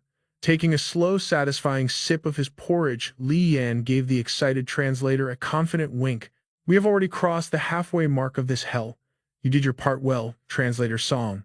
When the royal rewards are handed out, your cut is fully guaranteed." Hearing this promise of riches, Song blushed and nervously looked away. Meanwhile, by the makeshift graves of their fallen brothers, Deng Tianshong was holding up one-eyed Diao, frantically yelling his name. "Old Diao, wake up, old Diao." But the battle-scarred veteran remained unresponsive. Dropping his bowl, Li Yan marched straight toward the panicked soldier. "Relax. That stubborn old fool cannot die here." Deng Tianshong looked up in shock. Right on cue, one-eyed Diao violently coughed himself awake in his comrade's arms. Cough, cough, the old man wheezed, forcing a weak smile with shut eyes. Cough. Surviving this will just ruin everything. Pushing past Deng Tianshong's desperate support, the veteran struggled to sit up. He locked his single eye on the commander and croaked out, "General Li Zongqi, let me be clear, I refuse to drag you down." Before the veteran could finish his fatalistic speech, Li Yan's aura darkened. He glared down fiercely and cut him off. "Let me be clear, I am dragging your old bones back home, alive," he continued relentlessly. "Even with half your body destroyed, you severed that Japanese pirate's head to take back. You want that bounty, right? For your son bombarded by the harsh truth." One-Eyed Dio's jaw dropped in absolute disbelief. Unable to stay silent, Deng Tianxiong supported the veteran and spoke up desperately, trying to explain the tragic reality. Years ago, the imperial court issued an absolute decree. Slaying a pirate earned 20 silver taels. He added that executing a crimson guard awarded 100 taels and an instant rank promotion. Deng Tianxiong ground his teeth in sheer frustration while One-Eyed Diao remained weakly silent, his face darkening. Hearing this, Li Yan closed his eyes to focus. Crossing his arms, he stared them down, demanding answers. "Do you doubt my absolute authority?" Hearing this, Deng Tianxiong panicked. He quickly supported One-Eyed Diao and desperately defended the old veteran. "Sir, old Diao meant no disrespect." Li Yan then turned his piercing gaze toward Wang Sheng and the remaining squad, delivering a harsh truth. "Everyone, the journey back to base camp will be absolute hell." He paused, his fierce glare sweeping the crowd as he tightly gripped his sword hilt. He declared with absolute conviction, "If you choose to follow me, you are placing your lives entirely in my hands. I, Li Yan, am merely a platoon commander, a pitiful rank. Even if you survive the brutal trek back to camp with me, you will receive absolutely no rewards and zero military merit." The squad turned, hanging onto his every word. He faced the battered troops, his expression grim as he scoffed. "That useless commander who caused our crushing defeat is probably getting whipped back at headquarters right now." Hearing this bold and dangerous claim, a soldier stepped forward from the ranks, clasping his hands in desperate protest. "Commander, please do not say that," he frantically explained. "Every brother here witnessed your legendary bravery on the battlefield." From behind, a mysterious soldier with hair obscuring his face stepped from the shadows to agree. "Without you, Commander, our corpses would already be rotting in this wasteland." Hearing their profound loyalty, Li Yan cast a deadly serious gaze over the survivors. His eyes narrowed dangerously as his commanding voice cut through the cold air. "I am not telling you this to force your gratitude or demand your blind loyalty." His intense gaze swept across the battered squad as he declared his truth. "I am establishing an absolute military pact with you. I am not leading you to your deaths, but toward limitless wealth and a glorious future." The weary warriors gathered closely, completely mesmerized. Without hesitation, he drew his blade, the cold steel singing as he made his vow. "My martial prowess is second to none." Gripping his hilt like a true legendary swordsman, his eyes burned with fierce determination. "To sound utterly arrogant if my time in this realm was not severely limited." He arrogantly added, "Those great Ming generals are supposedly mighty warriors. I desperately want to clash blades with them and prove who truly deserves the title of general." He scooped a bowl of hot porridge from the iron pot. Approaching the makeshift graves of fallen comrades, where broken swords stood as tombstones, he solemnly acknowledged their devastating defeat. "The imperial court will never let this humiliation slide," he fiercely added. "When the Grand Army finally marches into Joseon, it will be our ultimate chance to seize glorious promotions." He poured the steaming offering over their snowy graves. Gripping his scabbard until his knuckles turned white, he issued his final commanding vow. "We will split all military merits and bounties equally. My personal share goes entirely to these two fallen brothers." Hearing this noble sacrifice, Translator Song stared at him in sheer disbelief. Li Yan's aura darkened as his eyes narrowed dangerously. "Let me be absolutely clear. Trust me, follow my lead and survive this bloody pirate chaos. I guarantee every single one of you an officer rank." The battered survivors gasped, their eyes widening in pure shock. Even the cynical One-Eyed Diao was utterly stunned by this monumental promise. Slowly, the old veteran lowered his heavy head. While being physically propped up by the dumbfounded Deng Tianxiong, One-Eyed Diao finally spoke with newfound respect. "If Commander Li does not despise my old age, I will gladly follow you to the gates of hell." The scarred veteran raised his head, a fierce fire reigniting in his eyes. "Just give the order. Whatever you need from this old soldier, it will be done." Beside him, Deng Tianxiong snapped out of his shock and flashed a wide, bloodthirsty grin. "Commander, whatever foolish doubts old Dio muttered earlier will absolutely never be spoken again." He enthusiastically added, "Even without your promise, we brothers would blindly follow your blade." The squad quickly rallied around the boiling pot while Li Yan watched them with an overwhelmingly solemn aura. He stomped out the campfire, sending thick ash into the freezing air. The snowstorm had finally stopped. With a thunderous roar, he ordered the vanguard to march. The battle-scarred squad trekked deeply into the frozen, desolate wasteland. The dead trees looked like skeletal fingers. Suddenly, a hauntingly beautiful melody echoed through the icy silence. Wang Sheng's eyes shot wide open. Shifting the heavy battle axe on his back, he whipped his head around in pure terror. "Do you guys hear that ghostly woman singing?" His face twisted in pure dread as he frantically scanned the shadows. "It keeps fading in and out." Noticing his sheer panic, Li Yan's gaze sharpened like a hawk. Instantly, the entire squad drew their weapons, entering high alert. Li Yan marched straight toward their linguistic expert. "Translator Song, what exactly is the meaning behind this cursed melody?" The terrified translator cupped his ear, his eyes trembling as he strained to decipher the eerie lyrics. He whispered nervously, "In Pyongyang there is an ancient urban legend about the mysterious mountain Yushi-ni. According to the divine myths, she is the 36th wife of Huaneng, the legendary son of the heavenly emperor residing on that very peak. The ethereal mountain Yushi hugged her own trembling body, standing blindly beneath a massive shadow." Translator Song grimly finished the lore. "After a catastrophic war, Huaneng never returned, so she waits eternally in the deepest abyss of the mountain." Hearing this tragic tale, Li Yan casually scratched the back of his neck, his piercing gaze following the translator's trembling finger toward the cursed peak. As he dropped his hand, ominous glowing purple streaks pulsated across his skin. A wicked smirk crept onto Li Yan's face. He casually marched forward, mocking the myth. "So we are dealing with the daughter-in-law of Joseon's heavenly god." The mesmerizing melody continued to haunt the frozen woods, drifting down like an eternal snowfall. High above the mortal realm, the tragic Yushi sang her endless, sorrowful lullaby. She stood gracefully beside a withered ancient tree. Holding tightly onto Nanako's small hand, her divine voice unleashed invisible sonic waves that blanketed the entire mountain. A mystical breeze violently fluttered their hair and ancient garments, their hands locked in an unbreakable grip.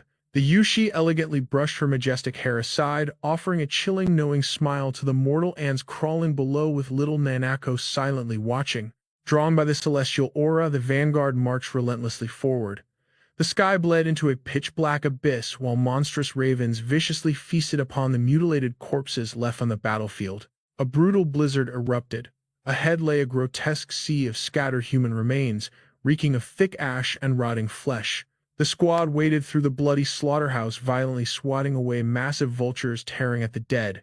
Suddenly, a massive war banner collapsed with a deafening crash. Deng Tianshan executed a flawless dodge to avoid being crushed, while the startled scavengers scattered into the blood-red sky. He glared disgustedly at the demonic ravens dragging pieces of flesh away.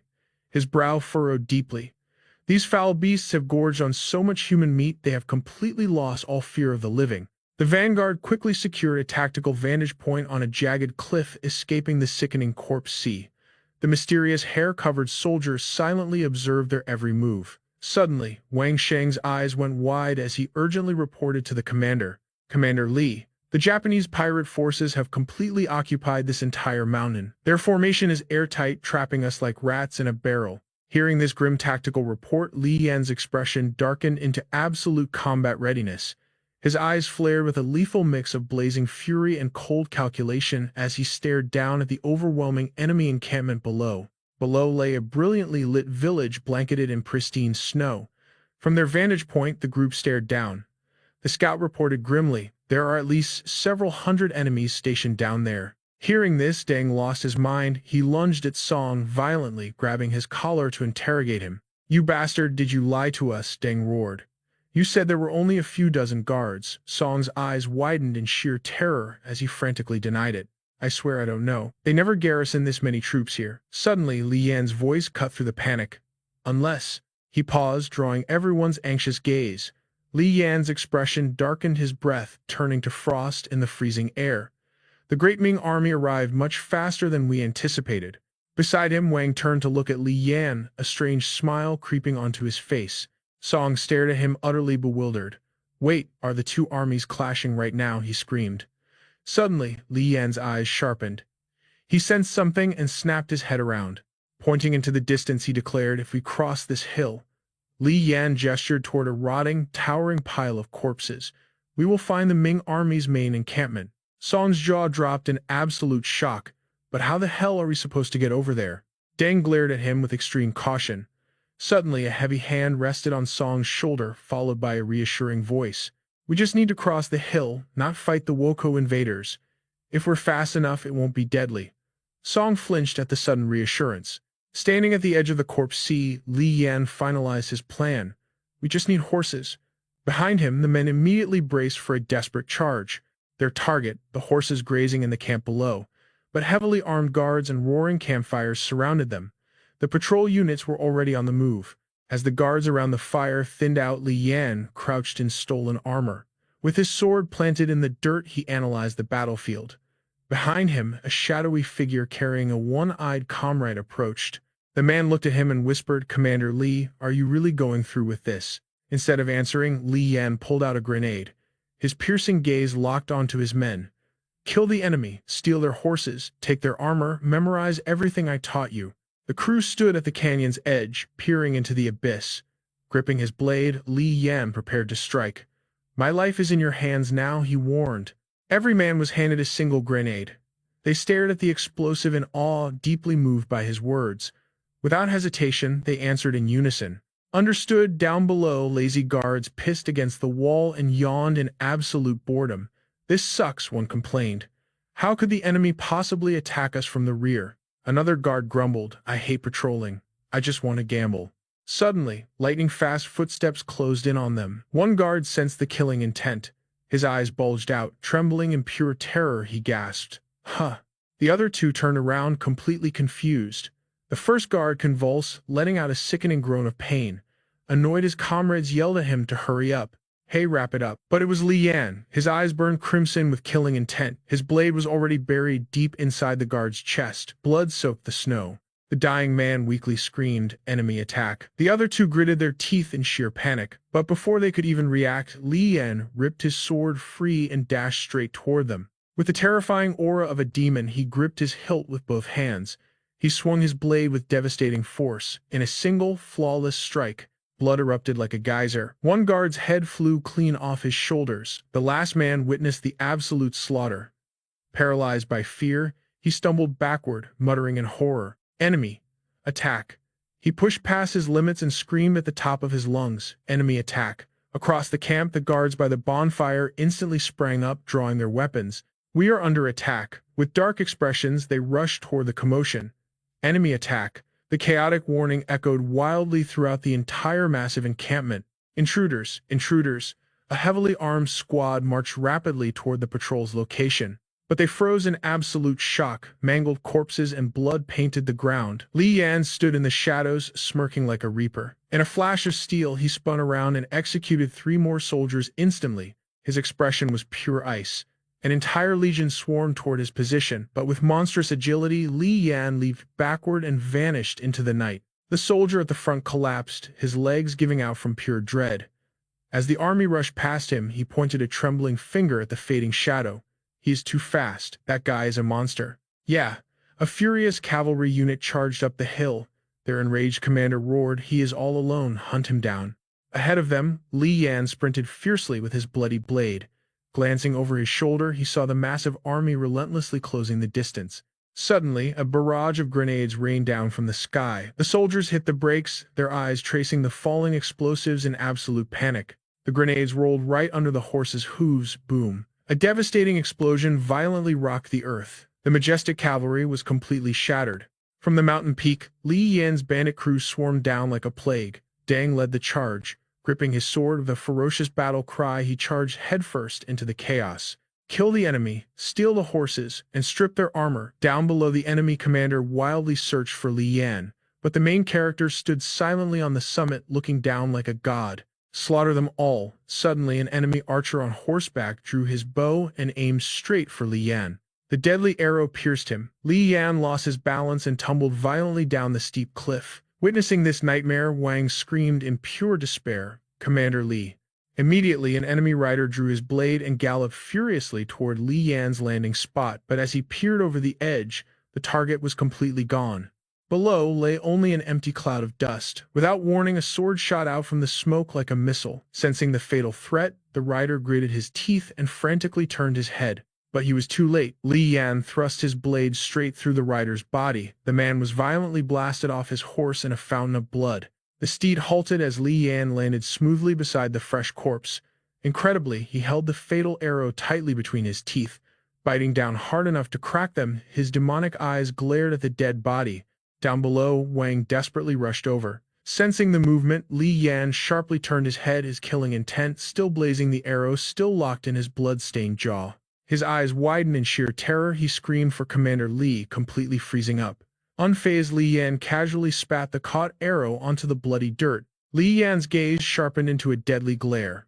He roared his next command with absolute authority. Shed the heavy armor. We break through their blockade now. Meanwhile, blazing signal flares tore through the night sky. Enemy attack! Enemy attack! The enemy camp erupted into chaotic frenzy. Within seconds, the thunderous roar of approaching cavalry echoed toward their position. The station guards swarmed the main gates like angry hornets. But just outside, Li Yan spurred his warhorse into a full sprint, smashing right through their defensive line. The relentless enemy forces immediately gave chase, flooding out to swallow the fleeing riders. In mere moments, Li Yan's squad was completely surrounded. The absolute madman just narrowed his eyes at the impending slaughter. A terrifying wall of archers took their aim, locking onto him and his comrades. Without a second of hesitation, they unleashed a devastating volley of arrows. Screams echoed as horses and riders from Li Yan's vanguard were brutally pinned to the earth. But the main character didn't flinch. He charged headfirst into the storm, his blade dancing to deflect the deadly rain. Li Yan flattened himself against his mount, weaving through the lethal projectiles. But his allies weren't so lucky. The soldiers beside him were dropping fast, one taking a fatal arrow straight through the skull. Witnessing the massacre, Deng Tiangshan ground his teeth in pure blazing fury. On the other flank, Wang Sheng was desperately ducking arrows tightly, securing a gravely wounded Uncle Do behind him. The old veteran rested his bloody chin on Wang Sheng's shoulder, his voice raspy. "Wang Sheng, do you still have that fire thunder?"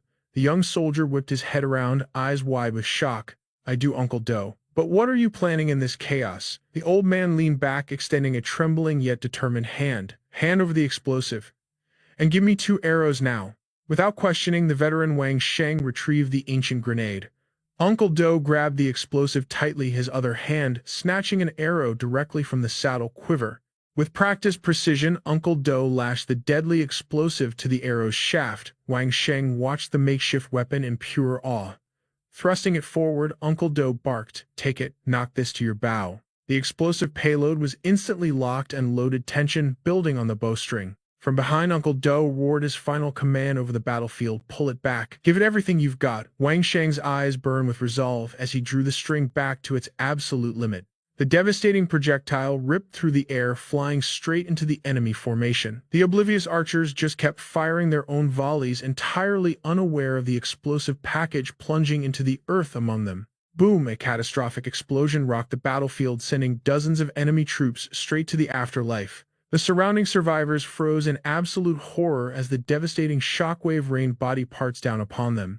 Pure, unadulterated fear consumed their eyes. A massive crater and mangled corpses completely broke the archers' formation. Seizing the perfect opening, Li Yan spurred his horse forward like a bat out of hell. His blade became a hurricane of steel, violently carving a bloody path through the scattering infantry. The vanguard cavalry charged fiercely right behind him. It instantly turned into an absolute bloodbath between mounted riders and ground troops.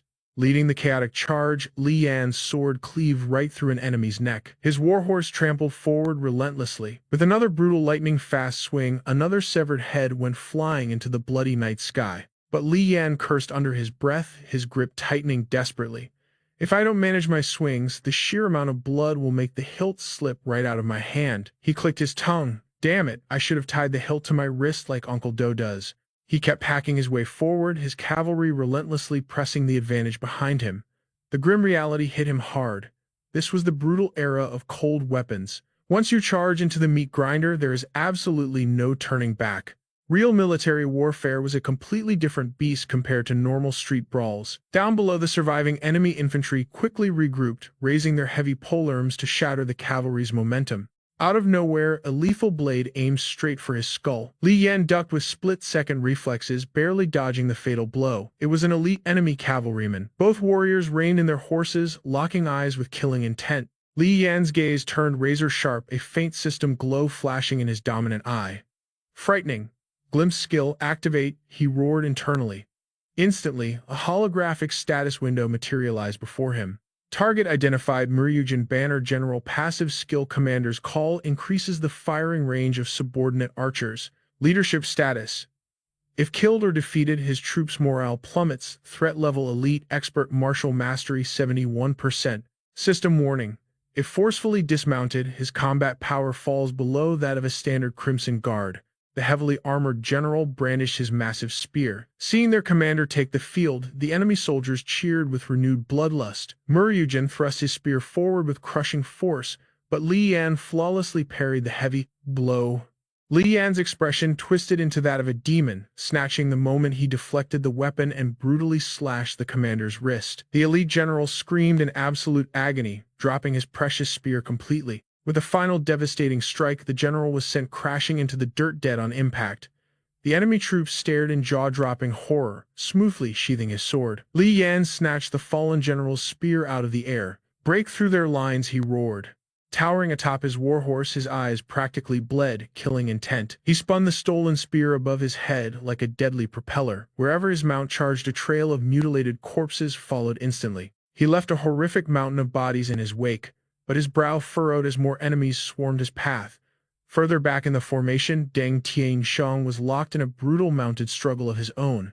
Deng's face was twisted in sheer exertion as he hacked away like a madman. His pure ferocity was so terrifying that the foot soldiers didn't even dare block his path, only raising their weapons nervously from a safe distance. But then, an elite squad turned their attention to him, forcing Deng's warhorse to a grinding halt. A wall of spears began closing in. Further ahead, Li Yan's vanguard had already punched through the blockade. Li Yan glanced over his shoulder to check his rear guard. His heart dropped. Deng Tianxiang was completely boxed and fighting desperately against an entire squad alone. Suddenly, Deng's eyes blew wide in utter shock. Right in front of the trapped warrior, heavily armored enemy cavalry began closing the net. Seeing this from afar, Li Yan's internal alarms blared with absolute panic. Damn it, Deng Tianxiang is totally pinned down. Without a second thought, Li Yan yanked his reins violently. "Keep moving forward," he commanded his men. As the main character wheeled his horse around, Wang Sheng screamed out in pure panic, "Commander, wait."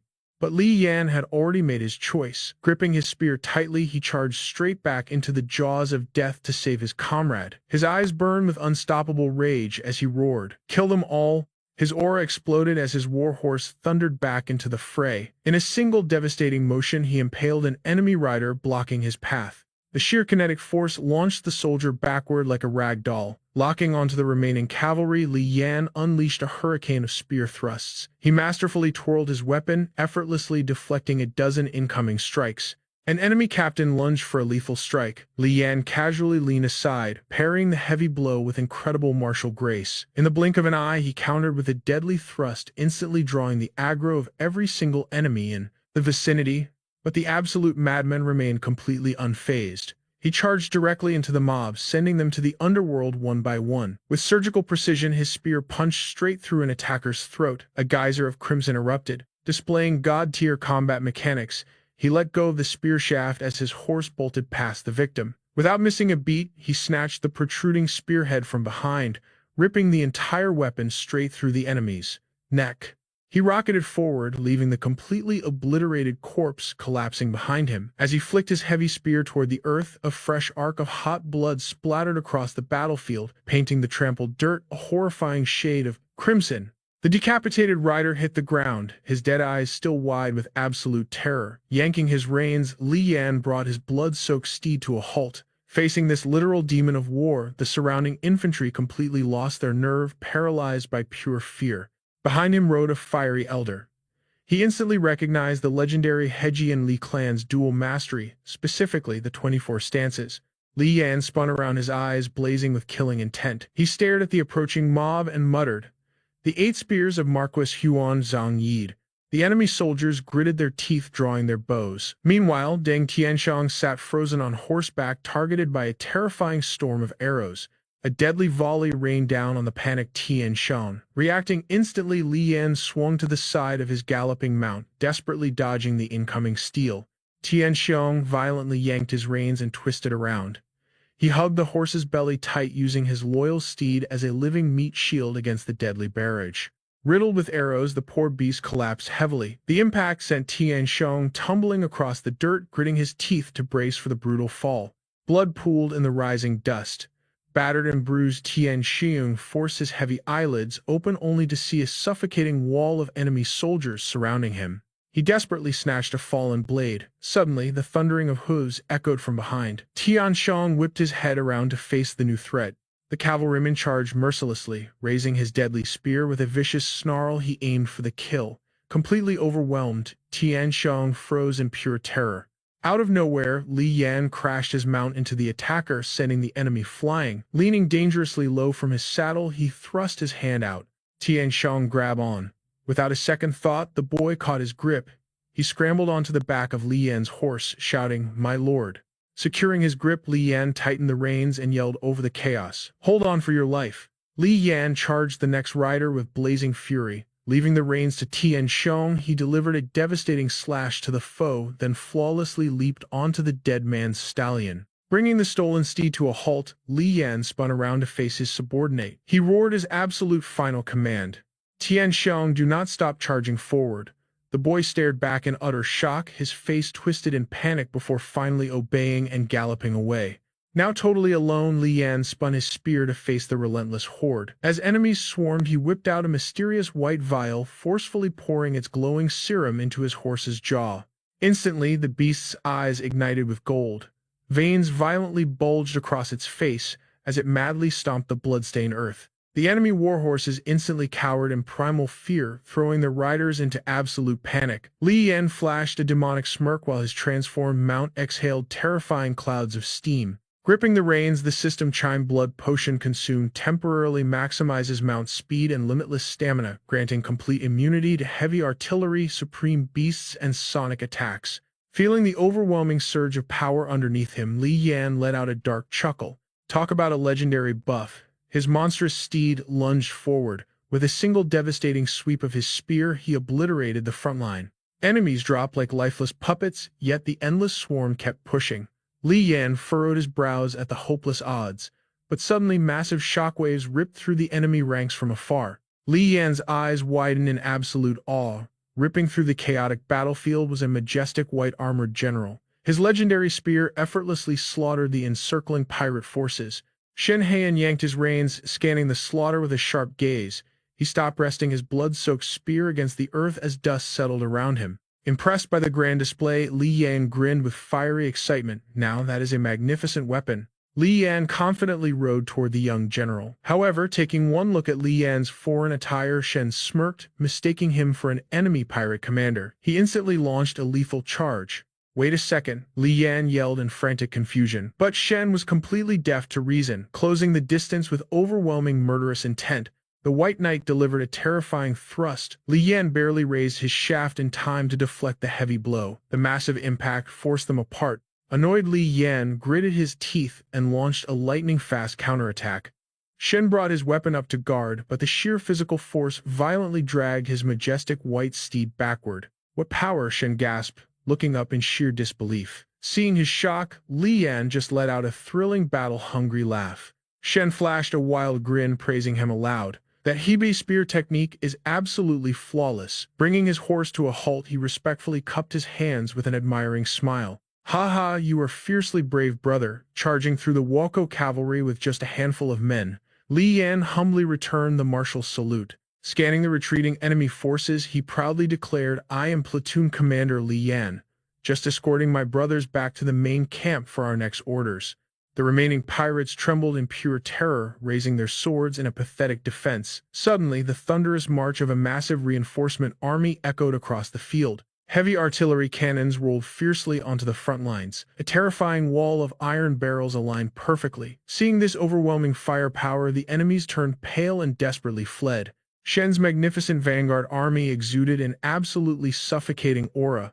Facing such majestic military might, the stragglers instantly lost their will to fight. Shen casually gripped his reins and smirked at his new comrade. Have you had your fill of fun tonight, brother? Li Yan flashed a bloodthirsty grin at the fleeing cowards. I am just getting warmed up. Shen's eyes burned with thrilling anticipation. He viciously thrust his spear into the night sky, his powerful voice echoing across the wasteland. The commander decrees, before January 10th, our grand army must conquer Pyongyang. Brothers, slaughter every last one of these pirate thieves. Tonight we feast on victory. At his absolute command, the soldiers charged like a devastating tidal wave. Time faded to the silent ruins of war, leaving Li Yan alone with his mighty steed. Guiding his exhausted warhorse, he eventually reached the edge of a high mountain ridge. From there, he gazed down into the devastated abyss of the battlefield below. His horse let out a soft neigh. Li Yan smiled with chilling calmness at the ocean of blood, but his eyes suddenly locked onto a massive military blockade, trapping something horrific inside. A towering nightmarish monster was utterly obliterating a warhorse with its bare fists.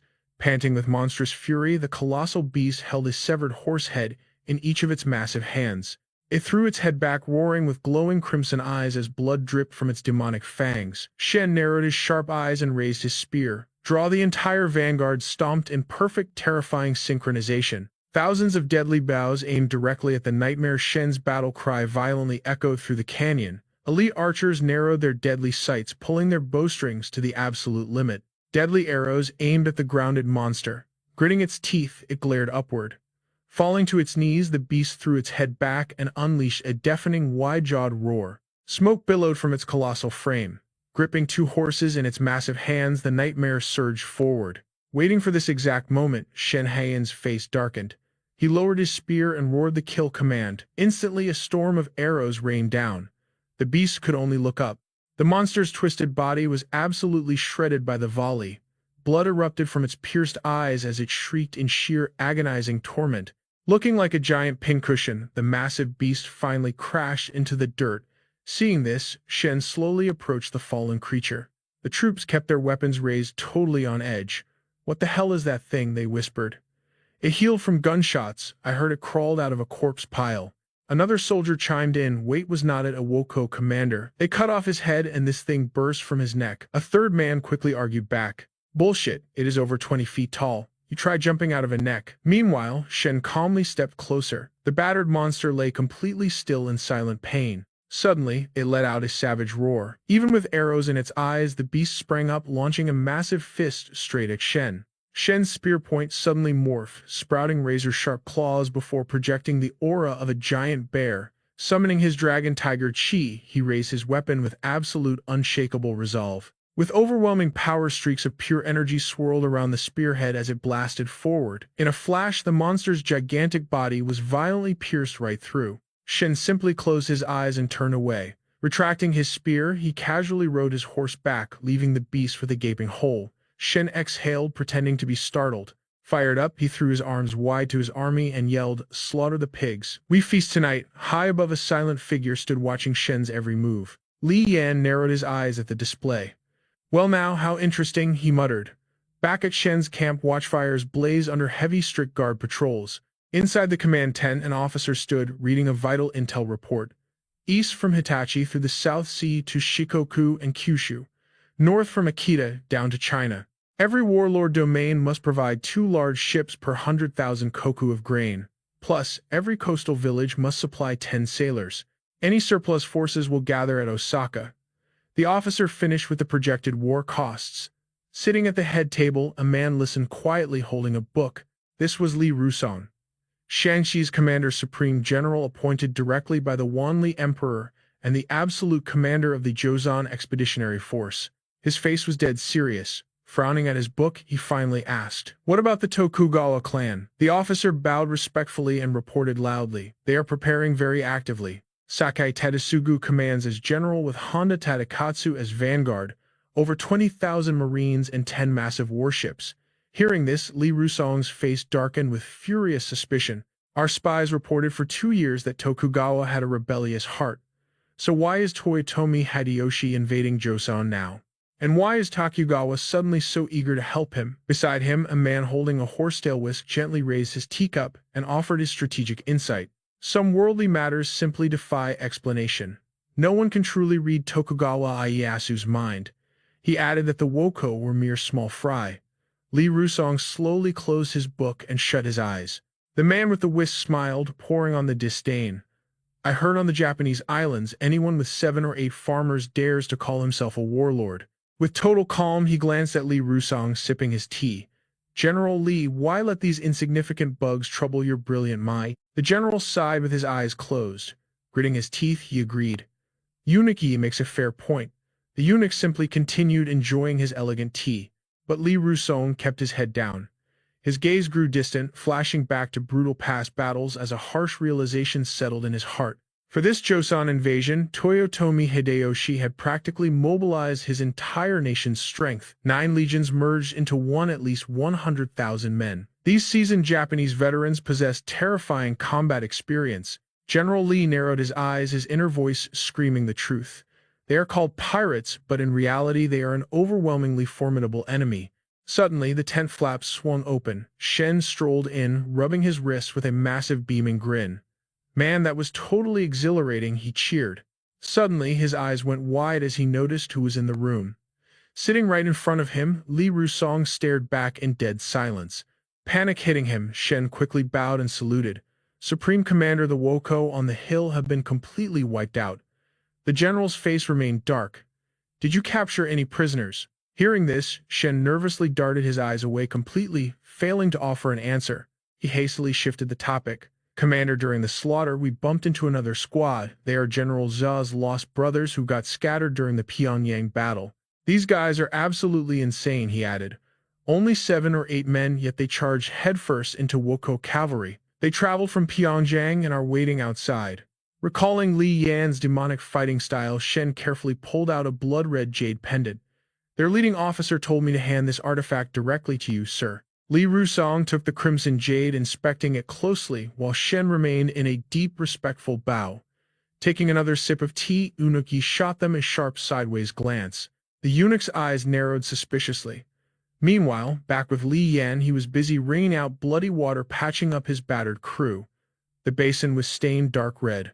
Exhausted, Li Yan collapsed onto the bed, tossing a damp cloth over his face with a heavy sigh. Beside him, a heavily bandaged Deng Tianshong grinned and looked over. It feels like a wild dream. I honestly thought we were dead meat out there. Propping his hands on his hips, Deng moved closer with a smirk. Boss, how do you think the higher-ups will reward us? Li Yan pulled the towel down, shooting him a deadpan look. What exactly are you hoping for? Deng closed his eyes, casually doing the math. We killed 4 elite Red Guards plus some warlord's son. With an achievement, this massive promoting you to Centurion is the bare minimum. Song Joong-ki paused with his porridge bowl, letting out a weary sigh. If every Ming Dynasty commander fought like Boss Li, these Woko pirates would have been wiped out ages ago. Not wanting to miss the fun, Wang Sheng smirked from the sidelines, ready to add his own bold praise to the hype train. I can tell that General really respects you, sir. Meanwhile, Song remained bundled up in his blankets. He casually slurped down his bowl of hot porridge. A soldier with messy hair stared at Song in total confusion. Who exactly is that general? He asked. Beside him, Wang's eyes sparkled with sheer excitement as he prepared to drop the massive reveal. Shen eagerly chimed in to explain. That is the Shangxi guerrilla general. He is the vanguard commander for the Central Army and the direct nephew of our supreme commander. Hearing this, Diao propped himself up from his sickbed. Commander Li, he called out, rubbing his chin with a massive grin. I have heard legendary tales about his name for years. He is an absolute legend of our current era, Diao added. But suddenly, the tent flap was violently ripped open. The entire group instantly snapped their heads toward the sudden intrusion. Deng gritted his teeth, his entire body trembling with pure rage at the sight of the newcomer. It was Song Yi. The arrogant man placed his hands on his hips, sneering at them. Which one of you trashes Song? The arrogant soldier's gaze then shifted toward Li Yan. However, our main character remained seated like a mountain. He rested his hand on his thigh, shooting a freezing, indifferent glare right back at Song Yi. Provoked by that absolute lack of respect, the arrogant man stomped forward. He marched right up to Li Yan, glaring down at him with a threatening aura. What the hell are you looking at? He barked. Li Yan did not even flinch. Radiating pure dominance, he calmly stated, I can see you have never suffered a real beating in your life. Song Yi's face twisted into an ugly scowl, his expression darkening with explosive fury. Yet Li Yan just stared at him like he was looking at a disgusting bug. Meanwhile, high above the camp, fierce hawks circled the bloody skies. Deng locked his furious gaze onto the intruder, while the injured Dio clenched his fists and forced himself up from the bed. A suffocating silence completely swallowed the tent. Finally, the arrogant soldier ground his teeth together. He aggressively rubbed the back of his neck, trying to act tough as he glared daggers at our main character. "I asked you what the hell you were looking at," he roared through gritted teeth. Seeing this pathetic display of temper, Li Yan's aura instantly shifted. His eyes darkened with pure suffocating, killing intent as he repeated his deadly warning. "And I said you clearly need a brutal beating." Enraged by the sheer disrespect, Song Yi gnashed his teeth like a wild beast. "Huh," he growled. Just as the explosive tension was about to detonate into violence, a violently trembling hand slowly reached into the air. All eyes instantly snapped toward the back of the tent. It was Song. He rubbed his hands together, forcing a painfully awkward smile. "I am Song," he stuttered. The arrogant soldier shot one last venomous glare at Li Yan, scoffed loudly and turned away. "The Supreme Commander has summoned you," the arrogant messenger announced with supreme disdain. Hearing the heavy title, the terrified Song frantically nodded his head in confirmation. "Yes, sir, right away," he squeaked. Deng continued to glare daggers at the messenger's back while Li Yan's face remained cast in dark, unreadable shadows. Up front, Song nervously stole a quick glance at Li Yan's terrifying expression, completely terrified to speak. Swallowing his fear, the trembling translator quickly scurried over to the arrogant messenger. "Please lead the way, mighty general," he flattered shamelessly. But the messenger simply sneered, his ego inflated to the absolute max. "Do not call me general. I am merely a humble flag-bearer," he mocked with unbearable arrogance. Watching this sickening display from behind, Deng ground his teeth together, his face twisting with explosive rage. The very second those two vanished from sight, a new presence approached their camp. A young mystical Taoist disciple stopped right outside their entrance. "Is this the correct tent?" he mumbled quietly to himself. He pulled back the heavy fabric and stepped inside with a bright, innocent smile. But immediately, a furious shout blasted through the air. "What is the meaning of this insult? They summon that cowardly translator, but completely ignore you, sir." Completely unfazed, the young disciple politely bowed. "Excuse me, but is this the tent of Commander Li?" he asked gently. Meanwhile, the furious ranting only escalated. "Where is the logic in that absolute garbage?" Suddenly, one of the soldiers violently stomped his boot against the hard ground. The deafening crack terrified the young disciple, sending him tumbling backward in tears. Instantly, a dead silence dropped over the tent as every single predator locked their eyes onto the trembling boy. The poor kid remained frozen on the dirt floor, absolutely petrified. Breaking the heavy tension, one of the rough soldiers tilted his head in sheer confusion. "Hey kid, what hole did you just crawl out of?" Little Fei's shook like a leaf in a hurricane. With heavy tears pooling in his innocent eyes, he stuttered wildly. "Master," he sobbed out, his voice cracking with fear. "Master." Seeing his pathetic state, the battle-hardened soldiers immediately dropped their aggressive auras. Deng awkwardly scratched his head, suddenly feeling incredibly guilty for scaring a child. Finally breaking his statue-like stillness, Li Yan closed his eyes, let out a long sigh, and slowly stood up. With a battle-worn towel thrown casually over his shoulder, the powerful commander approached the trembling boy. He offered a gentle hand to help him up. "Little mage, what business brings you to our camp?" he asked calmly. Hearing that calm, reassuring voice, Fei wiped away his tears. He looked up at the towering warrior with wide eyes. "Are you the legendary Commander Li Yan?" he asked quietly. A warm smile graced Li Yan's face as he nodded in confirmation. "That would be me," he replied. Beside him, Deng watched the bizarre scene with utter confusion. The boy's eyes were still red, but he bravely stood up, dusted off his humble robes, and executed a perfectly respectful traditional bow to deliver his master's message. "My respected senior brother has heard epic tales of Commander Li's unparalleled bravery on the battlefield. To lead your brave soldiers through the chaotic rebel army, completely shattering their deadly siege to return alive. It is an absolute miracle. Therefore, he specifically dispatched me to offer you his highest hospitality." A flash of genuine surprise crossed Li Yan's sharp eyes. He raised a hand in curiosity. "And who exactly is your esteemed senior brother?" The young boy puffed out his chest, filled with absolute pride as he declared the legendary name, the heavenly master of the Dao Yi Yu. Instantly regaining his mystical composure, the young disciple pointed toward the wooden chair with total authority.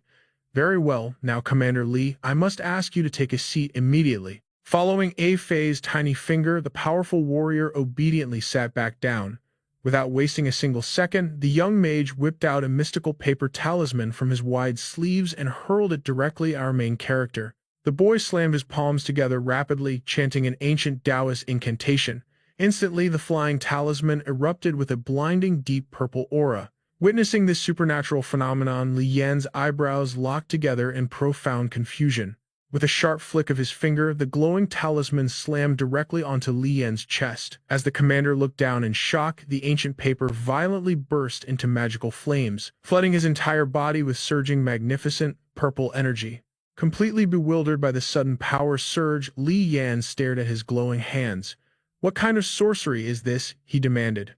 Across the tent, Deng watched his commander seemingly catch fire and scream in absolute horror. "Commander Li, look out!" Beside him, Wang's eyes practically bulged out of his skull in sheer panic. But amidst the chaos, Li Yan's expression hardened into extreme focus. He threw up a dominant hand, instantly freezing his panicked men in their tracks. "Do not interfere," he commanded. Forced to watch, the soldiers stood frozen as the mystical talisman burned away, completely unleashing an even more devastating wave of pure purple aura. Li Yan inspected his glowing physique in absolute awe. Right before his eyes, his horrific battlefield wounds were stitching themselves shut at godlike speed. Focusing on the fading ashes on his chest, a glowing holographic system window suddenly materialized in his vision. Item name: Supreme Heaven Purple Gold 9 Divine Flames Talisman. Type: single-use consumable. Quality grade: absolute legendary. After reading the god-tier stats, he immediately snapped his head toward Wang to issue a critical order. "Hurry, help old Diao stand up right now," he barked. Wang snapped into action. "Yes, sir," he replied instantly. Watching the miraculous healing magic, a deeply humbled Deng bowed respectfully. "We must deeply thank the little heavenly master for his divine grace." As the young mage approached the heavily injured veteran, a violent wave of extreme dizziness suddenly hijacked Li Yan's brain. His eyes widened in shock as fragmented bloody memories of terrifying otherworldly monsters violently shattered inside his mind. Right at that critical moment, the cold mechanical voice of the system echoed in his head. "Ding. The worldview exploration progress for the current Yanfu event has successfully exceeded 60%. The sudden notification struck Li Yan like a bolt of lightning. He aggressively rubbed his chin, sinking into dangerous paranoid thoughts. Did the system operator change? He questioned internally. "During my last life and death Yanfu event, I swear the system voice belonged to a deep, raspy older man." The glowing tree flashed in his mind. Suddenly, the system's voice chimed in. He unlocked the Yanfu Walker's fruit log. Li Yan recalled his past self. The system listed his stats. Name: Li Yan. Yanfu event successfully completed. The Yanfu fruit recorded as Jiazi 259 could be renamed to Lin Dingyu 24. The current Yanfu event was officially underway. He glanced back at the crowd. The light tree still glowed while everyone focused on One-Eyed Dio and a Fei. He tapped the system interface, selecting Jiazi 259. Instantly, the holographic image of the modern world's gate expanded before him. The system chimed. Worldview exploration in the last Yanfu event was 42%. Insufficient to claim this fruit's log. Then, another alert echoed. Special unlock privilege granted by Mo Yu Shi Tai. Li Yan's eyes widened in shock. He sighed heavily, finally pressing the glowing display button. A mysterious book materialized from the glowing tree. Li Yan calmly grabbed it. Opening the pages, the shocking contents sent chills down his spine. The Ming Dynasty's firearms here are 50 years ahead of the Dutch, completely different from our world's history. Signed Anonymous. Another note read, Inner Chi is a total scam. However, cold weapon mastery here is insanely high. I'll definitely score some elite close combat skills. Signed Anonymous. Li Yan raised his head calmly, absorbing every single paragraph. At Xinghua Village, I found a fish-headed human skeleton. This fruit isn't just an ordinary magicless world. He then read a note about Dragon Tiger Chi. Dragon Tiger Chi can shatter the limits of awakening legacies. This is the ultimate secret. Anyone officially appointed by the Imperial Court can harness this power. Signed Anonymous. Then another chilling comment. Haha, a literal gold rush. Without Dragon Tiger Chi suppressing them, demons will run wild. This fruit will become incredibly deadly. Signed Mountain Ghost. Li Yan narrowed his eyes. Useful intel, but barely. Honestly, surviving might have been much easier without these predecessors messing things up. The system suddenly asked. Rename GZ 259. He didn't hesitate, hitting yes. A glowing circle displayed the new name Judy. The system faded away. Snapping back to reality, the troops were still healing. A fully recovered, one-eyed Diao laughed in absolute awe.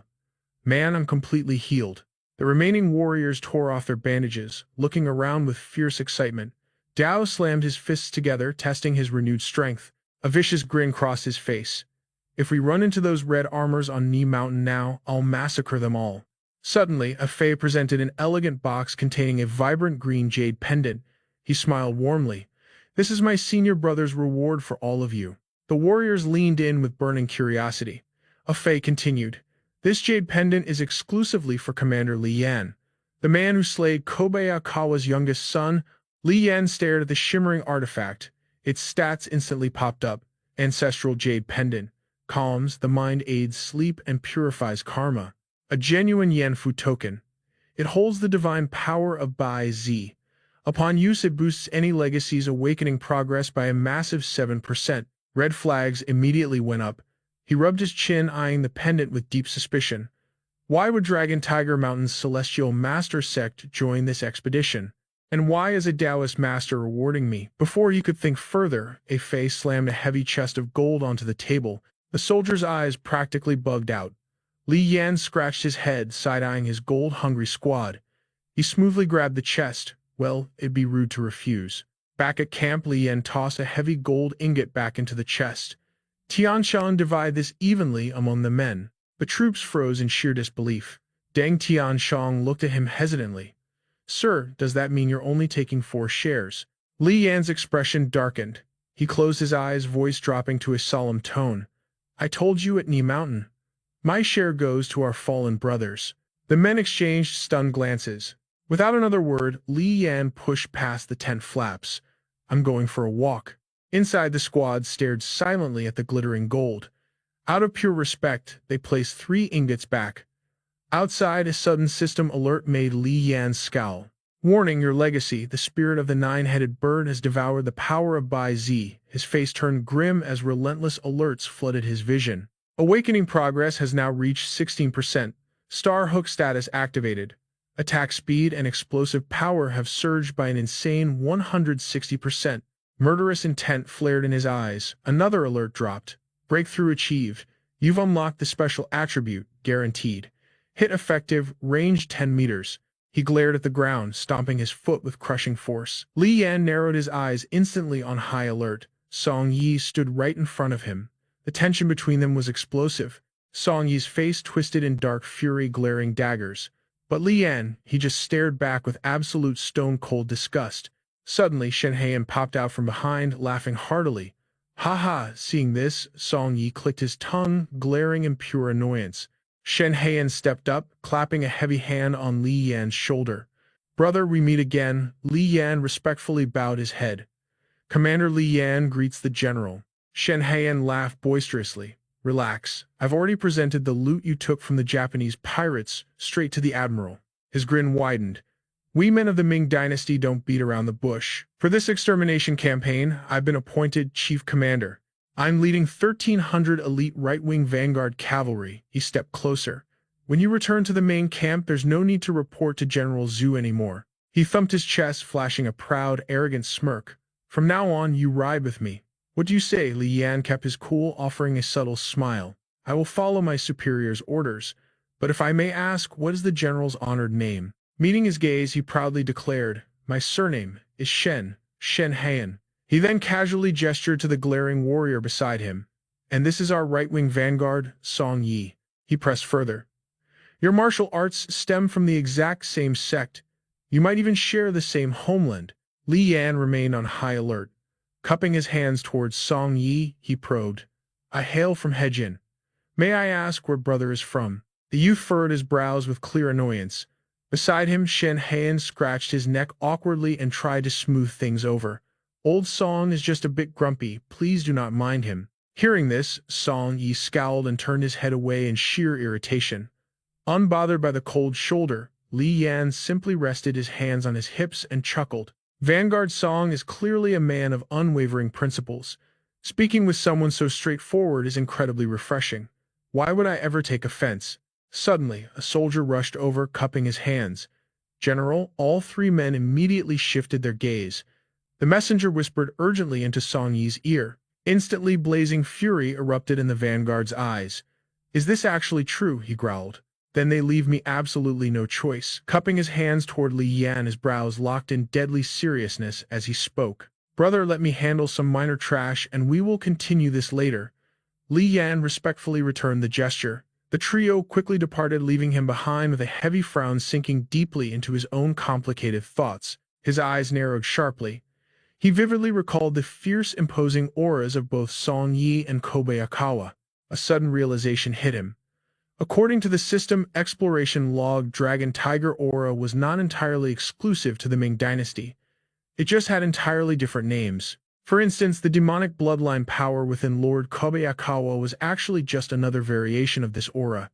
His thoughts shifted to the sovereign, realizing that slaying someone who possessed this royal aura would unlock it in the system shop. Right below the emperor were the civil and military officials. However, such targets were extremely rare and incredibly deadly to hunt down. Because of this massive risk, Yanfu walkers usually chose another path: official canonization. He then thought about the relentless scholars grinding through the imperial examinations. The Ming Dynasty had a flawless exam system, but for a Yanfu walker to earn academic honors and receive an imperial decree was basically impossible. He pictured a high-ranking palace eunuch holding absolute authority. Of course, even without studying, many still grasped terrifying levels of power and status within the Ming court. Legendary figures like Liu Jinfang Bao and Wei Zhongxian proved this perfectly. But then he remembered the physical sacrifice required for that job. His face twisted in pure agony as he shuddered. Ouch! Li Yan quickly cleared his throat. Closing his eyes to regain his cool demeanor, he rubbed his chin and pondered deeply. So military merit is the only way left. He coughed awkwardly, absolutely certain that the vast majority of Yanfu walkers obtained their Dragon Tiger aura through this exact bloody method. Li Yan swiftly turned to leave. Deep down, he realized he barely knew anything about the historical Imjin War. This conflict was rarely mentioned, so Ming probably won. Meanwhile, over at Qingsu province, dark, ominous clouds gathered while the Golden Dragon banner fluttered wildly in the wind. At the main Ming military camp, heavy guard patrols secured the perimeter. Outside, the war tent vigilance was absolute, while inside, summoned officials sat rigidly at the tactical table. This included Song Zhongji. Seeing the intimidating brass gathered, he lowered his eyes, trembling in sheer terror. The commander's seat remained totally empty. A man glanced around in confusion and asked, "Where is the chief commander?" It was the Joseon minister Ryu Song Ryon. Beside him, Yu casually glanced over, reaching out to grab a fresh apple from the fruit basket. The celestial master Taoist locked eyes with the minister and answered. Commander Song called in sick. No need to wait for him, he mumbled while chewing. Beside him, the Shanxi commander and General Li Rusong lost his patience, glaring sharply. Let us begin. From behind, Ah Fei lost his cool entirely, frantically shaking Yi Yu's chair. Senior brother, something terrible just happened inside the city. Hearing this, he glanced at his junior brother. His eyes narrowed in a harsh warning glare. Ah Fei, if you were starving, just eat something. Do not speak nonsense and stop asking about things above your pay grade. Properly scolded, the junior brother shrank back in fear. Yi Yu tossed his half-eaten apple core onto the floor and wiped his hands on his robes. Propping his chin up, his brows knitted together with extreme gravity as he strategized. By the three pure ones above, without a little chaos, how will these grunts ever appreciate the divine methods of our celestial master sect? Behind him, his junior watched silently. At the gates of Jiao province, massive crowds flooded inwards. Inside, devastating famine ravaged the streets.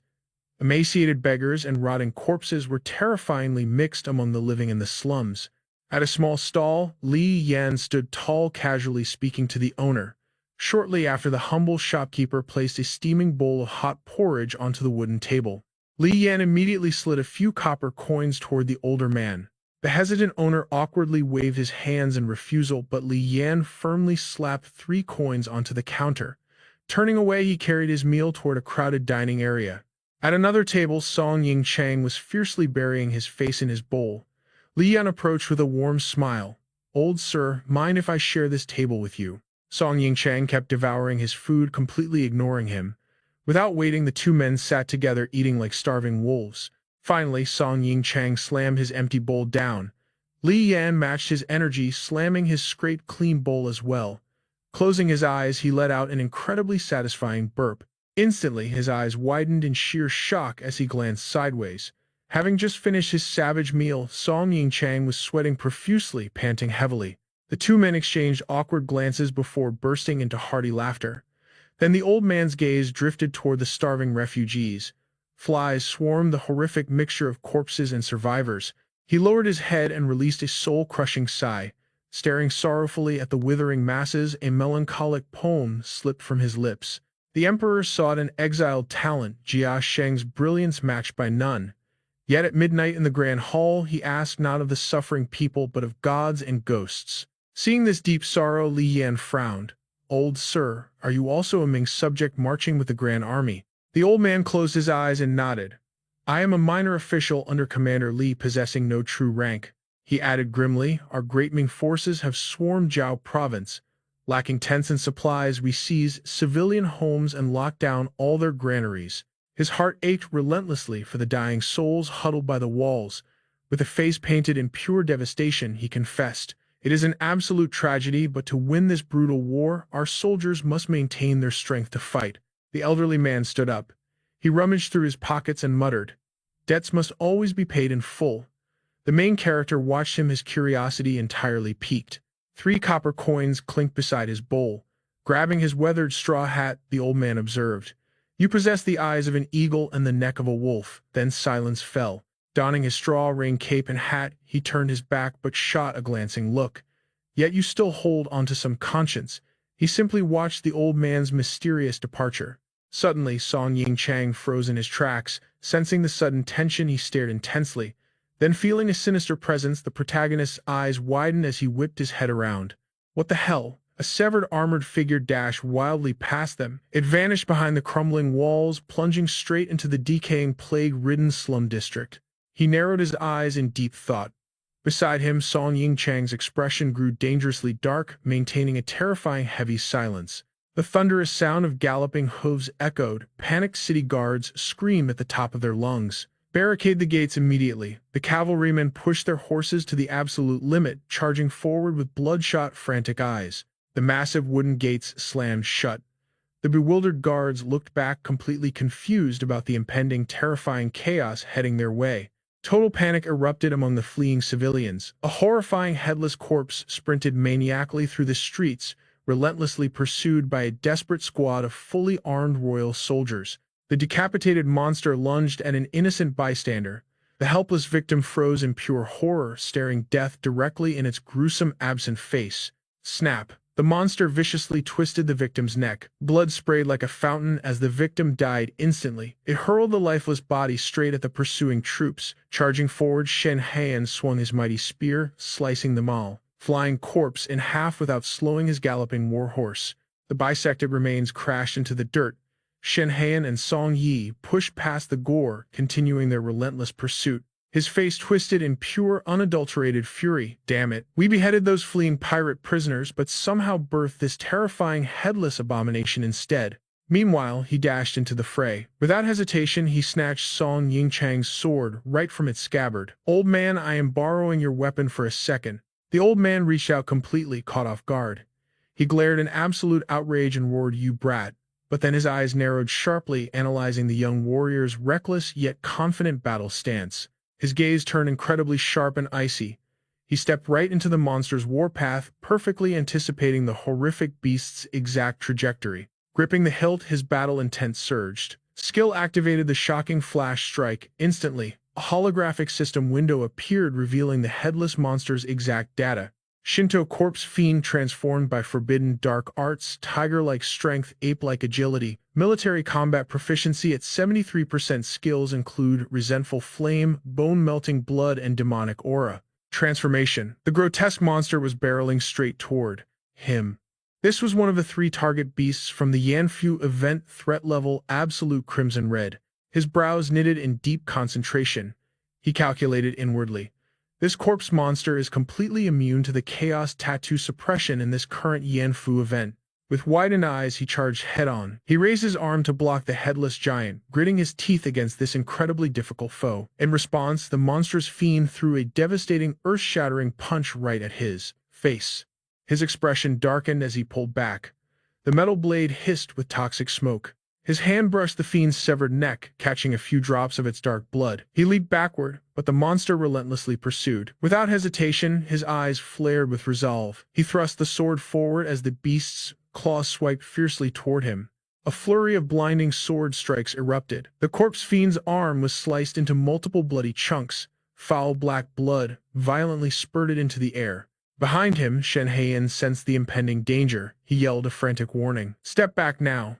Reacting instantly, he launched his body backward, dodging at the very last possible millisecond. He narrowly evaded the corrosive blood splatter, staring down, shock completely washed over his face. The borrowed sword in his grip was melting rapidly, hissing with highly toxic acidic smoke. The one-armed corpse fiend stood incredibly still. Black blood poured relentlessly from its horrific stump. It eerily faced him while the very ground beneath it hissed, melting under its highly acidic blood. He flicked his wrist, shaking off the melted steel flakes. Gripping the broken blade, his mind raced furiously. Bone-melting blood. I need to use the Mao legacy martial arts. The only option left is to brutally shatter its remaining limbs. Suddenly, the fiend's remaining muscular arm twitched with unnatural, horrifying vitality. It lunged ferociously with killing intent. He grounded his stance, locking onto his target. Watching from afar, Song Yingchang's eyes widened in sheer absolute awe at the young warrior's perfect form. Bam! He parried the monster's heavy strike. His expression was pure darkness. He delivered a devastating sweep kick to its leg, his eyes burning with an intense, terrifying bloodlust. His leg snapped back like a coiled spring. The monster's leg visibly cracked and stiffened unnaturally. He looked down in sudden shock. In that split second, the fiend grabbed his collar. He gritted his teeth, panic flashing briefly. The beast ruthlessly yanked its powerful arm back, ripping a huge chunk of fabric right off him. Twisting his body, he narrowly evaded the deadly claw. Using its own momentum against it, he executed a flawless martial arts throw, launching the massive beast spinning into the air. Crash. The heavy fiend slammed hard into the dirt. As it tried to push itself up, his hand shot out like lightning, securing an ironclad grip on its wrist. He instantly mounted the creature, pinning it completely down. Pinning it forcefully, his muscles visibly bulged. He cranked its arm back with a dark, murderous expression. The demonic corpse resisted violently. Black veins popped along its struggling arm. Facing this inhuman strength, he locked his jaw, his brow furrowing deep as he glared down relentlessly at the monstrosity. Crack, sickening snaps echoed from the creature's joint. Releasing his iron grip, he stood back up. Suddenly, dark purple scorch marks violently erupted, spreading entirely across the beast's freshly broken arm.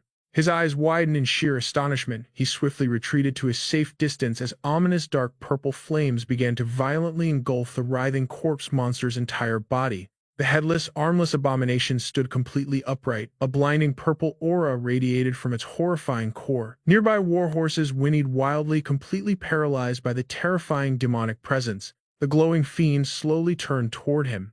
He held its non-existent gaze. A cocky smirk formed as he raised his hand, shaping a finger gun. Bang, he whispered softly. The creature stiffened as corruption consumed it completely. It collapsed heavily into the dirt. System notification: blood plating has reached the lethal execution threshold. Damage outburst triggered. Total damage output stands at 142%. The monster lay completely motionless, dead at last. Another system prompt echoed loudly. Target eliminated. Your Yanfu event completion progress has successfully and significantly increased. Watching silently, Song Yingchang furrowed his wise brows. He hurried over awkwardly, presenting the ruined, broken blade. Situation was urgent. I had to borrow your weapon, old man. My deepest apologies. Song Yingchang maintained a perfectly calm gaze. He took the shattered sword back and finally spoke his evaluation. You got some serious guts, kid. Li Yan flashed a sheepish, toothy grin in response. But suddenly, Song Yingchang's brow furrowed, his sharp gaze, snapping towards something unseen. Huh! A sudden gasp escaped. Li Yan immediately followed the older man's gaze. Right then, the phantom spirit of that corpse fiend materialized. Its spectral hand raised a severed head high into the air. Witnessing this bizarre sight, pure confusion washed over him as his mind raced. That monster never touched me. So my Chaos Tattoo's berserk state wasn't triggered. Then his eyes widened in absolute shock. A majestic peacock manifested behind Song Ying Chang, letting out a deafening roar. Li Yan froze, staring up at the blinding light before composing himself.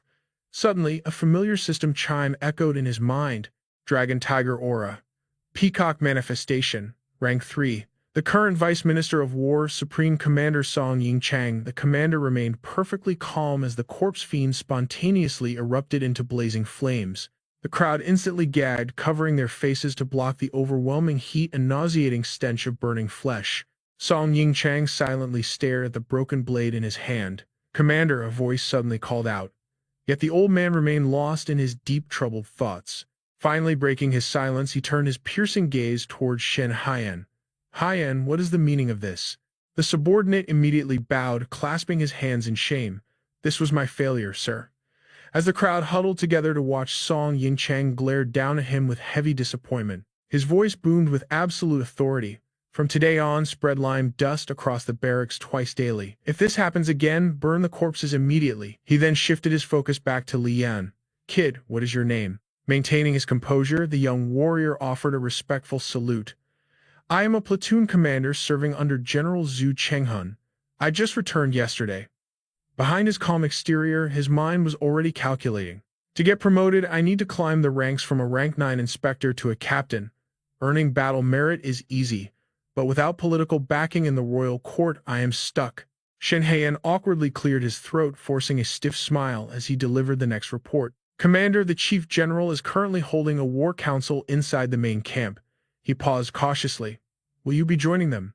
Adjusting his official hat with one hand and gripping his sword with the other, Song Ying Chang lifted his chin proudly.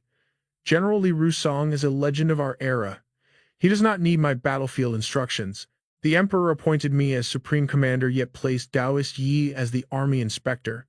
Being sandwiched between imperial expectations and a mystic babysitter is incredibly frustrating." He scoffed. "So it is better if I stay out of sight. Hopefully that fool learns his place and stops giving orders." Suddenly, a grating all too familiar voice cut through the air. My Commander Song, your words carry such a bitter taste." The crowd parted to reveal Yi Wu flanked by his devoted disciples. The young mystic strolled forward, flicking his horsetail whisk with arrogant grace. "You sound just like a discarded concubine. How incredibly narrow-minded." Refusing to back down, Song Ying Chang sneered, gesturing toward the newcomer. "Yunhe, shouldn't you be hiding in the command tent instead of eating dust out here with an old man like me?" Yi Wu simply smiled, his eyes narrowing into deadly crescents. "If I had not graced you with my presence, a catastrophic plague would have consumed Xiaozhou City by tomorrow morning." A sudden chill ran down Song Ying Chang's spine. He whipped his head around. The charred remnants of the corpse fiend were suddenly erupting with ominous sprawling smoke. Moving with blinding speed, Yi Wu snatched his ritual tools from Ah Fei. He crushed a divine talisman, instantly summoning a surge of pure white mystical smoke. Li Yan watched the spectacle completely dumbfounded.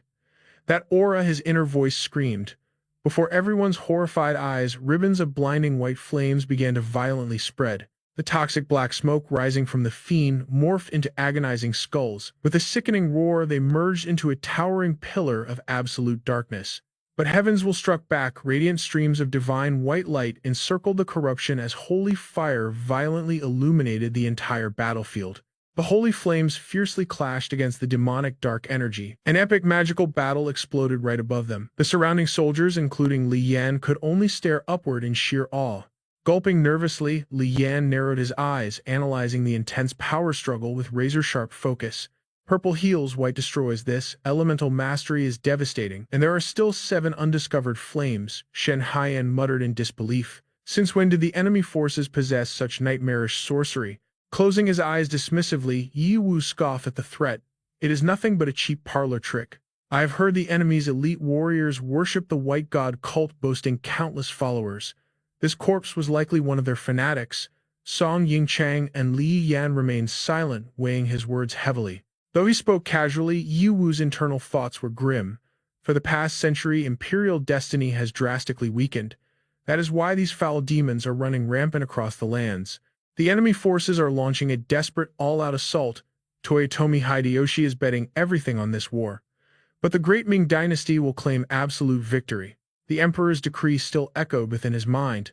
March into Joseon. Annihilate the enemy.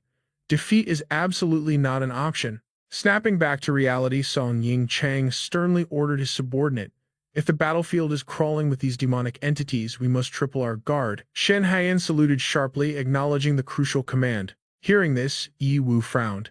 He instantly shot the Supreme Commander a deeply patronizing look, ready to argue. Unnecessary. The Great Ming is the Supreme Celestial Empire. Our Dragon Tiger Aura grants us absolute immunity. Evil spirits will naturally scatter before us. Despite recent losses, heaven's might still flows through our veins. Wherever our grand army marches, their dark magic is crippled. So what if demonic beasts ambush our troops in Joseon? It is never a real threat. Hasn't our vanguard utterly slaughtered every single one of them? Song Yingchang's brow furrowed deeper, offering absolutely no response to the arrogant claim. Oblivious to the tension, Yi Wu kept running his mouth. Therefore, Supreme Commander, save your worries. These insignificant tricks hold zero weight on the true battlefield. Regaining his stoic composure, the old commander closed his eyes. You mystics have spent over a decade exaggerating the decline of our Dragon Tiger Aura. Spread a lie long enough and it eventually becomes reality. Opening his eyes, Song Yingchang shot the young sorcerer a chilling, authoritative glare. The fate of a nation cannot be entrusted to parlor tricksters. Historically, empires fall for only 5 reasons: foreign invasion, heavy taxation, starving citizens, broken justice systems, and petty villains seizing absolute power. Unfazed by the biting insult, Yi Wu maintained his infuriatingly serene smile. Commander Song, I recall your time as Shandong's governor. A man-eating demon tiger once terrorized a village. Yet the moment you arrived, the beast fled into the mountains, utterly terrified, never to return. The rumors of this event spread across the land like absolute wildfire. Lord Song refuses to believe in the Dragon Tiger Aura, so how do you explain this? Hearing this, Song Yingchang simply closed his eyes, raising a brow with a mocking smirk. A righteous man stands proud beneath the heavens and grounded upon the earth. With a heart full of righteous aura, why should one ever fear mere beasts? Yu scoffed and turned away, tossing his horsetail whisk over his shoulder. You thick-skinned old fool, I am utterly done arguing with you. Song Yingchang turned his head, refusing to even look at him.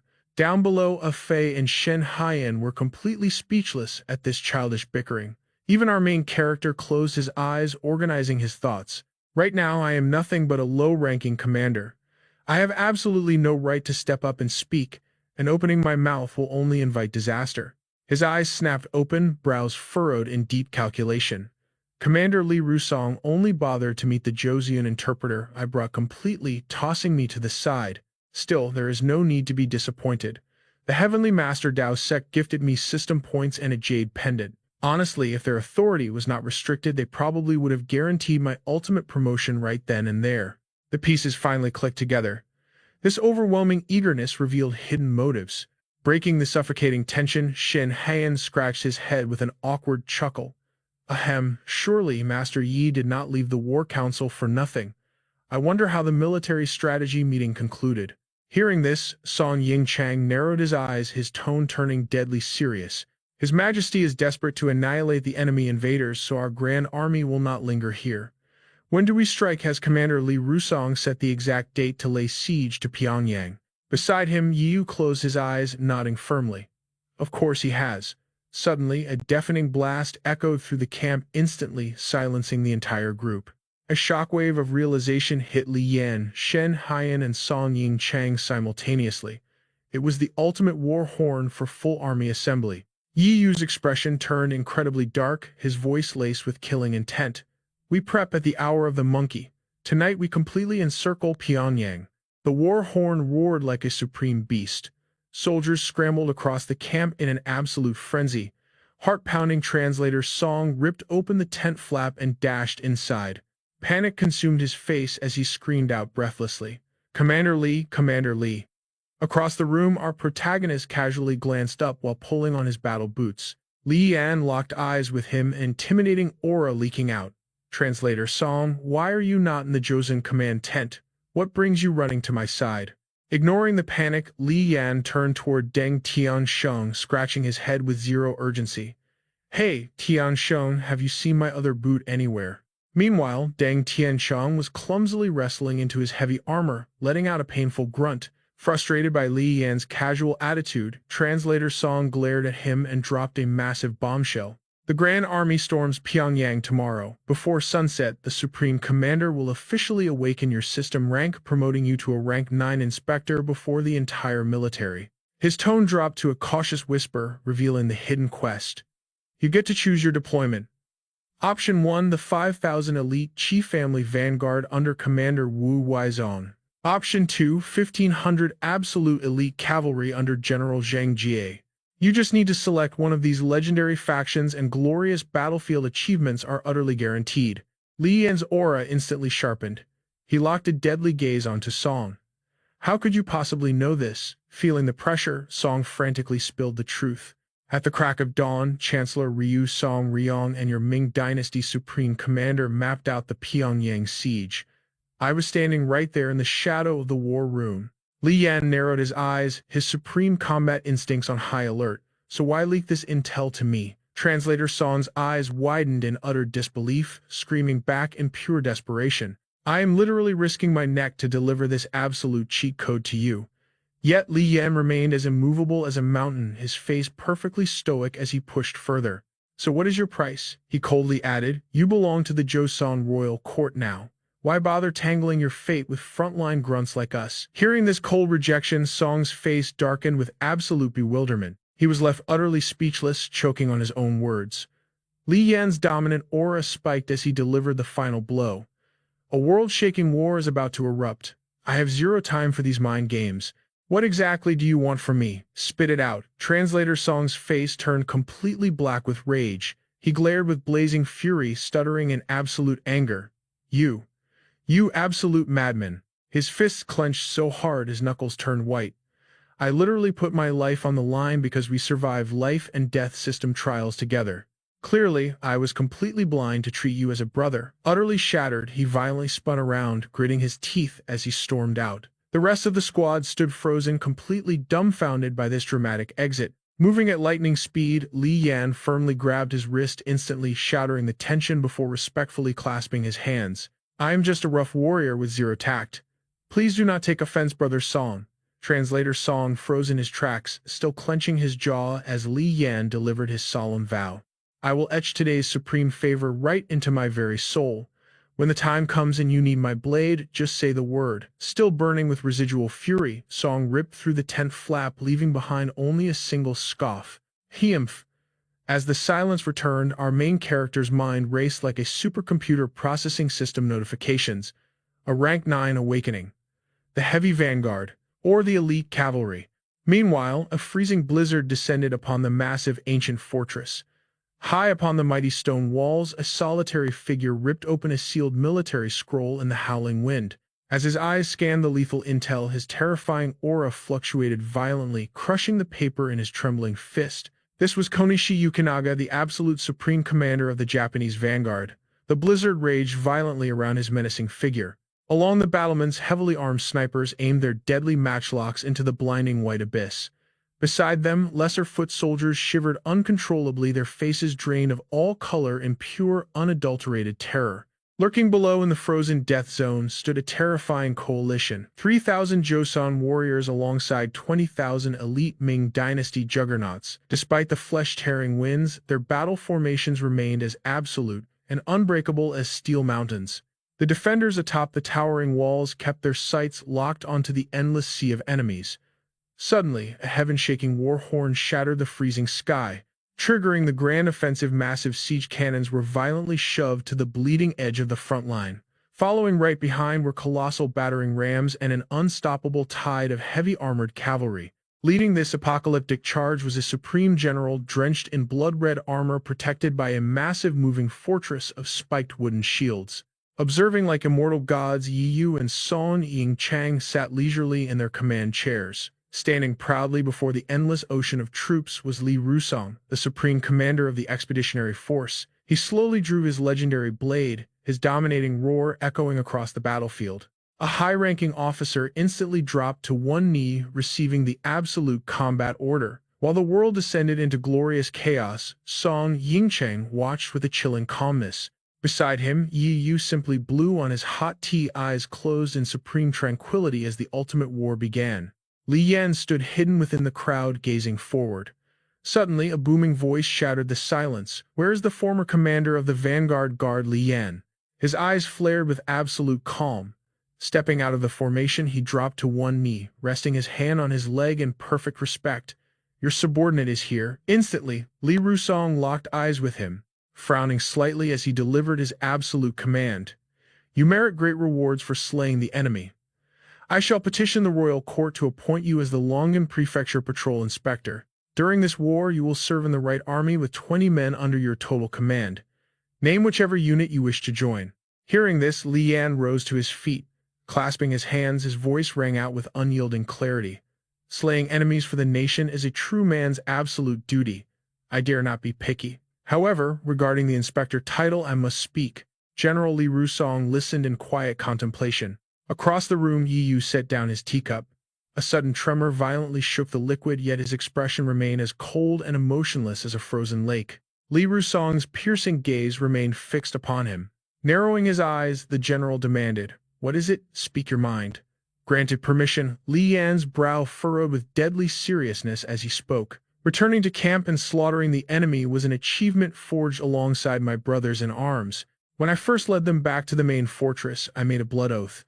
Every single one of them would receive an official rank." His voice grew heavier with unwavering loyalty. "If I alone am promoted while my brothers receive absolutely nothing, then I, Li Yan, refuse to accept this title." A heavy silence fell. Li Rusong narrowed his sharp eyes, probing the young warrior's intent. "And exactly what are you suggesting?" Meeting his gaze with mountain-like resolve, Li Yan declared his terms. "I am willing to trade my 9th-grade inspector title to secure official military ranks for 5 of my loyal brothers."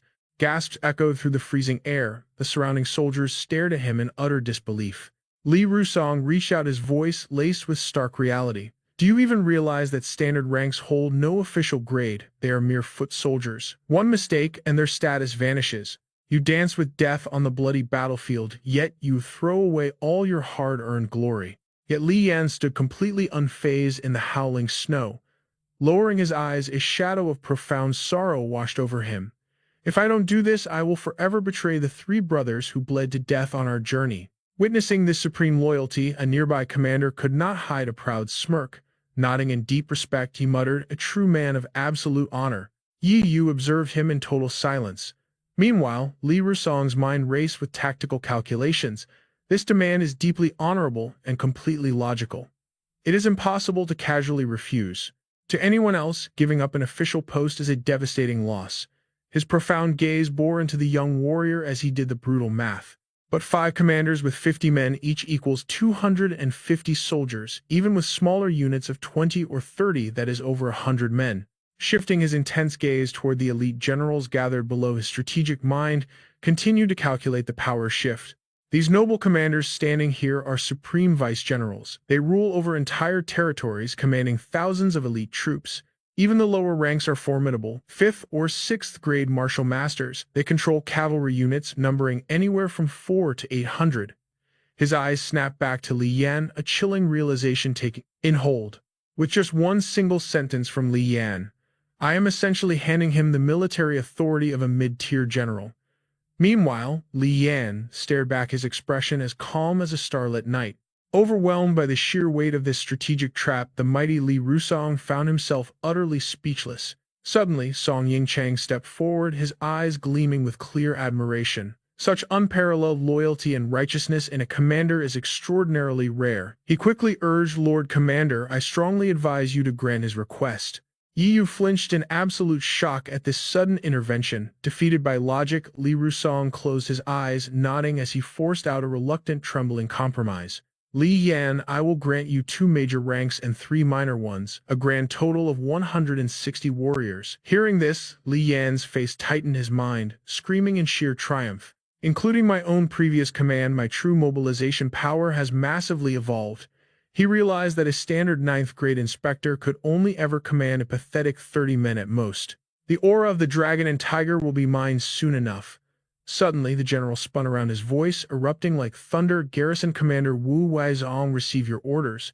The officer instantly clasped his hands in absolute submission. Li Rusong roared his devastating battle plan. Pyongyang's walls are impossibly high and thick. It faces Peony Peak to the north. To crush Pyongyang, we must first conquer that peak. His commanding voice ripped through the brutal blizzard. Tomorrow at dawn, we begin the siege. You will lead 5,000 elite infantry to decimate Peony Peak. Hearing this, Wu Weizong's eyes flared with bloodlust. Clasping his hands, he roared, "Your subordinate obeys." Instantly, another commanding shout pierced the freezing air. Guerrilla General Zhang Jie, receive your orders. Take 1,500 men, disguise yourselves as Joseon commoners, and rendezvous with the Joseon forces under Yi Ikbu at the southwest gate. The Japanese forces severely underestimate the Joseon army's combat power. They will be arrogant. Tomorrow, march alongside the Joseon troops right up to Pyongyang's walls. Then unleash the Great Ming's true fury before they can even blink. Acknowledging the lethal trap, the general fiercely roared, "Your subordinate obeys."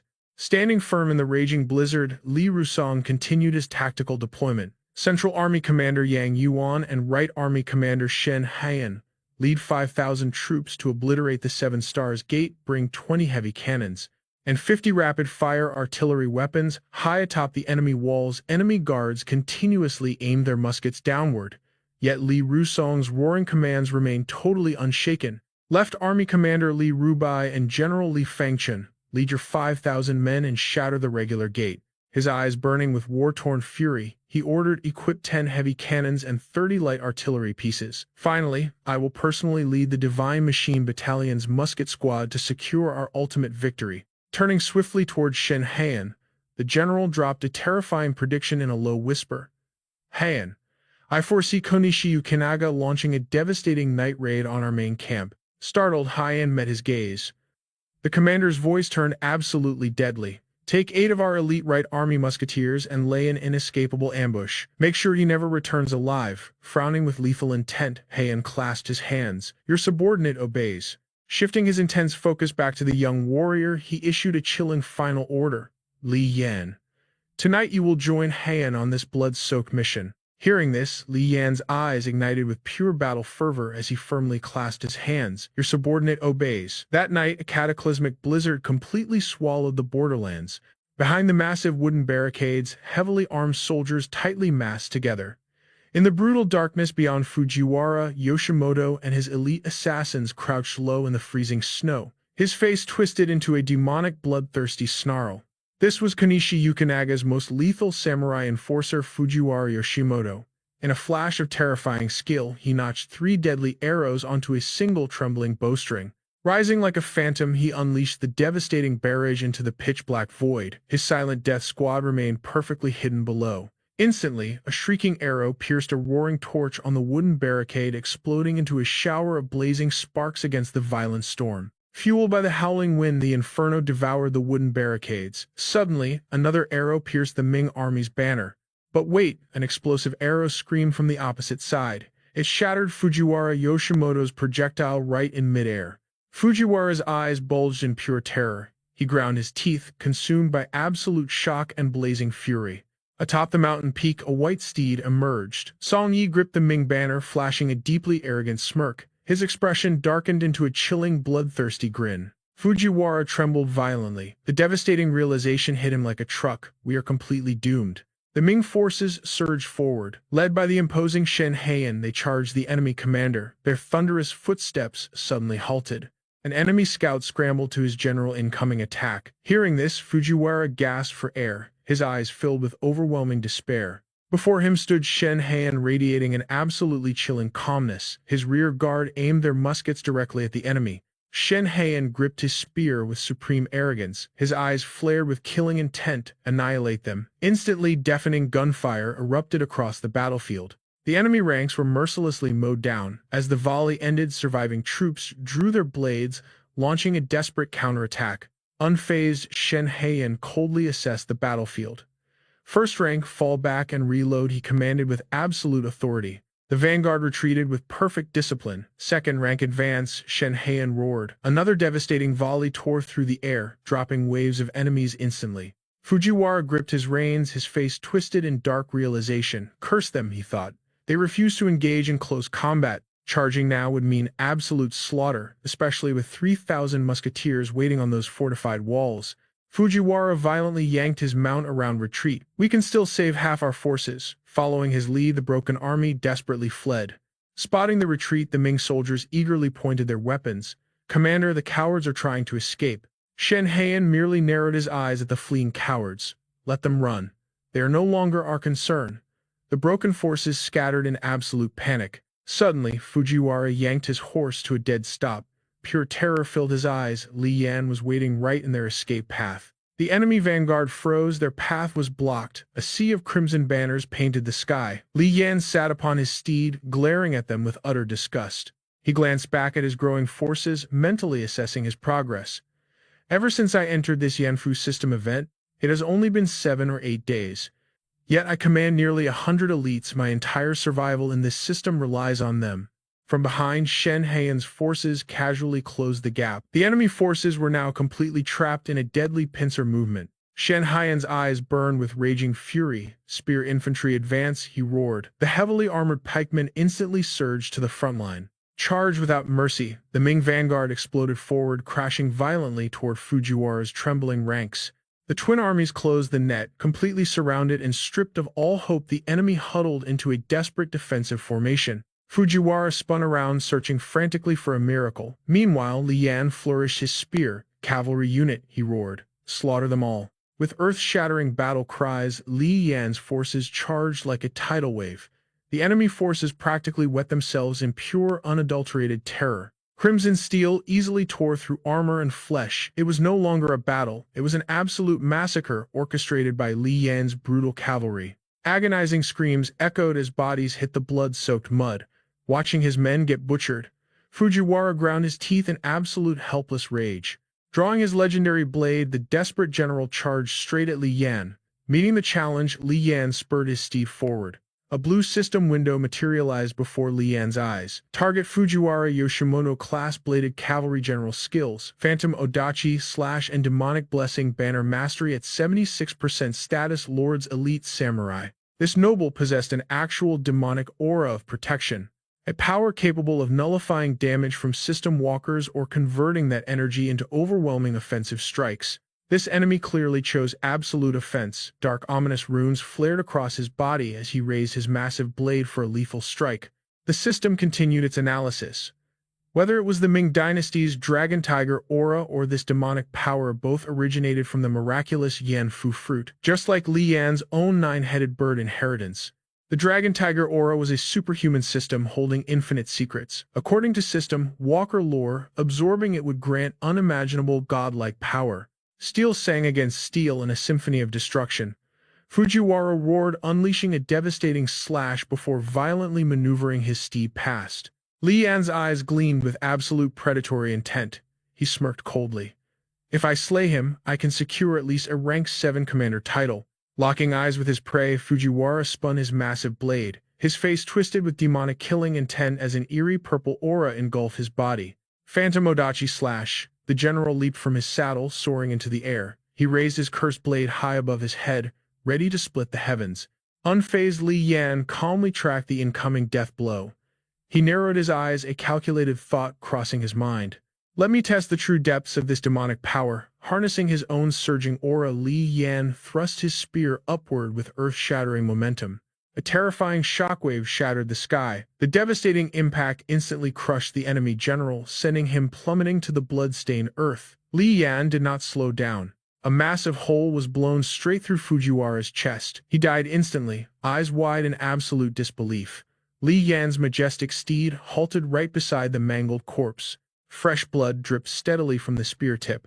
His warhorse reared back, unleashing a triumphant roar. Meanwhile, heavily armed musketeers peeked from the fortress walls, witnessing the legendary victory. Damn it, one soldier grumbled.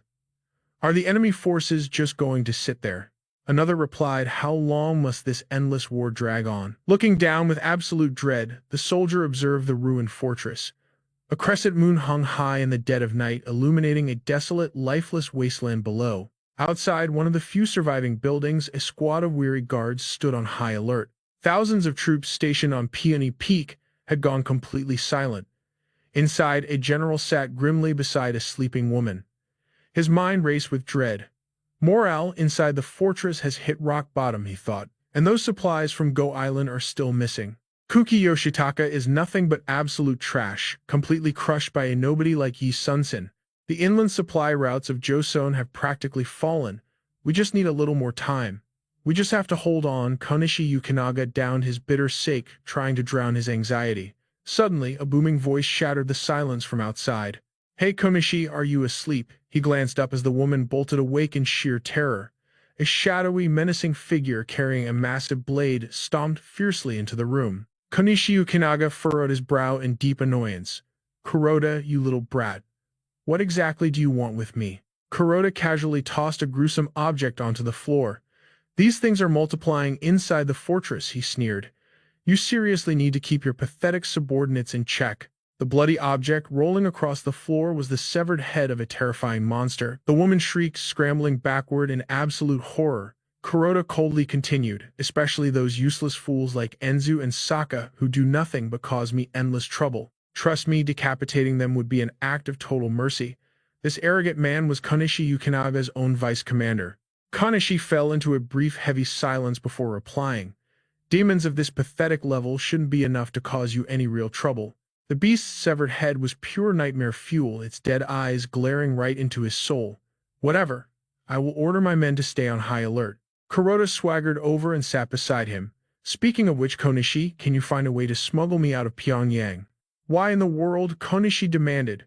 Kuroda didn't answer immediately. Instead, he lazily reached for a piece of dried meat, chewing it without a single care. Because it is a death trap, obviously. The Great Ming army has us completely surrounded. If I stay, I either eat a cannonball or lose my head. You old fossils can commit seppuku without regrets, but I absolutely refuse to die on this miserable battlefield. Bottom line, if the fortress falls, I am escaping on my own. Hearing this, Konishi erupted in blinding fury. You pathetic fool. Are you even worthy of the Kuroda bloodline? Kuroda just tapped his forehead, smirking shamelessly. Oh right. By the way, Fujiwara's entire unit was completely wiped out.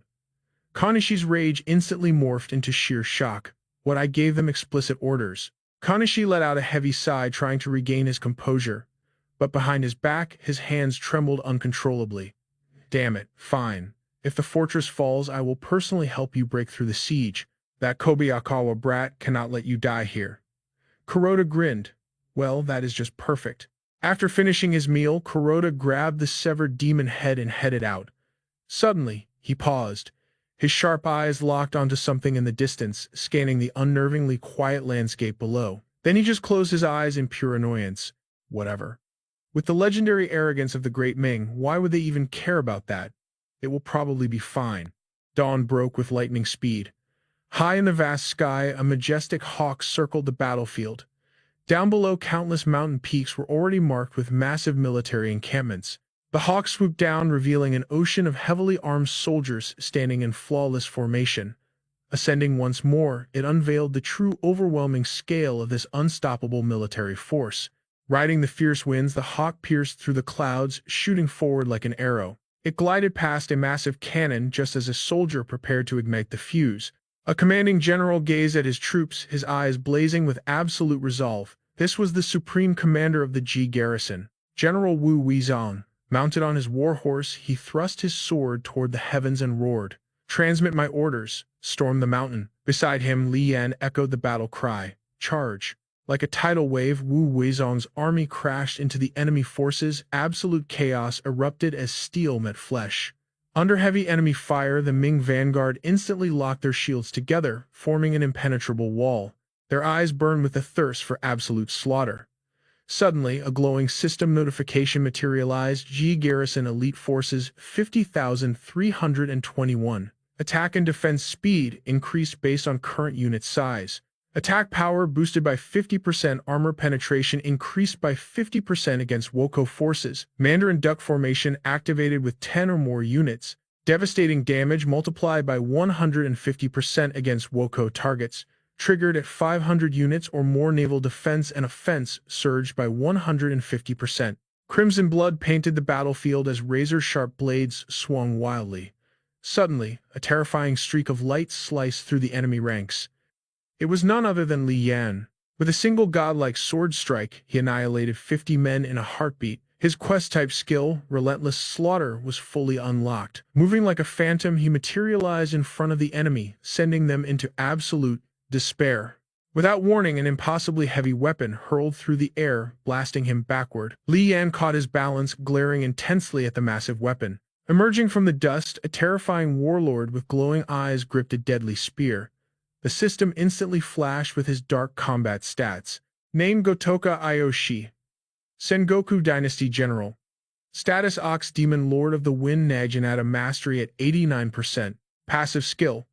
When wielding Naginata-style weapons, sharpness is enhanced by 30%. Standard cold weapon-based sharpness defaults to 10.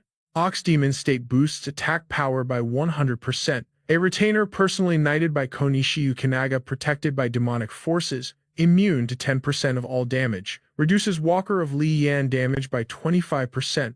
Vicious smirk, Gotoka brought his weapon crashing down. Gripping his sword with both hands, Li Yan's face hardened with absolute focus. Boom. Their devastating attacks collided in mid-air. The sheer impact proved they were evenly matched. One was forced backward, his heels shattering the solid earth beneath him. The other skidded across the dirt before another blinding streak of light ripped through the air. Gritting his teeth in pure rage, Gotoka launched another bone-crushing swing straight at Li Yan's head. The terrifying shockwave sent unlucky soldiers flying into the sky. Below the Titans, the regular grunts were locked in a desperate, bloody death match. Moving at blinding speed, Li Yan became a complete blur. He smoothly slid backward, flawlessly dodging Gotoka's lethal strike. Suddenly, a sneaky foot soldier tried to ambush him from behind, but Li Yan's sharp eyes caught the movement. Humph. Li Yan effortlessly raised his blade, blocking the pathetic sneak attack. In a flash of cold steel, he countered with a lethal slash. The grunt coughed up a massive pool of blood, choking on his agonizing final breath. Seeing his subordinate fall, Gotoka let out a cold scoff before charging forward for round 2.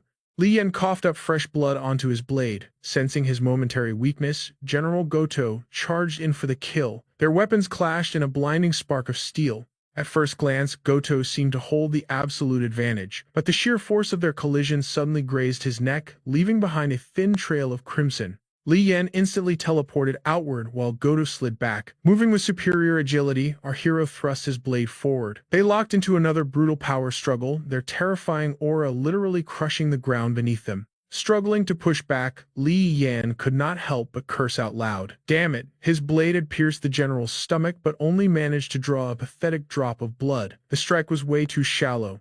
A wave of anxiety washed over him. Since their battle began, this monster had only used one slashing technique, yet its speed and devastating power made it almost impossible to defend against. Goto suddenly leaped into the air, swinging his massive spear. Li Yan's eyes narrowed in dead serious focus before he completely shocked the general by turning his back and sprinting away.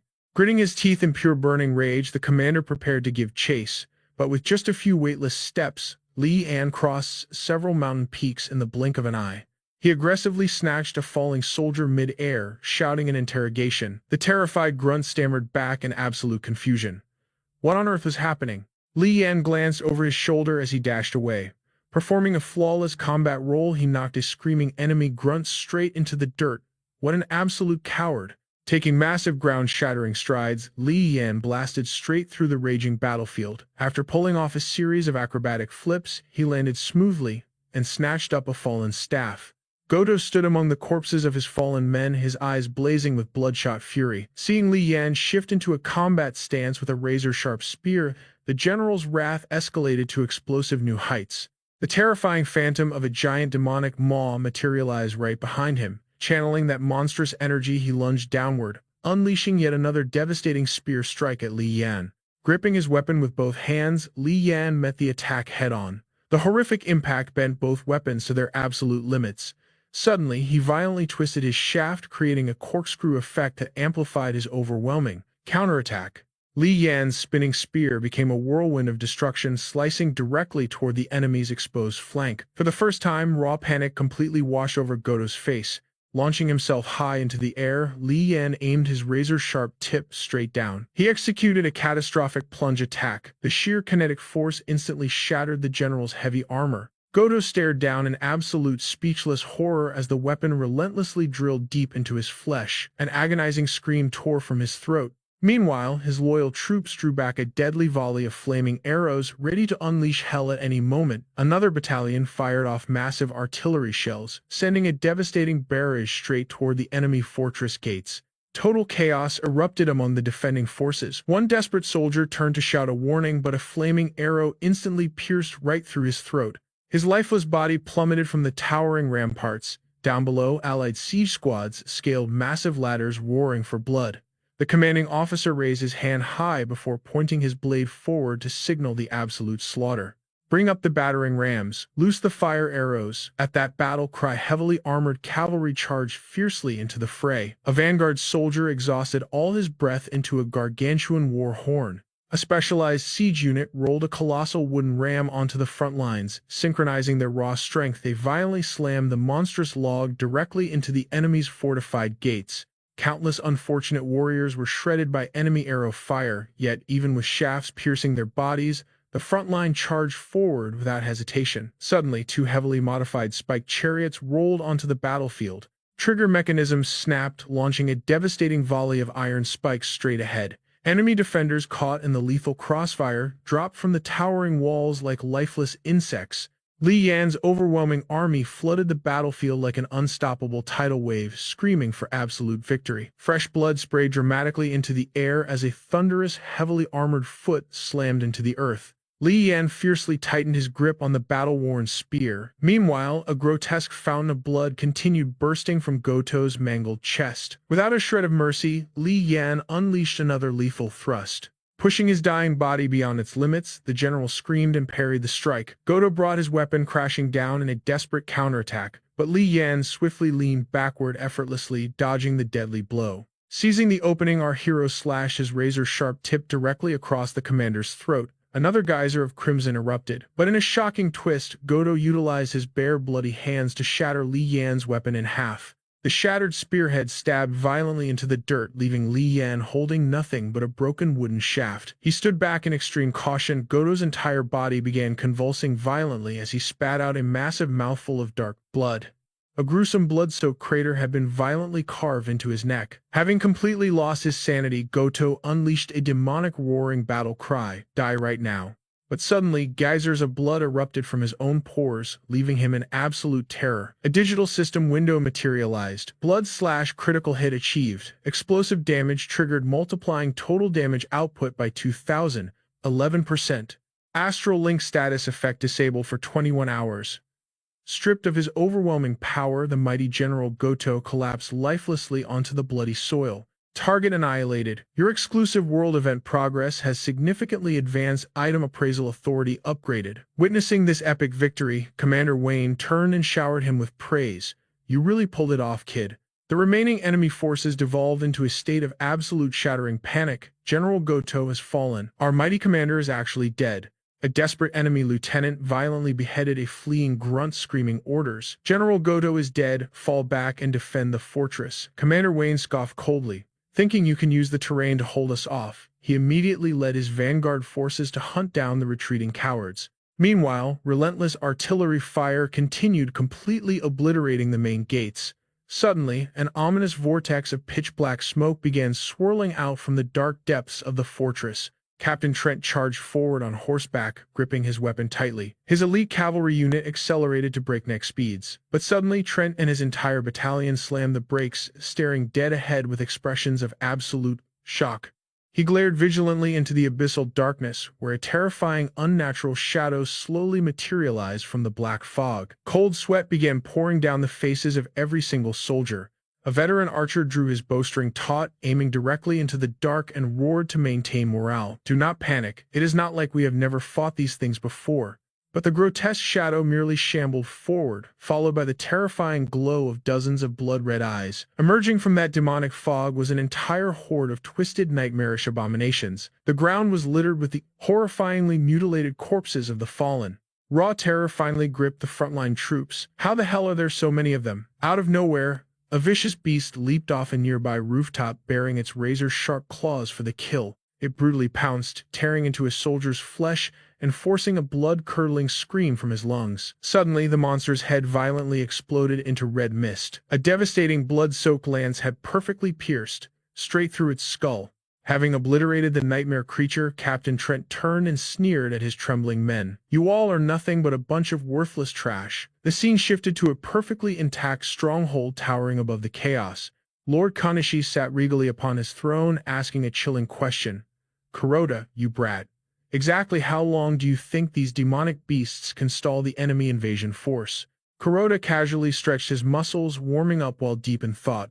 Lord Hideyoshi claimed this was our empire's only chance at ultimate survival, but can we truly grasp this twisted fate? Snapping back to reality, he finally answered his superior. "I suppose that entirely depends on the enemy's iron resolve. They came fully prepared this time, packing lethal muskets, heavy artillery cannons, and elite commanders. To be honest, those alleyway demons are completely outmatched against an Enian army of this caliber." That was how another grueling day of warfare finally came to an end. Kanishi spoke up. "I have heard the Ming Emperor relies heavily on the Dragon Tiger sect. They even send an elite disciple to oversee this very battlefield, if he makes a move." Kuroda frowned deeply. "A Taoist master who commands spirits. If he unleashes his Dragon Tiger aura, every demon in Shinji City will be wiped out in less than 2 hours." Panic flashed in his eyes as his grip tightened around his blade. "Then what the hell do we do?" Kuroda turned away with a dark glare. "Consider this our final stand before we retreat, but if that Taoist dares step foot in Shinji, I will strike him down myself." He casually threw his heavy blade over his shoulder. "Old man Kanishi, I have always liked your concubine Mizuko. If I survive this, she belongs to me." Mizuko just sat there in absolute silence. With those arrogant words, he marched off. Meanwhile, completely oblivious to the threat, someone was casually plucking grapes. Yu stuffed his face with fruit. The front lines. "No way, I am never stepping foot on a battlefield. My heavenly sect exists only to heal the wounded and guide the dead. We are meant to bring peace to this world, yet you want me to slaughter demons. Those monsters used to be innocent citizens. Exterminating them goes completely against my sacred vows." The nearby soldiers stared at him in absolute disbelief. Sitting beside him, little Fei blinked innocently. "Senior brother, are you just too terrified to fight?" Yu broke into a cold sweat. He frantically slapped a hand over the kid's mouth, flashing an awkward smile. "Honoring my sacred vows has nothing to do with fear. How can a spiritual cultivator be afraid?" he rambled. The high commanders just glared at him with dark expressions. Yu could only scratch his head with a goofy grin. "Ha ha ha.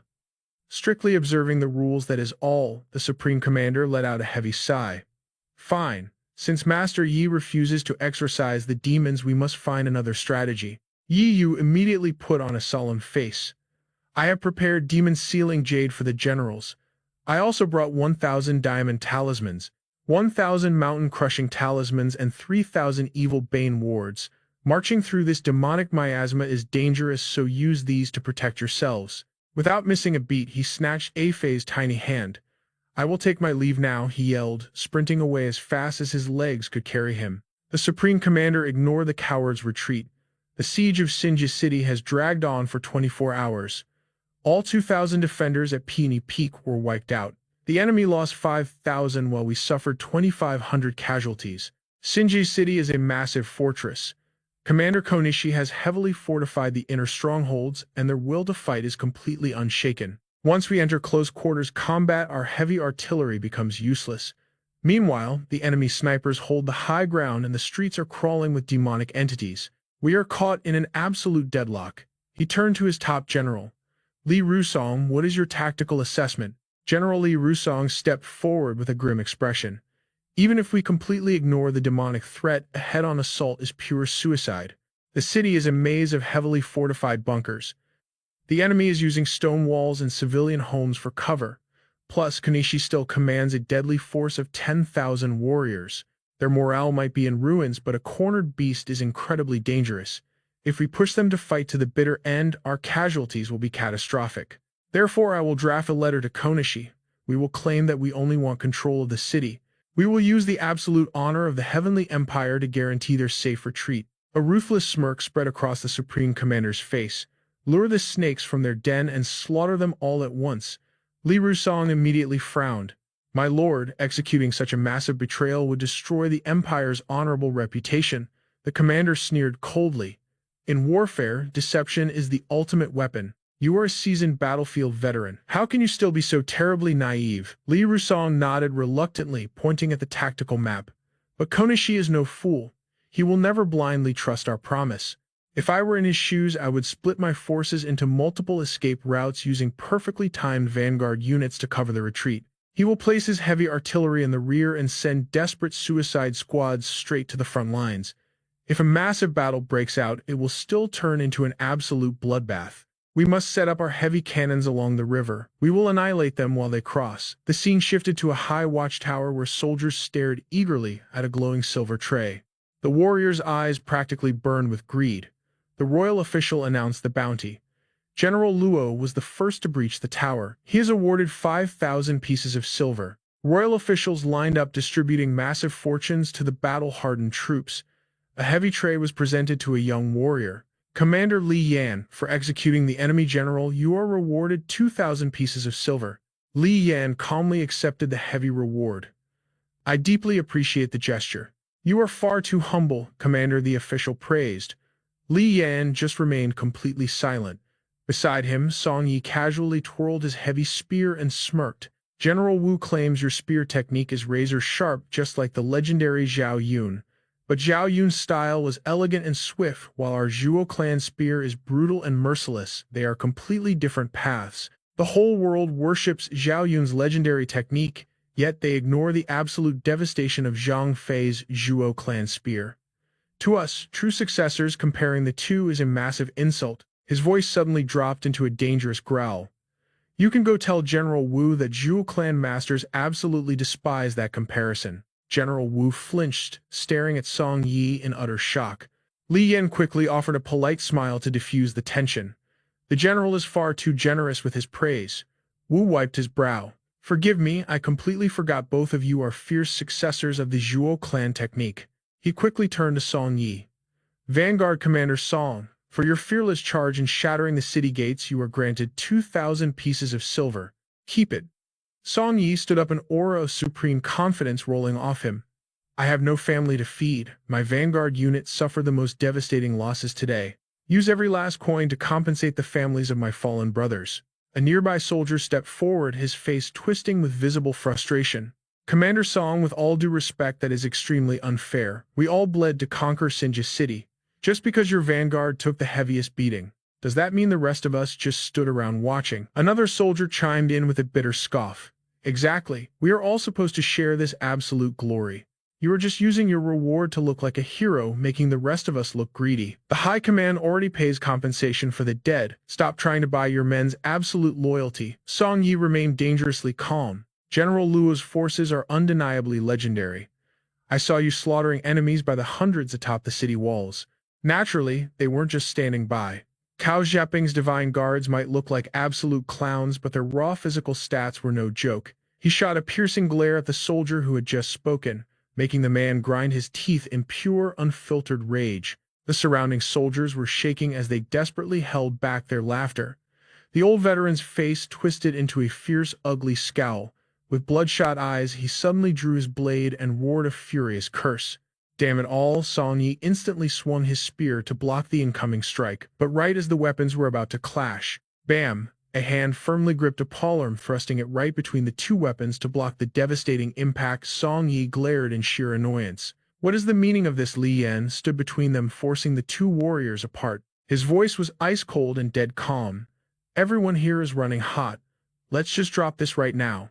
Drawing blades on each other will only shatter our brotherhood. The veteran scoffed coldly, pulling his sword back. Song Yi quickly retracted his spear with a matching sneer. Hoisting the weapon over his shoulder, he stormed right out of the command tent. The swordsman glared at his retreating back, grinding his teeth in absolute seething fury. You filthy little bandit! Another soldier quickly stepped in to defuse the killing intent. Let it go, just ignore him. Tonight is for celebrating. Head over to my tent, the drinks are entirely on me. He then turned to Li Yan with a wide grin. I heard old Wu praising you to the high heavens, Commander Li. Once this Sajida campaign wraps up, you are definitely getting a massive promotion. Li Yan just offered a humble, polite smile. You flatter me, way too much. Yet his sharp eyes drifted outside, silently watching Song Yi's lonely silhouette fade away. Night quickly fell over the devastated, war-torn landscape, illuminated only by raging fires.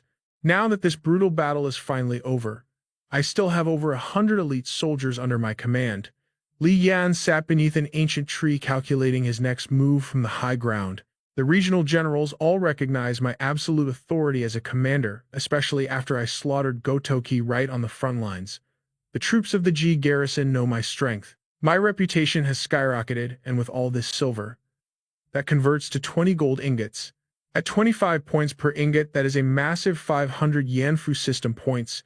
Furthermore, Li Yan closed his eyes tightly. A holographic system panel materialized in his mind. The passive skill, Maniacal Slaughter, has been officially unlocked. Attacks now have a set chance to trigger a lethal killing intent strike. This will paralyze enemies with fear for half a second to 2 full seconds. This core skill is the ultimate prerequisite for wielding certain high-tier system artifacts. This includes Yanfu legacies, consumables, skills, scrolls, and mystical gear. System note: obtaining a Yanfu token infused with the power of Yazi will unlock clues to inherit its legendary vengeful strength. The Yazi skill: repay every single meal with boundless gratitude and avenge every minor grievance with absolute slaughter. A fiercely aggressive nature, endlessly thirsting for battle. Its emblem is often carved into divine weaponry. System note: there is zero doubt, ancient battlefields are the perfect farming grounds for this type of Yanfu token. By executing the famous Sengoku General Gotokoshi, you have officially triggered the main Yanfu event. The quest requirements are as follows. Target Konishi, assassinate Konishi, the supreme commander of the 1st Suki Legion. The Ming army will ambush the retreating Woko forces right at the Taedong River after their crushing defeat at Sejita. This is your one and only golden opportunity. Warning: the difficulty of this Yanfu event far exceeds the current ultimate limits of a walker. You may choose to abandon this Yanfu event and still receive 1 month of free walker time. Quitting will penalize your purchasing power and clear rating by 30%, but you will retain all points and items looted during this run. You have been granted 1 emergency communication channel. Li Yan snapped his eyes wide open. The comms linked up instantly, followed by violent, raspy coughing. As Li Yan rested against the giant tree, a static-filled voice echoed in his mind. Listen up, stray walker of the Yin Ding Yin 24 realm. Hear me loud and clear. You must accept this mission. Immediately accept the damn mission. The transmission violently glitched and fragmented. Li Yan furrowed his brows in deep thought. Despite the heavy static, his eyes burned with fierce resolve. I accept. System alert. You have accepted the Yanfu event verification in progress. Due to a critical drop zone error in this event, the how-to system will issue a massive compensation package to the walker. Suddenly, searing agony tore through Li Yan's eye as if it were cracking open. You will receive a 10 capitals rank co-resonator as combat support. He threw his head back, screaming into the dark heavens.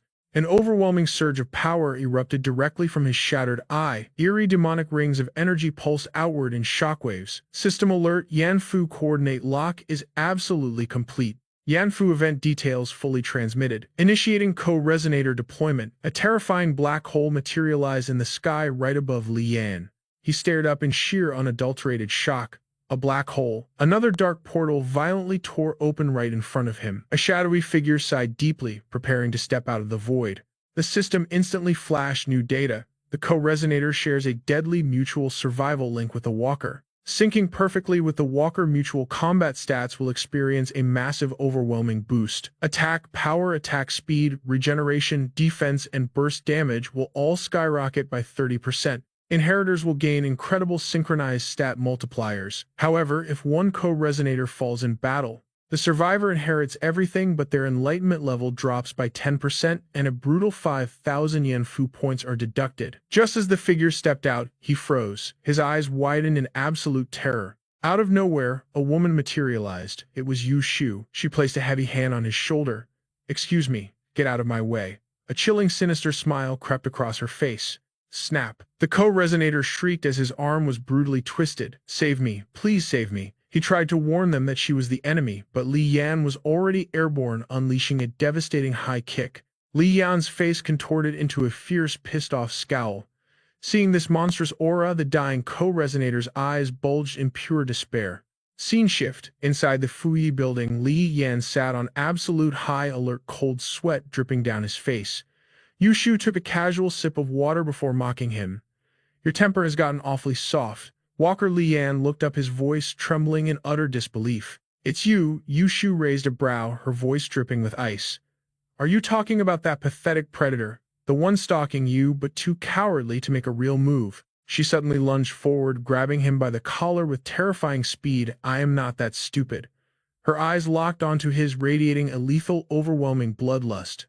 I need your help. If you dare refuse, I will end your life right here. But Li Yan simply flashed a fearless, confident smirk. All right, you have a deal. Yushu released him and turned away. The southern Jambavipa system spawns over 100 new walkers every single year, yet less than half ever survive past their 6th Yanfu event, and those hopelessly struggling in this infinite cycle of reincarnation, they make up barely 10% of the survivors. Take that pathetic predator, for example. His spirit was completely shattered by sheer terror, but since the Yanfu system doesn't directly execute its walkers, he had no choice but to wander like a terrified stray dog. 3 whole Yanfu events and that absolute trash couldn't even touch the threshold of the 10 capitals. Hearing this insane lore drop, Li Yan's eyes narrowed as his mind raced. Yushu, the 10th capital eater, tilted her head back to drink. Licking her lips, she smirked. Do me a favor. I will help you breach the next realm much faster. The two of them returned to the massive ancient tree. Yushu broke the silence. Help me strip off his pirate armor. Then we bury him. Li Yan crouched beside the dead impostor, now dressed in a standard soldier uniform. You do not need to remind me, he muttered. I know exactly how to handle this. He glanced at her. You took quite a beating, didn't you? Yushu's eyes turned ice cold. My power is still roughly at the 10th capital stage. Otherwise, I could never hide from Hu Tu. Li Yan frowned. Who ordered the hunt for you? She scoffed. That fat bastard fell off his horse. I owe him a favor now. Next time we cross paths, I will leave his corpse intact. Curiosity sparked in Li Yan's eyes. Just how terrifying is a 10th capital expert? Sitting behind him, Yushu answered bluntly. Exactly twice as strong as you are right now. She stood up, her aura flaring. So have you decided, do we fight or do we endure? Li Yan's gaze sharpened. He gripped his sword tightly, rising to stand face to face with Yushu. A dangerous glint flashed in Yushu's eyes. As she raised her hand, Li Yan's blade erupted from its sheath. A devastating sword wave slashed through the empty air. The ambushing enemies were blown away like autumn leaves. They spun wildly through the air before crashing violently into the dirt.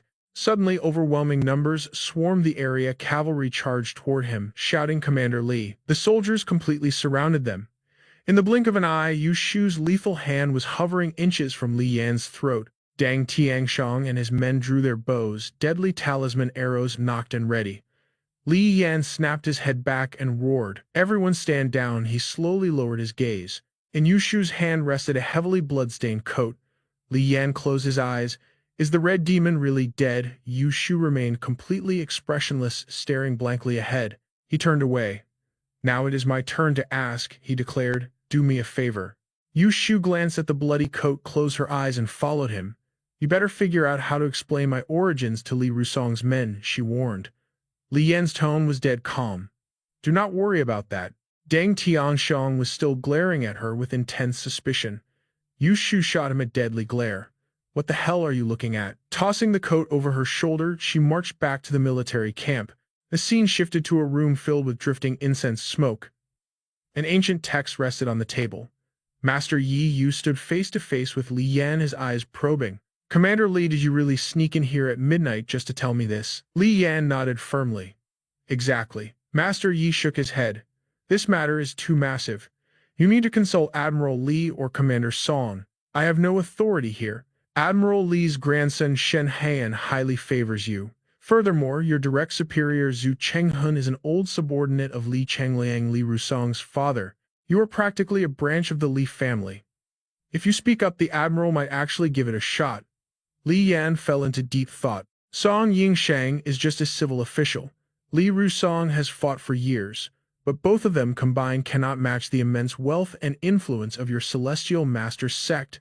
That is exactly why I came to you. Li Yan cupped his fists respectfully. The Admiral and Commander are indeed crucial. But this general believes that for this massive scheme to succeed, we absolutely need the blessing of High Priest Yi. Master Yi's lips curled into a warm, friendly smile. He stood in silent contemplation for a moment before finally turning back to respond. One is the admiral of the anti-pirate army, the other is the military strategist. What voice could a mere military bookkeeper like me possibly have? Li Yan's voice boomed with deadly seriousness. High Priest Yi, you are basically a living immortal. How can you look down on yourself like this? Master Yi blinked in sheer astonishment. Li Yan clenched his fists, acting deeply moved. When I first brought my troops back, it was your junior brother's divine magic that saved my brothers from certain death. I even heard that the silver distributed back then actually came directly out of Master Yi's own pocket. Li Yan scratched his head, feigning awkward awe. This is truly incredible. Master Yi cleared his throat, putting on a humble facade. Ahem. It was just a small matter. Please do not mention it. Our brave soldiers bleed on the battlefield. A few pieces of silver are mere worldly possessions. They mean nothing. He maintained his benevolent smile, but his inner thoughts were entirely different. This fool still does not realize I stole his military merits, Yi gloated inwardly. Meanwhile, Li Yan's eyes narrowed. Of course, I know it was your cowardly trick, he thought bitterly. Sending the recommendation letter first, then reporting the battle just to steal my bloody achievements. However, on the outside, Li Yan maintained his perfect act of a naive, worshipful subordinate. In short, High Priest Yi, I owe you a massive debt. I have thought this through, and no one is more suited for this than you. As for the Admiral, I humbly ask you to pass on the message. Master Yi closed his eyes, calculating. All I have to do is talk. Zero effort, yet I can reap massive military merits. He gritted his teeth in hidden fury. Unlike that bastard Song Yingshang, always trying to kick me to the front lines to face the pirates. Noticing Li Yan hesitating and scratching his cheek, Master Yi gently urged him to speak his mind. Hearing this, Li Yan smiled mysteriously. Actually, this general has a bit of destiny tied to the Celestial Master sect. Master Yi gasped in surprise. Li Yan continued his tale. Years ago, when I was just a lowly stable boy feeding horses in Liaodong, I crossed paths with a wandering Taoist. After hearing the full story, Master Yi looked skeptical. I have never heard of such a master from our Dragon Tiger Mountain branch. Show me this Taoist magic you speak of. Li Yan turned around, reaching toward a withered flower branch. A blinding surge of life force erupted from his palm. Instantly, the dead petals bloomed radiantly under the overwhelming glow of his aura. Master Yi was shaken to his core. No talismans used, no incantations chanted, and absolutely zero trace of dragon tiger energy. He screamed internally. This Li Yan is just a commoner. How is this possible? Are the Yellow Turban talismans and the Celestial Master sect actually from the same lineage? It is hard to say, but judging from Deng Tianxiong's reaction, they must share a common origin. Panic and greed taking over, Master Yi wildly waved his hands. Yes, exactly. This is undoubtedly the secret magic passed down from our Dragon Tiger Mountain. It all makes sense now. That wandering Taoist you met was none other than Martial Uncle Hu, a true legend of the Celestial Master sect. He warmly clapped Li Yan on the shoulder. Given all this, you really should be calling me your senior brother. Without missing a beat, he dragged Li Yan to his seat, laughing brightly. My good junior brother, sit down. You are not leaving tonight. Your senior brother is throwing a feast for you. Li Yan gently grabbed Master Yi's wrist, scratching his head with an innocent look. So you were saying my esteemed master was truly from Dragon Tiger Mountain? Master Yi flashed a confident smile. Absolutely, that is the authentic magic of our sect. By now, a lavish spread of food had appeared on the table. Raising a jug of premium wine, Master Yi spoke with ultimate authority. Rest easy, junior brother. Whatever you want to do, you have my absolute support. I will speak to Admiral Li on your behalf. He let out a heavy sigh, throwing a knowing wink. But honestly, junior brother, from what I can see, your magic technique still has some fatal flaws. Li Yan feigned complete innocence.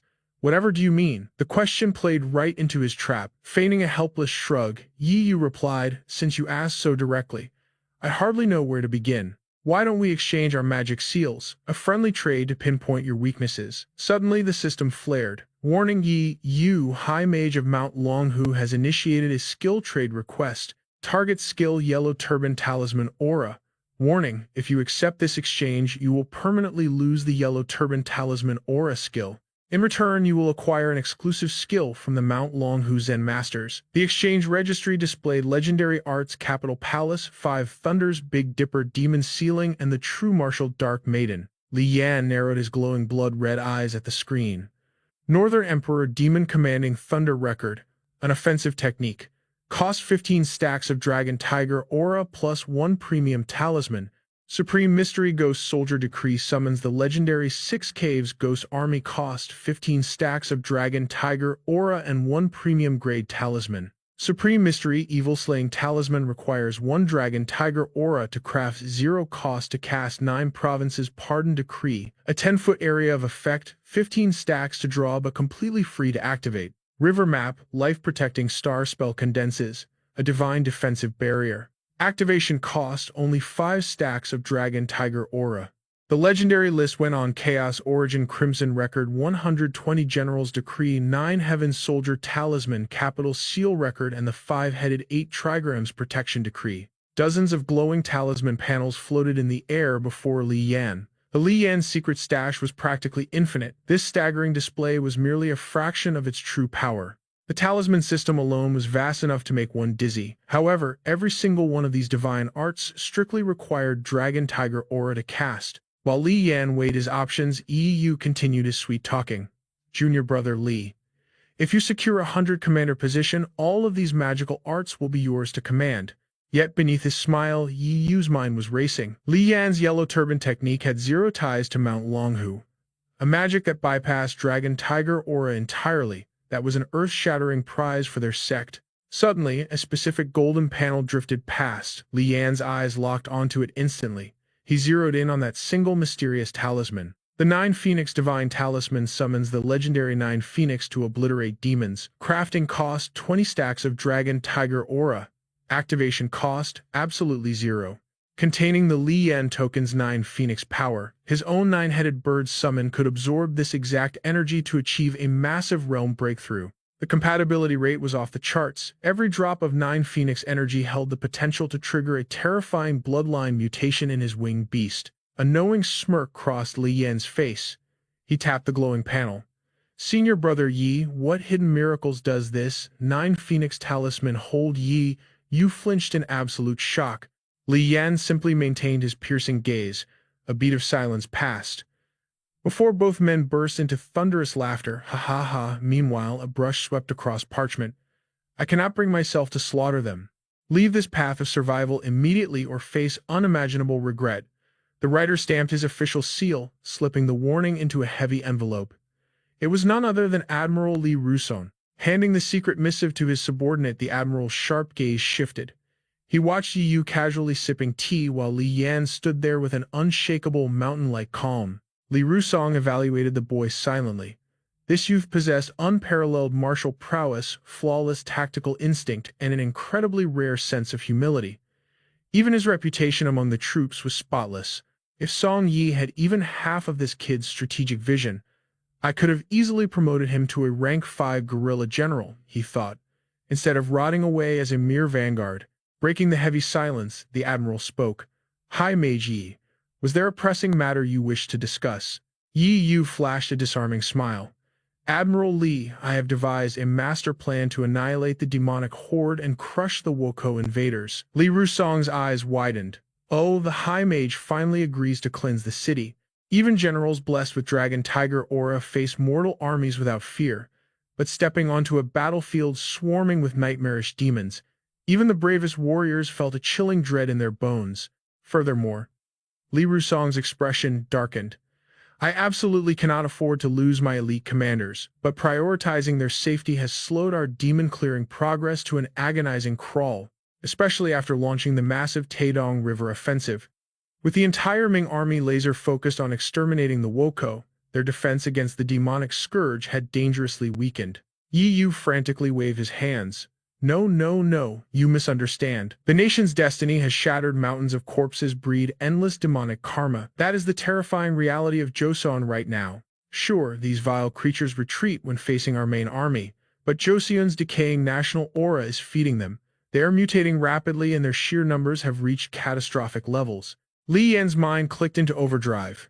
This specific Li Yan system event placed heavy emphasis on the mutated beasts and demons of the Japanese Sengoku era. But wait, Li Yan pondered silently. What about the horrifying anomalies that do not belong to the Sengoku forces? Where do they fit in? As Li Rusong pressed for answers, Yu delivered the chilling truth. Beyond the bloodthirsty battlefield ghouls, Joseon is hiding another breed of terror, the ancient privately worshipped pagan shrines. wild rogue deities roaming the villages, mythical beasts from local folklore, deeply rooted in Joseon's dark customs. When a kingdom crumbles to ash, do you really think its gods just vanish? If Joseon is wiped off the map, those clay idols will lose their power source. The Great Ming has ruled as suzerain for 2 centuries. These local deities have gorged on mortal worship for nearly 400 years. With such an overwhelming enemy at our gates, absolutely no one gets to sit on the sidelines. We use everything. He dramatically pointed straight at Li Yan. I plan to deploy Commander Li. He will wrangle Joseon's rogue gods using the ultimate combined seal of Ming and Joseon. He will forge them into an army to butcher the enemy demons. Hours later, inside a dimly lit command tent. Whether this crazy plan works or not, a deep voice echoed. This excuse is perfect. I can finally mask you as a local rogue deity. Li Yan was plotting his next move with the fierce Yu Shu. The mysterious warrior woman just tilted her head back, downing a jug of strong wine. Li Yan pitched his grand idea. The Nishan Maiden. How does that legendary title sound? Yu Shu paused, her eyes glinting with calculating thought. Gripping her jug, she smirked. Not a bad disguise at all. General Kunishi is already wavering. Admiral Li's psychological warfare, pushing him to abandon the castle, is actually working, which means your window of opportunity is terrifyingly short. Furthermore, she warned, even if you disguise elite Ming forces within this army of rogue Joseon gods, assassinating a warlord like Konishi is a literal suicide mission. Reinforcements from Tsukichi and Tokusen are swarming in. Their ranks are packed with legendary Sengoku warlords. The battlefield is pure chaos. Jinju Castle has already fallen. Konishi's forces have suffered over 40% casualties. Their morale is completely shattered, but he still commands over 8,000 ruthless soldiers. If that bastard decides to run for his life, a minor commander leading barely 200 men, you can survive, but you lack the power to intervene further, she stated coldly. Li Yan smirked. Got a better plan. Yu Shu's eyes locked onto him with lethal precision. I can help you slaughter Sissy. I will even back you in this Yanfu event. I will push your 9 nether bird awakening past 60%. Consider it advance payment for your servitude. Do we have a deal? Li Yan raised an eyebrow. Aren't you stuck at the 10th tier? Yu Shu's tone darkened. A simple yes or no will suffice. A wide grin spread across his face. All those benefits without lifting a sword.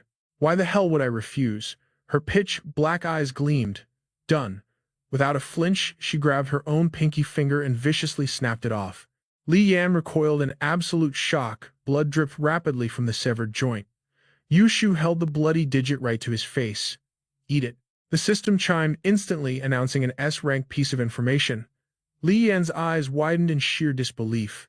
A system alert detailed that Yu Shu's severed digit was a high-tier Yanfu relic. It contained overwhelming cosmic energy absorbable only through consumption. Upon devouring, the 9 nether bird lineage would awaken by 50%, granting the host Yu Shu's divine power. The alert continued, stating the awakening rate would shatter the 40% threshold. Special breakthrough rewards for hitting the 40% peak would be automatically granted. Critical warning: Yu Shu's power has been erased from the southern Yanfu archives.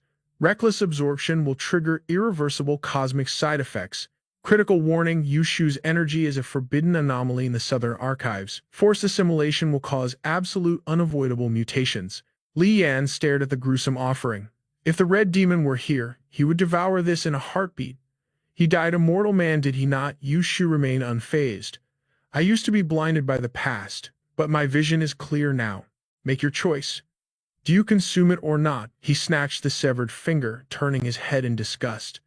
If you can heal that stump, do it fast. The squirt of blood is really killing my appetite. She did not say a word. She simply clamped her hand over the bleeding stub.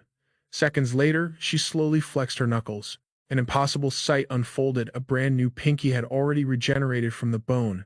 When the time comes, Li Yan muttered, stall, an enemy that is utterly beyond my league. That will settle our debt. Just then a guard stepped inside, bowing deeply. My lord, the steeds are prepared. Without hesitation, he strode out into the courtyard. As they approached the majestic mounts, Li Yan glanced back. Little sorcerer, can you handle the ride? Ah, Fei was already mounted, shaking like a leaf, but forcing a brave smile. Perfectly fine, this beast is quite gentle. The duo swiftly vaulted onto their own horses. Li Yan gave a reassuring nod. Glad to hear it. We will be relying heavily on your magic for this journey.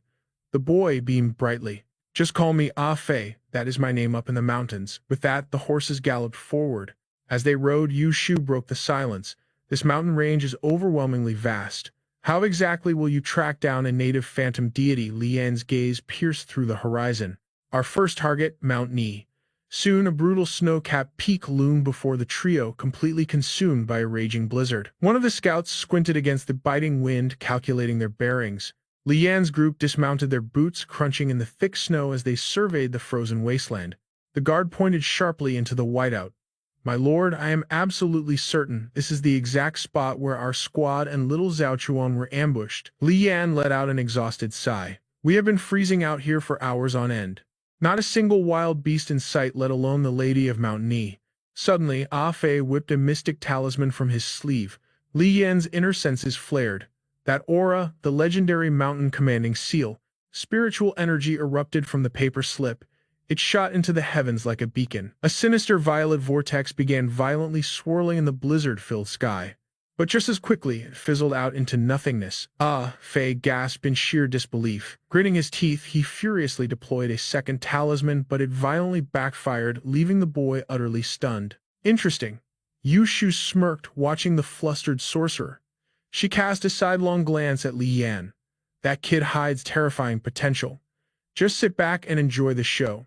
Ah Fei's cheeks puffed out in absolute frustration. He ripped a third mystic seal from his robes and hurled it upward with all his might. A massive magical explosion rocked the snowy peaks, instantly followed by a sharp yelp of pain. Ouch. A phantom maiden with cascading black hair materialized from the void. She was desperately clutching her scorching red hand. That actually burned. The guard stepped back in absolute terror. Ah Fei pointed an accusatory finger at the spirit. Why did you steal my tracking talismans? Please stay your wrath, little sorcerer. The chilling wind parted as the true Lady of Mount Ni gracefully descended. Li Yan's eyes narrowed, analyzing the threat level. The majestic spirit bowed gently. My adopted sister merely wished to protect my domain. Her impulsive actions caused this clash. I beg your forgiveness. Ah Fei crossed his arms, pouting defensively. Well, she owes me a massive apology. Peeking from behind the majestic spirit, Nanako simply offered a mischievous giggle. The Lady of Mount Ni then shifted her ethereal gaze to Li Yan, bowing gracefully. General, the threads of fate connect us once more. Li Yan returned the gesture with strict martial respect. Ming Empire. Liaodong Garrison Commander Li Yan greets the sovereign of Mount Ni. A warm smile graced her pale lips. Visitors to my realm are always honored guests. You doubted my intentions last time. Will you finally accept a bowl of my spirit broth today? Li Yan maintained his stoic composure. We were desperate fugitives back then. Paranoia was our only shield, which led to our unfortunate clash. But I must admit, your broth possessed a heavenly aroma. With a delicate flick of her wrist, pure spiritual energy surged. Massive wooden pillars and floorboards literally sprouted from the frozen earth. The mortal guards gasped, stepping back in absolute awe. A central support beam locked into place, adorned with glowing crimson lanterns. In mere seconds, a grand spiritual pavilion was forged from thin air. The two Phantom Sisters walked hand in hand toward the glowing threshold. Pushing the doors open, she offered an inviting smile to her mortal guests. Shortly after, the freezing winds were replaced by the cozy warmth of a boiling hearth. The spirit lady gracefully presented a steaming bowl directly to Li Yan. Just as his fingers grazed the porcelain, a pale hand intercepted the offering. It was Yu Shu. Without missing a beat, she casually asked, "Pardon my intrusion, but do you serve any decent liquor?" She then shamelessly downed the boiling spirit broth in one massive gulp. The mountain lady simply maintained her flawless smile, gesturing toward the corner. "You will find our finest aged rice wine resting beneath that window. Please indulge yourself if it suits your taste." Yu Shu tossed the empty bowl straight into Li Yan's chest. She sauntered over to the cellar, muttering a blunt thanks. Setting the empty vessel down, Li Yan chuckled softly. "The day Akabi's forces hunted us onto your mountain. In the heat of that brutal skirmish, their merciless leader suddenly slipped up. Looking back, that miraculous opening was undoubtedly your divine intervention. I still owe you for saving my life." The lady elegantly tucked a strand of hair behind her ear. "General, your body practically radiates a primordial, devastating aura. Lesser spirits lacking a century of cultivation would burn just stepping near you. Even if I had stayed hidden in the snow, that mortal insect posed absolutely no threat to you. Please do not call it a life-saving debt. Your great empire dispatched an army to shield our lands, Offering you sanctuary was merely common courtesy. However, I highly doubt a mighty general trekked through a blizzard just to exchange pleasantries. Speak your mind, she demanded. Her gaze sharpened like a drawn blade. Li Yan blinked in surprise, but a confident smirk quickly crossed his face. Then I will not sugarcoat it, Li Yan declared. Your kingdom is teetering on the edge of total annihilation. If the foundation crumbles, everything else will burn. Right on cue, Derek unrolled a glowing imperial decree. Li Yan grasped the sacred parchment with both hands, bowing respectfully as he presented it to Serena.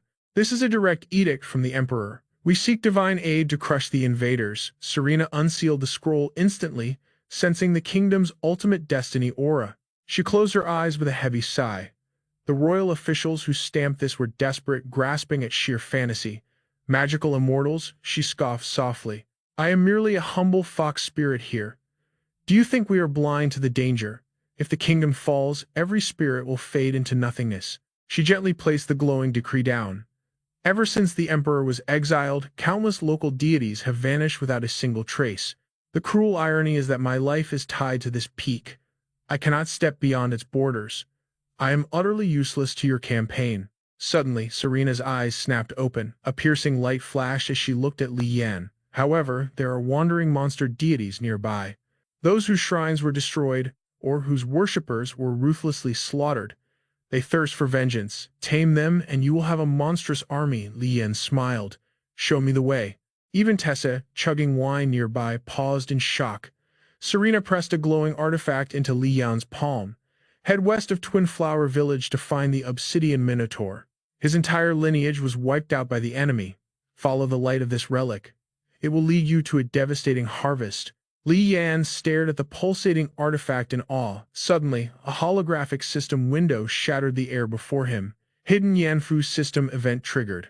Hidden Yanfu event activated mission objective. Forge a dark alliance, form a hybrid legion consisting of empire soldiers and monstrous deities. Upon formation, this legion will unlock a legendary status. Requirement 1. Include at least one empire commander at the tier 10 power level. Requirement 2. The deity's combined combat rating must exceed 3 tier 10 awakeners. Reward system shop authority level will be permanently upgraded. Bonus reward 1 mythical prize upon event completion. Li Yan tightly gripped the item. It was a ribbon radiating with celestial blue energy. Little Nana quietly tugged at Serena's sleeve, whispering a secret. The two locked eyes passionately. Sensing the shift, Li Yan gently spoke up. Isn't she the phantom entity the bandit warlord had enslaved? Serena's expression softened. Her name is Nana. She is a tragic soul. Nana shyly hid behind the spirit. Serena patted her head. General, I have one request. Nana wishes to join your ranks. Li Yan offered a warm, reassuring smile. She is more than welcome. Serena's voice grew heavy. Your path ahead is perilous. Who knows if destiny will ever lead you back? I have existed in isolation for centuries. I finally found a kindred spirit in this child, only to lose her. A profound sadness clouded her eyes. Li Yan stood in respectful silence. Suddenly, Nana leaped forward, startling the resting soldier. She stood before Vincent, closed her eyes, and began to dissolve. Her phantom body transformed into a swirling energy vortex, flying directly into Vincent's sword. The soldier panicked as his weapon erupted with blinding power. Weasel and Derek exchanged wicked grins at the spectacle. Vincent's face turned beet red in embarrassment. With new power secured, Li Yan's squad finally marched out. Serena watched the warriors fade into the horizon. Li Yan studied the glowing celestial ribbon. Just as promised, it is a perfect magical compass. The spirit smiled at their departing shadows. But as she turned to enter her shrine, her fingers froze. She glared sideways. Are you still lurking here? Tessa stepped out, her face, gloomy eyes flashing with terrifying, icy killing intent. Later in the freezing, snow-capped peaks, a loud shout jolted the sleeping Tessa awake. Wake up, we are moving out, Li Yan commanded. You slept enough. Inwardly, Li Yan's mind raced. I cannot gauge the true terrifying depths of that woman. She claims to only be tier 10, but I completely refuse to believe that lie. In this brutal Yanfu world, she is a known monster, yet she only gorges on food and sleeps. Tessa lazily stumbled up, groaning as she clumsily mounted her horse. Swaying in the saddle, she mumbled cryptic system lore. Perfected flesh and spirit. Yanfu awakeners tread chaos, harnessing the essence of all creation. Hey. The squad side-eyed her in absolute disbelief. Ignoring her, the legion pressed forward. Suddenly, a colossal nightmare-inducing beast blocked their path. The snow was painted crimson. A holographic system scanner locked onto the target, the obsidian Minotaur. Status lightly wounded. A deity forged by mortal prayers. Possesses indestructible Vajra strength. Threat level purple. Taking a step forward, the Minotaur roared furiously. SCR. Li Yan calmly revealed an item. I am an Empire Vanguard by royal decree. I am drafting you into our legion to obliterate the invaders. Here are the official seals. The beast's crimson rage flickered into curiosity. Bring it here. Li Yan tossed the glowing edict into its massive palm for inspection. A deep voice rumbled, so you are Commander Li Yan from the rumors. You have guts of absolute steel standing before me. But a Vanguard rank is pathetic. I need a Supreme General's command. Dead silence fell over the squad. Suddenly, Li Yan burst out laughing. Want a higher authority? Fine. He pointed at himself with absolute arrogance. Crush me into the dirt, then you can meet them. The Minotaur scoffed. If I smash you, the Empire will hunt me down. Li Yan's aura exploded. Zero consequences. I invoke the right of combat. Come. The beast ruthlessly slammed a fist down, shattering the earth. Its eyes widened in shock as Li Yan vanished, materializing to slice the Minotaur's leg. Roaring, it launched a lethal blindside hook. Li Yan flawlessly backflipped, dodging death. Channeling mana, he launched himself onto the beast's colossal flank. He aimed his blazing blade, carving a devastating trench from the monster's shoulder straight to its ankle. The deity crashed to the ground. Li Yan landed as it screamed. I yield, Li Yan smirked, lowering his blade. Satisfied, the Minotaur sat back in disbelief. They say royal officials are weak, but true strength hides in unexpected places. Now I believe you. Li Yan smirked. You actually care about the imperial court's approval. Tian Dan scoffed. We wild deities are born from nature. Who wouldn't crave an official imperial title? As he turned to leave, one-eyed Dio marveled at their shockingly smooth victory. Li Yan's eyes gleamed with system-like calculation. He threw the match on purpose to butter me up. For a wild demon god, he's playing three-dimensional chess. Yu Shu stepped up. Who's our next target? Li Yan checked his mental map. The green snake spirit, East Flower Forest, and the nine-winged Sudu. Heavy boots shattered the earth. Dust plumed into the air as Tian Dan led the vanguard. Above them, a crimson-eyed crow tracked their every move from the dead branches. The party froze, tension spiking. Looming ahead was a colossal twisted tree dripping with rotting corpses. Mountains of bleached skulls formed its gruesome foundation. Wang Sheng gritted his teeth. Smells like a boss battle to me. Suddenly, razor-sharp feathers rained down like armor-piercing arrows, slamming directly into Tian Dan's chest. A chilling voice echoed. Deadwood, you aren't welcome here. Take your human pets and scram. Tian Dan stood firm. Sudu, these are official envoys of the Great Ming Empire. A violent tornado erupted as Sudu sneered. I don't give a damn about titles. Take one more step, and I'll mount his head on my absolute highest branch. Empowered by the gale, the skull avalanche rushed toward Li Yan's squad. A Fei instantly drew a glowing talisman, his mana flaring. Freeze. The mystical energy pulse shattering the wind spell instantly. A Fei glared into the dark canopy. My, what a handsome little mage, Sudu purred from her perch. She was a breathtaking harpy with multiple wings, but only a single talon reigning over a nest of rotting flesh and mutant crows. A Fei gagged in pure disgust. Tian Dan pressed the issue. Sudu, are you blind to the shifting world order? Check the system parameters. Sudu scoffed arrogantly. I see the stats clearly. I just don't care about Ming Empire buffs. I was worshipped as a top-tier deity centuries ago. Even if Japanese invaders conquer Joseon, my level remains untouched. As for your precious Ming Empire, the world is vast. They can drop dead for all I care. Li Yan's aura turned lethally dark. Yu Shu sighed. Such a shame. She chose the hard way. Boots hit the dirt.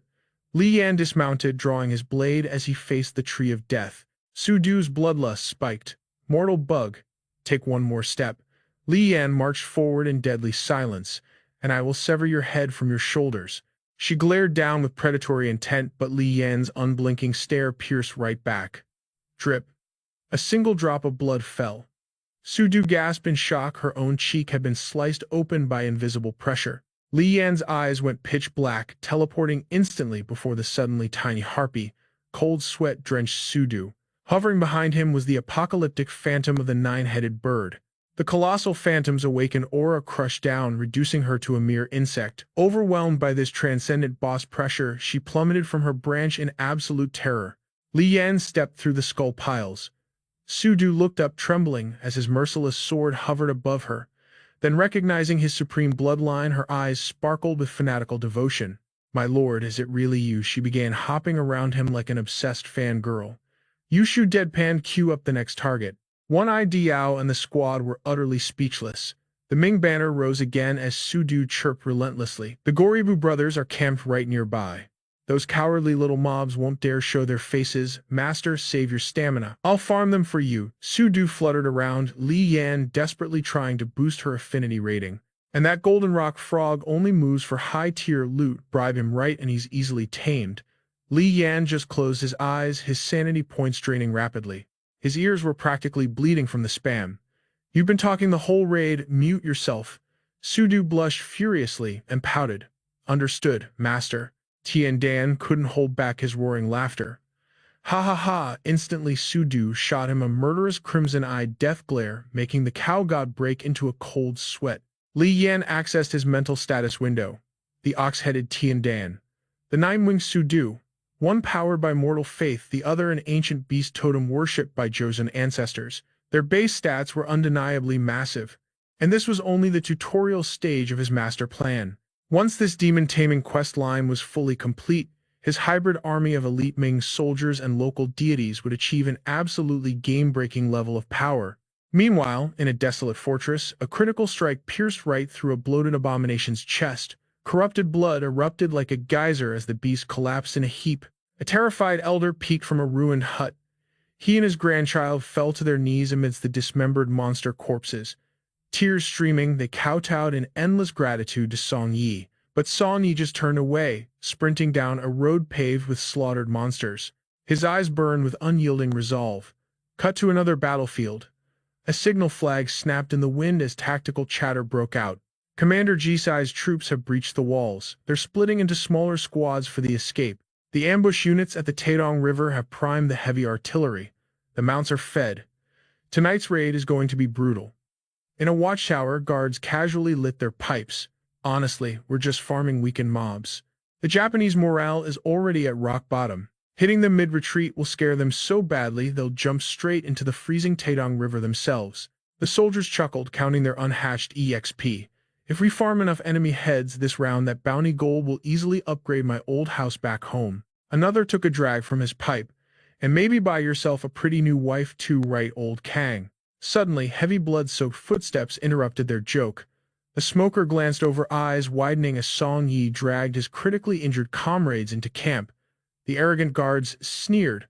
"Well, look who it is. Isn't this our glorious vanguard commander?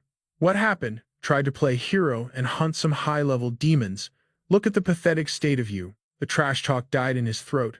A terrifying chill washed over him as a blood-drenched spear tip stopped half an inch from his eyeball. The guard trembled violently, sweating buckets under the killing intent. Song Yi's silent glare promised instant deletion if he breathed wrong. After a tense second, he retracted his weapon, leaving the bully scrambling away in terror.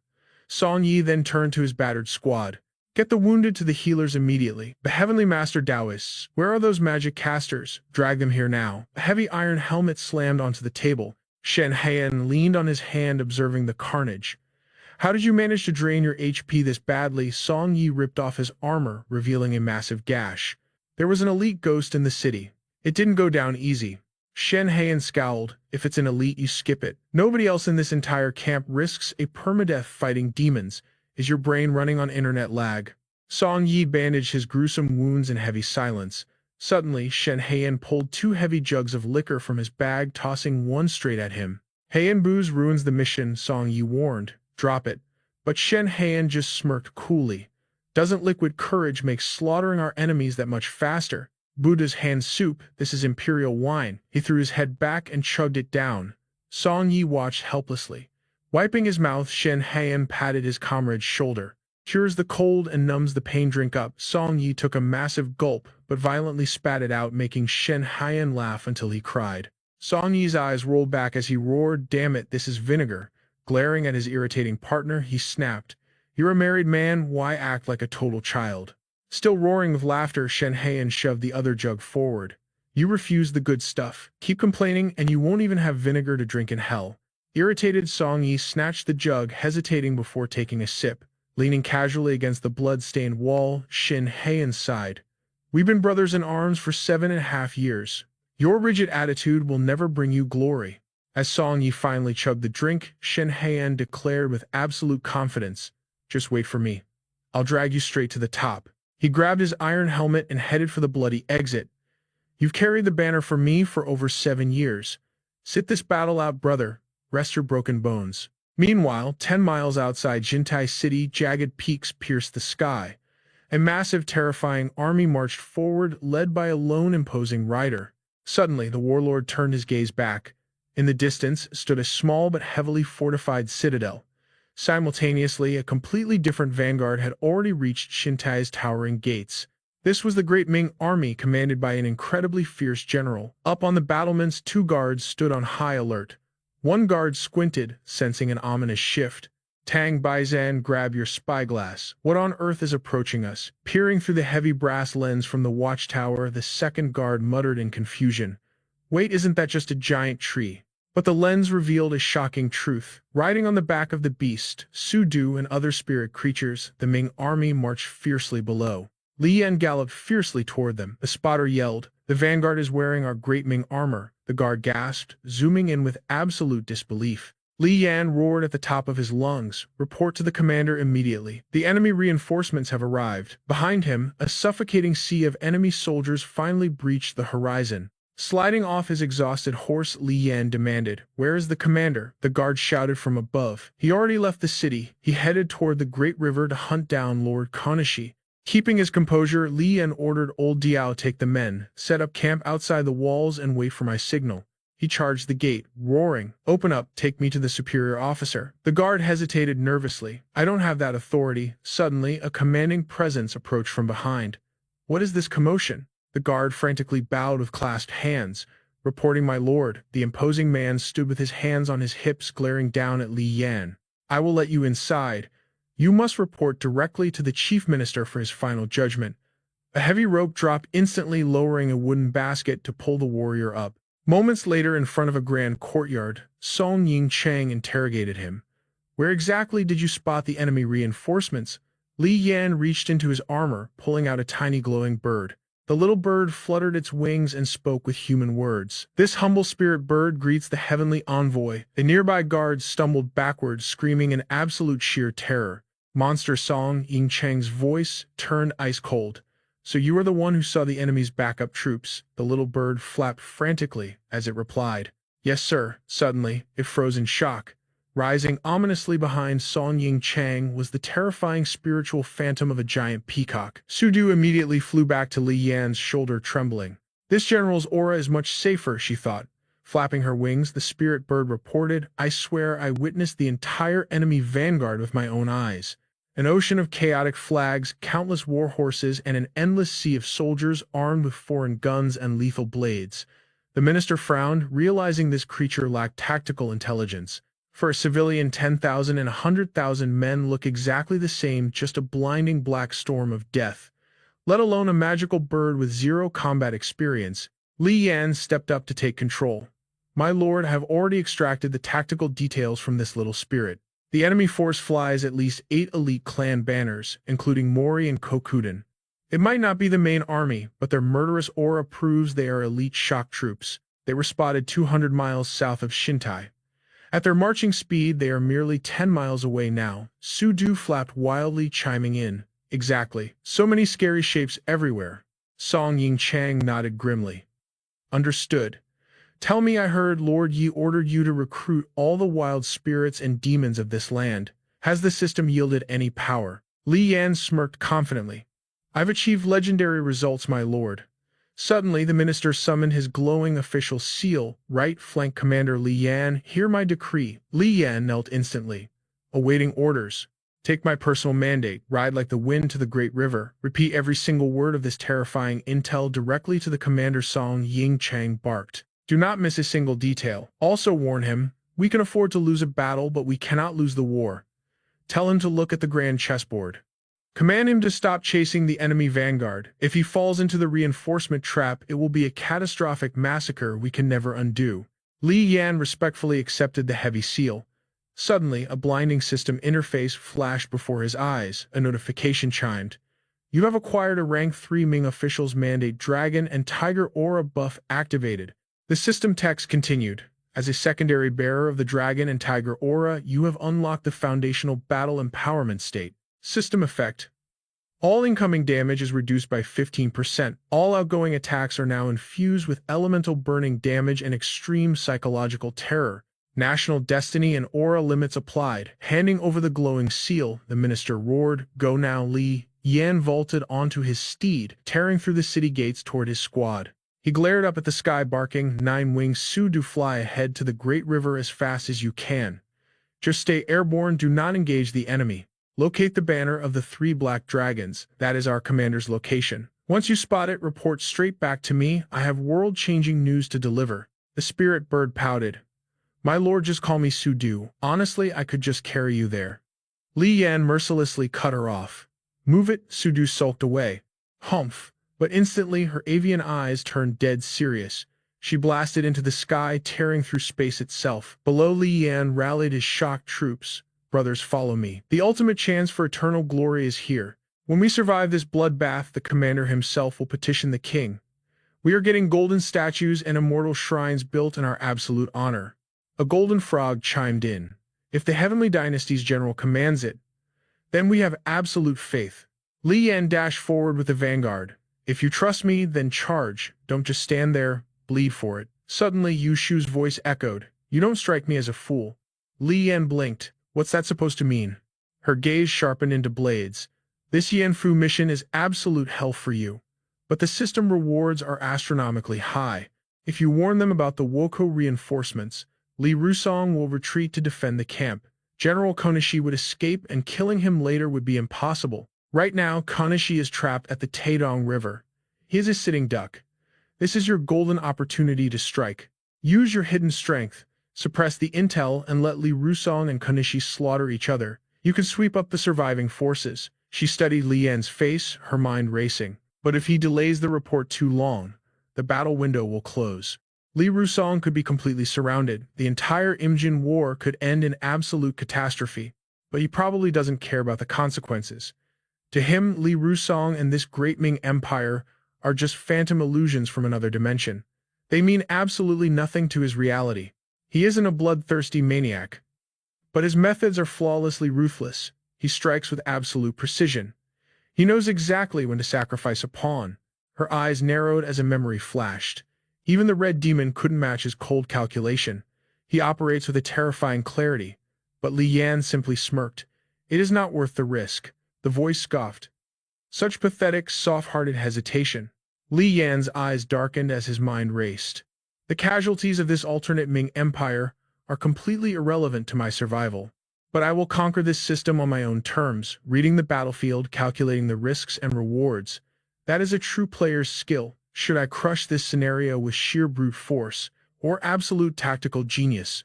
That comes down to pure instinct." A chilling smile crept across his face. "In this twisted world, do more players die from arrogant overthinking or from suicidal recklessness? It is impossible to tell. In the end, a mortal's grandmaster strategies always bow to the cruel whims of fate." Li Yan's vanguard marched like an unstoppable storm. The scene violently shifted to the Taedong River. Within mere days, Kotaki had been slaughtered at Peony Peak. The elite rifleman battalion had been absolutely decimated. From a massive force of 10,000, barely 8,000 souls remained breathing. Kuroda stepped forward through the blood-stained snow. "Lord Konishi, look at the brighter side. We are still breathing, are we not?" Konishi's jaw trembled with uncontrollable fury. He spun around his armor, clashing, and roared at his shattered troops. "Today, we tasted the bitter ashes of defeat.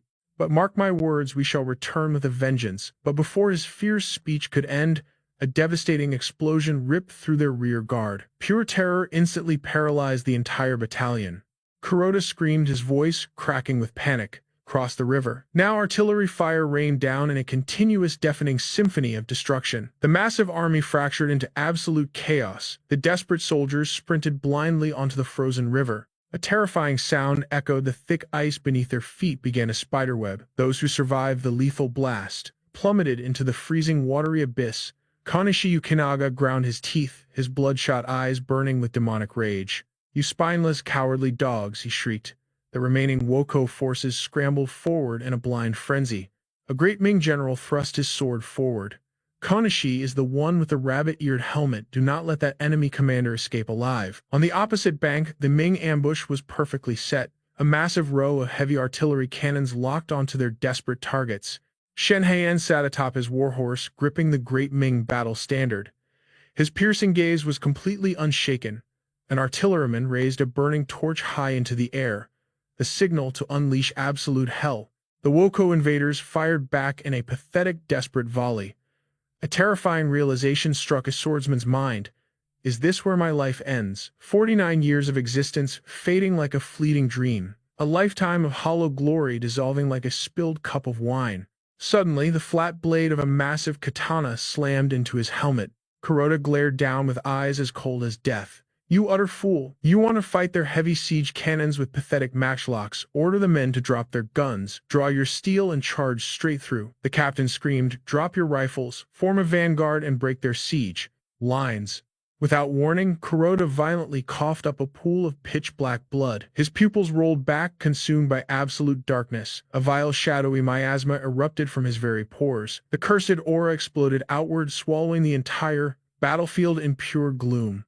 The shattered ice blocks violently buckled beneath them. The Woko soldiers lost their footing, screaming as they teetered on the brink of an icy grave. But miraculously, the cursed shadow essence acted like dark magic. It fused the fractured ice back together like supernatural concrete. The surviving grunts gasped in absolute disbelief. Atop his demonic steed, Kuroda's blade pulsed with a sinister, otherworldly aura.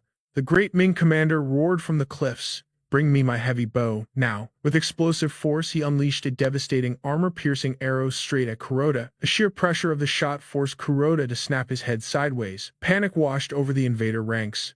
A direct hit, but the Ming general's confident smirk instantly morphed into absolute horror. As the dust cleared, Kuroda sat perfectly still, his teeth clamped tight around the lethal arrow shaft. A horrific surge of demonic energy flashed within the monster's eyes. The Ming commander made fatal eye contact and was blasted backward by an invisible force. He was violently launched from his saddle. His loyal guards rushed forward, screaming, "Commander, are you all right?" Gritting his teeth, the general clawed his way back onto his mount.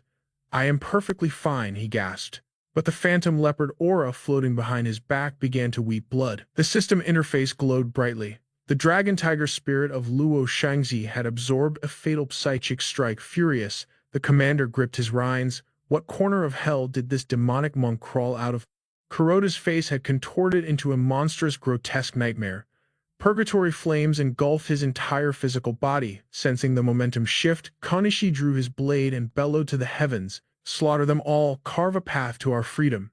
But suddenly, the sky itself ripped open. From the heavens above, Zenden crashed down on massive wooden stompers. The Woko vanguard froze in absolute bone-chilling terror. Beneath the pale, blood-stained moon, Zenden went absolutely berserk. Lethal cursed vines whipped outward, slicing through the enemy ranks like wet paper. "I am the ox-headed Zenden," the monster roared. "Summoned by Commander Li Yan of the Liaodong garrison. By the decree of the Joseon king and the great Ming admiral, I have arrived to enforce absolute judgment." The Ming commander tilted his head back, cold sweat pouring down his spine. Bathed in lunar silver, Zenden proudly hoisted the great Ming battle standard upon his head. His eyes flared with a lethal, blinding energy. Suddenly, a thunderous rumbling echoed from the rear lines. Massive spiked spheres of death rolled in, bowling through the enemy infantry like mere toys. The spheres unrolled, revealing monstrous battle hedgehogs under Li Yan's command. The terrifying trio, Go Yang and Bu, roared in absolute unison. "By the decree of the Joseon king and the great Ming admiral, we have arrived to butcher the invaders." Before the dust could even settle, massive supernatural twisters tore through the battlefield. The devastating winds launched helpless enemy soldiers screaming into the atmosphere. Hovering at the dead center of the tempest was the legendary Gudu. His majestic, terrifying silhouette cast a shadow of pure despair over the invaders. Gudu's voice echoed like biting frost. "I am the nine-winged Shidu, summoned by Commander Li Yan. By the combined decree of the allied nations, I bring the storm of your destruction." One by one, mythical war beasts materialized from thin air. It was an absolute one-sided massacre of the invading forces. The battlefield devolved into a symphony of beautiful, bloody chaos. High on a distant ridge, a supreme commander watched with burning eyes. This battle is a guaranteed masterpiece of victory. It was none other than the legendary Li Rusong. A predatory grin crossed his face. The only question left is whether we can slice off Kanishi's head today. We will trap them, crush them, and leave no survivors. Meanwhile, Li Yan dropped firmly to one knee. He raised the glowing official seal of Song Ying Chang, ready to declare his ultimate move. The Lord Commander has spoken. We can let the strays go, but the enemy leader must fall. Please consider this carefully. He smirked, thinking his prey was already trapped. How could he let it escape now? Li Rusong finally broke the silence. Within Joseon, the Great Ming has 800 loyal officials ready to hunt down our enemies. First, you claim the intelligence regarding the Woko forces inside is difficult to verify. Even if their Woko reinforcements are arriving, we attacked Jinju Castle just yesterday. Their backup can't possibly know. The closer they get to Jinju, the more cautiously they'll move. They wouldn't dare take blind risks.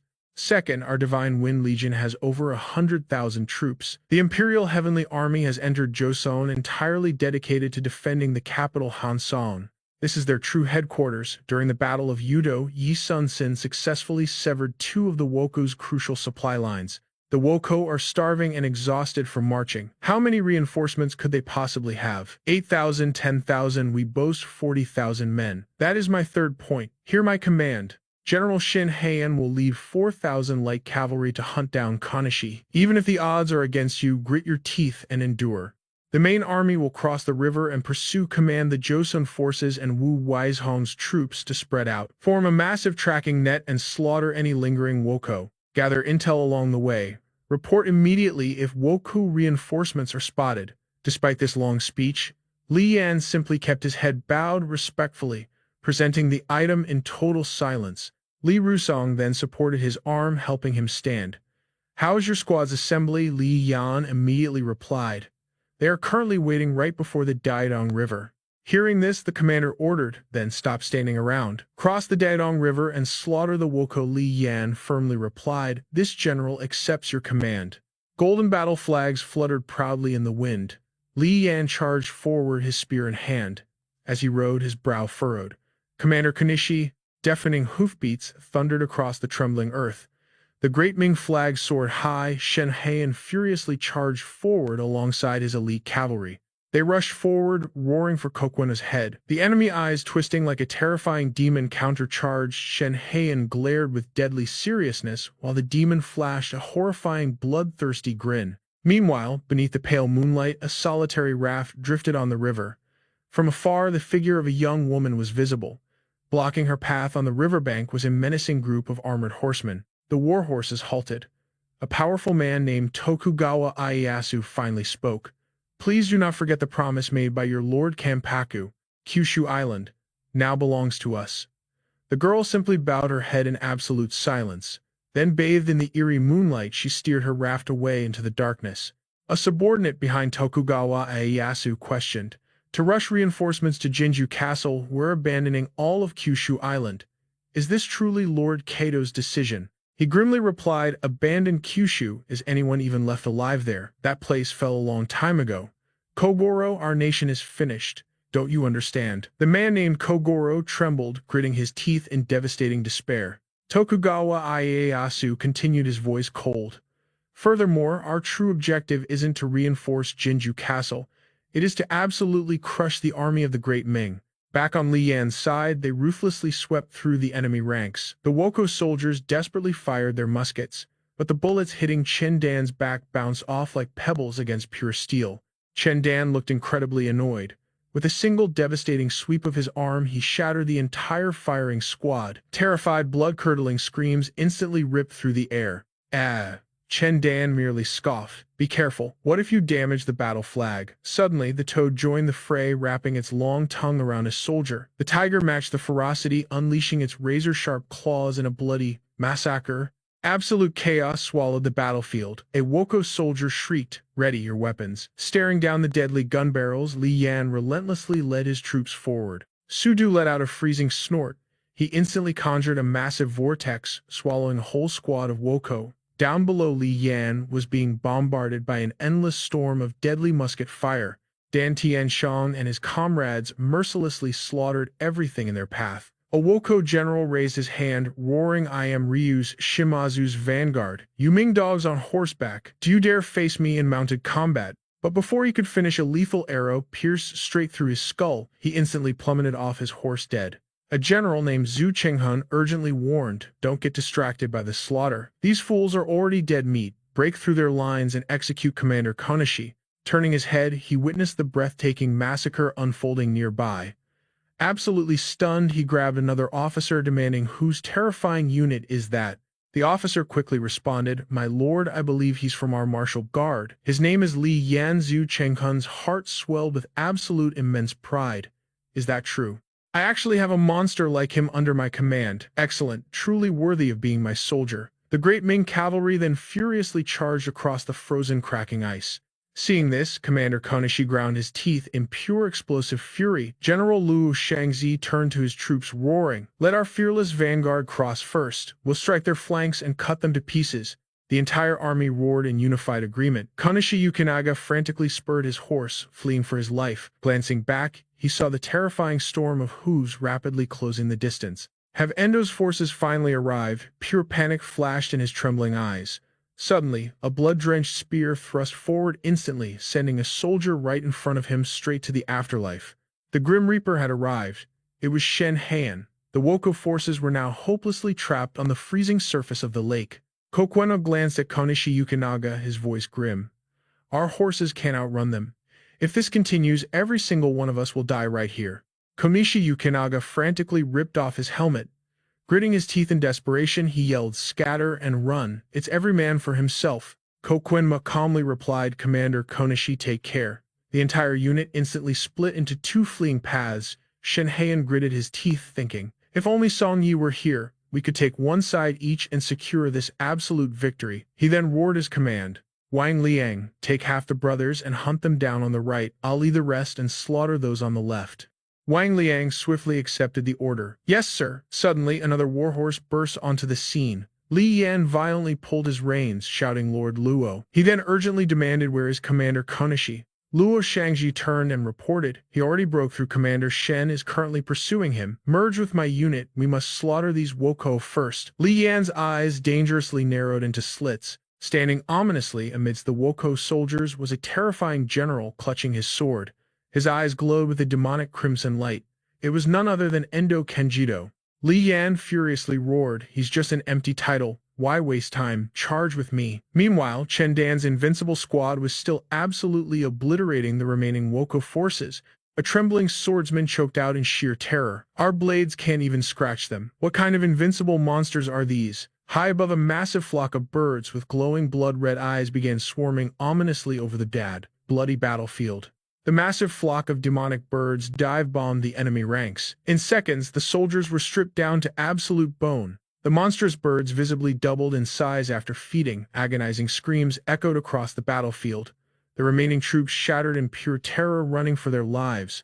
A brutal blade suddenly pierced through the giant wolf. Blood violently sprayed into the air as the sword was yanked out. The beast let out a deafening howl, revealing a devastating deep wound. The enemy commander roared in blind fury, but right behind him, the massive shadow of a demonic scorpion was already crashing down. The scorpion slammed its venomous stinger straight down. The commander gritted his teeth as dark corruption flooded his eyes. Meanwhile, hovering right beside Li and Sudu heard a frantic call from below. The giant hedgehog came rolling in like a bowling ball. He stopped in front of Li Yan, crying out in sheer frustration, "That armored dwarf hits way too hard. I cannot beat him." Li Yan's gaze turned razor-sharp as he shouted his orders. "Sudu, lead the spirits to scatter their forces. Avoid the heavy armored units. Leave the rest to us." Sudu immediately acknowledged the command. The poisoned enemy commander was now completely stumbling. He gnashed his teeth in absolute agony as toxic black aura exploded from his dark eyes. Li Yan locked eyes with his prey. He tightly gripped his spear and charged forward like a speeding bullet. The desperate commander raised his blade for a final stand. The system interface suddenly flashed in front of him. "Applying the blood of karma to your weapon will permanently shatter enemy buffs. It instantly bypasses Royal Dragon aura and divine demonic protection." This effect ignores all high-ranking Ming officials and territorial lords. Completely unaware, the arrogant commander flashed a wicked smirk and unleashed a devastating slash. The deadly blade aimed straight for Li Yan's throat, but the attack was instantly blocked, erupting into a massive shockwave right in midair. Li Yan ruthlessly swung his spear upward, instantly disarming the terrified enemy. A passive killing intent shockwave was triggered. In a flash, a deadly cut appeared right across the commander's neck. Before he could even react, the spear thrust completely through his chest. Blood rained down like a dark storm. Li Yan coldly yanked his weapon back out. The enemy collapsed into a pool of his own blood. Li Yan raised his spear and roared with mountain-like authority, "Your leader is dead. Surrender now and you will live." The remaining enemy forces froze in absolute panic. Meanwhile, deep inside a hidden canyon, Shen Heian was leading his own group of survivors. He clicked his tongue and cursed out loud. "Damn it, that brat Wang Liang is getting all the glory." Suddenly, the demonic swordsman Kokoku Jinman lunged forward with pure murderous intent. Back on the main battlefield, Li Yan was effortlessly wiping out the remaining trash. The glorious system interface lit up again. Walker Li Yan has successfully completed the Yanfu event. Event progression updated. Objective 1. Acquire the Yanfu token. The power of the dragon's son has been successfully obtained. 1 out of 1 completed. Objective 2. Execute Commander Konishi. Objective 3. Slay 3 warring states beasts. Objective 4. Defeat a famous general. You have wildly exceeded the base requirements. You have triggered a special Yanfu event. You successfully forged a hybrid army of Ming soldiers and wild demon spirits. Here is your current progress. Requirement 1. Recruit a Ming general at the 10 capital realm. Status incomplete. Requirement 2. Command at least 3 wild demons at the 10 capital realm. Status successfully completed. Your combined forces have awakened the epic army buff. The fading embers of Ming base stats have massively increased. Attack speed and defense boosted by a massive percentage. Your demonic units grant the Ming soldiers total immunity against all intimidation auras and spiritual pressure. However, the event remains incomplete. Without 482 embers, your troops will take 50% more damage. Demonic and royal aura damage is reduced by 50%. Walker, please proceed with absolute caution. Notice for the Walker, by commanding an army with the Ming state buff, you will permanently unlock these soldiers as your personal subordinates upon final calculation. Li Yan narrowed his eyes in deep thought. This buff seemed basic, but its greatest strength was its absolute reliability. It was the perfect counter against these invaders. The Minotaur, the Nine-Winged Altar, and Sudu were all supreme wild gods. Wiping out 100 enemies alone was child's play for them. But Royal Dragon Aura and Divine Energy were their absolute kryptonite. With the Ming Ember buff supporting them, these Korean wild spirits basically had zero weaknesses. It was perfect for slaughtering demons. The Ming artillery could now inflict devastating magical damage, drastically dropping their own casualty rates. The system chimed in once more. Ancient martial arts mastery at 89%, firearms at 38%, dragon aura, nemesis state activated. Acquired skills, frightening soul strike, blood slash, and the terrifying maniacal slaughter. Right after that, the holographic image of a heavy pistol and a full briefcase of deadly grenades flashed into his mind. Li Yan sat atop his warhorse, completely unbothered by the fierce wind. Before him stood a mighty, unyielding army raising the blood-red Ming flag high. His loyal commanders looked up at him with burning excitement. Even the massive spirit beasts showed terrifying, toothy grins. Li Yan smiled, feeling absolute pride in his legendary forces. Hovering above, Sudu shouted out, "Boss, the enemy split their forces. Which side has more?" "The left side." Hearing this, Li Yan raised his weapon and roared, "Then we are charging right." His unstoppable army immediately surged forward like a tidal wave. Meanwhile, the enemy commander Konishi Ukinaga was desperately whipping his horse to escape, but a thunderous voice echoed from right behind him. "You cowardly scum, do not even try to run." It was Wang Liang furiously chasing him across the frozen lake. The giant demonic scorpion suddenly infused Konishi with dark power. His eyes glowed crimson as he swung his blade in a desperate counterattack. Wang Liang's warhorse instantly froze in sheer terror. The dark energy sent the entire cavalry's mounts into an uncontrollable frenzy. Absolute panic swept through the pursuing forces. Wang Liang gritted his teeth, struggling to hold on. What kind of demonic trickery is this? Suddenly, an enemy assassin leaped from the shadows, aiming a lethal sneak attack right at his back. Wang Liang wildly swung his weapon, barely blocking the fatal blow. Surrounded by his frenzied generals, Konishi laughed with absolute arrogance. But out of nowhere, a massive explosion shook the very earth. A scout bird burst through the smoke, screeching at the top of its lungs. Liaodong Garrison Banner Commander Li Yan has arrived. Li Yan emerged through the dust, spear in hand, backed by an overwhelmingly terrifying army. His gaze was colder than the frozen lake below. Above him, the sky was completely blackened by crimson-eyed spirit birds. Liaodong Garrison Banner Commander Li Yan has arrived. The system locked on and immediately flashed red. Ultimate mission target discovered. Commander Konoshi. Deafening war cries erupted from the beast's altar, Sudu, and the golden toad roared in pure anticipation. Li Yan pointed his spear straight at Destiny and commanded his troops, "Shred the red-armored enemy formation to absolute pieces. The rest of you charge forward with me."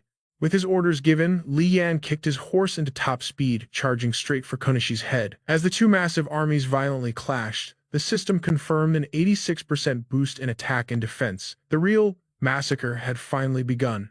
The Yin Soul entity completely bypassed Li Yan's nameless legion.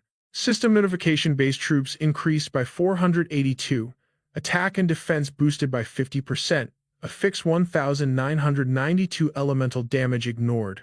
Li Yan led the explosive charge forward. The two armies clashed in a symphony of steel, but the Ming forces were clearly dominating the battlefield. Chen Dan glared down from above, his eyes burning with a blinding light as enemy blood soaked his armor. With a single devastating sweep of his hand, a squad of dwarf pirates was sent flying into the air. Agonizing screams echoed across the killing field. Seeing this absolute massacre, the two enemy commanders froze in pure terror. Suddenly, a massive sticky tongue whipped out from the shadows. A giant summoned toad instantly pierced an enemy general right through the throat. Another commander desperately sliced a giant snake in half, sparking a brutal clash against Li Yan's ferocious beast battalion. The battlefield trembled as a legendary nine-tailed fox materialized among the enemy ranks. Right behind it, Li Yan and his core vanguard broke through, his piercing gaze locked onto his ultimate target. Meanwhile, Konoshi Yukinaga was heavily guarded by a wall of elite samurai. Showing zero hesitation, the Ming warriors unleashed their battle cries and charged straight into the meat grinder. But Li Yan moved like a phantom. He instantly materialized right beside Konoshi, raising his heavy spear for the execution. Total despair shattered the enemy leader's eyes. Clang! Out of nowhere, a figure lunged forward, desperately blocking the fatal blow meant for Konoshi. It was his supreme commander, Katoko. Unfazed, Li Yan spun his weapon and brought it crashing down again. Katoko barely parried the strike, the crushing force dragging his horse backward across the blood-soaked dirt. Gritting his teeth, a chilling realization hit him. He was completely outmatched. With flawless precision, Li Yan thrust his spear straight for the old samurai's throat, but instantly another shadow intercepted the lethal strike. A flicker of surprise crossed the main character's eyes. The newcomer was none other than Kato, another supreme commander under Konoshi. Their identical features gave it away. They were definitely twin brothers. The twin glared at Li Yan with murderous intent. Meeting that deadly gaze without an ounce of fear, our protagonist simply sneered and unleashed another devastating spear sweep. Behind Katoko, a bizarre surge of spiritual energy manifested, revealing a ghostly hand reaching out. But wait, a massive scorpion tail violently impaled the spectral limb. In the backline, a young girl suddenly clutched her own hand in agonizing pain. Aya Wangsheng shouted out in sheer panic, "Sai Zai Gu." Without missing a beat, he hurled his own spear, like a lightning bolt, straight toward the elder Katoko. Seeing him disarm an enemy officer, seized the chance and slashed his katana downward, but Wangsheng swiftly grabbed a nearby longbow. He flawlessly parried the blade immediately, countering with a brutal strike that sent enemy blood spraying like a crimson fountain. Rolling across the ground, the boy snatched up a fallen broadsword. Suddenly, another assassin lunged from his blind spot, ready to deliver a fatal backstab. Just then, a mass of bizarre living hair erupted onto the scene. Nanako lowered her head, transforming her dark hair into lethal tendrils that tightly coiled around the assassin's throat. Bang! A flintlock pistol roared to life. The officer absorbed multiple point-blank rounds, thrashing in absolute panic. Within seconds, the wretched man was mercilessly torn to shreds by the legendary nine-tailed fox. Wangsheng stared at Nanako in utter disbelief before whipping his head back to the main battle in sudden alarm. Back in the center, Li Yan was dual-wielding his arsenal, a smoking pistol in one hand while his heavy spear deflected Kato Hai's furious barrage with the other. He ground his teeth in pure frustration. That bullet was meant to blow Konishi's head off. Now he had to deal with the Kotoko twins, launching a perfectly synchronized tag-team assault. Let us paint a quick picture of these two bosses. Kotoko rocked a mustache pointing sharply upward, while Kato Hai sported one pointing straight down. Facing them both, Li Yan was pushed to his absolute limits, straining to parry their combined lethal strikes with just a single arm. In a flash of tactical genius, he hurled his empty pistol right into Kotoko's chest, knocking the commander off balance. Tracking their every movement, Li Yan vaulted into the sky, unleashing a devastating mid-air spinning spear technique. A terrifying aura ignited in his eyes as he glared down like a god of war. Below him, the twin brothers combined their auras, launching a desperate counter-assault straight up. Pushing beyond his limits, Li Yan unleashed 200% of his awakening power. The clash of their ultimate skills triggered a massive shockwave engulfing the battlefield in dense smoke. Yet standing firm within the dust, Li Yan's grip on his spear remained absolute. Boom! Kato took the brunt of the kinetic explosion right to the chest, his eyes widening in pure horror. Kotoko suffered the exact same fate, both brothers now violently trembling as they struggled to even hold their weapons. It was not just their hands. Their entire bodies shuddered uncontrollably as they stared at the monster before them. Showing zero mercy, Li Yan refused to give them breathing room and brought his spear crashing down once more. Kotoko desperately raised his blade to block the execution.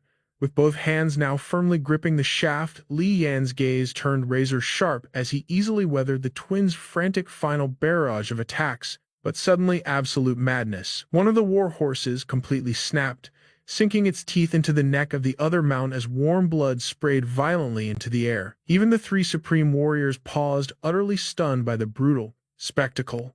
The maddened beast violently ripped a massive chunk of flesh straight from the victim's throat. The dying mount belonged to Kato Hai, snapping out of the shock instantly. Li Yan's killer instinct flared back to life. Capitalizing on Kato Hai's split-second confusion, he drove his spear completely through the commander's throat. As it turned out, the demonic flesh-eating mount belonged to Li Yan. Boiling blood splattered directly across Kotoko's horrified face. Witnessing his twin brother get slaughtered, Kotoko's eyes burned crimson with absolute fury. "Ha ha!" he roared to the heavens. The spectral scorpion aura manifested behind him once more as he raised his katana for a suicide strike. In response, Li Yan channeled his ultimate awakening skill. An overwhelming mountain-like pressure erupted from his very soul. The two terrifying powers collided in a blinding flash before a massive crescent moon aura slashed right through the chaos. Slash! That devastating aura instantly cleanly severed Kotoko's neck. A gruesome geyser of crimson erupted into the night air as his lifeless body crumpled before Li Yan's blood-drenched spear. With the twin commanders totally annihilated, the protagonist locked onto his final prize, Konishi Yukinaga. His war cry shattered the battlefield. "Konishi, your life ends here." Terrified, Konishi frantically barked his final order. Crimson Guards slaughter him instantly. A massive wave of elite red-armored warriors flooded forward, throwing their lives away just to stall the unstoppable demon. But suddenly, apocalyptic lightning tore across the blackened sky. Even Wang Sheng looked up in sheer awe. The blinding flashes illuminated the raging storm, revealing the terrifying silhouettes of a gargantuan mysterious army slowly emerging from the torrential rain. Through the downpour, bizarre family crests flapped violently in the wind. The dreadful reality sank in. This was a massive reinforcement legion marching to save the dwarf pirates. The heavens unleashed an absolute deluge, the torrential rain rapidly melting the frozen lake below. The mangled corpses of the pirate forces began sliding off the disintegrating ice, plunging into the dark, freezing depths. Splash! Suddenly, a desperate hand exploded from the water's surface, digging its fingernails into a floating ice chunk. It was the dread General Koruda Nenema. Gasping for precious air, he dragged his battered body out of the icy abyss. Driven by primal starvation, he snatched a thrashing live fish from the water and devoured it whole. Swallowing the raw flesh, the demonic warrior finally recovered a sliver of stamina, heavily panting through his teeth. "Ha!" He let out a dark sneer and glanced downward. Clinging to his leg in the freezing water was none other than Shen Haiyan, desperately trying to bite a chunk out of his flesh. Seriously, guys, you have to feel bad for Haiyan here. Only his head was visible and things were looking incredibly bleak. Meanwhile, the absolute psycho Koruda Nenema spread his arms wide, threw his head back, and erupted into maniacal laughter. Ha ha ha! Apocalyptic thunder masked his insane giggles. Above the bloodbath, the monstrous new army continued its relentless march. A menacing war banner bearing a strange tree symbol broke through the fog. The legendary vanguard leading the charge was Honda Tadakatsu. Then another terrifying flag bearing a dotted formation pierced the storm. This division was commanded by the ruthless Aya Naomasa. Finally, a third ominous war banner fluttered into view, displaying a single chilling character. The first warrior was Uesugi Kajikatsu. The fourth banner, marked with a spinning shuriken, heralded Kuroda Nagamasa. Finally, the fifth flag emerged, revealing the legendary Tachibana Muneshiji. Deng Tiansheng urgently shouted to Li Yan, "Commander, if we shatter their encirclement now, we still have a chance." Li Yan ground his teeth, glaring at the fresh enemy waves crashing into the Ming forces. Watching the encroaching horde, he turned to his men and roared, "Who among you will follow me to claim their general's head?" His soldiers ignited with blazing resolve. Charging forward as one, they unleashed a thunderous battle cry, "Kill them all." Yu Shu let out a heavy sigh. Meanwhile, seeing his reinforcements arrive, Kanishi Yukinaga pointed his blade and ordered the slaughter. Two figures collided in a deadly life-or-death clash. Instantly, the rival armies engaged in a brutal bloodbath. With a single devastating slash, Li Yan sent an enemy straight to the afterlife. His eyes narrowed dangerously. If he let these enemy forces completely merge, his squad would be trapped in a fatal counter-encirclement. Gripping his spear, he aimed a lethal throw right at Konishi Yukinaga, planning to secure the kill before breaking the siege. But the enemy commander swiftly leaned back, barely dodging the fatal strike. Without missing a beat, Li Yan drew his sword and charged. His eyes glowing with feral bloodlust, he vaulted from his horse, lunging directly at his prey. A clean, terrifying slash, a severed head spiraled into the air as Konishi Yukinaga met his brutal end. The commander's lifeless body hit the dirt, with Li Yan landing smoothly right beside it. The grisly trophy rolled across the blood-soaked ground. With a swift kick, Li Yan launched it through the air. Yu Shu caught the severed head with absolute chilling calmness. She pivoted sharply as Li Yan retrieved his weapon. Hoisting Konishi Yukinaga's head high, Yu Shu roared at the terrified enemy troops, "Your Grand Commander is dead. His severed head is right here." Li Yan materialized beside her, projecting his commanding aura over the battlefield. "Brothers, carve a bloody path. We return to our formation." Deng Tiansheng and the squad erupted into savage, victorious grins. On the flip side, the enemy forces descended into absolute chaotic panic, their morale utterly shattered. Blurs of motion tore through the battlefield. Li Yan and Yu Shu galloped past the stunned crowd, the gruesome prize still in hand. Kuroda Nagamasa's face twisted in horrific realization. Gripping his weapon, he spurred his mount in frantic pursuit. "Bastard, do not even try to run." He thrust his spear, aiming a lethal blow at Yu Shu, but Li Yan intercepted the strike flawlessly. He countered with a vicious thrust toward his pursuer. Nagamasa desperately swung back, but Li Yan casually deflected the frantic attack. Steel clashed against steel in a deafening shockwave. Kuroda Nagamasa gritted his teeth, forcing his weapon downward. Li Yan's arms trembled slightly under the overwhelming pressure. Suddenly, a drop of crimson splashed through the air. Holding the spear with one hand, Li Yan thrust his sword straight at his foe's neck. Eyes blazing with wrath, he unleashed a blood-soaked slash, carving deep into Nagamasa's flesh. Charging forward with his blade drawn, Uesugi Kajikatsu abruptly froze in his tracks. Pure terror seized his soul as he witnessed the gruesome scene unfolding. Like a demon god of war, Li Yan violently ripped his blade from his victim. Kuroda Nagamasa tumbled lifelessly from his horse, a devastating fountain of blood erupting from his wound. Radiating an absolutely tyrannical aura, Li Yan shot a spine-chilling glare to the side. Struck by overwhelming dread, Uesugi Kajikatsu recoiled. Even his warhorse bucked in primal fear, violently throwing him to the ground. Trembling in sheer panic, Uesugi Kajikatsu scrambled to flee. Suddenly, a devastating shower of arrows rained down from the heavens. The Ming vanguard, led by Yu Shu, had successfully arrived. She still gripped the severed head of Kanishi Yukinaga like a dark trophy. But then ominous new banners pierced through the battlefield fog. The newly arrived enemy reinforcements stood in eerie dead silence. A razor-sharp spear tip manifested, radiating a violently intense, crushing blue aura. Its wielder was none other than the warring state's ultimate martial god, Honda Tadakatsu. The system urgently flashed the enemy's terrifying stats. Epic status, protected by demonic god force, all incoming damage reduced by 20%. Yanfu Walker damage reduced by a staggering 40%. Scanning the terrifying system notification, Li Yan ground his teeth, a rare flash of heavy tension crossing his face. In a blink, Honda Tadakatsu warped right in front of him, bringing his mighty spear crashing down. Li Yan instantly unleashed a desperate, explosive counter-slash. The two powerhouses clashed in a cataclysmic frenzy. At a glance, neither seemed to hold the upper hand. Seizing a split second, Li Yan roared to his subordinate, "Tian Shang, lead everyone and break the siege. Tear through their lines right now." "Deng Tian Shang," screamed out in desperate hesitation Lord Commander. Honda Tadakatsu's eyes gleamed with pure madness as his spear lashed out. "You have time to look away in a battle against me." He unleashed a terrifying cyclone of spear strikes. Li Yan frantically manifested a golden aura shield to time his awe, weather the storm. The martial god hoisted his colossal weapon high. Refusing to back down, Li Yan raised his own spear to meet the devastating impact. But the sheer force was too overwhelming. Deep fractures spider-webbed across Li Yan's weapon before it completely shattered into absolute dust. Honda Tadakatsu's bloodshot eyes widened with killing intent. "Accept your death." Unable to evade, Li Yan took the brutal strike head-on. Agony exploded through his chest as he was violently thrown backward, plummeting helplessly from his mount. But in that split second, a pin dropped. He hurled a live grenade straight at the monster. The strange explosive rolled directly to Honda Tadakatsu's feet.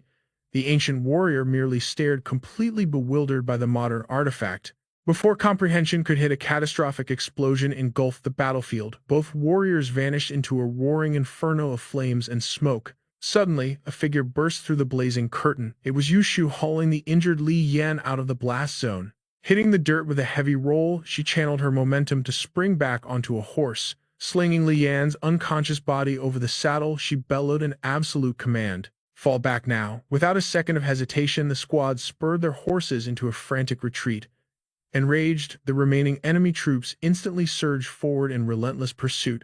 Deng Tianxiang's eyes ignited with a sacrificial blaze. Stepping up to cover their escape, he vaulted forward to block the charging horde. With a mighty roar, he slammed his heavy spear straight into the earth, drawing the ultimate line. Wang Sheng looked back in absolute horror. Seeing his comrades standing alone against a tidal wave of enemies, his voice cracked. "Old Deng." But Deng Tianxiang fiercely barked back, "Just go." Diao Chu and Wang Sheng bit their lips until they bled, utterly powerless to help. Suddenly, a stray arrow brutally pierced Wang Sheng's eye. Clutching his ruined eye, he let out a spine-chilling scream of pure agony. Swallowing the blinding pain, he ruthlessly snapped the arrow shaft off. Diao Chu frantically guarded him violently, swatting away the incoming rain of arrows. The battlefield echoed with devastating chaotic shrieks. On the high ground, Deng Tianxiang stood like an immovable mountain, holding back the relentless tide. Meanwhile, a heavily wounded Su Du desperately took flight with a fresh swarm of enemies hot on his heels. Li Yan remained deeply unconscious, trapped in the darkness. Pushing her steed beyond its absolute limits, Yushu desperately galloped back toward Deng Tianxiang's last stand. Deng Tianxiang glared at the enemy with legendary defiance and roared, "You pirate scum, come claim your grandfather's life." Embracing his fate, he charged into the massive enemy formation. Wang Sheng screamed out in soul-crushing despair, "Old Deng." Diao Chu desperately grabbed him. "Move, we need to secure the commander's extraction." Meanwhile, Deng Tianxiang charged completely alone. His spear glowing with a deadly aura, he plowed through the enemy mobs like an awakened beast. But the raid boss Tachibana Munashij finally spawned. A legion of enemy archers locked onto their target. A relentless volley of deadly arrows rained down upon Deng Tianxiang like a catastrophic storm. It was a heartbreakingly epic final stand. But the young awakened general's HP hit 0. He sacrificed everything for his homeland. One warrior and his loyal steed breathed their very last breath in the combat zone. The enemy forces immediately swarmed the remaining survivors. But out of nowhere, a brand new Ming Dynasty raid party entered the zone. Tachibana Munashij turned his head in absolute shock. It was Wang Liang's elite squadron. Veins popped on his forehead as he activated his charge skill, roaring with pure, unadulterated fury. "Wipe them out," Tachibana Munashij simply frowned. With a single devastating sword slash, he cleaved Wang Liang's warhorse right in half. Wang Liang was launched into the air, crashing into the earth with bone-shattering force. Coughing up blood, he forced his head up. Lying right in front of him was the fallen young warrior's body, absolutely riddled with arrows. But in Deng Tianxiang's lifeless hand rested an unignited explosive artifact. Wang Liang's eyes immediately locked onto that lethal item. Tachibana Munashige coldly glared down, raising his blood-stained blade for the execution strike. Fighting through fatal damage, Wang Liang stretched his hand toward the explosive. "Burn in hell, you bastards," he roared. The safety pin was yanked out. Tachibana Munashige's eyes widened in horror as blinding light erupted from the artifact. A massive, devastating explosion ripped through the zone, instantly wiping out every enemy in its blast radius. Watching their commander sacrifice himself to clear the wave, the surviving soldiers were consumed by blinding rage. Without a single ounce of hesitation, they activated their remaining mana and charged. "Annihilate them all," they screamed. A heavy, sorrowful rain washed over the blood-soaked battlefield. The elite Divine Firearms Battalion led by Luo Shengji and the Shock Troop Vanguard commanded by Wu Weisong, alongside Zhu Chenghan's Liaodong garrison forces, finally merged into a massive raid group at the Taedong River. Thousands of Ming Dynasty Awakeners form an inescapable net, ruthlessly purging the remaining enemy mobs. Their blockade at the river was an absolute massacre. They completely wiped out over 6,000 enemy units, stacking on top of the thousands already slaughtered during the epic Pyongyang city siege. Toyotomi Hideyoshi's infamous 1st Division was practically erased from the system. Meanwhile, the Ming Alliance's total casualties barely even scratched the 3,000 mark. And most of those losses happened before the main siege even began. Later, back at the heavily fortified safe zone, a powerful voice echoed from the commander's tent. "Even if that coward Konishi managed to escape, this raid victory has permanently cemented our Celestial Empire's legendary status." An intel officer dropped to one knee. "Sir, we've dispatched 7 waves of stealth scouts, but received 0 system updates." The commanding general frowned. "What about the right flank? Any radar pings on the enemy reinforcements that Captain Li Yan warned us about?" He immediately turned to Wu Weizhong. "Elder General Wu, has your guild picked up any signals?" Wu Weizhong simply shook his head. "Unless those bastards unlocked a mass flight skill, there is absolutely no physical way they could bypass us." Li Rusong chimed in with a serious tone. "The terrain in Zhoushan is nothing but jagged mountains. The heavy rain debuffs have made the paths a nightmare. Our massive inventory of firearm artifacts has been completely nerfed by the wet weather. Continuing the pursuit was a tactical error. If Shen Heian failed to eliminate Konishi, it just means the target's fate was protected." Li Rubai stepped forward anxiously. "Speaking of which, Shen Heian led a 4,000 cavalry raid straight after Konishi. Why hasn't a single scout returned with an update?" General Zhu Chenghan lowered his head, a dark shadow over his eyes. "My Vanguard Captain Li Yan hasn't made it back to the safe zone either. He took a squad of local Joseon awakened mercenaries, absolute wild cards who looked down on everyone else." Li Rusong's gaze snapped back to the intel officer. "You are absolutely certain? 7 elite stealth squads and not a single ping?" The officer swallowed hard. "Yes, Commander." A heavy wave of anxiety flashed in his eyes. He slammed his fist onto the tactical map. "If the weather debuffs make tracking Konishi impossible, we terminate the mission. The main guild will pack up and teleport back to Pyongyang immediately." But suddenly earth-shaking footsteps echoed outside. The guards outside fell into a state of absolute panic. The high-level commanders inside tensed up. Annoyed by the chaos, Zhu Chenghan stormed out of the tent. He ripped the tent flap open and roared, "What the hell is going on?" But his pupils instantly dilated in sheer horror. Amidst the crashing thunder, Li Yan's missing raid party dragged themselves into camp, their HP practically at 0. Yu Shu was desperately supporting an unconscious Li Yan. A horrific blackened scorch mark covered the captain's back, physical proof of a catastrophic explosive blast. Diao Chu screamed at the top of his lungs, "Get a healer for the captain. Save the captain first." Beside him, Wang Sheng was clutching his violently gouged eye, trembling as he fought through the agonizing pain debuff. Suju's condition was even more devastating. She collapsed straight into the mud, her armor soaked in fresh blood. She was slumped over the back of Toad, whose mana reserves were completely drained.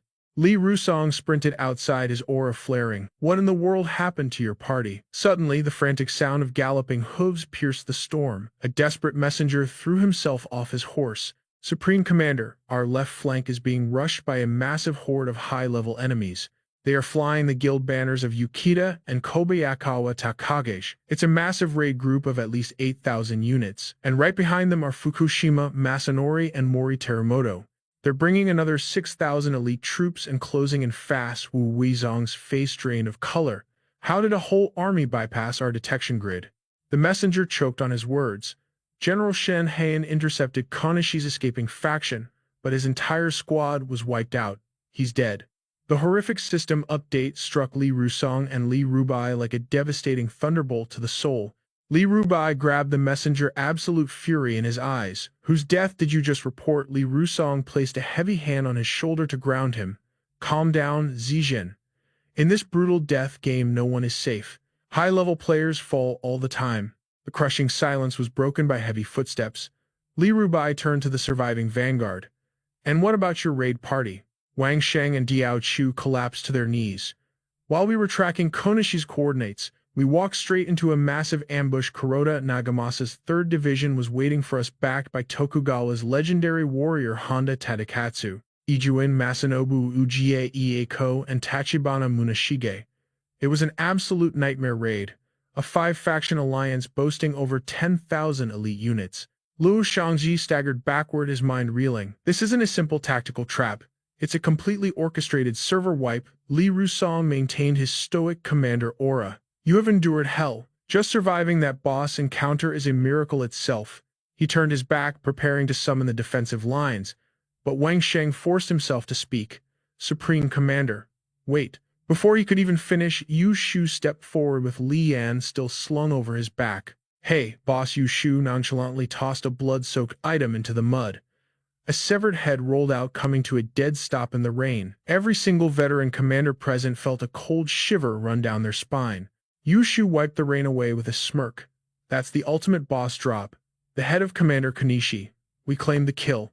Li Rusong whipped around his jaw, practically hitting the floor. You were ambushed by a 10,000-man legion. How could you possibly? Yu Shu's expression turned terrifyingly cold. Captain Li Yan and our vanguard didn't retreat. We charged straight into the center of the enemy swarm. We broke through their absolute defense lines, plunging within 100 meters of the 5-faction alliance. We locked on to the 1st Division Commander Konishi and cleanly severed his head before triggering a chaotic bloodbath. Our party suffered devastating wipeouts. The 5-faction rear guard was completely eradicated, and Kuroda Nagamasa, the 3rd Division boss, we permanently deleted him from the battlefield. Yuji Koiko abandoned his mount and fled the blood-soaked battlefield. General Tachibana Munashige sustained minor injuries, leaving Li Yan and Honda Tadakatsu locked in an epic clash on horseback. Both warriors shattered their iron spears and suffered heavy wounds. Risking it all with explosives, Honda took a direct hit, his fate unknown. Wang Liang's rearguard cavalry completely annihilated. The surviving generals froze in absolute panic at the report. The soldiers were downright terrified, crying out in despair. Our entire army was wiped out. Yu Shu pressed on. Admiral, enemies surround us on all sides. This is a matter of life and death. Our survival now rests entirely on your command. Lightning tore through the sky, illuminating the Ming Dynasty flag still flying high. Li Yan's battered forces stood firmly encircled by the enemy troops. Suddenly, Li Yan gritted his teeth and let out an agonizing yell. His eyes squeezed shut in absolute torment as visions of Honda Tadakatsu brutally beheading an unknown victim flashed through his mind. Tanbokiri, Honda Tadakatsu's legendary weapon and one of Japan's 3 great spears, named because a dragonfly would be sliced in half simply by landing on its razor-sharp blade. Li Yan clenched his jaw and hissed through his teeth. Tanbokiri. His fractured memories pulled him back into a deadly face-off against the monstrous Honda Tadakatsu. Li Rusong had charged out to pursue the enemy with less than 10,000 troops. After taking heavy casualties, his forces had dwindled to a mere 7,000 men. Fully equipped with war chariots and devastating artillery, Tokugawa Uesugi, Kuroda, Yukita Mori, Ijuin Rika, Toyotomi, and Hojo, 9 elite legions boasting nearly 20,000 demonic soldiers had descended upon them. It was completely unthinkable that such an overwhelming force had materialized right here in the new territories. Li Rusong made a split-second decision. Before the Japanese reinforcements could close the net, he used the torrential night rain as cover. He dispatched a lone rider through a gap in the enemy lines to beg for backup from the new territories. Instead of attempting a suicidal river breakthrough, Li Rusong abandoned the open plains. He claimed the high ground to face the enemy, setting up anti-cavalry wooden barricades on all 4 sides bristling with jagged deer horn-like spikes. Over 100 war chariots formed an unbreakable defensive ring. Iron-plated wooden shields were set up with tactical arrow slits, while an elite squad of musketeers lay in ambush right behind them. Their mounted swivel guns had been completely drenched by the storm. The heavy artillery and matchlocks were rendered utterly useless. All they had left were towering ratting shields, gleaming blades, and drawn bows.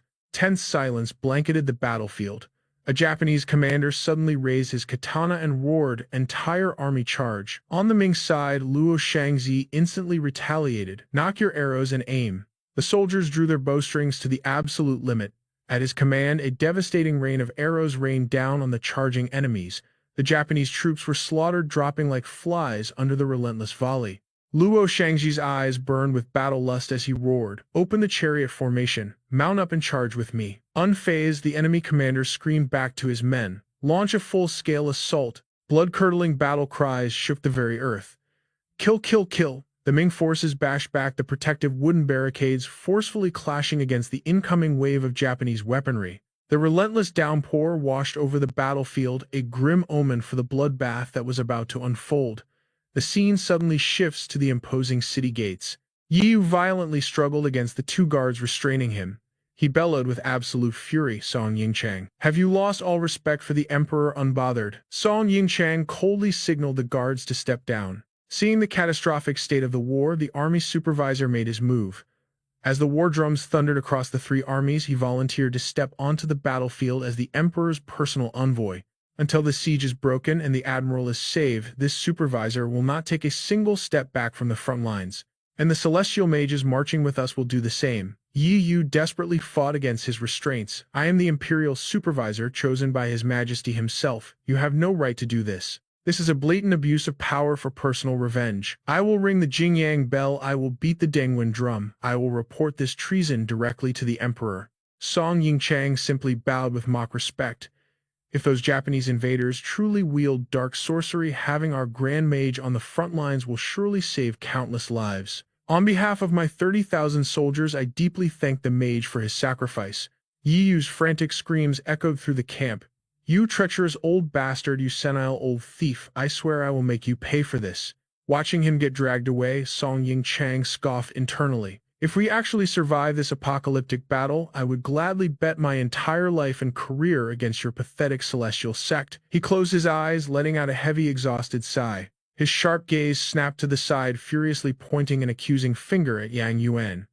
"The royal court was not lying. They warned me that your commander Li Zimu was an arrogant, stubborn fool. I thought it was just petty political gossip, but heaven help me, it was all true. By the way, Li Rusong is also known as Li Zimu." Song Yingchang's fury was burning like wildfire. "I specifically sent scouts to warn your Grand Marshal. I told him the Japanese sneak attack was a trap and begged him to rethink his strategy. But your mighty Marshal just completely ignored my warnings. And look at the absolute catastrophe he caused." Yang Yuan stood there in silence, gritting his teeth as he swallowed the harsh reprimands. "Tell me, how did our commander and his top generals let 8,000 men get cornered by 20,000 Japanese soldiers?" Once the rant ended, Yang Yuan bowed deeply. "My lord, please, calm your rage. There must have been a miscommunication in the marching orders, or perhaps they were ambushed en route." Song Yingchang let out a freezing scoff. "Humph, I am the supreme commander of this anti-invasion campaign. If I issue the order to retreat and your marshal ignores it, that is an act of blatant treason." Absolute terror flashed in Yang Yuan's eyes as he dropped to his knees. "My lord, the marshal would never dare commit treason. His situation in the siege is critical. Whatever offenses he caused, please just save him first and dish out the punishment later." Song Yingchang turned his back, taking a deep breath to suppress his raging aura. "Sai, just get up. You organize the rescue mission for Li Zimu. Your forces will dictate the exact battle strategy. My men will not interfere in your combat operations." Yang Yuan quickly scrambled to his feet, but Song Yingchang added a final condition. "When the battle ignites the Grand Mage, and I will march to the front lines to beat the war drums for your victory." The scene instantly shifts to a blood-chilling nightmare. Echoing from the darkness, agonizing screams pierce the silence. Gory visions flooded in, Ming generals being mercilessly butchered by the Japanese invaders. Screams of pure despair echoed relentlessly. Aha! Faces twisted in utter horror. Hands violently gripped the bedsheets as the blood soaked. Memories projected vividly in his mind. The horrific sight of enemy blades slaughtering his own brothers in arms. Their defensive lines had completely shattered. All they could do was stand in grim silence, waiting for the final blow. Sudu's fate was devastating, left violently gasping for his final breaths on the muddy ground. Wang Liang slumped over completely unresponsive. But Deng Tianxiang, his end was the absolute worst. His body was turned into a pincushion by endless arrows, his cold corpse violently contorted on the blood-stained earth. Then the nightmarish vision of the invaders conquering his homeland flickered into view. The enemy leader's monstrous face came into sharp focus. The unstoppable Honda Tadakatsu gripping his bedsheets until his knuckles turned white. Li Yan thrashed in his nightmare and roared, "I will kill you. I will butcher all of you. I swear to the heavens I will slaughter you all." With a violently sharp gasp, his eyes snapped open. Meanwhile, right outside the military tent, Suduru could be heard engaging in a heated argument, roaring with unbridled fury. Jin, what exactly are you implying? I dare you to say that again. The mutant toad known as Jin aggressively snaps back. My point is crystal clear. If Commander Li dies, we are not risking our lives for nothing. You treacherous woman, I will not waste my breath arguing with you. Meanwhile, Jianan simply sits there completely shrouded in heavy silence. Jin turns around demanding, Jiandan, what is your take on this? Jiandan calmly replies, it is far too early to discuss such things. Sudu flashes a chilling look at the Minotaur. So your master plan is to just wait until Commander Li dies to make a move. Fury flashes in Jin's eyes. Why do you act like a rabid dog biting everyone in sight? He crosses his arms defensively. If you want my honest opinion. Sudu immediately cuts him off, then spit it out. Resting nearby, Yu Shu glares fiercely and roars at the chaotic group. Everyone shut your mouths. The magical beasts instantly freeze in absolute silence. Jin nervously scratches his head, muttering, I was just trying to find a survival plan for all of us. Suddenly, heavy footsteps echo from the command tent. Li Yan throws back the curtain, his voice ice cold. What survival plan? His gaze burns with an overwhelming, absolute vengeance. Seeing his imposing figure emerge, the entire camp erupts into relieved cheers. Commander Li. The commander is awake. The mystical beasts, Jiandan, and the weary soldiers all light up with genuine hope. However, Yu Shu just silently observes him from the shadows. Li Yan's aura has completely transformed, radiating a dark, unfamiliar intensity. With a piercing ice-cold gaze, he demands, give me the current tactical situation. Sudu immediately reports, we are completely surrounded. The Hideyoshi forces launched several massive strikes, but our great admiral forced them to retreat. Li Yan furrows his brows. Have I been unconscious for nearly a full day? She nods firmly. Yes, sir. A deep, calculating shadow crosses his eyes. Breaking the tension, he declares, this stalemate will not last long. The enemy's patience is running out rapidly. We are all brothers who have bled together, so I will speak to you with absolute brutal honesty. Let me make this perfectly clear. We are all tied to the exact same fate. If we lose this battle, absolutely no one escapes alive. The camp hangs on to his every word. His face remains completely ruthless as he continues. Even when we storm the battlefield, the enemy's blades will target my head first. But if anyone dares to whisper behind my back or pull dirty tricks in the shadows, you will face the absolute wrath of military law. Jin immediately whines, feeling completely misunderstood. Commander, I am being falsely accused here. Li Yan's tone softens slightly. Old Jin, save your breath. I saw you, the Minotaur, and Jiandan charging the front lines with unmatched bravery. That warning was not directed at you. The mythical beasts let out a collective sigh of relief as Li Yan resumes his heavy strides. He approaches his loyal officers Wang and One-Eyed Diao. Both warriors snap to attention, saluting with deep respect. Commander. His exhausted but razor-sharp eyes lock onto them. Despite his battle scars, Wang flashes a reckless grin. Li Yan firmly claps his hand onto his comrade's shoulder. A powerful, unspoken bond passes between the hardened veterans. Without missing a beat, he shifts his attention to Yu Shu. He pulls open the command tent's heavy flap and gestures for her to step inside for a private talk. Yu Shu's piercing gaze meets his. As they step into the dim light, Li Yan mutters, I suppose I owe you my life for carrying me back. She coldly cuts him off. Skip the pleasantries. I despise beating around the bush. Li Yan lowers his head with a dark chuckle. Straight to the bloody point then. My forceful subjugation of those demonic beasts was dangerously rushed. If you had not stepped in when I passed out, that monster army would have instantly scattered. He pauses, his aura darkening. I slaughtered Sissy. The awakening system notified me that my core mission was complete. It offered me an immediate extraction, but I completely rejected it. He clenches his fists. Regardless, this chaotic system event is finally rushing toward its brutal climax. Holding these secrets in is suffocating me. This is only my second system awakening event, yet the difficulty spike is absolute madness compared to my first. As he speaks, he digs into his combat belt, pulling out a mysterious hidden item. He raises the mystical object toward his lips, a bitter smile forming. Ha! In all my years of fighting, this is the very first time I was genuinely beaten within an inch of my life. Suddenly, Yushu interrupts with chilling calmness. You were never going to die. Consuming just half of that legendary healing root is enough. Grind the remaining half into a divine potion and distribute it among your battered troops. Hearing her vast system knowledge, he slowly slides the artifact back into his belt. A violent coughing fit suddenly wrecks his body. Catching his breath, he smirks. Insane difficulty aside, this whole system event feels incredibly unnatural. It is exactly like showing up to a boss fight equipped with the wrong class gear. Now listen closely to my next theory. Confirm it if I hit the mark or plead ignorance if I am completely off. Yushu narrows her eyes in deep thought. I fully expected him to throw a tantrum over my refusal to fight, or desperately beg an overpowered veteran player like me for a cheat code to break this deadlock. Li Yan's voice drops to a serious whisper. In the ancient system archives, I stumbled upon classified records concerning the legendary dragon tiger aura. Judging by those cryptic descriptions, this divine energy is an endgame inheritance. It is meant for high-tier awakened players who have smashed past the 40% threshold or perhaps even higher, which absolutely proves my massive suspicion. This high-level realm had no business dragging me, and I am just a rookie player who survived one measly event, stumbling into a 9-headed bird nightmare tier with an awakening rate stuck below 9%. Yushu finally breaks her silence, a master explaining to a novice. That massive glitch is entirely our fault. A low-level solo player like yourself should never even catch a glimpse of the top-ranking server realms. Within the top 50 legendary system realms, beginner permissions are completely locked out. You lack the VIP status, privileges, the necessary worldview knowledge base, and the required tier to purchase realm-specific abilities. That is exactly why you have been stumbling around blindly like a player without a minimap. However, figuring out how to subjugate wild demonic gods on your own was a stroke of absolute genius. Designation Scale Tier Number 24. Li Yan's eyes widen in sheer shock at the code. Yushu gracefully finds a seat and crosses her legs.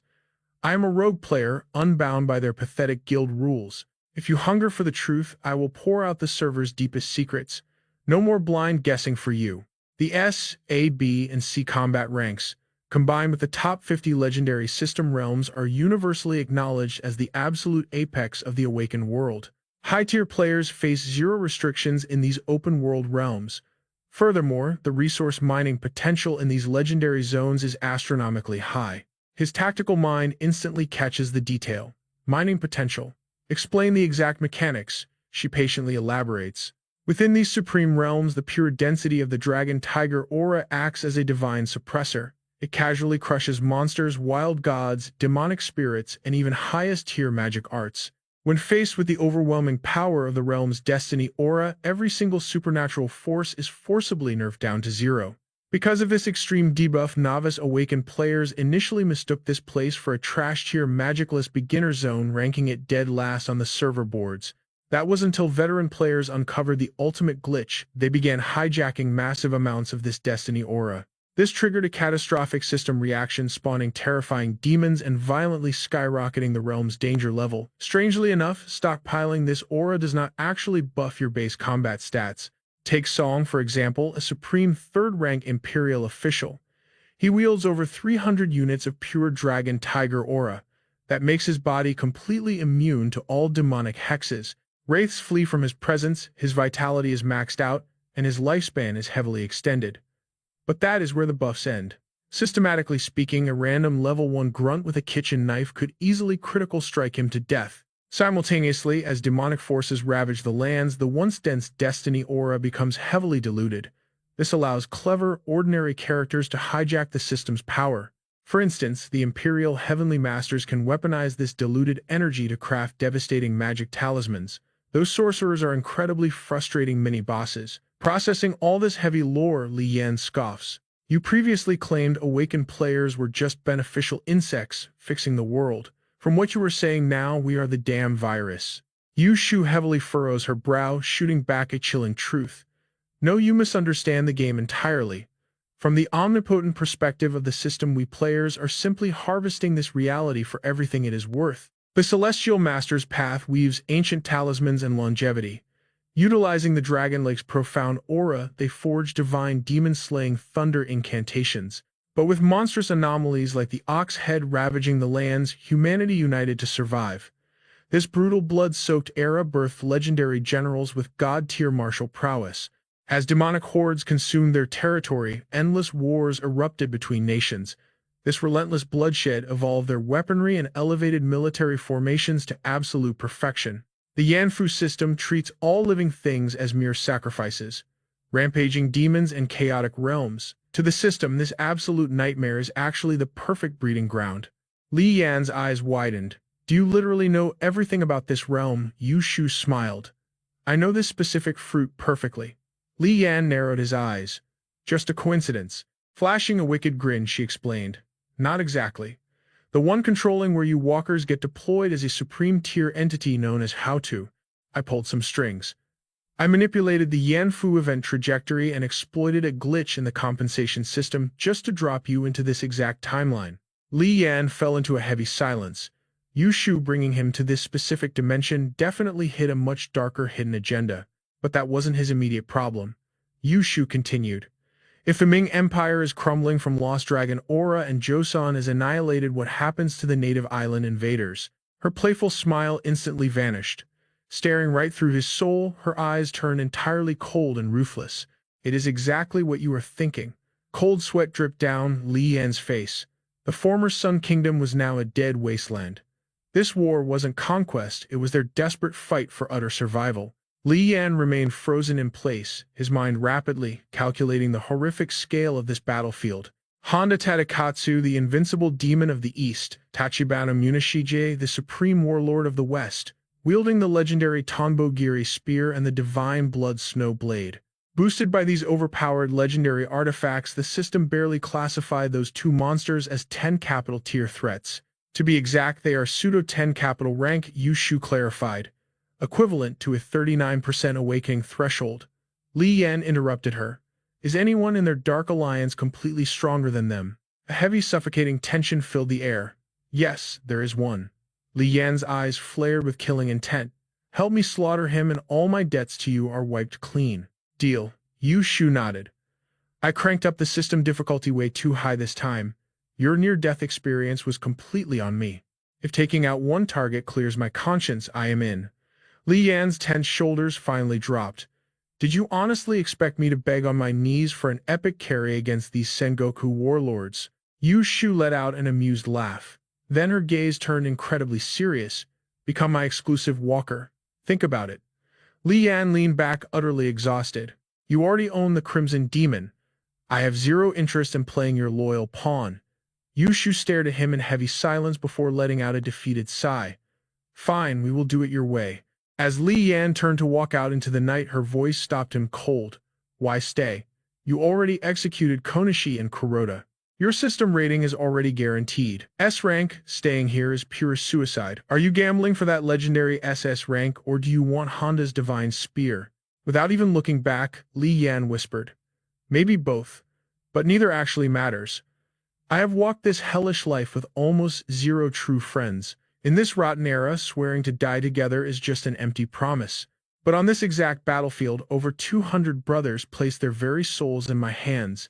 They drew their bloody steel and blindly charged into absolute hell for me, calling me their supreme commander with pure, unmatched loyalty.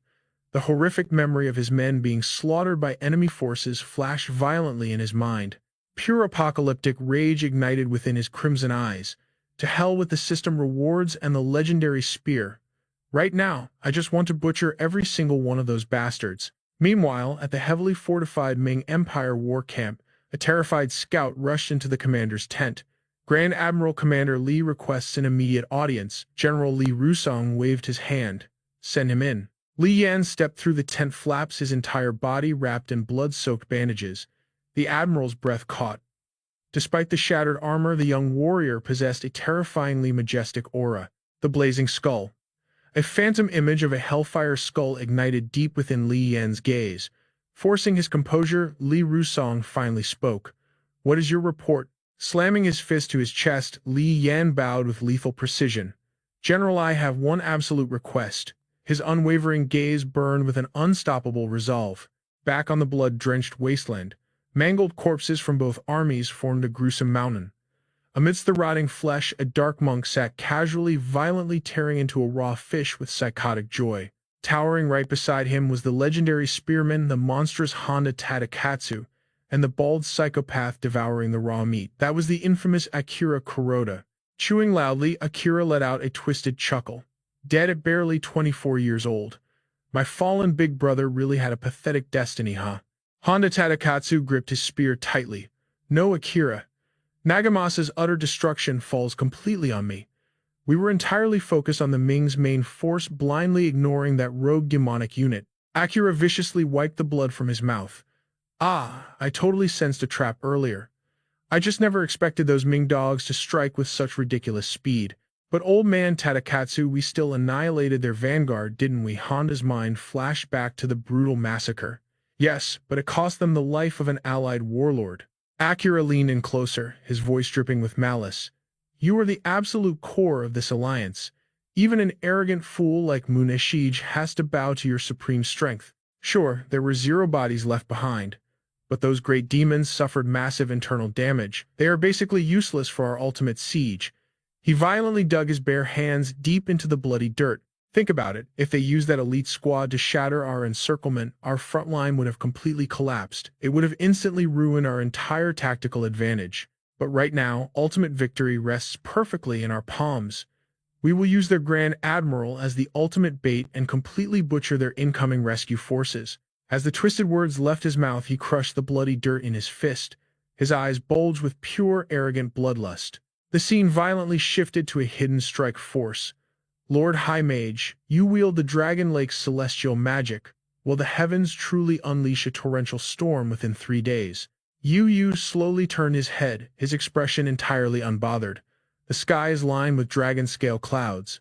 A massive storm is already guaranteed. Do you seriously need to question my absolute cosmic alignment? Yang Yuan immediately locked eyes with his elite vanguard.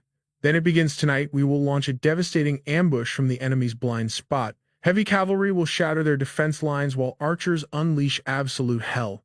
We strike from the absolute darkness. We don't need a total massacre. We just need to signal the Grand Admiral. Once he sees our explosive flank, we will crush these invaders from both sides. The Liaodong garrison's pride, heavily armored gun-wielding cavalry. Yang Yuan spoke up. The battlefield desperately needed an elite heavy cavalry unit for rapid reinforcement. They had to pierce the enemy lines, but the Japanese forces harbored brilliant tacticians. If I were them, ambushes would already be set, he warned. It is an obvious trap, but one we must willingly walk into. Our allied army marched without supplies. The situation was incredibly dire. It was a fight to the bitter end. Which general will lead the vanguard? He roared. Suddenly, Song Yi stepped forward, his spear resting on his shoulder. His eyes were dead voids. Right vanguard, Song Yi requesting deployment. Did he know Shen Heian was already dead? It was an absolutely heartbreaking scene. Yang Yuan and the others fell into a heavy silence.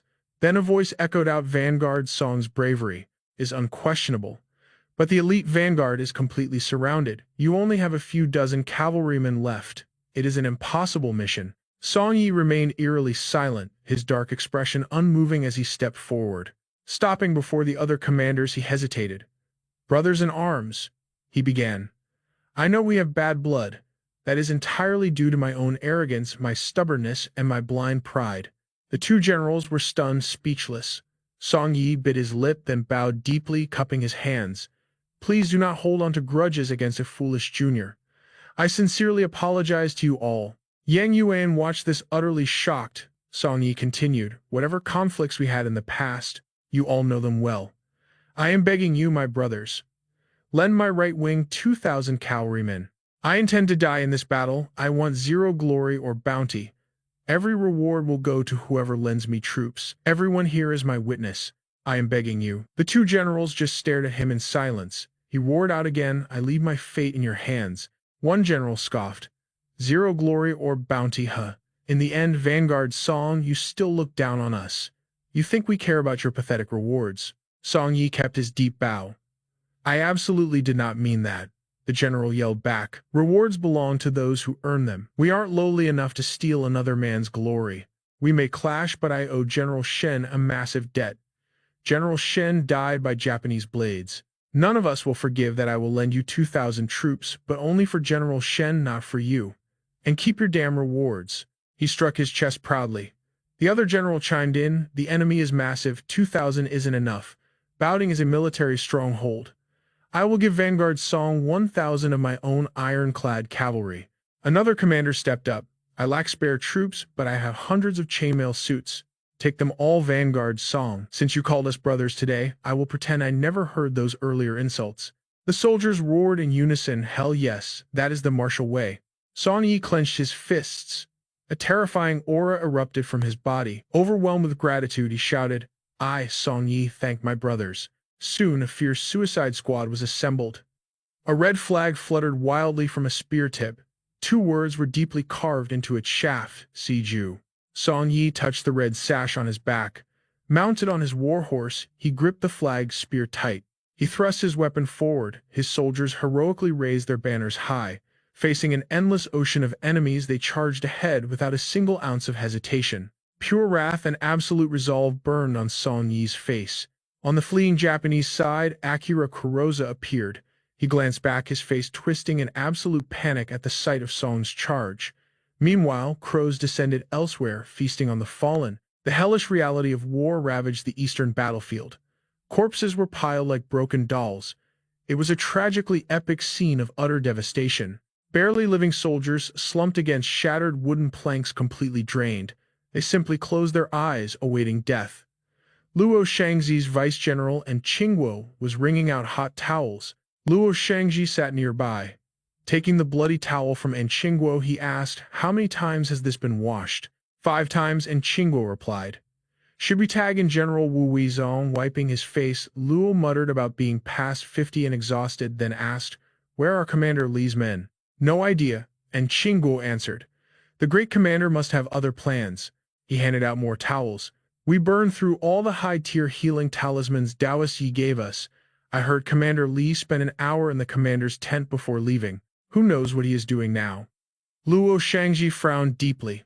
Honestly, if he broke through the siege, I would be happy. Li Rusong had chained wagons together brilliantly, transforming an open field into a fortress defense. The enemy launched massive waves of attacks, yet failed to breach the Ming army's wagon formation. But the Ming forces had lost 3,000 men. Their assault cavalry was dwindling fast. Stopping the next enemy wave would take a miracle. Suddenly, a terrifying enemy war horn blared. The Ming general's eyes widened in sheer panic. Thunderous hooves shook the earth. Leading the charge was the legendary Tachibana Munishig. He roared his command. The Ming wagon fort is crumbling. This is our final crushing strike. Luo Shangji slammed his iron helmet on. Gritting his teeth, he commanded Qingguo, follow me into the meat grinder once more. And Qingguo's face hardened with absolute resolve. Yes, sir. Boom. A sudden massive explosion blasted the enemy soldiers into the sky. Chain explosions violently ripped through the Japanese ranks, throwing them into total chaos. Luo Shangzi froze in his tracks, staring out in absolute shock. In the distance, a new army emerged from the smoke. Up close, the glorious armor of the Ming dynasty gleamed. Their leading general raised a flag and bellowed. Break through the siege. Luo Shangzi cheered with ecstatic relief. Yang Yuan's reinforcements are finally here. Realizing he was trapped in a pincer attack, Tachibana Munishige ground his teeth in dread. Regaining composure, he screamed to rally his wavering troops. Hold your ground, leave the Ming reinforcements to the vanguard. All units charge. He lunged forward like a madman, his blade dancing through the Ming forces. With a single devastating slash, an enemy soldier fell. Suddenly, a blinding beam of light shot straight toward his face. Tachibana Munishige barely raised his blade in time to parry the deadly flash. Tachibana ground his teeth, his arms trembling as he blocked the mysterious attacker's strike. Then a familiar spear pierced the battlefield. Song Yi and his elite troops had finally arrived. Absolute resolve burned in his eyes.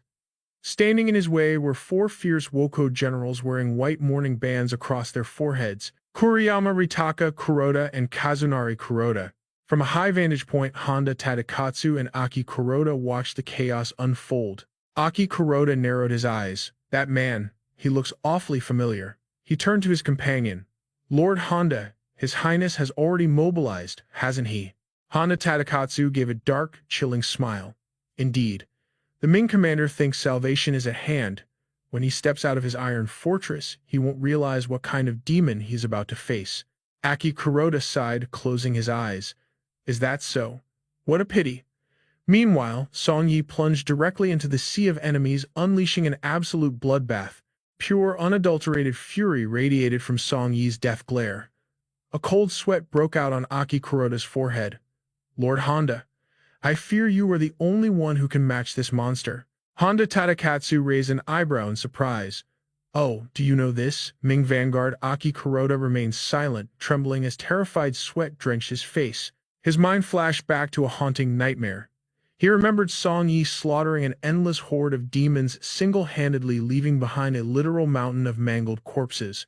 Back then, Aki Kuroda had peeked out from his hiding spot, frozen in absolute terror. He had seen Song Yi standing proudly atop a massive throne of slaughtered beasts. The Ming warrior's face had been shrouded in shadows, radiating a suffocating aura of pure, merciless brutality. Snapping back to reality, Aki Kuroda muttered, he was severely injured back then. I thought if the demons didn't kill him, he would at least be crippled for life. When he didn't show up at the Taedong River, I was genuinely relieved. Even sacrificing two of Kuroda's fiercest generals couldn't stop this absolute beast. Just as he spoke, a spear tore through the air, instantly impaling one of the four generals through the throat. Roaring with vengeance, Song Yi swept his flag-bound spear forward. Moving like a blur, he closed the gap in seconds. With a single devastating sweep of his weapon, he wiped out the remaining elite generals. A relentless rain of sharp arrows poured down, but Song Yi didn't even flinch. His eyes flashed with killer intent as an upward slash sent another enemy flying. The remaining foot soldiers gritted their teeth, trapped between overwhelming terror and desperate rage. Song Yi's spear blocked dozens of enemy blades simultaneously. His eyes widened with explosive power as he spun the shaft. The Red War flag generated a massive shockwave, shattering their weapons. He didn't stop there. Spinning the spear even faster, the crimson flag caught the shattered steel and launched the jagged shards right back at them. In a split second, the screaming soldiers were brutally pierced by their own shrapnel, turning into bloody pincushions. Suddenly, a terrifying surge of energy blasted towards Song Yi. He threw himself backward just in time. A massive shadow dropped into the battlefield, forcing his war horse to skid backward. Song Yi's eyes narrowed, all his survival instincts screaming. Standing before him like a mountain of absolute despair was none other than Honda Tadakatsu. Total chaos erupted across the battlefield as the slaughter continued. The Ming army clashed fiercely with the enemy forces. Meanwhile, Li Yan finally stood face to face with Tachibana Muneshig. Tachibana hissed, his face twisting in rage. Li Yan simply stared back, gripping a razor-sharp blade. Where are those demonic beasts you command? Tachibana demanded. Li Yan remained dead silent, his gaze dropping to his weapon. A blue system prompt materialized, item acquired. The legendary sword of Li Rusong named Bun. Weapon classification, rare grade. Sharpness stat 40. Average weapons rank below 10. Unique passive, 3% of attack power converts to true damage against traitors. Forged in time, tempered with sacrifice. Note bestowed to Li Chengliang by a dying Ming general. However, the system noted that Li Chengliang had strangely never revealed the original master of this legendary blade. For context, Li Chengliang was the father of Li Rusong. Shifting his icy gaze back to the enemy, Li Yan locked eyes with Tachibana, whose shoulder was already bleeding. Without hesitation, Li Yan launched himself forward. His eyes glowed with system energy as he brought the blade crashing down. Tachibana desperately raised his sword to block. Li Yan calculated the strike. Compared to Huanlong, Bun is much lighter. I am used to heavy broadswords, so the balance still feels a bit off. But pairing Bun's true damage attribute with my blood/skill, that is an absolutely devastating combo. He remembered that night. This guy took a fatal thrust to the chest, but with the potent elixirs of the Ming Celestial Master, Dao rapid healing isn't impossible. Still, his monstrous army of wild gods suffered losses they cannot easily replace. A single man standing alone won't be enough to shift the tides of this war. Tachibana swung his blade with killing intent, slipping through the air like a phantom. Li Yan easily sidestepped, but Tachibana instantly followed up with another vicious slash. The cold steel was inches from his throat, gritting his teeth. Li Yan ignored the incoming blade and thrust his own sword straight toward his opponent's exposed chest. Forced on the defensive, Tachibana hastily pulled his sword back to parry. Taking advantage, Li Yan spurred his warhorse, leaping cleanly over the general to land behind him. Cursing violently, Tachibana spun his mount around. The two warriors collided again. Li Yan aimed a brutal decapitation strike, but the enemy narrowly ducked under the whistling blade. Refusing to let up, Li Yan unleashed another furious combo. Tachibana retaliated with wild thrusts. Their auras clashed violently, sending shockwaves through the air and knocking both riders back. Tachibana scrambled to regain his balance, panic flashing in his eyes. Materializing right behind him like a god of death, Li Yan swung his glowing blade. Slash! The razor-sharp edge tore through flesh, painting the sky with fresh blood. Li Yan stood proudly. Behind him, a severely wounded Tachibana slumped over his saddle. The system immediately flashed a new notification window. Target identified: Tachibana Munashige, Supreme Commander of Takahashi. Official rank: one of the 4 elite royal guards. Passive status: Power of the Noble Spirit. Buff activated: Great Clan Aura. Through the divine protection of the Noble Spirit, all incoming damage is reduced by 15%. System alert: Walker damage reduction hits 30%. Eastern Ancient Sword Mastery reaches 89%, unlocking the Takahashi clan's combat arts. Active skills acquire greater quick draw, lesser quick draw, and flying horse. Passive skill unlock Nirvana. Upon fatal injury, the user instantly restores full health without any side effects. Demonic energy fully depleted. The daimyo state is temporarily lost. The Spearfang sword, Dao Chushu's signature blade, forces a durability check upon every single clash. If the check succeeds, weapons with lower sharpness suffer massive structural damage. The destruction scales with the sharpness gap. Dragonfly Iron shares the exact same attributes as Spear Fang. Drip. Drop. Crimson blood pooled and slid down Tachibana Munashige's trembling hand. A system warning flashed, warning: Tachibana Munashige, originally of the Takahashi clan, inherited his father-in-law Dosetsu's legacy to become the current Tachibana head. Blessed with monstrous talent, this young prodigy's mastery of the blade already rivals the most legendary veteran generals of the Warring States era. Even Toyotomi crowned him the peerless of the West. He gritted his teeth, glaring at his bloody palm. Threat level: Deep Crimson. Combat rating: Peak, Tier 10. Panic flickered in his eyes as he examined his wound, but Li Yan just stared back with an absolute chilling calmness. Mid-clash, a cowardly Japanese sniper aimed at Li Yan's blind spot. He took aim, but swish! A stray arrow instantly pierced his throat, sending a fountain of blood spraying into the air. All around them, the battlefield was a meat grinder. Soldiers clashed in a frenzy of steel, screaming, "Kill them!" as absolute chaos reigned. Meanwhile, Li Yan and Tachibana were locked in a deadly dance of blades. The samurai ground his teeth in dread, thinking, "Is this maniac trying to take me down with him?" Cold sweat drenched the samurai's face, while Li Yan's icy gaze pierced right through his soul. Suddenly, it hit Tachibana. Li Yan knew he was too afraid to die. Terrified, he spurred his horse to retreat. Li Yan narrowed his eyes, recalling the moment Li Rusong gifted him this blade. The second his fingers brushed the hilt, the system had chimed. Ding! Ancient martial arts precision upgraded, 89% plus 4%, jumping to a staggering 93% mastery. Peak value breached. However, this breakthrough in precision is not enough to awaken the walker's dormant innate talent. Keep pushing your limits. Overall assessment: your combat power has reached Tier 10, but since it relies on the Azure Abyss sword, you cannot officially be certified as a Tier 10 walker. Reading the holographic text, Li Yan's mind raced, running the combat calculations in a split second. The nine-headed bird's awakening hadn't hit the required 39%. Still, with 93% martial mastery in the Azure Abyss blade, he could barely match Tachibana's Tier 10 aura. Boom! The two titans clashed again. Li Yan unleashed a horizontal slash, but Tachibana leaned back, dodging the deadly arc by a mere millimeter. Li Yan's eyes widened in shock. Seizing the opening, Tachibana countered viciously, slashing upward toward Li Yan's exposed arm. But in a flash, Li Yan twisted his grip and reversed his blade's momentum. Slash! Tachibana took another brutal hit, forcing the samurai's gaze downward. Refusing to back down, Tachibana swung his blade back at Li Yan with reckless fury. The sweeping strike forced Li Yan to release the sword buried in the samurai's chest. Yet Li Yan's reflexes were monstrous. Within a fraction of a second, he snatched his hilt right back. Rip! He violently tore the blade sideways, ripping a massive blood-spraying gash across Tachibana's chest. The samurai looked down at his mangled flesh and clicked his tongue in pure rage. Chi!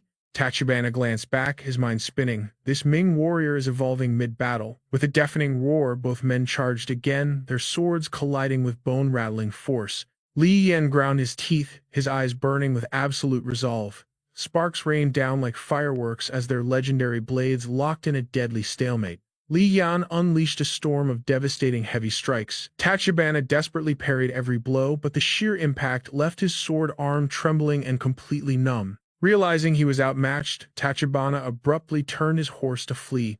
Li Yan sneered at the coward. Trying to escape, he instantly spurred his mount in hot pursuit, roaring. "Where do you think you are going?" He closed the distance in a flash.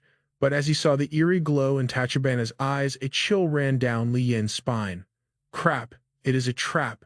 Tachibana's eyes flared with demonic light, radiating pure killing intent. He unleashed his ultimate technique, lesser quick draw combo. Li Yan's eyes flashed in response, triggering his blood slash. Ugh! Tachibana coughed up a huge mouthful of blood in agony, yet he still unleashed a terrifying blood-red wave of sword aura. The sheer force instantly decapitated Li Yan's poor horse. As the steed's head flew into the air, Li Yan gritted his teeth to block the shockwave. But the overwhelming impact shattered his defense, launching him violently from the saddle. He tumbled hard across the blood-soaked dirt.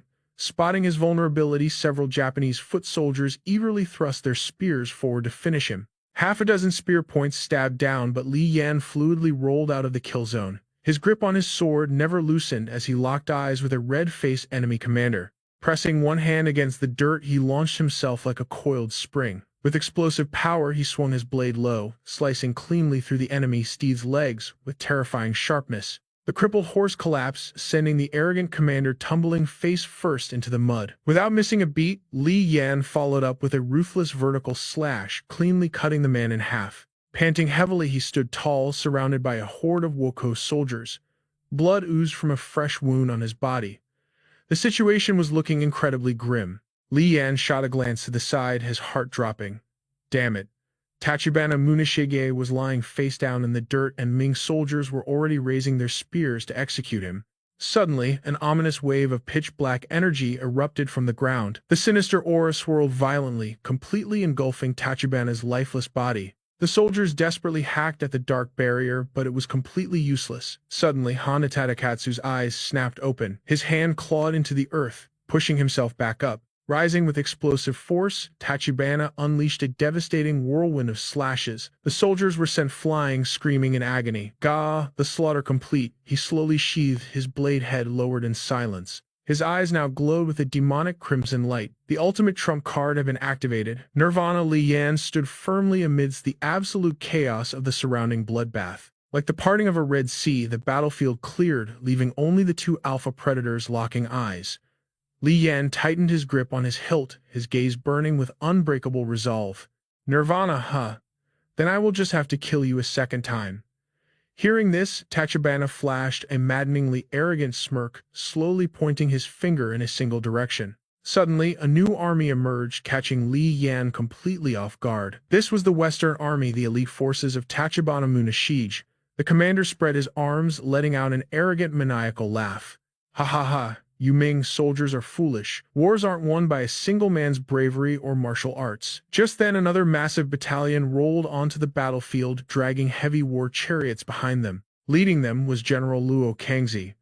This was the legendary Divine Machine Battalion, the ultimate elite force of the Ming army. Li Yan's mind raced as he analyzed the situation. Both the Rapid Formation troops and the Divine Machine Battalion were Commander Li Rusong's most formidable trump cards. While they didn't fear Tachibana's Western Army, Luo Kangzi's men had been fighting a brutal, bloody battle for 24 hours straight. They were heavily wounded and utterly exhausted. Facing a fresh, ferocious enemy force that had rested all night, their chances of victory looked incredibly bleak. The Ming forces quickly shifted into a defensive formation. A frontline general raised his sword and roared, "Lock onto the targets, fire." Instantly, a massive barrage of arrows rained down, but these weren't ordinary projectiles. They were poisoned fire crows, bird-shaped wooden contraptions packed with deadly explosives. The arrogant Western soldiers just smirked, waiting to deflect the incoming strike. One overconfident samurai slashed a fire crow right in half, but that was a fatal mistake. A deafening explosion ripped through the air instantly, replacing their smug grins with agonized screams. Ah, a classic lesson in war: never underestimate your enemy. The battlefield was quickly consumed by a symphony of devastating explosions and endless horrifying shrieks of burning soldiers. Watching the chaos unfold from a high vantage point was none other than Commander Li Rusong. He raised his hand victoriously and declared, "The enemy's formation is broken." Without wasting a second, he leaped onto his warhorse as the battle horn echoed across the bloody plains. "Brothers, follow me, let's shatter their front lines." With a fierce battle cry, he led a devastating cavalry charge straight into the heart of the enemy. Back on Li Yan's side, he pulled out a mystical item. The Mystic Maiden's six-spirit talisman forged with dragon and tiger aura. This zero-consumption artifact could instantly stop bleeding and unblock damaged meridians. Its healing properties for external wounds were absolute tier 1. He slammed the glowing talisman onto his massive abdominal wound.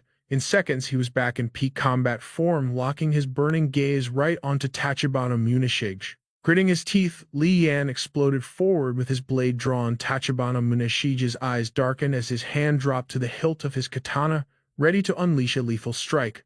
The two terrifying weapons were about to clash, but suddenly a heavy broadsword violently intercepted the strike. Caught completely off guard, Tachibana Munashige desperately leaped backward to avoid the sudden ambush. A towering Ming general had stepped in, shielding Li Yan with his massive frame. Li Yan gripped his sword tight, ready to push the assault, but the mysterious general raised an arm, signaling him to stand down. The newcomer was Sun Sholian, a legendary commander of the Left Army's infantry battalion. Gripping his heavy blade with an iron aura, he barked an absolute order to Li Yan. "Go protect the commander, I will handle this Japanese invader." His tone turned incredibly urgent. An elite enemy squad is carving a path straight toward the commander's location. Their leader is an absolute monster. No one in the vanguard can stop him. The strongest warrior guarding the commander right now is Song Yi-Chin, the Grand Standard Bearer. You two share the same martial lineage. Your strength is equal to his. Go reinforce him now. Li Yan bit his lip, torn by the heavy choice. But duty called. He spun around, leaving one final warning. "General Sun, if the odds turn against you, retreat immediately." With those parting words, Li Yan vanished, launching himself toward the commander's tent at godlike speed. This left General Sun alone, locking into a deadly standoff with Tachibana Munashige. The Japanese warlord glared back with murderous intent, his aura exploding as he dashed forward. General Sun swung his heavy broadsword with earth-shattering force, but Tachibana flawlessly parried the strike. To Sun's absolute horror, the razor-sharp katana started sliding viciously straight up his blade. Tachibana's eyes glowed with demonic bloodlust. The overwhelming physical pressure forced General Sun's footing to break. In a display of terrifying strength, the enemy warlord sent the massive Ming general flying into the air. Refusing to surrender to gravity, the valiant general roared in midair. He raised his broadsword, pouring every ounce of his life force into one final devastating downward cleave. But Tachibana was too fast. He ghosted across the battlefield like a phantom. With a draw strike so blindingly fast it defied logic, he slashed upward before General Sun could even blink. Tachibana reappeared smoothly behind his opponent, slowly sheathing his weapon. General Sun stood frozen, completely paralyzed by shock. The Japanese warlord's katana was now dripping with fresh crimson blood. The Ming commander remained dead, still the fatal strike having perfectly bypassed his defenses. A heavy second passed. Then his body violently jerked as a massive geyser of blood erupted from his severed throat. Tachibana coldly flicked his wrist, shaking the blood off his legendary blade. Behind him, the heavy thud of a broadsword hitting the dirt echoed across the silent zone. Even in death, General Sun Sholian refused to fall. Enemy soldiers swarmed him brutally, piercing his body with dozens of spears. Tachibana turned around, his eyes narrowing in confusion and deep respect. The enemy foot soldiers stumbled backward in sheer terror. He's been stabbed 100 times. Why won't he fall? Is he even human? Yes, he was dead. General Sun Sholian had perished standing up. His corpse was pinned upright by countless spears, blood pouring down like torrential rain. It was a tragically heroic scene that burned into the souls of everyone watching. Nearby, a fresh drop of blood hit the dirt. Not far away, General Li Ning coughed up blood. A massive gaping hole had been blasted straight through his chest. His trembling body finally gave out, and he collapsed face first into the bloody mud. The Ming army was facing an apocalyptic scenario. The crimson armored vanguard of the enemy forces was butchering them without mercy. The death toll was rising to catastrophic levels by the second. Out of the bloody fog, a terrifying enemy warlord charged forward on horseback. Heavy artillery cannons fired relentlessly at him, but nothing could stop the demonic momentum of his warhorse. This demon-masked warlord wielded dual cross spears. His eyes burned with an unnatural predatory light, craving the taste of flesh and bone. Suddenly, a massive cannonball was fired, screaming straight toward the masked monster's head. The warlord's eyes glowed with absolute madness. In a feat of impossible superhuman strength, he violently swatted the flying cannonball away with his bare elbow. The redirected projectile smashed right into his own allied troops. The surrounding soldiers screamed in terror, realizing this monster didn't care about friendly fire. The demon-masked warlord aggressively shoved his own men aside to clear his path of destruction. A flashback cut to Osaka Castle. The entire fortress was submerged in a suffocating blood-red aura radiating an overwhelmingly sinister energy that defied natural law. As the demon-masked warrior slaughtered his way forward, broken memories flashed through his mind. My true name, I've forgotten it. The traumatic apocalyptic horrors of the legendary summer siege echoed in his fractured soul. Gritting his teeth through the phantom pain, he remembered sacrificing his own human flesh to battle the ancient demons of Kyushu Island. He was no longer a man. He was a weapon of mass destruction. He raised his dual spears to the blood-stained sky and let out a heaven-shaking roar. My only target is the main camp of Tokugawa Ieyasu. That was his sole purpose, along with his legendary title, the Crimson Demon of War Sanada, Yukimura. The bravest warriors of the Ming army charged forward, trying to form a human wall to stall him. But Sanada was an unstoppable hurricane of death. His twin spears violently shredded through every single soldier, foolish enough to enter his domain. His blood-red eyes locked onto the front lines like an absolute nightmare. Another heavy cannonball was fired right at his chest, but with a terrifying swing of his armored arm, he swatted it away like an annoying fly. The impact didn't leave a single scratch on his flesh, only his fabric sleeve was slightly torn. Sanada Yukimura grinned like a true demon and accelerated forward right as a third cannon shell blasted directly into his other bicep. As the thick dust settled, only the scorching stench of burning fabric lingered. This avatar was forged by multiple high priests, burning through over 500 units of pure demonic energy. Suddenly, a slender hand reached down, casually lifting a rusted blade from the debris.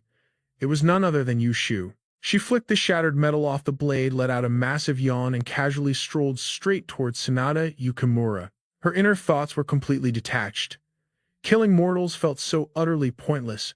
Why couldn't she just obliterate the monster hordes instead? Once a nation's protective aura drained away, total annihilation would naturally follow anyway. Nowhere was safe. In a blinding flash, Yu Shu warped directly into Yukimura's face. Bam! One casual punch, and Yukimura vanished from his saddle. The devastating impact launched him backward, triggering a massive shockwave. She landed as lightly as a feather. The enemy troops stood absolutely paralyzed by her overwhelming stats. The clearing smoke revealed a massive crater carved into the earth. At the end of that trench of destruction sat a brutalized Yukimura. His entire right arm had been completely obliterated. His eyes glowed with demonic crimson rage. Blood geysered from his severed stump while an incredibly lethal killing intent erupted from his core. Yu Shu closed the distance instantly. Stomping her boot right beside his head, she rested the dull blade on her shoulder. Was that dramatic internal monologue satisfying? If not, I can give you a second to recite a death poem. I know your kind loves that aesthetic. His bloodshot eyes glared back, trapped in a cold, demonic mask. Yu Shu's gaze turned razor-sharp, her patience hitting zero. No last words, then game over. Without a shred of mercy, she unleashed a devastating downward slash. That terrifying blade aura sliced clean through the war banner on Yukimura's back. Suddenly, urgent footsteps echoed across the battlefield. Li Yan charged in with his weapon, drawn only to freeze in pure shock. In the middle of this high-stakes combat zone, she was casually pulling out a flask. Completely ignoring the tension, Yu Shu simply tilted her head back and chugged her drink. Utterly speechless, Li Yan kept sprinting forward, cursing her internally. What an absolute psycho. Meanwhile, a scrying orb shattered violently in a distant hand. Aki Kurosa crushed the remnants, his brow furrowing. Who was that monstrous woman, a hidden rogue deity? His gaze suddenly shifted across the chaotic terrain. No, the battle was far from over. A massive secondary legion had just spawned on the front line. Back at the Ming reinforcement zone, the clash of steel sang a symphony of destruction. A scout violently spurred his warhorse through the carnage to deliver an urgent report. He gritted his teeth, his eyes wide with sheer panic. Why were the enemy numbers so overwhelmingly high? The invaders had not tightened their death trap around Li Rusong's struggling central forces. Instead, they strategically pooled 5,000 elite mobs from every major clan. Tachibana Munashij commanded the vanguard, deploying phantom cavalry for swift decapitations.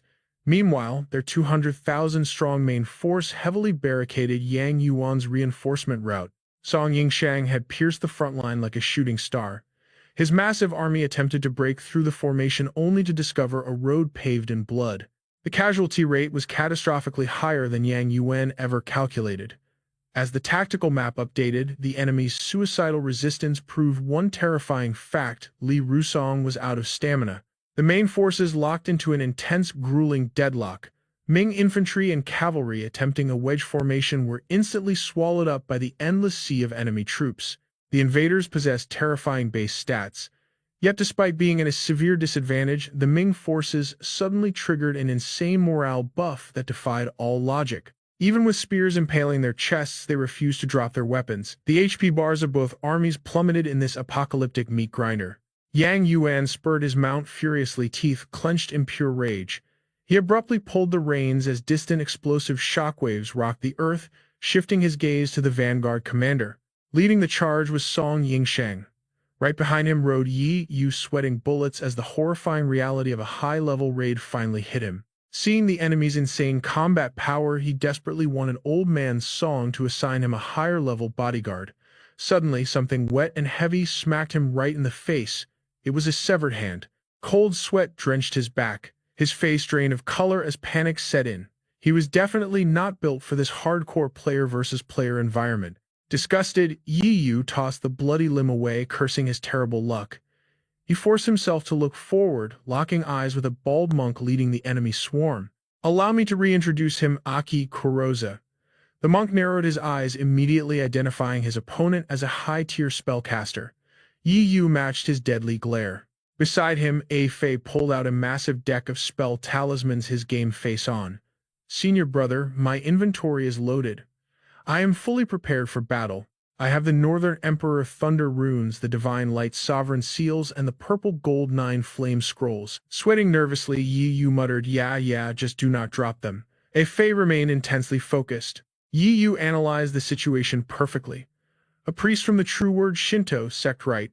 While the big players fought cultivators like them, just leached off the nation's dragon aura for experience points. It was an unspoken mechanic between mages: if you do not cast, I will not cast. No sudden aggro. Meanwhile, a low-ranking officer glanced up at Aki Kuroza. "Lord Kuroza, are we holding our cooldowns?" The monk's voice was grim. "Hold your positions."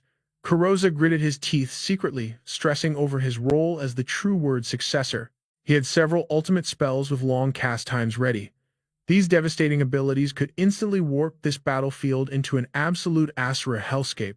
This massive clash of armies provided the perfect window to strike, but facing a heavenly master priest meant engaging in a massive magic duel that would drain their nation's mana reserves. Spamming high-tier spells would burn through their demonic aura drastically.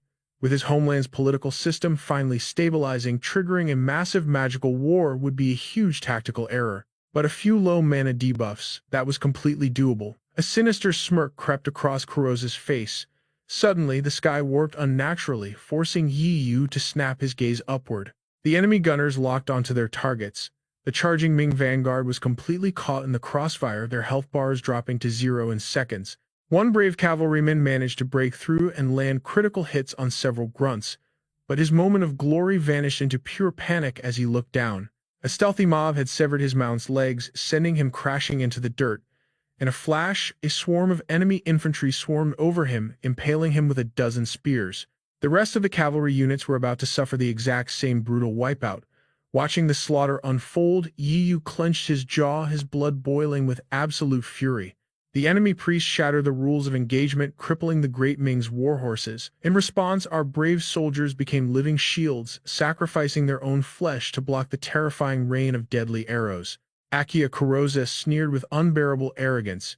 "You use dark magic to heal your Ming troops. Do not act so righteous. We are exactly the same." Suddenly, a subordinate screamed out in pure terror. "Lord Kuroda, look out!" Kurosa's arrogant eyes instantly widened in dread. Bursting through the horizon was Song Yi's cavalry charging forward with their war banners roaring in the wind. This was the legendary Right Vanguard. Song Yi had finally arrived on the battlefield, radiating an absolute awe-inspiring presence. Meanwhile, dark blood pooled across the cursed earth. Honda Tadakatsu clutched a devastating wound on his abdomen. Crimson fluid spilled relentlessly beside the corpse of his fallen warhorse. Roaring like a wounded beast, he ordered his men to give chase. Without missing a beat, the fierce warrior vaulted onto a fresh stallion. Tadakatsu ground his teeth in burning frustration. How could the Ming Empire possess such monstrous cavalry? Their armor was completely mismatched, patched together like beggars. Beside him, a panicked lieutenant pleaded, "Lord Kuroda, we must sound the retreat immediately." Kuroda exhaled a heavy, trembling breath. "Are you blind? Every single elite commander of the Ming forces is already on this battlefield. Lord Honda is risking his life in the bloody trenches, and you dare ask me to run away?" His face twisted into a mask of desperate resolve. "Besides, it is far too late to escape. Our only choice is to crush them right here." Song Yi's vanguard crashed forward like an unstoppable tidal wave. The enemy infantry foolishly rushed to intercept them. With a single devastating swing of his massive banner, Song Yi sent several enemy generals flying through the air. His piercing spear tip remained as lethal as a legendary artifact. Kuroda screamed at the top of his lungs. "Ignore the flag bearer, surround him, and completely cut off his escape route." Following orders, the enemy desperately shifted their formation to isolate Song Yi. As the hero gritted his teeth to analyze the chaotic battlefield, a dark shadow leaped into his sight. It was Kuroda charging forward with his wicked blade drawn. The arrogant priest sneered in total disgust. "You are merely a frontline grunt. A pathetic 6th-rank Ming commander with barely a fraction of demonic power. No matter how brave you act, I will slaughter you where you stand. Once Lord Honda catches up to this location, you will be nothing but meat on my chopping block." Blinded by his own twisted ego, he began to roar out his delusional pedigree. "I am the proud heir of the Kuroda bloodline. I am the absolute son of Kuroda Yoshitaka, the sole true inheritor of the divine path's true mantra, the son of a warlord holding 80 points of dragon aura." As he chanted his maddening boasts, a terrifying pitch-black miasma violently erupted from his throat. The sinister dark energy swirled into the chaotic sky. In a flash, it morphed into the ghastly head of a colossal demonic serpent. Its massive eyes glowed with hellish fire, snapping its jaws open to devour the world. Bathed in the horrifying aura of the phantom serpent, Kuroda burst into maniacal laughter.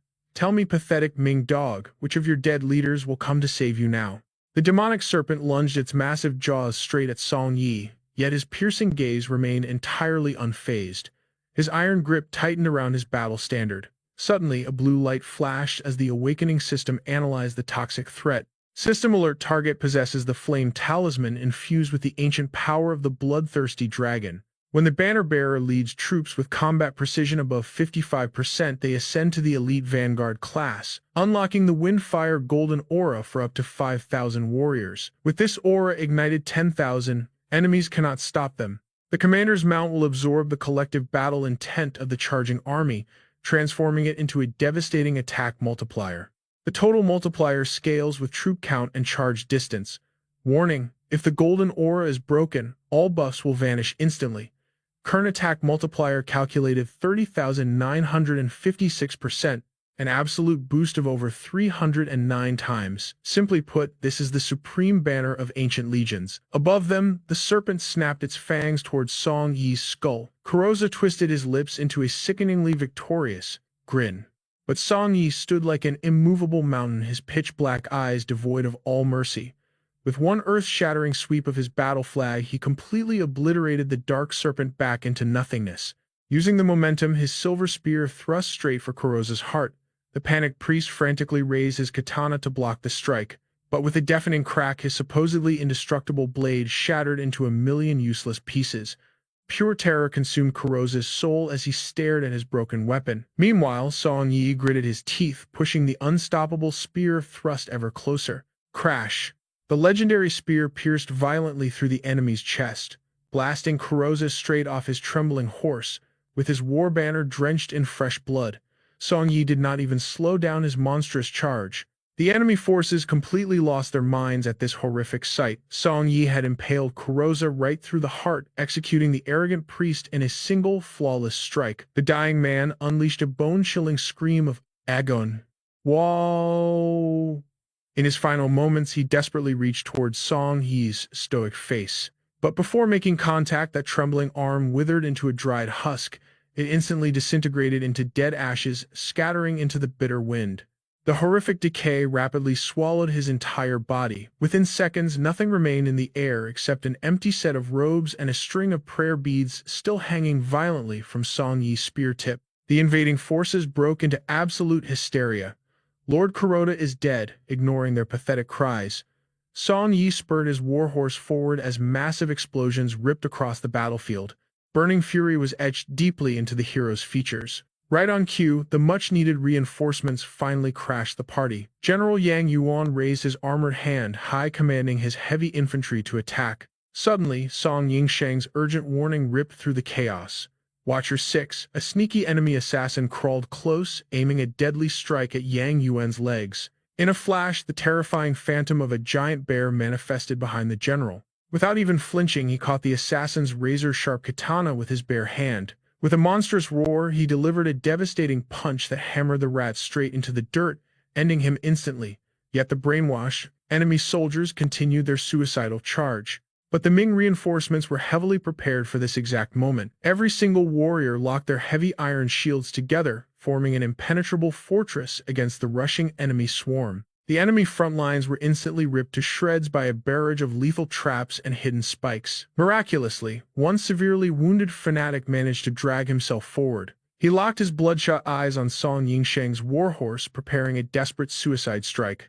But out of absolutely nowhere, a violent tornado swept the assassin high into the sky. Countless razor-sharp feathers materialized from the storm, darting downward like a shower of deadly arrows. The phantom feathers shredded the foolish attacker, terminating him before he even hit the ground. Song Yingsheng quickly turned his head. Cutting through the chaotic winds, the legendary Sudu crashed down onto the battlefield with godlike speed. As the dust settled around her perfect landing, she offered a cheeky wink to the stunned soldiers. Subordinate of Commander Li Yan from the Eastern Garrison, I am the Nine-Winged Sudu. I pay my absolute respects to the heavenly envoy. Yi Yu's jaw dropped completely to the floor as he pointed a shaking finger. Old man Song, look at what that demon girl is holding. Song Yingsheng's heart nearly skipped a beat as he gasped in pure shock. Heavens above, it is the Emperor's sacred decree.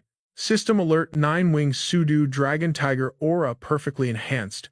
Rated 10th capital rank. System note: by bathing her wild vessel in Ming's imperial aura, receiving an official title will permanently cleanse her demonic status.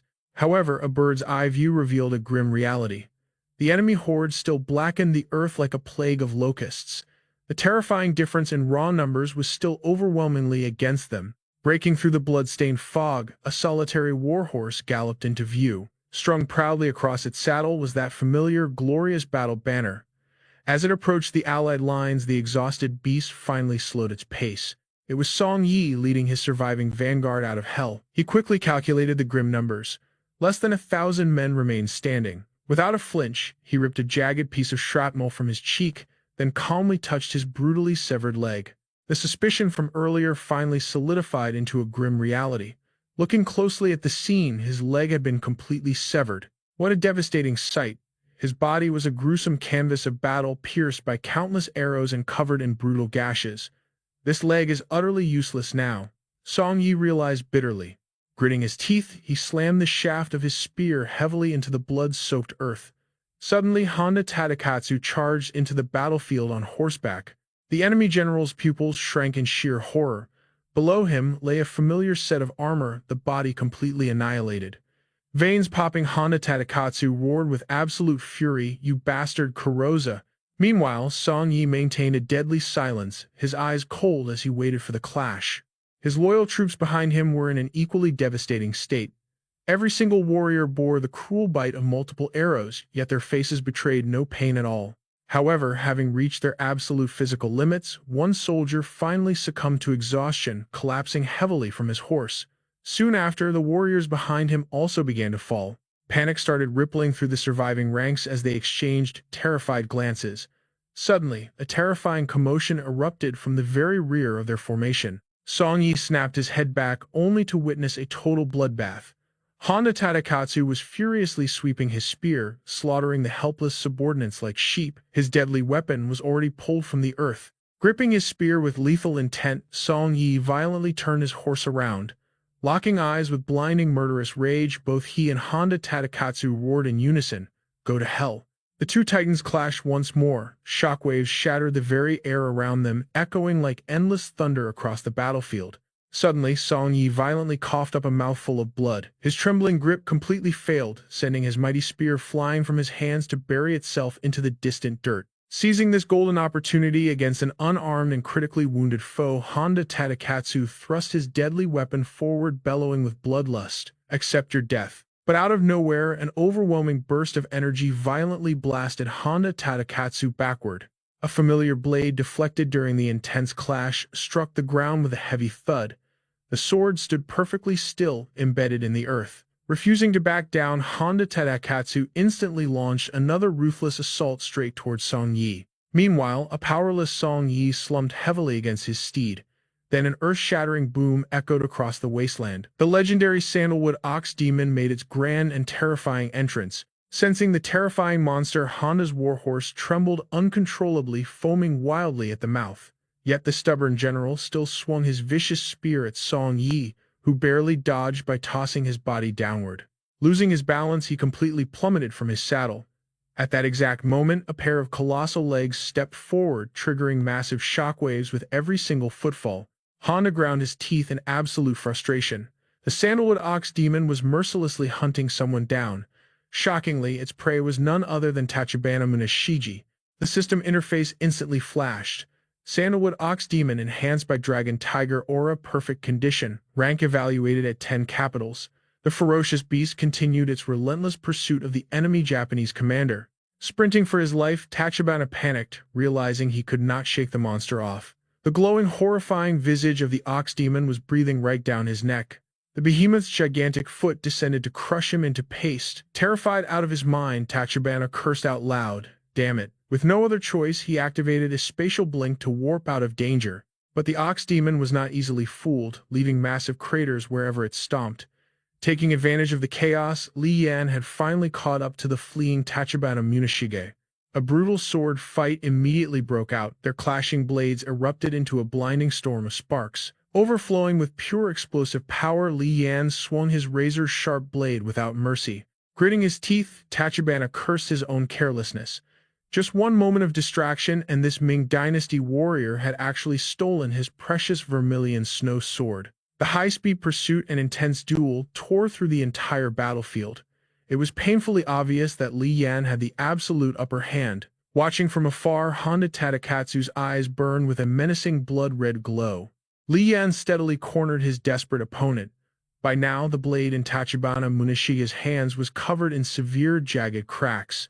Panic set in as he realized a standard samurai katana was completely useless here. Suddenly, Honda Tadakatsu swung his mighty spear, blocking a fatal strike meant for Tachibana muscles. Straining, Li Yan tried desperately to push the heavy spear away. Breaking free from Honda's interference, he slashed fiercely toward Tachibana once more. But out of nowhere, a bizarre wave of energy violently struck both of his sword-wielding hands. Using a spear, Tachibana instantly knocked the blade right out of Li Yan's grip. The weapon spun through the air before embedding itself into the ground nearby. Unfazed, Li Yan locked on Honda Tadakatsu with an icy, resolute glare. Like a striking viper, he thrust two fingers straight toward the general's wide, pure white eyes. Instinctively, Honda threw his hands up to protect his vision. Seizing that critical split second, Li Yan vanished and slipped right past his massive frame. Reaching out swiftly, he successfully grasped the shaft of Song Yi's fallen spear. Li Yan was absolutely stunned as a brilliant system interface materialized before his eyes. The notification boldly read, "Golden Tiger Spear Weapon Rarity, Epic Sharpness Level 100 Inherent Attribute, the Heavenly Orifice of the Nine Paths. Li Yan Realm Token, possessing the terrifying power of Yazi Utility Ignore Defense. Upon usage, it can increase the awakening progress of any chosen legacy by a massive 20%. Warning: you are not the master of the 9 paths. You cannot absorb the Yazi power within. Ignoring the system alert, Li Yan boldly hoisted the massive flag high into the air. Meanwhile, Tachibana Munashiga and Honda Tadakatsu finally regrouped on the battlefield. Down below, a heavily wounded Song Yi clutched his bleeding chest, shooting them a razor-sharp, defiant glare. The two enemy generals glared back, their faces twisted in grim anticipation. Gripping the flag, Li Yan glanced down at Song Yi and coolly asked for permission. "This thing is not bad. Mind if I borrow it for a bit?" Song Yi weakly replied, "That is the great tiger spear. It suits a warrior like you perfectly. Take it."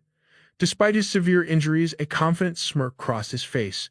As the chaotic sky began to clear, Li Yan pulled out a mysterious vial.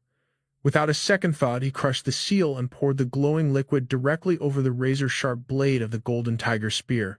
The system immediately updated with crucial information. Blood of divine karma applied to weapon. Effect can shatter specific levels of demonic and divine power enhancements while providing continuous sustained protective buffs during combat. Fully prepared, Li Yan raised the flag and commanded Sandalwood Ox Demon, "Clear the field for me." Instantly, a deadly rain of enemy arrows launched straight toward his position. The system then displayed Honda Tadakatsu's terrifying enemy stats: Title Minister of Central Affairs, Status Daimyo, fully protected by Absolute Demonic Divine Power passive effect. All incoming damage is heavily reduced by 20%. Furthermore, damage dealt by Li Yan Realm Walkers is crippled by an insane 40%. Honda Tadakatsu, having received the highly prestigious title of Honorable Grand Buddhist Disciple before the Grand Temple, he naturally possesses an invisible aura shield equivalent to exactly 50% of his maximum human vitality. His physical recovery speed after sustaining injuries is massively boosted by 100%. Spear Mastery Proficiency, 89%. His lethal active skills include the devastating 12 strikes technique, a barrage of consecutive thrusts, the 14 strikes, a high-speed chain of brutal stabs, and the demonic god's 10 strikes, infusing divine demonic energy into rapid thrusts. Passive skills: Spear, Pain Fang, and Dragonfly Cutter. Meanwhile, the Sandalwood Ox Demon closely guarded Li Yan's back. Spurring his warhorse forward, Li Yan rode straight to confront Honda Tadakatsu. Without hesitation, both titans charged at each other to ignite a terrifying bloodbath. Simultaneously, a system alert abruptly echoed. "Your legacy, Spirit of the Nine-Headed Bird, has completely devoured the power of Yazi." System alert: the Nine-Headed Bird spirit has reached a 36% awakening rate. Bloodline cooldown complete. Astral Resonance state awakened. Astral Resonance grants a 360% boost to both attack speed and explosive power. Li Yan lunged forward while Honda Tadakatsu fearlessly charged to meet him. Li Yan and Honda Tadakatsu, murderous intent burned in their eyes. Their heavy spears clashed violently, triggering shockwaves that ruptured the very air. Even their warhorses violently slammed together. Gritting his teeth, Li Yan pulled back, then ruthlessly swung his golden tiger spear, slashing right past his opponent. Barely missing the strike, Li Yan and his mount swiftly spun around. But waiting for him was Tadakatsu, already swinging his spear for a deadly counter. Li Yan instantly raised his golden tiger spear to block the fatal blow. His muscles bulged as he desperately held his ground. A brutal barrage of spear strikes erupted between them. Channeling all his strength into his arms, Li Yan forcefully parried the enemy's heavy weapon upward. Deflecting Tadakatsu's guard wide open, he thrust his spear straight for the kill. Panic flashed in Tadakatsu's eyes, but just before the fatal pierce, Tachibana Munashige suddenly intercepted. His blade deflected the golden tiger spear, throwing the strike off course. Oozing with absolute arrogance, Munashige raised his katana. But Li Yan did not hesitate, fiercely twirling his spear for a brutal follow-up attack. Regaining his footing, Tadakatsu lunged back into the fray, unleashing a flurry of thrusts to suppress Li Yan's momentum. Explosive shockwaves rocked the battlefield. Parrying the relentless assault, Li Yan realized with a grimace, Honda's special crimson armor state, it completely negates all physical weak points. No matter how terrifying someone's vitality was, a pierced heart or shattered throat, it should mean instant death. But this crimson armor not only boosted his life force by 50%, it granted an absolute defense with 0 blind spots. Until that absolute defense was shattered, the man was practically immortal. This battle was turning into an endless nightmare. Tadakatsu's spear crashed down like falling mountains, forcing Li Yan entirely on the defensive. Caught in a deadly pincer attack, Li Yan seized a split second to slash at Munashige. Using the momentum, he swiftly maneuvered past Tadakatsu's blind side, his loyal warhorse perfectly syncing with the escape. Tadakatsu viciously thrust his blade forward. Li Yan instantly whipped his spear around a block. The two legendary weapons collided with earth-shattering force. "Dismount!" Li Yan roared. His warhorse immediately reared up, stomping its hooves so hard the very earth fractured beneath them. Tadakatsu gritted his teeth in shock. With blazing eyes, Li Yan unleashed his ultimate technique, Huanhao's 8 spears, overturning the dragon flag. In a flash, Tadakatsu's grip failed. The war banner of the golden tiger spear snared the enemy's weapon like a coiled serpent. With a sharp glare, the weapons clashed and instantly broke apart. Pouring all his explosive aura into a single strike, Li Yan turned his fury toward Tachibana Munashige. The swordsman calmly raised his blade to counter. A fiery explosion erupted as their attacks collided. Li Yan's gaze pierced through the smoke sharp as a hawk. Munashige smirked with utter provocation.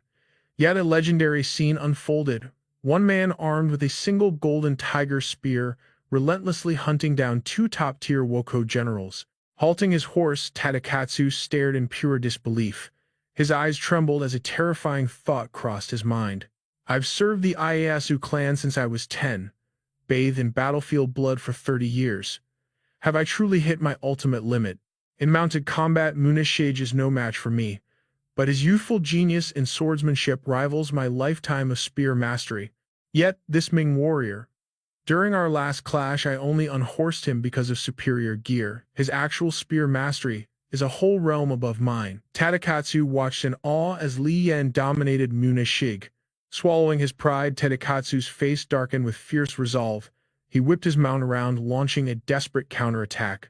One man against 2 absolute monsters, yet Li Yan's eyes burned with unyielding resolve. Channeling his core energy, he perfectly blocked Tadakatsu's devastating strike. His pupils dilated as demonic aura surged.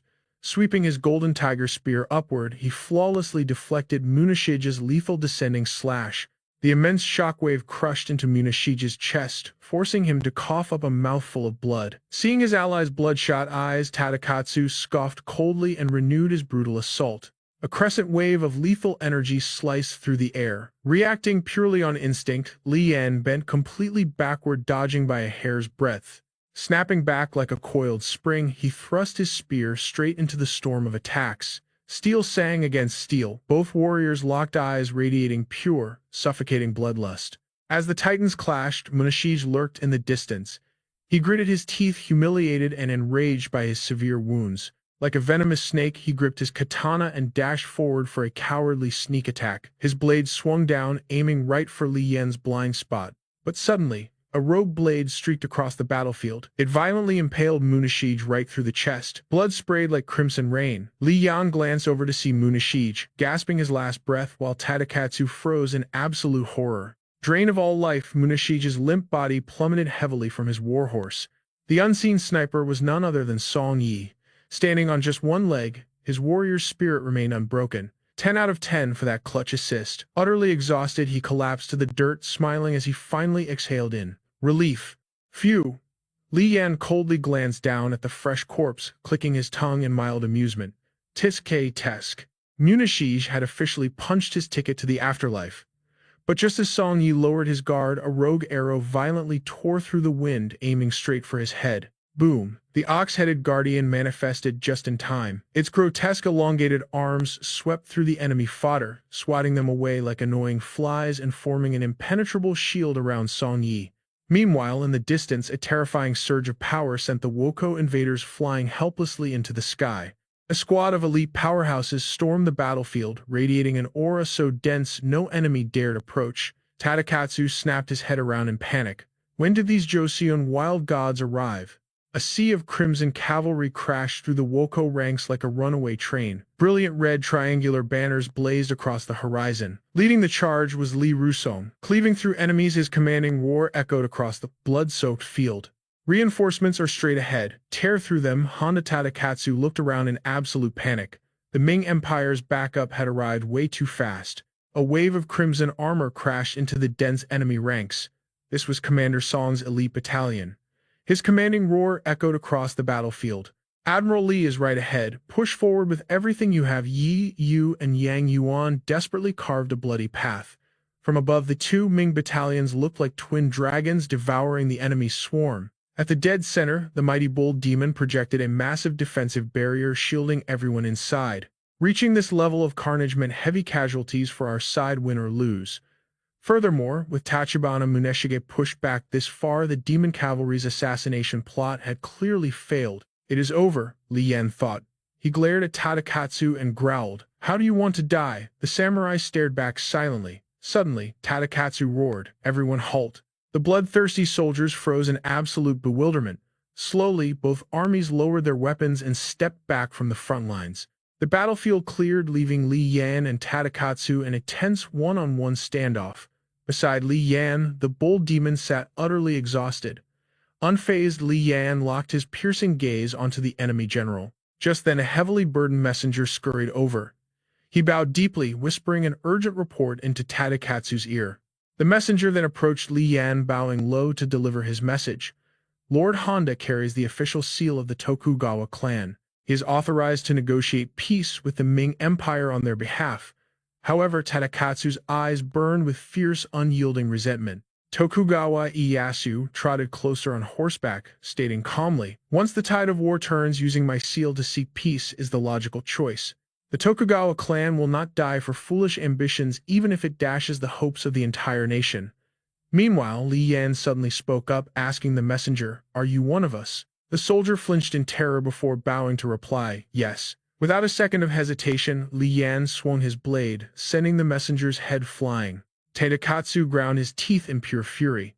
He could not believe a diplomat was just executed. Spurring his horse forward, the samurai roared, "Slaughter them all." Li Yan mirrored his energy, bellowing an attack order to his troops. The momentary truce shattered as armies clashed once more. Li Yan charged forward, meeting Tadakatsu's terrifying assault head-on.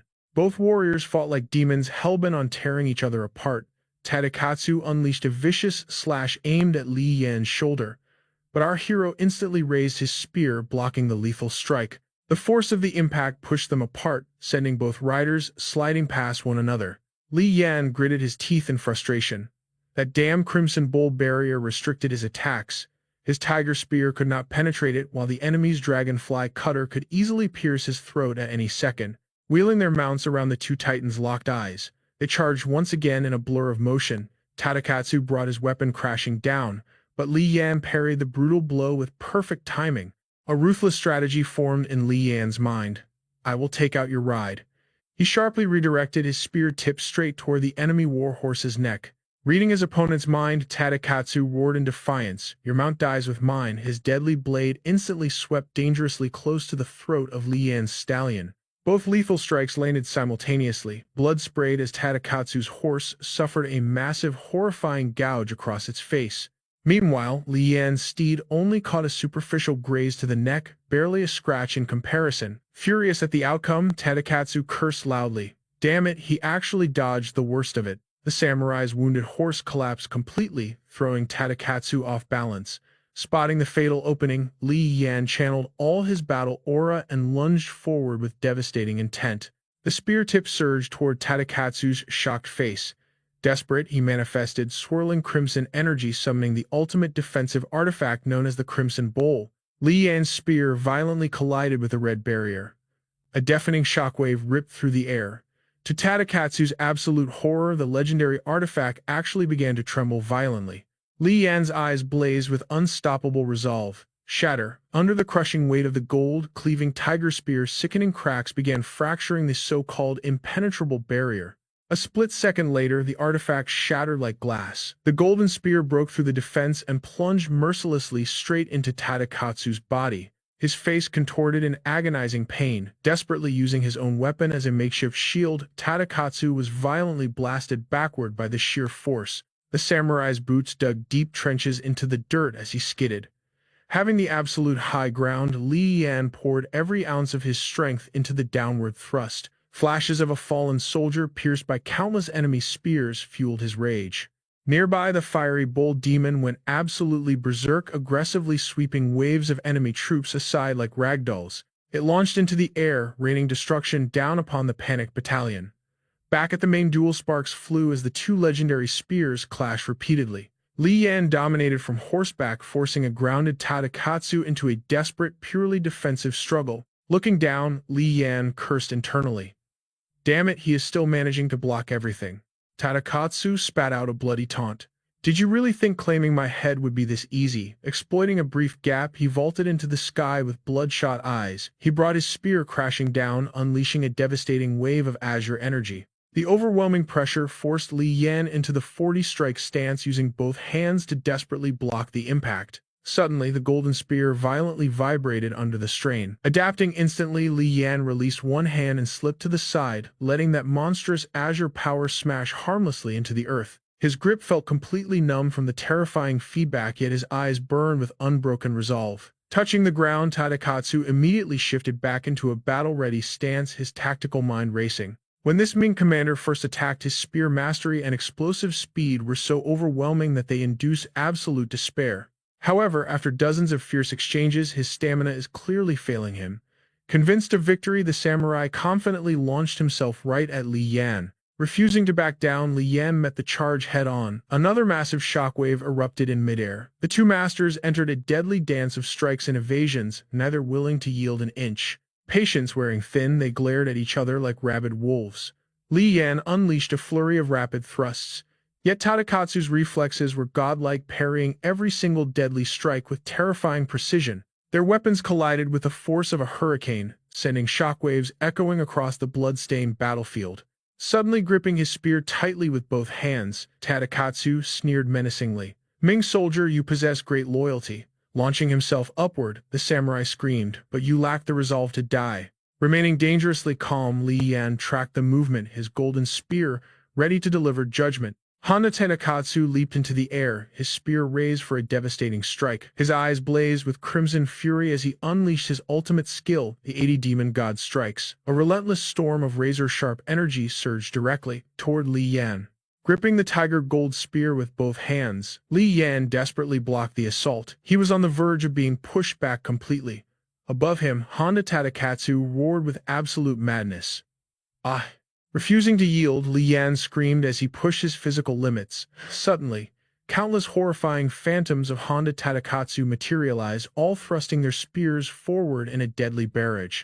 Li Yan's pupils shrank in absolute horror as a familiar silhouette suddenly intercepted the attack. Panic laced his voice as he screamed her name, Sudu. Sudu spread her massive wings, acting as a living shield for Li Yan. She absorbed the devastating wave of Honda Tadakatsu's sharp aura. With a powerful spin, she violently deflected the lethal energy back at their enemy. Blazing with absolute fury, Li Yan roared out, "Die!" Gripping his golden spear, he fearlessly charged straight through the storm of reflected energy. His spearhead pierced directly through Honda Tadakatsu's armor.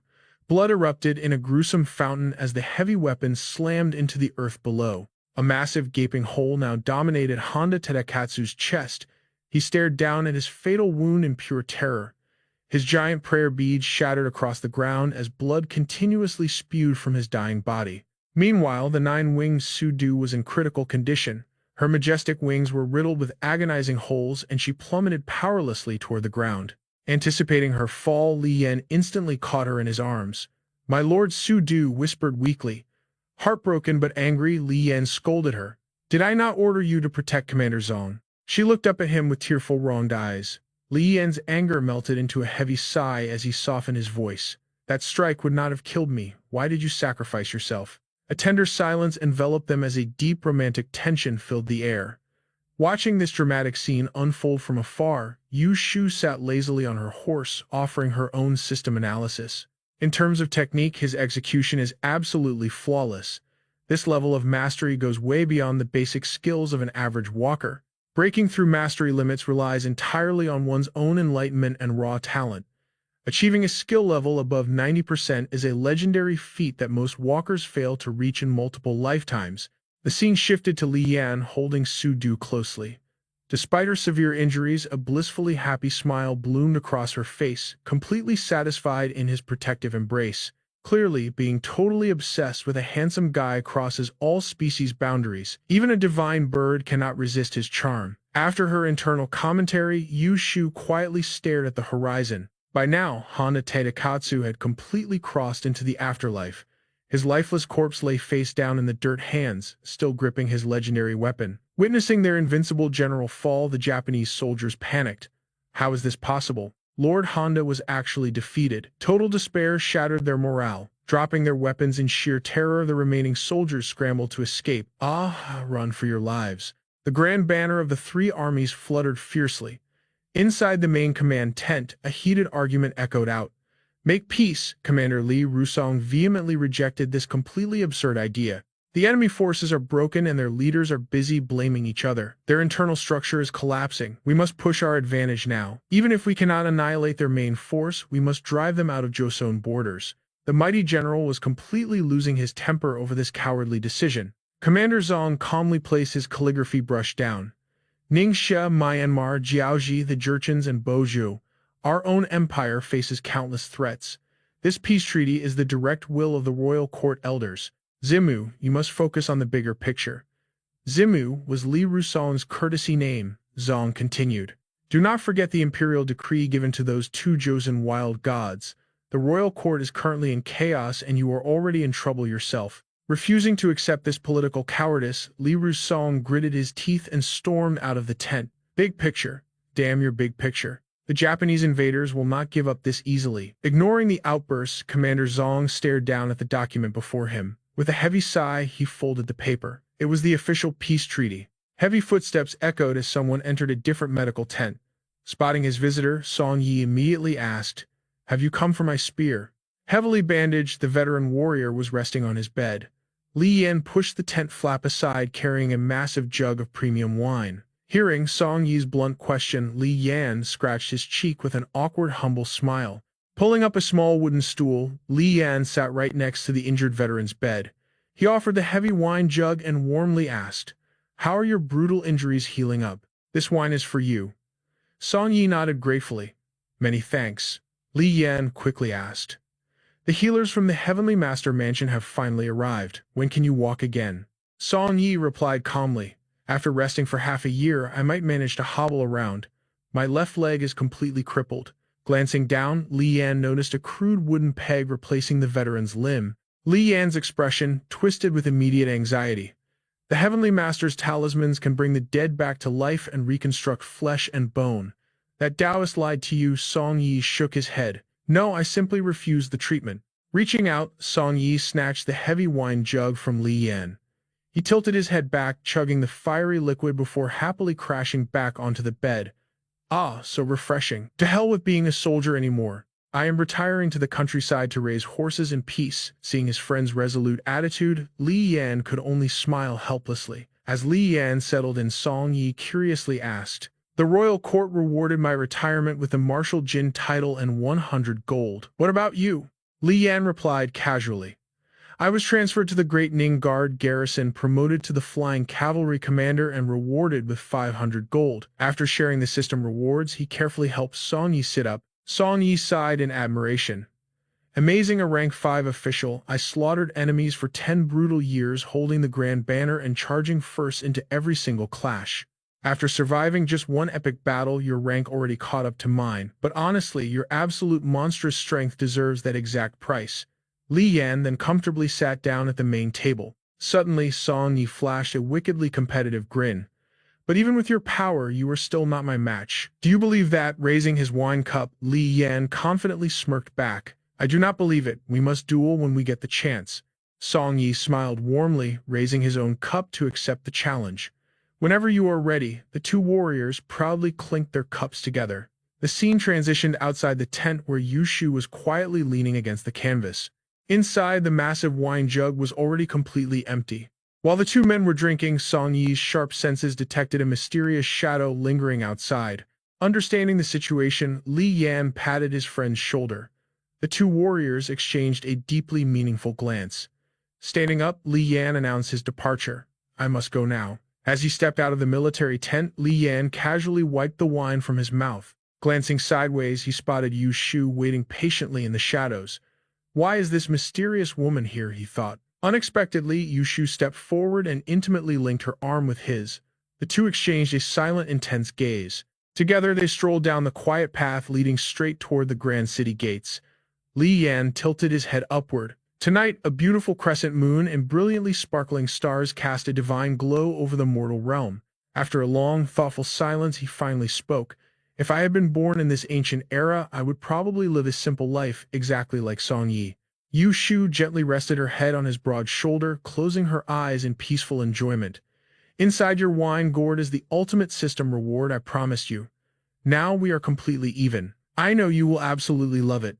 After speaking, a breathtaking smile graced her lips. Suddenly, Li Yan stared at her and asked a heavy question.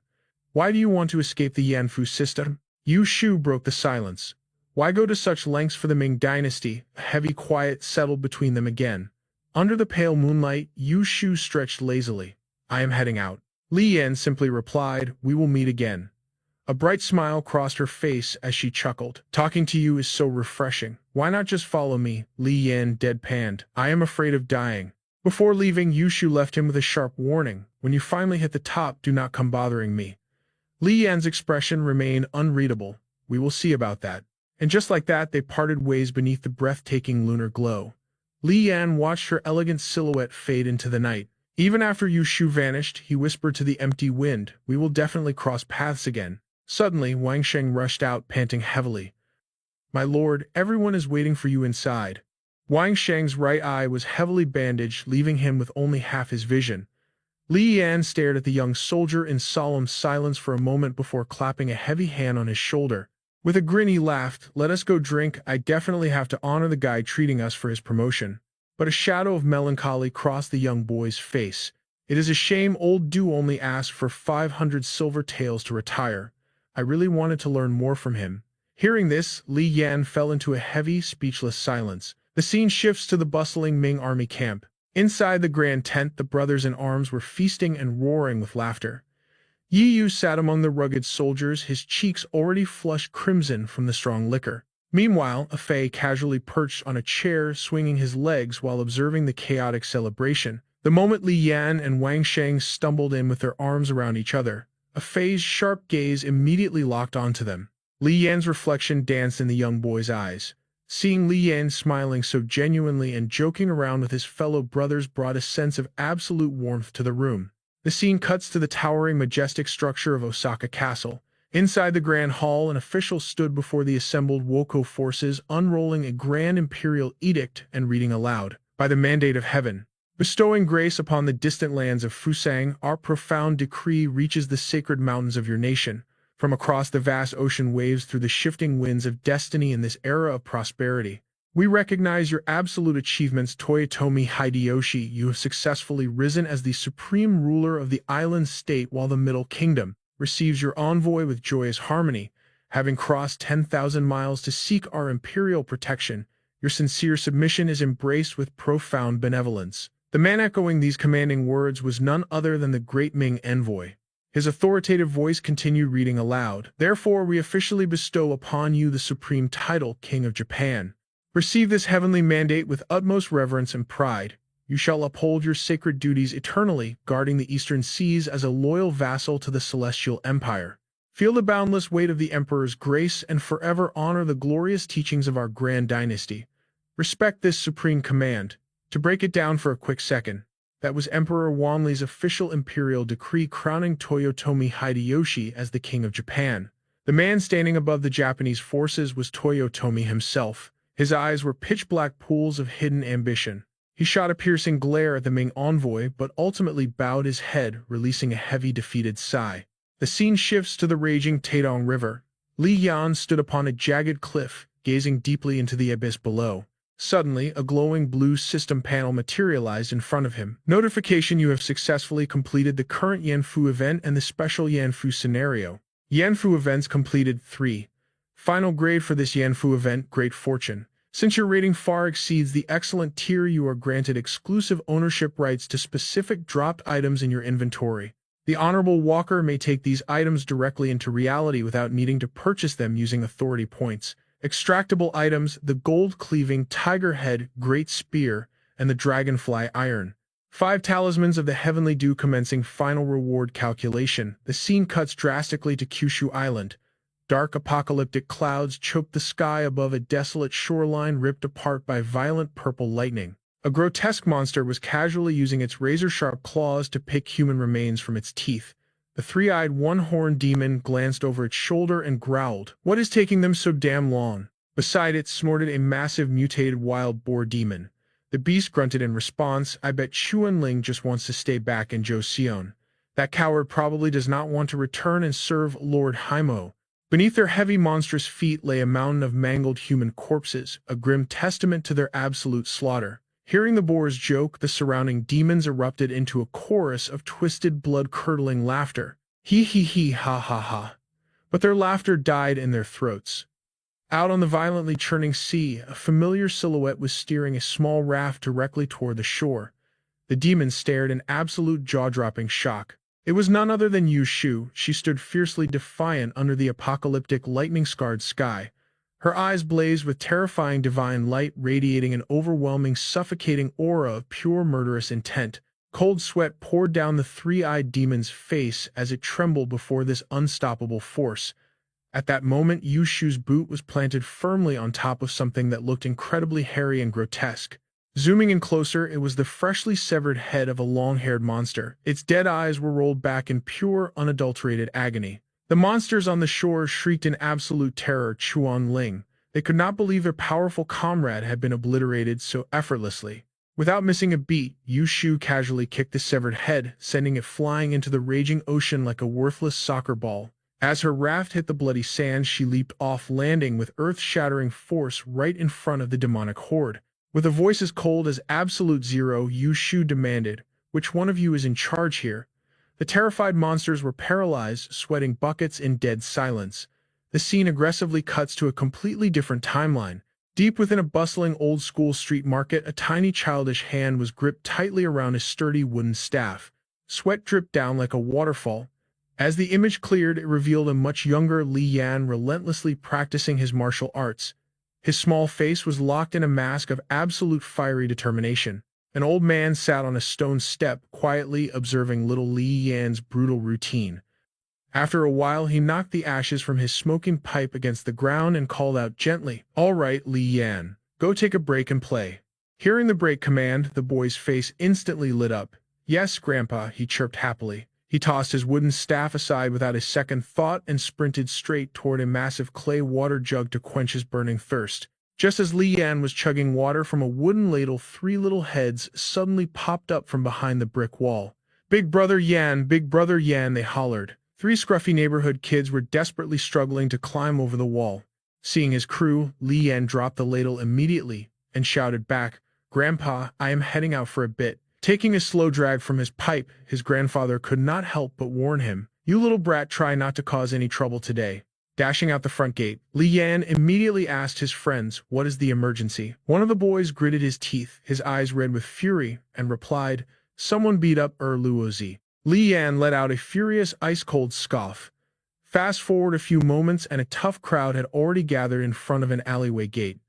It was young Li Yan leading his loyal band of brothers. He raised his wooden staff, his childish voice roaring with terrifying authority. "Who laid a hand on Luozi?" Inside the courtyard sat two young girls. The one wearing a baseball cap stood up slowly and replied with chilling calmness, "I did." This fearless girl was Zhang Daojing, and her frightened friend was desperately tugging at her sleeve. Little Li Yan and his gang glared daggers at her, ready for war. Without a single warning, Zhang Daojing grabbed a heavy table and violently hurled it straight at their faces. She had bitten her lip in absolute silence for a split second, gathering every ounce of her strength to launch that massive table directly at Li Yan and his crew. Li Yan gritted his teeth, a wild mix of pure shock and boiling rage erupting within him. But Zhang Daojing was not done yet. She ruthlessly smashed a glass bottle against the wall, pointing the jagged, razor-sharp edge right at Li Yan's throat. With dead, emotionless eyes, Zhang Daojing demanded, "What are you going to do about it?" Snap. The memory shattered as adult Li Yan violently gasped, his eyes flying wide open. He was now floating in endless pitch-black abyss, completely submerged in deep icy water. Li Yan sat up and slapped his own cheeks. Flashing back to Zhang Daojing's beautiful face, he couldn't help but sigh. What a shame she's marrying someone else. But then a wicked smirk crept across his face. So what if she is? He immediately smacked his own head, scolding himself. What the hell am I thinking? As his feet finally touched the cool water, the system's robotic voice echoed. Walker status confirmed under specific conditions. This recovery phase yields 0 points. The settlement report flashed. Rating, excellent. Li Yan points calculated at 600. Base score of 200 plus. A 200% bonus. Shop authority increased by 200%. Solo action bonus 140%.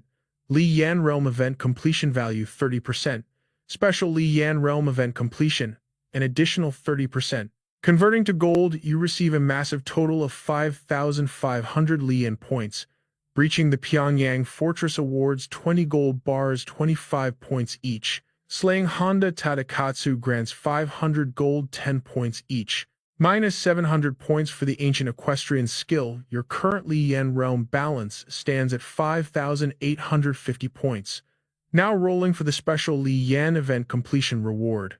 This event's theme is the mythical beast Yazi. You will randomly draw an item containing the power of Yazi.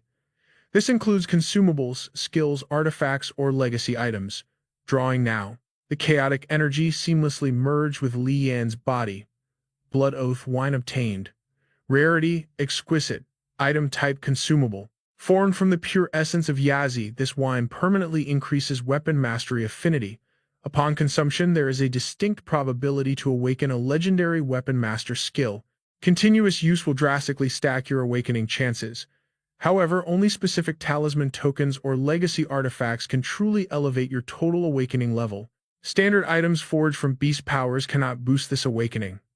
Li Yan clicked his tongue in disappointment. This special reward feels like total garbage compared to a real legacy item. But the system continued. Special Li Yan event completed. Subjugated the Joseon wild god. You receive another reward containing Yazi's power. Rolling now. The screen flashed brilliantly. Baby Yazi's double fang obtained. Rarity rare. Item type consumable. When applied to a common grade weapon, it instantly embeds 3 random attributes. Applied to an exquisite grade weapon, it infuses 2 powerful attributes. Applied to a rare grade weapon, it guarantees 1 elite attribute. Li Yan gripped the tiny sharp fang tightly.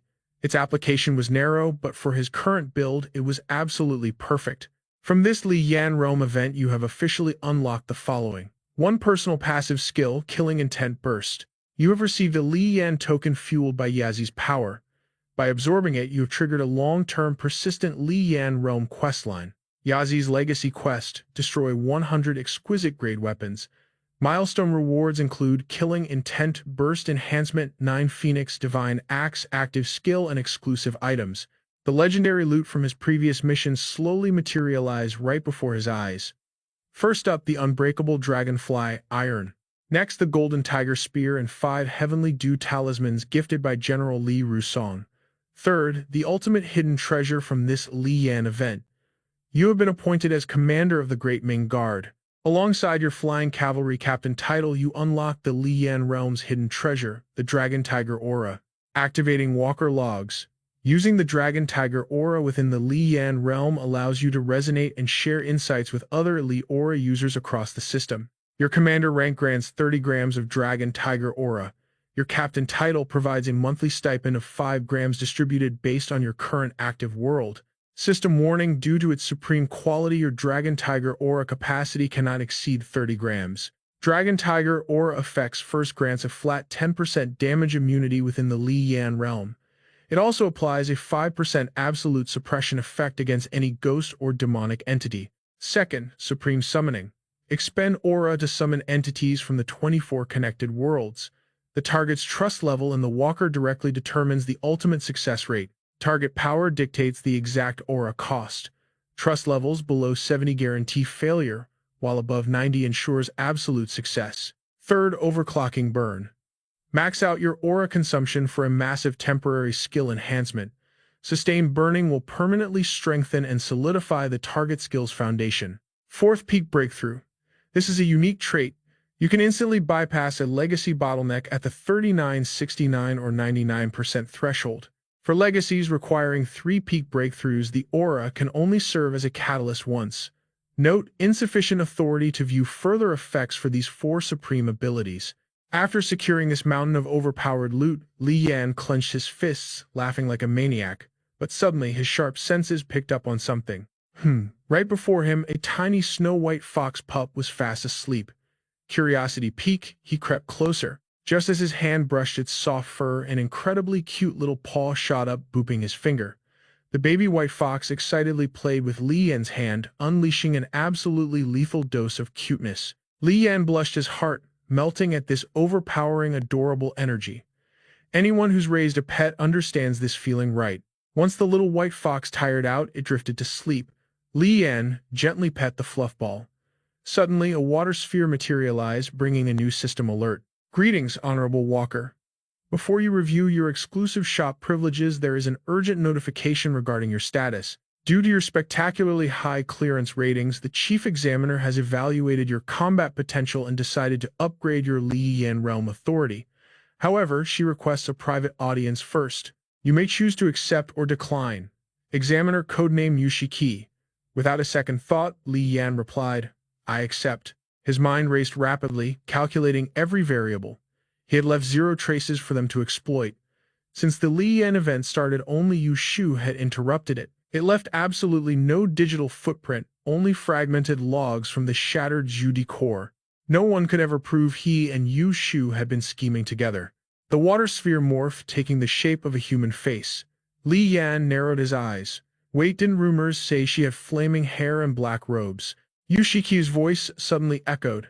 I've actually read that novel too. Hearing this, Li Yan violently flinched in panic. He had only thought that. It was just the heroine's name from a web novel he'd read.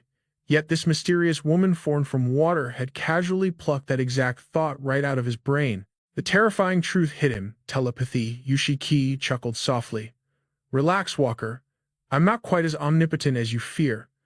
I simply guessed what crossed your mind when you heard my codename. That novel was an absolute legend for our generation. Li Yan's expression simply darkened, remaining completely silent. Annoyance flickered in his mind. Our generation. What exactly was this entity hiding? Losing his patience, Li Yan cut straight to the chase. Why are you looking for me? Lady Yushi smoothly replied. Call it pure curiosity. A mere novice who hasn't even reached tier 10, yet somehow secured a great fortune rating, earning a top 50 fruit ranking and a newly awakened privilege to max out purchasing power at an insane 200%. But her previous actions hardly looked like mere curiosity. Li Yan lazily covered his mouth, letting out a fake yawn. Oh, how embarrassing. The mystical waters cascaded down once more. They rapidly morphed into the breathtaking silhouette of a gorgeous woman, her bare feet gracefully touching the rippling surface below. Lady Yushi continued, your chaotic actions in the Yanfu realm ruin the calculated efforts of many powerful players, myself included. The flawless, complete projection of her divine form finally materialized. Her eyes locked onto his. I desperately need to know where that mysterious woman went.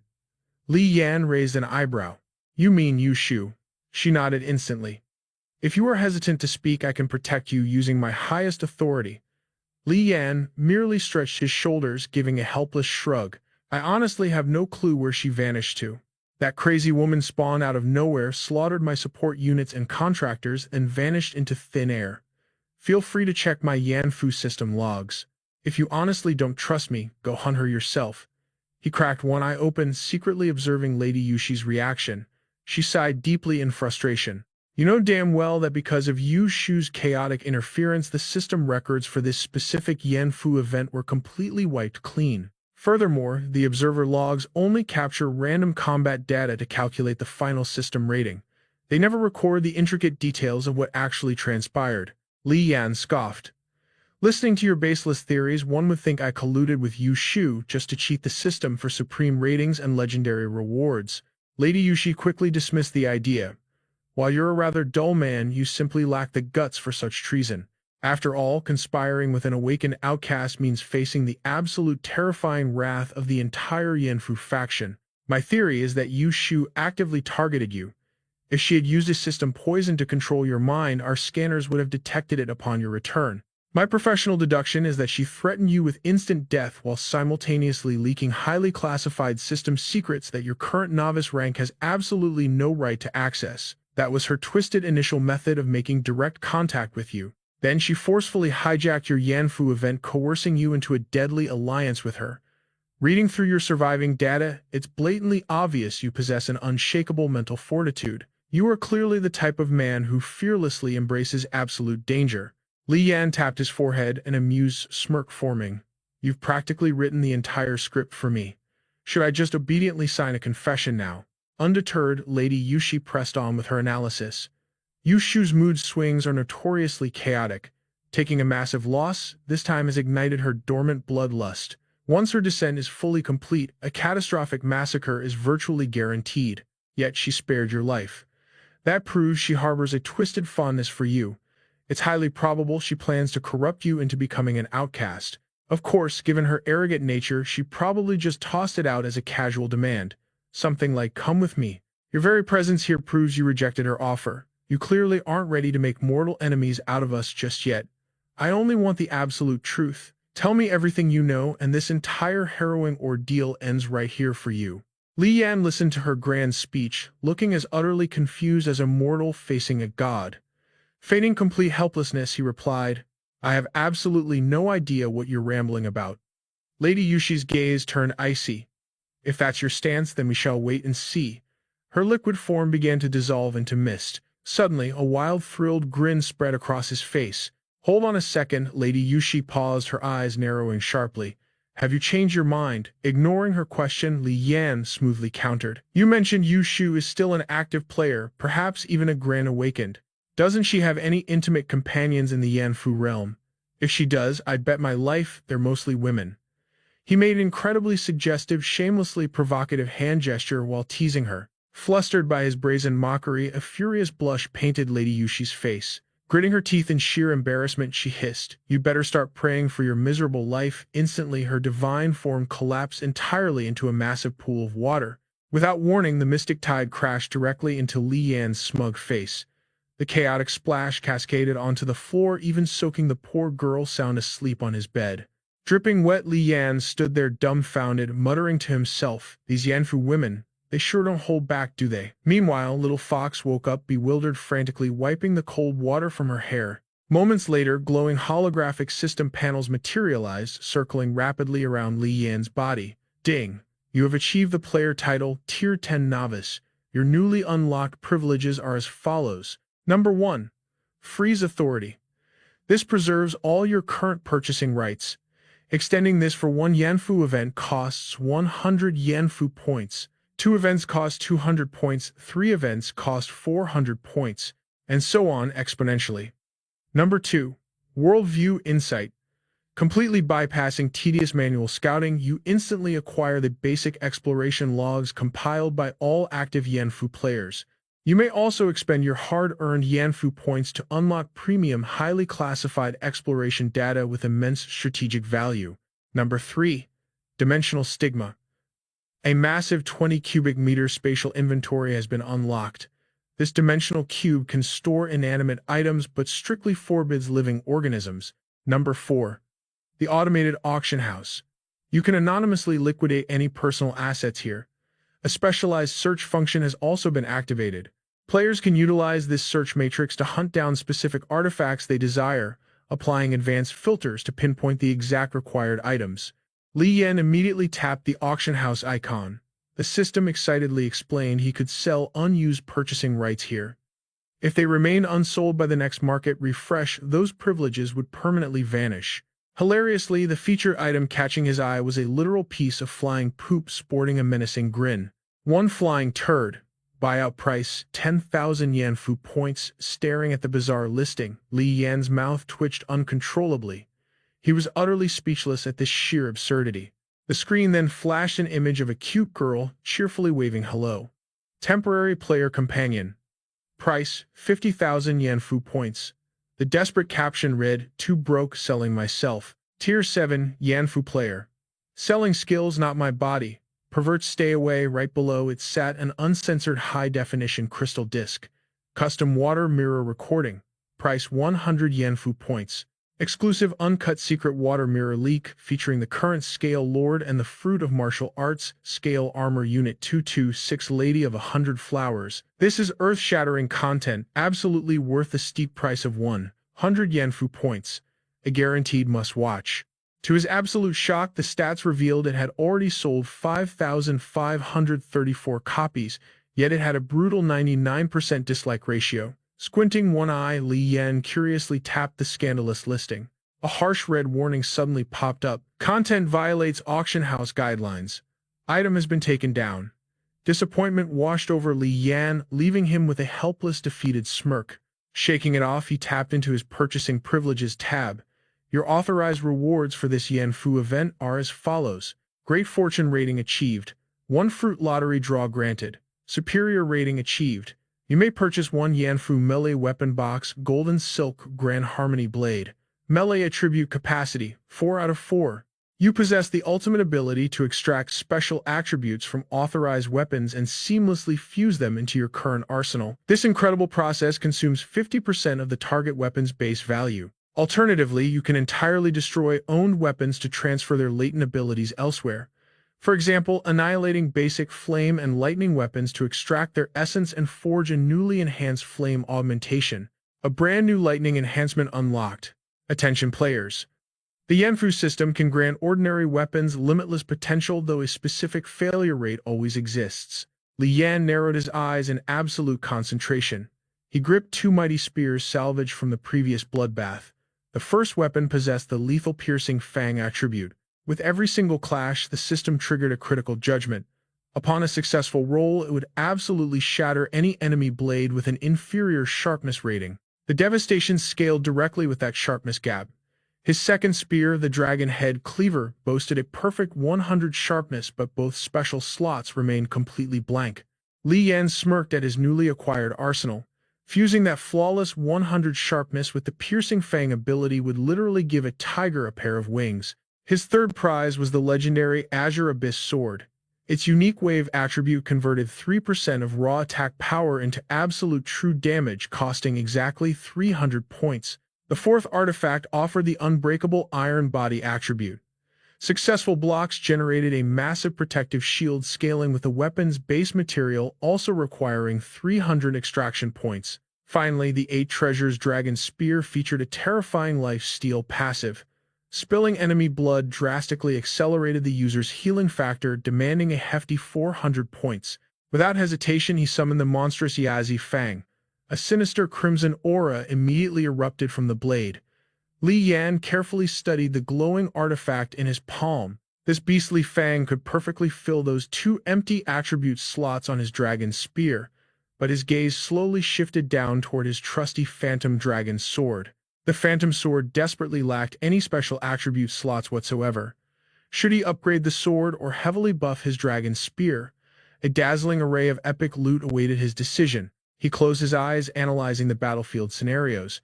The massive 3-meter dragon spear would absolutely dominate in open combat, whether fighting on foot or heavily mounted. However, confined spaces would completely neutralize its devastating reach. The Phantom Dragon Sword remained his most reliable lifeline. Making his choice, his fingers confidently gripped the sword hilt. His other hand ruthlessly crushed the Yazi Fang into glowing dust. He forcefully smeared the magical fragments across the cold steel. System extraction commenced immediately on the Azure Abyss Sword, followed by the Phantom Sword and finally the 8 Treasures Dragon Spear. The newly forged Phantom Sword gleamed with the Azure Wave passive, converting 3% raw power into true damage. It also absorbed the vampiric lifesteal attribute. Every single drop of enemy blood shed would instantly supercharge his physical cellular regeneration. Li Yan smirked in pure satisfaction at his terrifying new blade. Wasting no time, he initiated the extraction protocol on the piercing fang, the dragon cleaver, and the iron shield. His majestic dragon cleaver awakened its legendary trait. The devastating piercing fang would now trigger critical judgment rolls upon every single brutal clash. A victorious system roll meant absolute destruction for any inferior enemy weapon it struck. The sheer devastation scaled flawlessly with their sharpness gap. Next came the unbreakable iron body. Successful parries now generated an impenetrable force field based on base material strength. He also absorbed elite military combat data, instantly boosting his tactical mastery by a solid 10%. This epic warfare mastery drastically leveled up his equestrian combat prowess, mounted spear techniques, and advanced battlefield formation strategies. It even enhanced his extreme survival instincts and advanced firearm proficiency. Costing 100 points per skill, Li Yan smashed the purchase button. A majestic aura instantly erupted. After completely cashing in his intense Imjin War survival rewards, his system balance sat proudly at 5,850 points.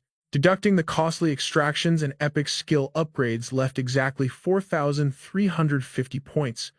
Blazing golden system panels suddenly orbited his body, projecting a stunning holographic skeletal scan. The system finalized his stats. Ancient martial arts at 93%, weapon mastery 38, military tactics 50, and 4,050 Yanfu points remaining. This heavy point investment was absolutely necessary. Yu Shu had watched from the shadows, but without her crucial divine intervention, surviving that hellish battlefield would have been a guaranteed death sentence. As Li Yan pondered his brutal fate, a premium tier item materialized. The Lesser Golden Token. A magnificent consumable that could instantly summon an elite samurai combat suit. This epic transformation lasted exactly 1 hour. He could stock up to 20 maximum units priced fairly at 100 Yanfu points per summon. Next was the Greater Golden Token.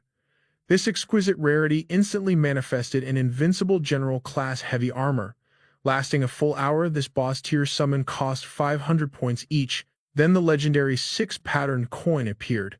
An ultra-rare demonic artifact that could literally summon an abyss-black phantom cavalry, granting limitless dark energy regeneration. It provided 2 precious spiritual slots, with the Dark Rider occupying 1. Limited to a single purchase, the price tag hit 1,500 points. Li Yan narrowed his eyes. Flashbacks of that terrifying demon-faced warlord being utterly decimated by Yu Shu flooded his mind. Driven by an insatiable thirst for power, he frantically spammed the purchase button. He snagged the exquisite triple-wave battle flag.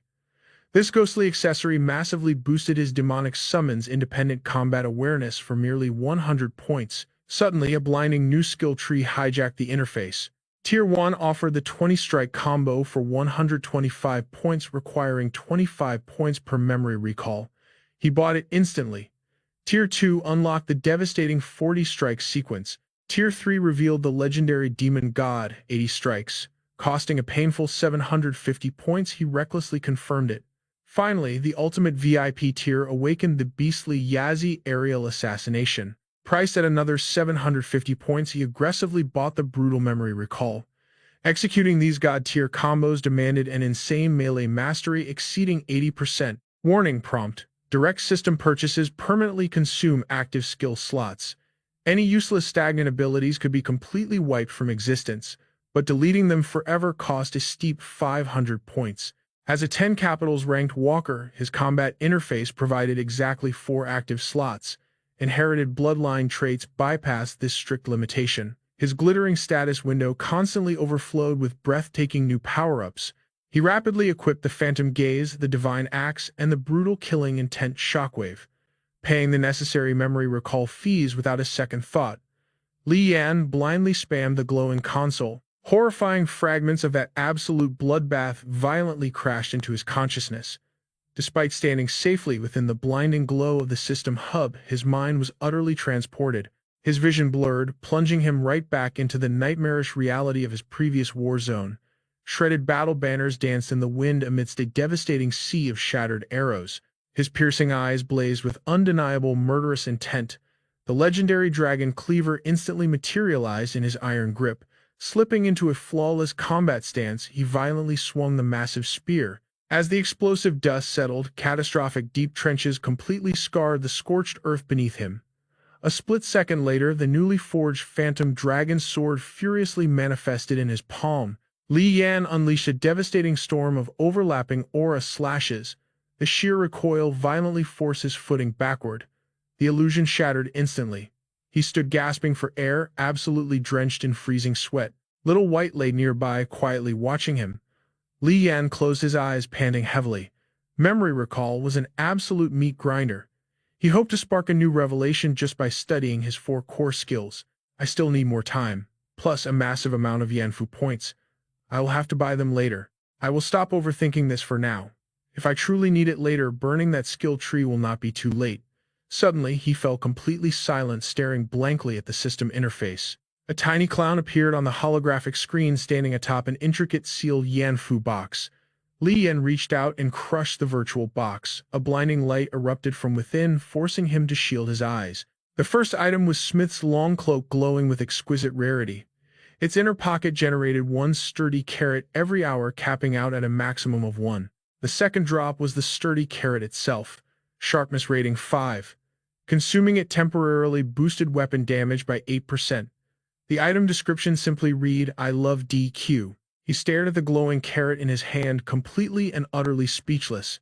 Li Yan shifted his focus back to the system. Special Yanfu event completed. Conquered the Joseon Wild God faction. Purchasing privileges unlocked. Massive text flashed before him. The Wild God's gift. It was Galana's life-saving feather. Consumable type, high-quality rarity. Passive effect entirely negates one fatal attack at maximum threshold. Cost 1 Yanfu point.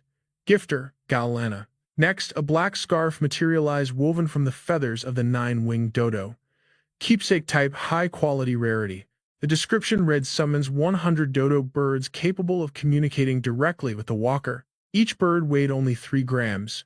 Special traits included hovering in midair, flying backward, and vertical diving, extremely agile with a base speed of 100 kilometers per hour. Warning, fallen dodo birds cannot be replenished. Gifter, the 9-winged dodo. Finally, an ancient manual appeared titled The New Guide to Physiognomy. Oddity type, high-quality rarity. Usage limit 3 out of 3 times. Effect designates one Yanfu walker as a companion. This granted the absolute right to enter the exact same Yanfu event together. System warning, choose your generals wisely to avoid disaster. Gifter, one-eyed Diao. Li Yan gripped the ancient manual, lost in thought. Not everyone in the Yanfu realm was a lone wolf. Even if party members harbored different ultimate goals, as long as their baseline interests aligned, a squad of walkers tackling an event together possessed vastly superior execution power compared to a solo player. A wave of sorrow suddenly washed over his eyes. The manual projected the faces of his 3 former comrades, Deng Tianxiang, One-Eyed Dao, and the scholar Wang Sheng. Finding fiercely loyal allies like Deng Tianxiang and One-Eyed Diao was a rare stroke of fate that did not happen every day. Shaking off the nostalgia, he quickly tucked the manual into his shirt. He then approached a heavy door leading to an ascending staircase and began his climb upward. Several days flashed by in a blink. Location, Kangzhou of the Great Viet. Inside a spacious training hall, a rack overflowed with lethal weaponry while random gear laid scattered across the floor. Li Yan stood dead center in the arena, eyes closed, gripping a heavy polearm. System prompt, fang-piercing leap strike. Purchase price 750 points. Memory recall 150 points per use. He instantly slammed the purchase recall button. A torrent of battle memories flooded directly into his brain. Guided by the mental phantom, he twirled the polearm in a lethal dance. With a vicious thrust, Li Yan drove the spiked tip straight through a massive wooden pillar. A satisfied smirk crept onto his face. This move was absolutely perfect. Suddenly, a blazing red aura erupted from his body. A mysterious glowing sigil materialized right over his heart. He stretched out his hand, revealing a mystic talisman alongside his trusty wine gourd. Mission accomplished. Li Yan turned on his heel and strode toward the exit. That talisman was a Yanfu token pulsating with the ancient power of the 9 Phoenix. Using it guaranteed a 10% awakening boost to any inherited bloodline. For certain specific lineages, it even triggered a special evolutionary enhancement. The system issued a grand lore warning. Within the Great Wilderness lies the Northern Celestial Peak. The northern seas are guarded by 9 divine beings. A bird with a human face known as the 9 Phoenix, recorded in the Classic of Mountains and Seas. The scene shifted, revealing Li Yan resting inside a neatly organized room. The system barrage continued. You have inherited the soul of the 9-headed bird, absorbing the power of the 9 Phoenix. Current awakening rate stands at 39% plus a bonus 7%. Attempting to shatter the 40% peak threshold requires consuming 10% of external awakening power. Your current external awakening power is 7%. In the future, every 5% increase will boost the success rate by 10%. This will consume 35% of your external awakening power. A breakthrough is absolutely mandatory. Utilizing alternative breakthrough methods will refund the external awakening power. Shattering the 40% peak threshold requires 20 grams of dragon and tiger aura. Your blood slash ability has entered a deep slumber. It will automatically awaken and evolve before your next Yanfu event. Meanwhile, Little White playfully circled around his legs. A moment later, Li Yan's attention drifted to the wine gourd in his hand. He popped the wooden cork and squinted one eye to peek inside. Boom. A sinister surge of dark energy blasted out. The demonic aura rapidly spiraled, expanding from a tiny vortex into a massive black tornado. Li Yan was instantly swallowed by the suffocating darkness. Pure shock painted his face. What in the world was this dark energy? Suddenly, a chill ran down his spine as he looked forward. A mysterious silhouette began forming within the swirling black mist. Li Yan gritted his teeth aggressively. He threw his arms up in a defensive guard, shouting, "Monster, show yourself." But against all expectations, a hazy, delicate shape materialized. Li Yan's eyes widened in absolute bewilderment. Cracks spiderwebbed across the wine gourd. The dark energy surged with terrifying, uncontrollable violence. The sheer force of the shockwave blasted Li Yan backward off his feet. Panicking, Li Yan clamped his eyes shut and yelled, "Ah!" From the dissipating smoke, a flawless pale white foot gently stepped forward. Hearing the silence, Li Yan bravely cracked one eye open to peek. Pinning him to the floor was the completely unclad body of a gorgeous woman. The scene was dangerously scandalous. It was Mountain Maiden Ni. Her eyes spun in dizzy confusion, her face burning bright red with overwhelming embarrassment. He stuttered in sheer panic. Mountain Maiden Ni, realizing her horribly compromising position, she completely lost her mind. He frantically tried to calm her down. "Lady Ni, please, wait." Li Yan waved his hands defensively. "Lady Ni, you have to let me explain." But her embarrassment instantly turned into blazing wrath. She screamed at the top of her lungs, "I will kill you for this." She lunged forward, choking him with a terrifyingly strong grip. He trembled under her overwhelming physical strength. Suddenly, a sharp noise broke the chaos. Mountain Maiden Ni froze, glaring over her shoulder. Someone was knocking. It was Li Hongxing waiting outside. Li Hongxing stood patiently in the hallway. A moment later, the heavy door finally creaked open. Li Yan awkwardly stepped out vigorously, rubbing his bruised neck as he spoke. "Oh, it is you. Are you still hung up on what happened last time? It is getting late. Why are you here alone?" Li Hongxing flashed a bright smile. "Uncle White drove me here. The car could not fit through the alley, so he is waiting by the main road." She innocently tried to peek inside the room, but Li Yan instantly slammed his arm against the doorframe, blocking her. He nervously chuckled. "Since he came all this way, invite him in for water. Surely the car will not get stolen, right? Go on, run and grab him." Li Hongxing narrowed her eyes suspiciously, sensing something was deeply wrong. However, she simply nodded. "Fine, I will go get him." As soon as she turned the corner, Li Yan immediately whipped his head back to face the absolute disaster hiding inside his room. The mysterious figure lingered by the window. Sierra's cheeks burned crimson as she peeked outside. Leon didn't waste a single second, dashing out and slamming the heavy door shut. Meanwhile, Lexi arrived with a towering man in tow. "Senior brother," she called out loudly, "Uncle White is finally here." Leon forced a highly nervous chuckle. "Well, guests must be treated right. My inventory is completely empty, so let us grab dinner outside."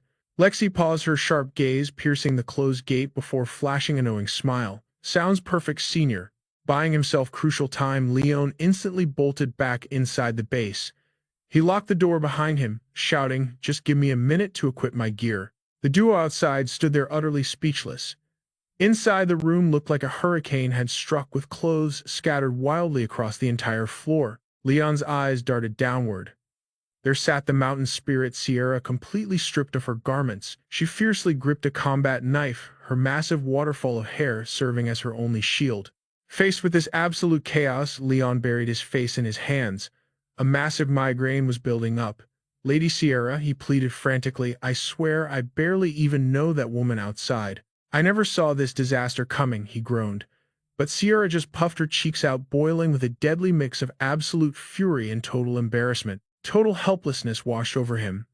He knew Uncle Yu's ancient gourd held mysterious artifacts, and he was ready for a life-or-death battle. But who on earth would expect a living, breathing girl to pop out, and a fully unclothed one at that? Grabbing a random shirt from the table, he carefully tossed it her way. "I am stepping out for a bit. Please just calm your aura, and we will figure this out later." With that, Leon quickly escaped the room. Only when the heavy door clicked shut did Sierra lift her gaze. Once he was completely gone, she let the cold steel blade drop. She immediately curled her body tightly, completely overwhelmed by strange anxieties. A deep rosy hue painted her soft cheeks. The scene suddenly shifts to a local dining spot. Leon now sat across from his two unexpected guests. Rubbing the back of his neck with an awkward grin, he apologized. "This remote territory lacks top-tier cuisine. My apologies for the rough treatment." Lexi simply waved it off. "It is perfectly fine, but I am currently fasting." Eat up, senior. Cold sweat dropped down Leon's forehead. He forced a smile, his mind racing. "I am no longer that frail patient waiting for death. I am an awakened dragon roaming the endless seas. Even though I have zero interest in the Martial Arts Association's messy politics and I absolutely despise this woman's cunning and manipulative nature, her sincerity is undeniably genuine. Plus, out of pure respect for the old master's legacy, flatly rejecting her to her face feels incredibly difficult." Breaking the tension, Lexi observed, "Your aura feels significantly stronger, senior." Leon smoothly deflected. "A trusted ally hooked me up with a traditional healer. My base stats are slowly recovering." Her eyes widened in absolute shock. "Seriously, traditional methods can actually heal?" That Leon cut to the chase. "If you are here regarding our previous quest, I might just have a strategic workaround for you." A bright smile bloomed on Lexi's face. "To be brutally honest, I truly hated bothering you after our last encounter. But this time I secured a connection with an elite contact at the Global Marrow Registry. They just touched down in the capital and I want you to test your compatibility. Furthermore, I tracked down a legendary northern martial arts master. I need your expert eyes to gauge their true combat level. Naturally, having your supreme backup would be flawless." Without another word, she pulled a mysterious item from her inventory. Leon maintained his cool and confident demeanor. "The northern fighting scene is an open book to me.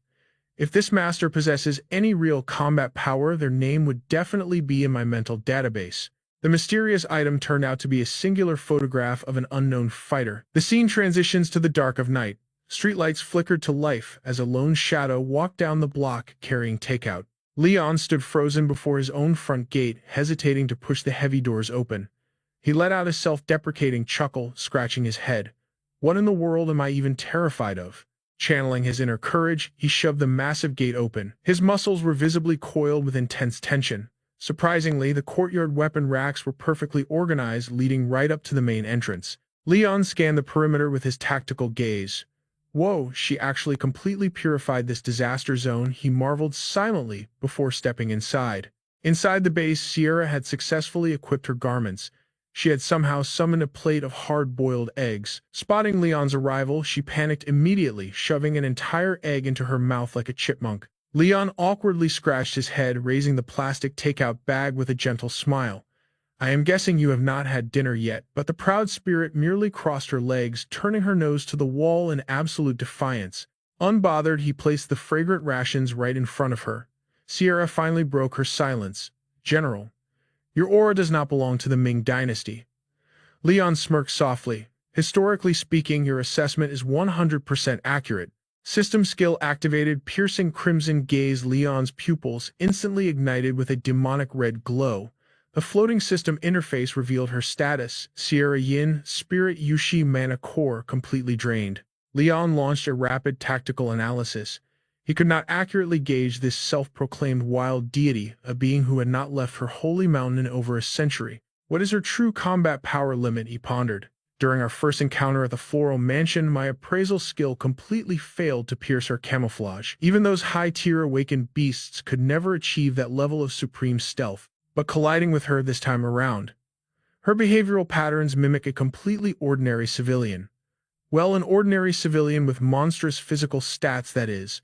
If she possessed her full spiritual strength right out of the artifact, her unstable emotional state would have instantly deleted half my health bar. Snapping back to reality, Leon declared, "I know exactly how to teleport you home, but it requires significant cooldown time." Sierra's eyes sparkled with overwhelming joy. "Return. Are you saying I can finally escape this bizarre prison?" "Whenever you are mentally prepared," Leon affirmed solidly. Sierra finally let her bare feet touch the wooden floorboards. Snatching a dusty radio from the desk, she thrust it towards him. The spirit voice vanished. It was speaking perfectly fine earlier. Leon inspected the relic and chuckled softly. The energy source is drained. Dead batteries. He opened a drawer, quickly digging out a fresh pair of power cells. After reloading the power cells, the ancient radio sputtered back to life with a loud static crackle. Sierra bounced on her heels, absolutely vibrating with excitement. The announcer's voice echoed out. The goalkeeper blasts the ball down the field. She sharply turned to Leon, completely confused. That is not the same spirit voice from before. Leon felt utterly paralyzed, having zero clue how to explain modern broadcasting. Sierra just stared up at him, her massive, innocent eyes demanding a magical explanation. Yeah, that was the end of it. Sierra never questioned my secret identity, the terrifying Yushu entity, or even what modern dimension she was trapped in. She demanded absolutely zero lore dumps. Instead, she grinded daily life skills, reading ancient texts, surfing radio waves, mastering the washing machine, and conquering the electric stove. For the vast majority of her days, she existed in absolute peaceful silence. While I grinded my spear and sword mastery in the courtyard, she would casually observe my forms or just vibe to her radio broadcasts. I even equipped her with a modern smartphone, and she instantly leveled up her internet browsing skills. Honestly, having a literal goddess meticulously managing my base camp, it was slowly turning me into an incredibly lazy player. The only real debuff was the neighborhood gossip, which triggered the moment Sierra started doing solo grocery quests. I never purposely cloaked her existence, though. I even called in a massive favor this week, forging a completely legal identification card for her. Time skipped to exactly 2 weeks later. Leon was back on his relentless training arc in the courtyard, while Sierra peacefully chilled at her usual side table. A single spear thrust violently splits into two. Li Yan relentlessly twirls the shaft, his hands a blur of lethal motion. Drenched in sweat from his grueling training, a spark of profound realization flashes in his eyes. His martial comprehension has hit its absolute peak. My enlightenment of this upward thrust differs vastly from Song Yi's style, he realizes. Song Yi forged his lethal first strike on blood-soaked battlefields, packing devastating raw power. But Li Yan's awakening prioritizes blinding speed over brute force, while Song Yi's vanguard strike guarantees a one-hit obliteration. Li Yan's variation acts as a chaotic disruptor. It forces the enemy off balance, tearing their defenses wide open for the perfect counter. The initial thrust is merely bait. The true execution lies in the catastrophic flood of follow-up strikes. Tiger Leap. Li Yan mutters with a bloodthirsty smirk. He burned a staggering 1,000 Yanfu points to master this, enough to purchase 2 entire skills. Self-training is agonizingly slow, but he can finally mimic the terrifying endless spear art that Honda Tadashi unleashed right before his death. The drawback: it aggressively drains his stamina.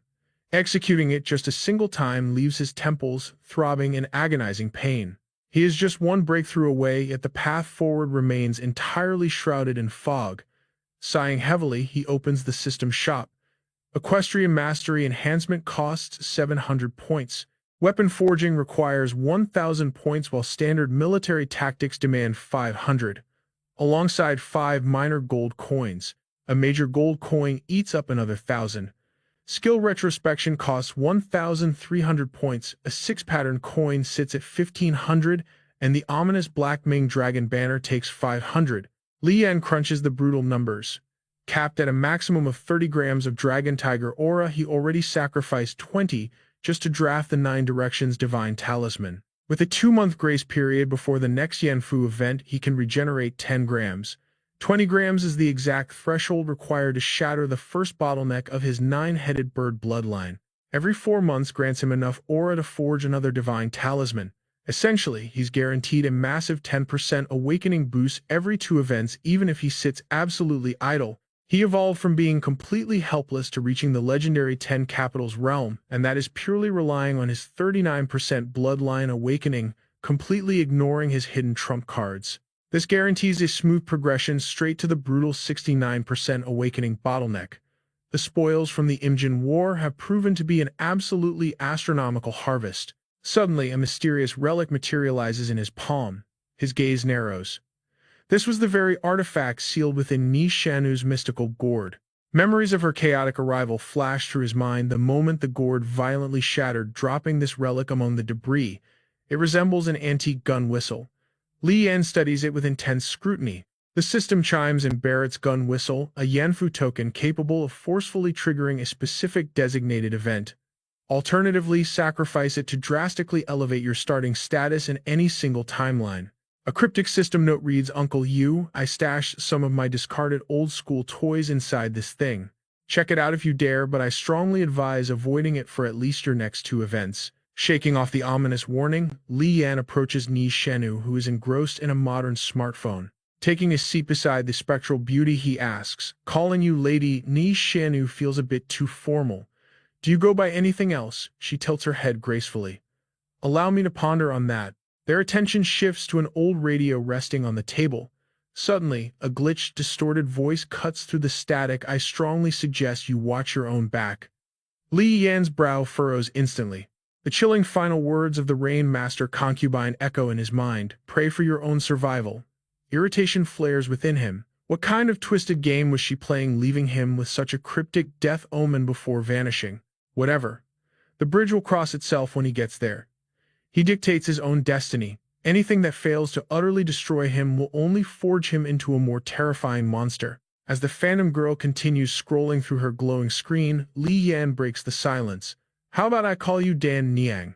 The name strikes a profound chord within her. Her gorgeous eyes light up with pure sparkling joy as she nods eagerly. "I love it." Her radiant aura literally fills the room with a magical, heartwarming glow. The scene then hard cuts to the bustling chaos of the Kangju high-speed railway station. The intercom blares, "Train D21354 bound for Yandu South is now arriving. Please proceed to ticket check." Gripping his duffel bag tightly, Li Yan speaks into his phone. "Yeah, I've already boarded. Are Luozhang, Shuyan, and Chen Kun joining us for dinner? Perfect. Hang tight until I get there. The four of us will finally reunite." Ending the call, his sharp gaze shifts toward the window, watching the steel scenery blur past at blinding speeds. The carriage is eerily desolate. Aside from his lone bag on the overhead rack, Li Yan sits completely isolated. Gently tracing the enchanted pendant resting against his collarbone, he whispers, "All clear." In a mesmerizing swirl of spiritual energy, Dan Niang materializes gracefully into the empty seat beside him. Resting her chin in her hands, she offers a captivating, teasing smile. "My general, you seem burdened with heavy thoughts." He lets out a dry chuckle. "Just Li Yan is fine." "Am I sweating that?" Obviously, Dan Niang merely blinks her piercing gaze, reading him like an open book. Defeated by her intuition, Li Yan exhales deeply. "After I catch up with my old brothers and assure them I'm alive, I have to dive back into the abyss." Her expression shifts. Returning to the Ming dynasty. Slumping against the headrest, he seals his eyes shut against the crushing weight of destiny. No. An entirely different realm, and it's lethally dangerous. Without missing a beat, Dan Niang demands, "Take me with you." Li Yan's tone turns deadly serious. "You don't have to. You could anchor yourself in this modern world instead of following my bloody path. You adapt flawlessly, and your phantom body feels as real as human flesh. You could thrive here completely free." Suddenly, her slender fingers brush against the cold copper coins resting on his chest. She leans in, her voice a soft purr. "You didn't possess this artifact before. Did you forge it just to tether my soul?" Caught off guard, Li Yan stammers, "Well, not exactly." Dan Niang covers her delicate lips, a melodic, mischievous giggle escaping her. "You clearly dread the thought of me leaving," she teases mercilessly. "So why push me away?" A faint, embarrassed flush creeps up Li Yan's neck. Her tone softens into a gentle whisper. "My general, I mean Li Yan, I sense another woman deeply entrenched in your heart." A shadow of melancholy falls over his hardened features. "Perhaps. But whether I'll survive long enough to ever see her again, that remains to be seen. If we are marching into a new battlefield, my power will be your absolute shield," Dan Niang vows fiercely. He offers a deeply grateful smile. The scene aggressively fades to black. Li Yan is thrashing in his sleep, his face contorted in a horrifying, sweat-drenched nightmare.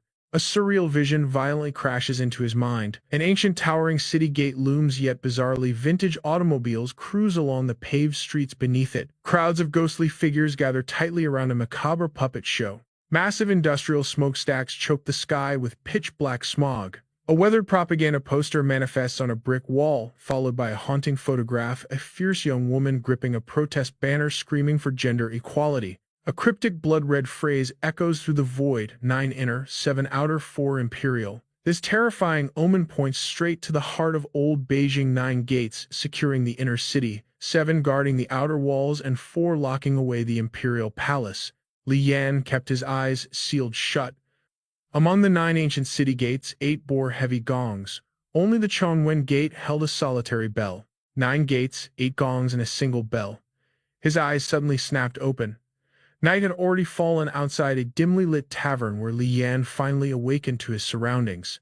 The system interface flashed with pale blue text. Time 1998. Location the imperial capital Yandu. Coordinates set perfectly at 40 degrees east, 115 degrees north. This Yanfu trial was a chaotic free-for-all hunt. Exactly 164 Yanfu walkers had been dropped into this zone. The moment any walker perishes, a global death notification triggers for everyone. Slaying another walker guarantees a 20% chance to inherit their entire legacy.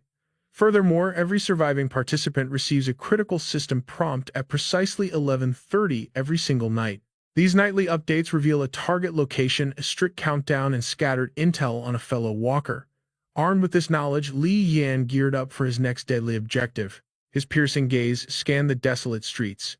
Since he materialized right after 11:30, that bought him almost 24 hours of breathing room before the next slaughter began. His attention snapped toward a towering structure ahead. A majestic golden aura radiated from the massive building, illuminating an ancient plaque that read the Eastern Peak Archway. A sudden, sharp ringing pierced the silence. Li Yan turned to see a shadowy figure pedaling a bicycle out of the gloom. The rider slowly skidded to a halt nearby. An older man stared at him. "Hey comrade, why are you wandering out so late?" Li Yan kept his cool and replied smoothly, "I need to ask you something." He reached into his pocket and offered a crumpled pack of cigarettes. "Any shady inns around here that skip ID checks?" The old man grinned happily, accepting a smoke before fishing a worn lighter from his coat. Suddenly, several bizarre banknotes fluttered to the pavement.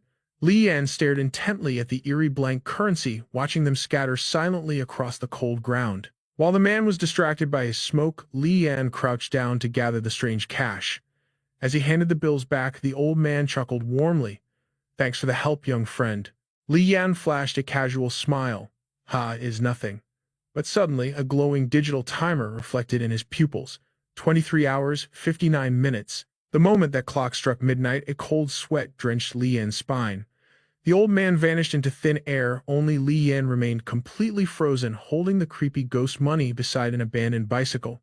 Dread quickly washed over him. His pale reflection stared right back from the bicycle's rusted circular mirror. He immediately leaped backward, his eyes narrowing with deadly caution. Under the flickering street lamp, the system suddenly triggered a scan. Nightcrawler bicycle. Threat level pale red. Li Yan scoffed internally. How could a rusty bike threaten him? But then a red system warning blared. Your Soul Reaper buff has been slashed by 200%. Inventory access denied. Your current status is cursed and heavily suppressed. Hearing this catastrophic debuff, Li Yan's confident expression instantly morphed into grim seriousness. The Eastern Peak Archway Night Phase. Within this sacred domain, all dark attribute artifacts and malevolent powers are completely sealed and forcefully suppressed. Here nocturnal entities cannot harm any mortal who has fallen into a deep slumber. However, stepping outside the archway's protective barrier strips away this absolute immunity. Processing the rules, he whipped his head toward the towering structure. Suddenly, the rusted pedals began turning on their own. The phantom bicycle rolled away into the suffocating darkness. Li Yan marched out of the gloomy alleyway, stripping off his jacket as his mind raced. For a regular civilian, hiding inside the archway's domain was the only salvation. But I am not here to play a cowardly survival game. My true purpose is to hunt down and slaughter the strongest Yanfu walkers in this bloodbath. This archway suppressed my 9-headed bird spirit by a staggering 50%. This debuff is practically a death sentence. I cannot stay here. Without hesitation, he sprinted into the night. He dashed through the labyrinth of narrow alleyways. Unseen eyes watched him sprint past darkened, shattered windows. His boots crushed through a narrow path cluttered with abandoned junk and debris. He kept his senses sharp while sprinting. 2 entire blocks, yet not a single living soul. Suddenly, he stopped dead under a flickering street lamp. Ahead, a twisted shadow giggled maniacally. "Ha ha ha. Heh heh." The twisted silhouette seemed to be kicking a ball all alone. Li Yan narrowed his eyes, analyzing the threat. It looked supernatural, yet strangely harmless. He froze in place, grinding his teeth in pure frustration. So, the nightmare has already begun. The very first ambush, they really left me zero time to catch my breath. Suddenly, a perfectly round object rolled into the sickly yellow light, stopping right against Li Yan's boot. Pure horror washed over him as he glanced down. That was no ball.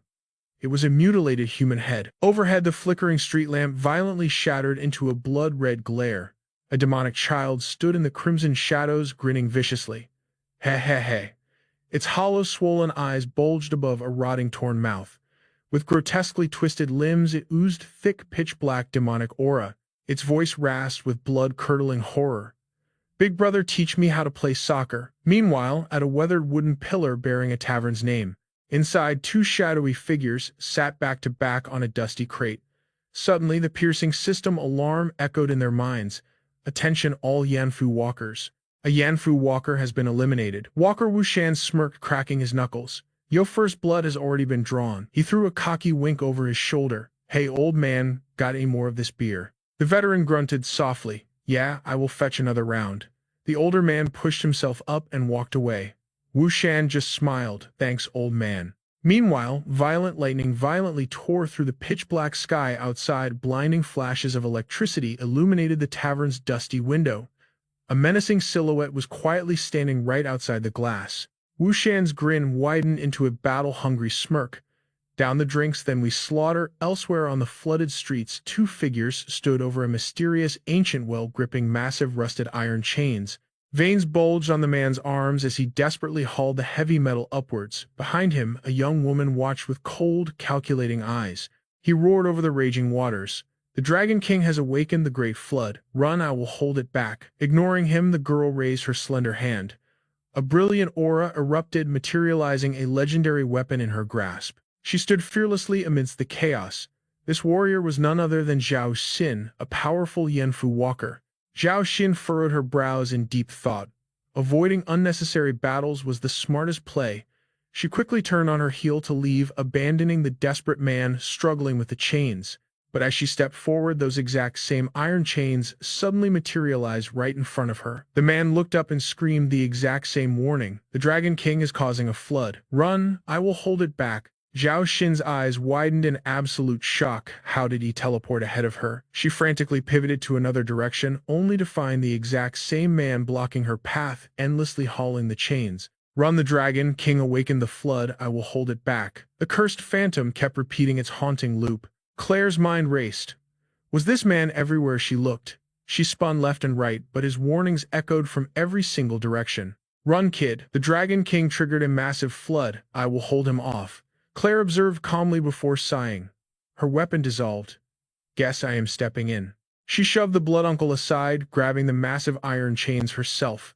Old man, she smirked. You are too weak to pull a simple chain. Just go home and get out. With a fierce cry, Claire pulled the chains with earth-shattering strength. Suddenly, a sinister crimson aura erupted from the depths of the well. It crawled up the freezing iron. Claire gasped in pure shock as the blood-red energy breached the surface. The malicious aura thickened rapidly. She instantly dropped the chains, stepping back. Boom! Terrifying lightning ripped across the dark sky. Claire stared upward in absolute horror. The massive shadow of a dragon engulfed her. Meanwhile, beneath a flickering streetlight, a tiny twisted demon stood waiting. Its spine-chilling laughter echoed. He he he. But Leon just raised his foot high, bringing it down with devastating force. The severed head exploded into bloody mush. The imp panicked at the gruesome sight. Leon merely smirked with icy disdain. Did this trash really want to play soccer?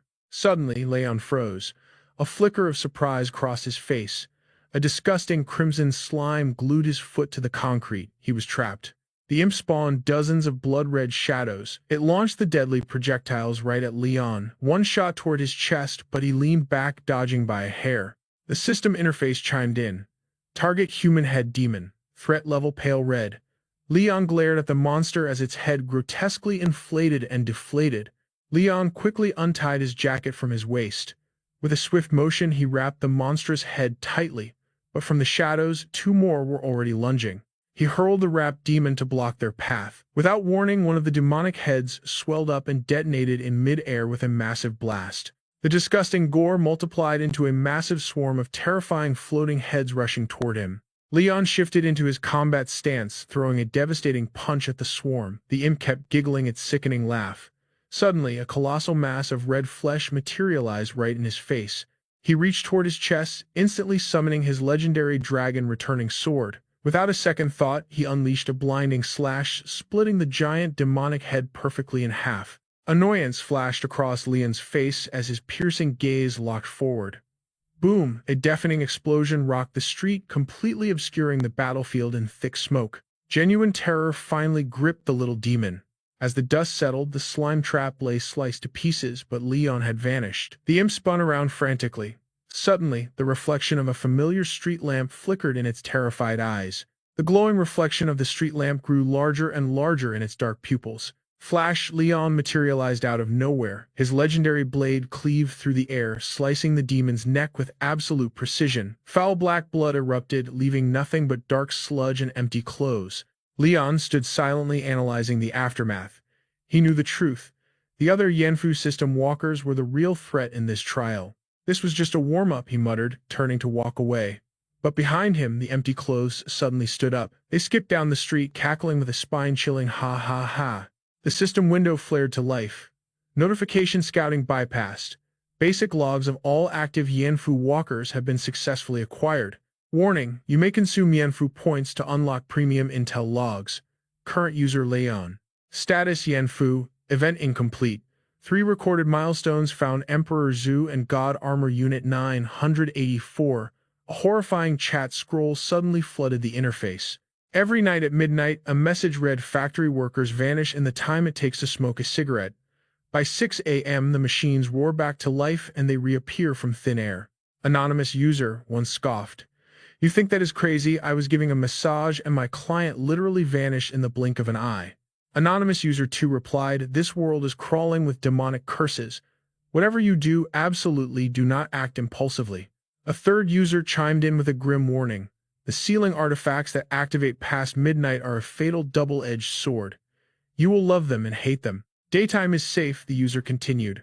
At night, hide in a temple to survive. But keep your eyes peeled. Rushing into the wrong cursed shrine will get you killed. The warning came from a walker named Kai. The system flashed red attention. Walker spend 100 Yanfu points to reveal premium locations and traits of ceiling artifacts in capital city. Leon scanned the terrifying intel. If this Yanfu trial was a free-for-all deathmatch, he absolutely had to spend those points. In this brutal world, information was the ultimate weapon. Certain cursed zones like the Eastern Peak Archway were pure suicide. Without hesitation, he smashed the purchase button. Ding system notification 100 Yanfu points consumed. You have successfully acquired Kai's premium intel. Leon closed his eyes as a holographic map of the entire city downloaded directly into his mind. Moments later, he stood in a deserted alleyway, his legendary sword gripping tightly in his hand. He moved silently, calculating his next strike based on the map. As he passed a dark, narrow alleyway, a strange presence made him glance inside.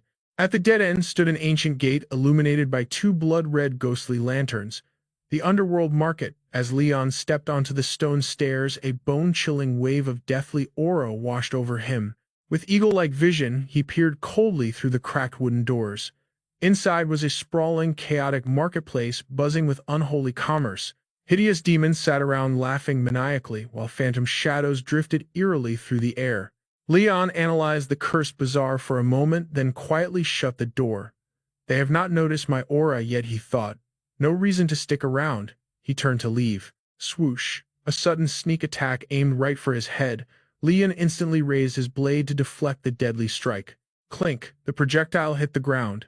It was just a rock. Leon shifted into a defensive stance just as a dark silhouette blurred past the end of the alley. Leon's eyes locked onto the target with deadly intent. Trying to run, he scoffed. With superhuman agility, he vaulted onto the rooftops. The shadow sprinted through the streets while Leon hunted it from the skies. Got you, Li Yan thought. The shadowy figure was still making a run for it. Li Yan vaulted from the rooftop. With bloodshot eyes, he spun mid-air, bringing his heavy blade crashing down. Seeing this, the bald thug quickly raised his firearm. He gritted his teeth and roared, "Die!" Li Yan smoothly dodged while unleashing a devastating slash. In a single flash, both the pistol and the thug's fingers were cleanly severed. Completely outmatched, the bald man clutched his bleeding hand and desperately fled. He sprinted for his life, gnashing his teeth in pure fury. "Damn you," he cursed before diving straight through the eerie gates of the underworld market. Li Yan stayed hot on his trail. Slapping a crimson lantern out of his way, he roared in total annoyance, "Damn it, are you ever going to stop?" The desperate thug hurled a lantern at the approaching hunter. Li Yan didn't even flinch, cleanly slicing the object in half. This sudden commotion instantly drew the sinister gaze of the creepy entities lurking inside. Closing the distance in a flash, Li Yan drove his blade into the enemy. Perish, he growled. The thug's body was instantly split in two, but then bizarrely began melting away like hot dripping wax. Just before dissolving completely, a twisted maniacal grin stretched across his melting face. Heh! The enemy fully transformed into a puddle of foul sludge. Li Yan struck the puddle, but the vile liquid swiftly slithered down the stone steps, hugging the dark brick wall until it completely vanished. Li Yan scoffed in pure disdain at the escape. He marched back up the stairs toward the underworld market's entrance. Peeking through the wooden crack, he was met with furious, glowing red eyes glaring right back. Retreating down the steps, he snapped, "What the hell are you staring at?" He picked up his pace, a chill running down his spine. This place was way too cursed. He needed to leave immediately. The lurking demons never broke eye contact. Reaching the alley's exit, a nagging curiosity made Li Yan glance back. To his absolute shock, those ominous spectral doors had manifested directly right behind him. He couldn't help but curse out loud.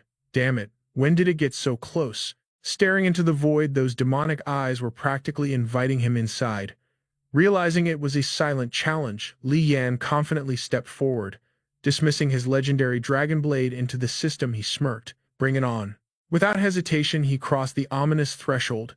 His boots crunched against the cursed soil of the underworld market. Lining the gloomy streets were terrifying, pitch-black demons frozen completely still like grotesque stone statues. Ghostly silhouettes drifted aimlessly through the murky sky above.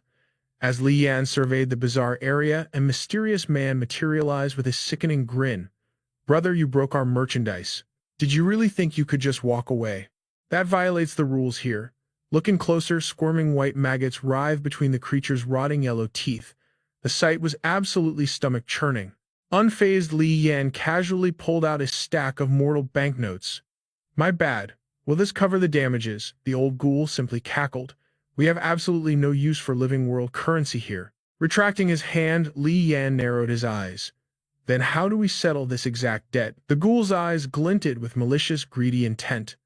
"Our underworld market has strict laws. Without proper spirit coins, you must offer physical collateral.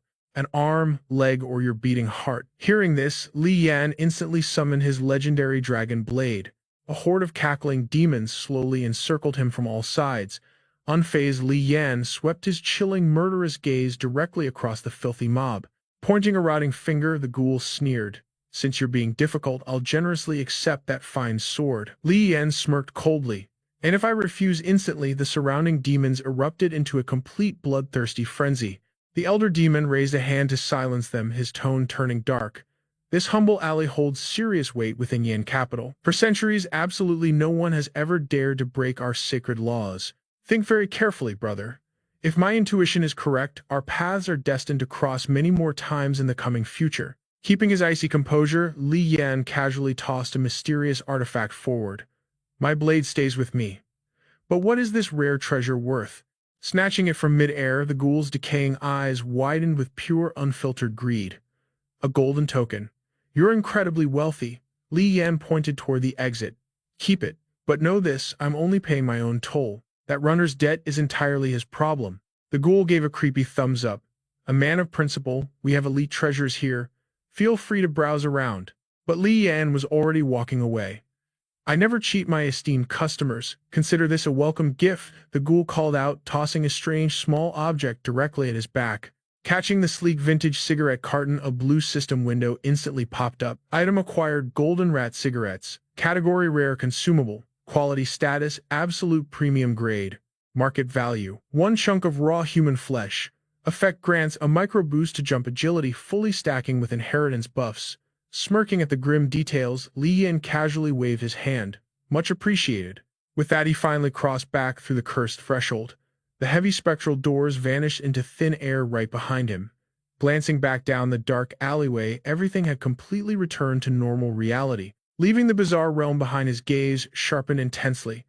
"Yeah, I'm definitely never coming back here," he muttered. The grand scene then shifted to the Guhuo, the absolute most prestigious imperial academy across 3 ancient dynasties.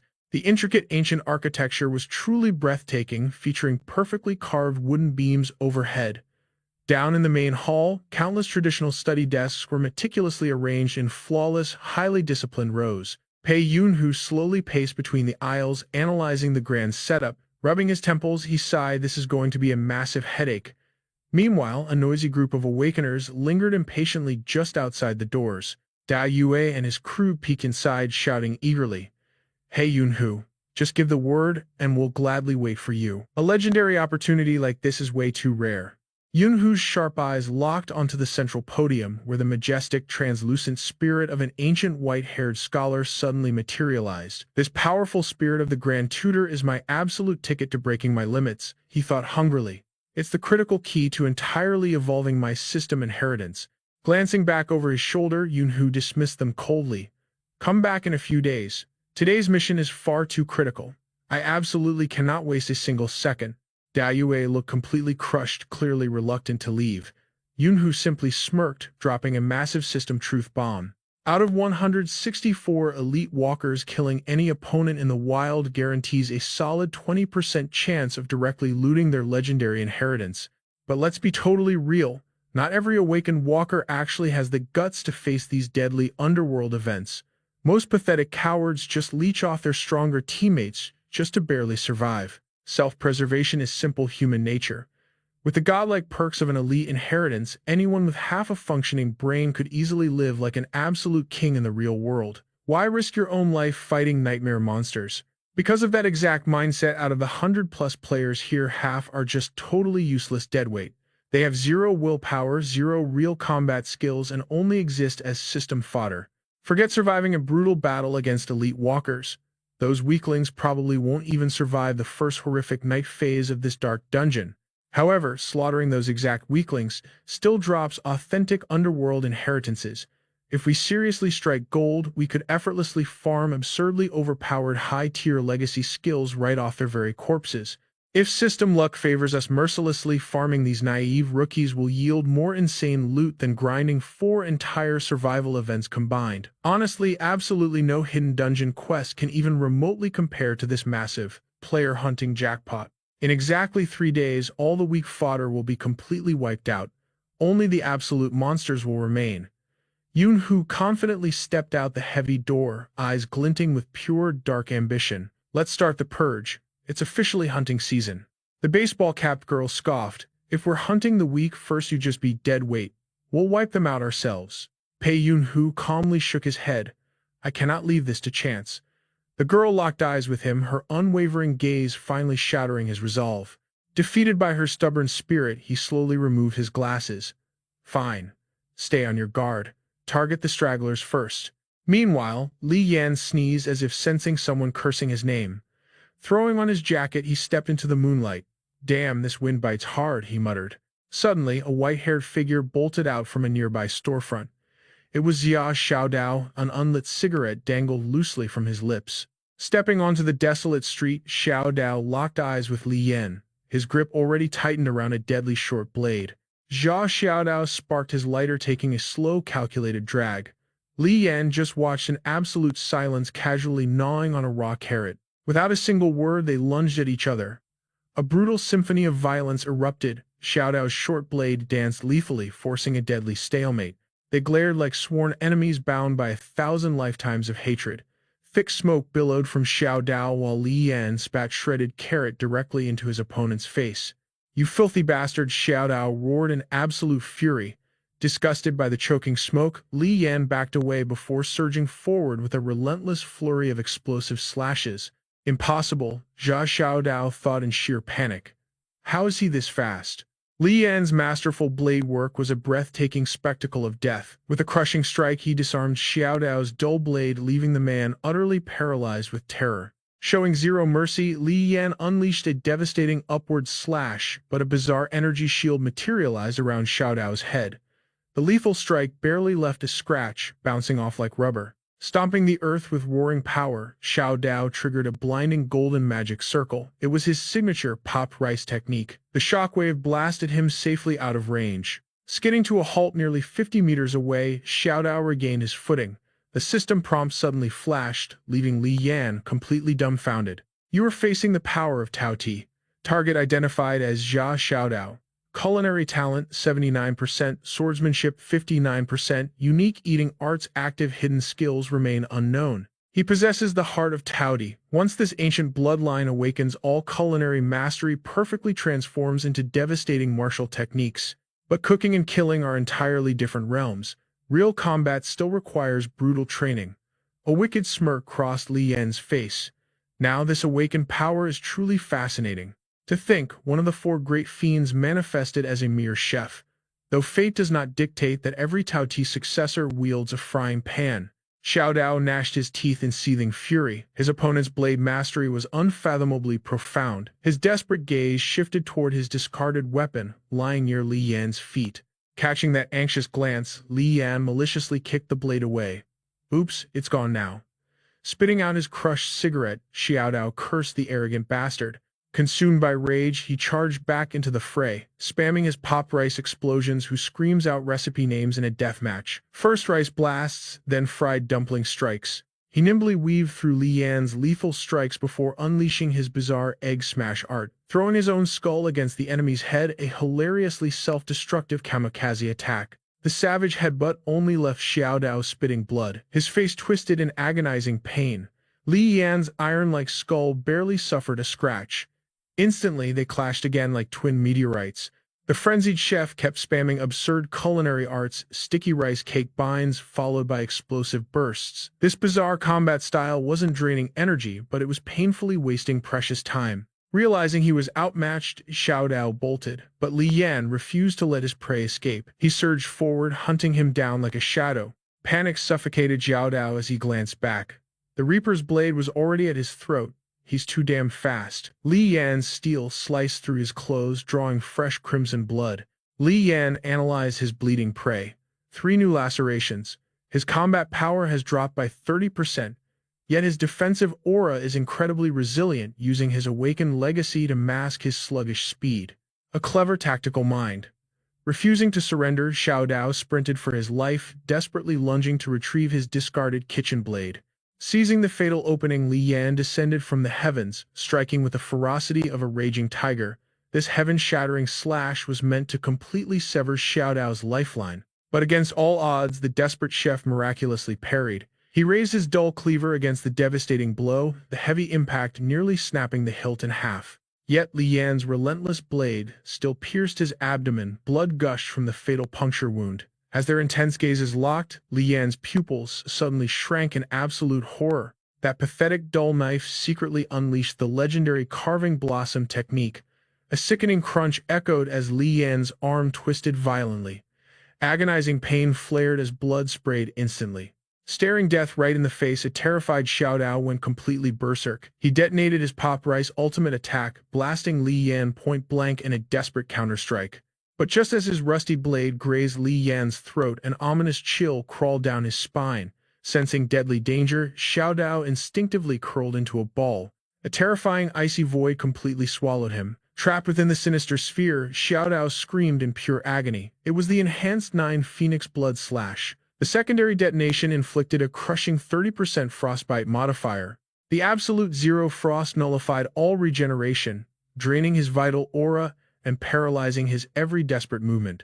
The culinary master was completely entombed in ice. Taking advantage, Li Yan summoned his yellow turban healing talisman.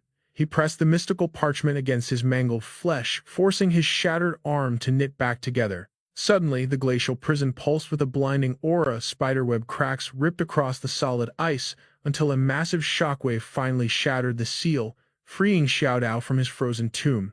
He ricocheted wildly across the battlefield like popping corn. His awakening level is easily on par with mine, Li Yan realized. He might have already pierced the first peak realm. Fighting a lunatic like this to the death is completely pointless. Out of over 100 elite Yanfu walkers, there's no way everyone possesses this monstrous level of strength. These bastards are definitely scheming against me. They're setting a trap for the 12-hour showdown, purposely forcing me into a geologically suppressed kill zone. Kicking open the door to an abandoned storefront, Li Yan rolled his freshly healed shoulder. My luck is absolute garbage today, he muttered. 2 back-to-back walkers, and neither was an easy kill. Stepping into the gloomy interior, his eyes fell upon scattered bicycle parts. The moment his aura filled the room, the gears began turning. Li Yan narrowed his eyes at the haunted machinery. Wait, isn't this the exact same cursed bicycle? Have I stumbled into the phantom hardware shop? He scanned the eerie shadows, realizing his reckless retreat had led him straight into another supernatural trap. Li Yan approached the rusted tool rack. A bizarre little stool suddenly started scuttling on its four legs. Without hesitating, Li Yan delivered a crushing punch. The possessed object instantly whined in pain, finally halting its annoying little game. Leaning back on a nearby car, Li Yan crossed his legs and casually crunched on a fresh carrot. He looked completely relaxed, but suddenly a sinister red glow began to leak through the cracks of a nearby locker door. From the shadows, a pair of eyes tracked Li Yan's every single movement. The hidden stalker smirked, completely convinced that their absolute stealth remained totally undetected by this seemingly distracted prey. Their bone-shrinking technique had reached an impressive 76% mastery. Since that other guy missed it entirely earlier, who would ever suspect another player was secretly lurking inside this very room? Meanwhile, perched high above the room, a sharp-eyed avian predator easily caught sight of that sinister crimson glare slipping through the cabinet gap. This majestic beast was none other than the legendary nine-headed bird of ancient myth. Li Yan ripped the bloody bandages off his injured arm, tossing them carelessly onto the cold floor. Gritting his teeth, he plunged his viciously torn flesh straight into a basin of freezing water, forcefully scrubbing the deep gash. In seconds, the crystal-clear water turned into a horrifying pool of crimson. Quickly rebandaging his arm, he slipped his heavy jacket back on. Only a few more hours until dawn breaks, he muttered to himself. His voice suddenly pierced the dead silence. Come out, unless you want to suffocate in there. Inside the locker, the hidden stalker's heart violently skipped a beat. Dripping with cold sweat, their eyes trembled in absolute paralyzing terror. A trembling hand slowly pushed the battered locker door open. A red-haired girl clad entirely in a yellow jumpsuit tumbled out, gasping desperately for air. Looking up with tear-filled eyes, she pleaded, "Please, I beg you, don't kill me." Li Yan's eyes flashed with absolute frost. If the tables were turned, he asked coldly, "Would you have ever spared my life?" As Li Yan slowly drew his gleaming blade, sheer panic struck her. Stumbling backward, she cried out, "I swear I've never killed anyone." Li Yan simply shrugged. "I hate killing too. It feels disgusting, almost like purposely feeding into the twisted malice of this cursed game." Just as a fleeting spark of hope filled the red-haired girl's eyes, Li Yan suddenly hoisted his deadly blade high. "That is exactly why I finished things instantly," he declared ruthlessly. "If karma truly exists for taking a life, I'll gladly embrace it." The terrified girl scrambled backward in absolute panic. For every desperate step she retreated, Li Yan relentlessly matched her. His overwhelming aura completely dominated the room, leaving her trapped in a pathetic defensive stance. The razor-sharp edge of Li Yan's blade closed in now literally inches from her trembling throat. With explosive agility, she desperately twisted her waist a full 180 degrees.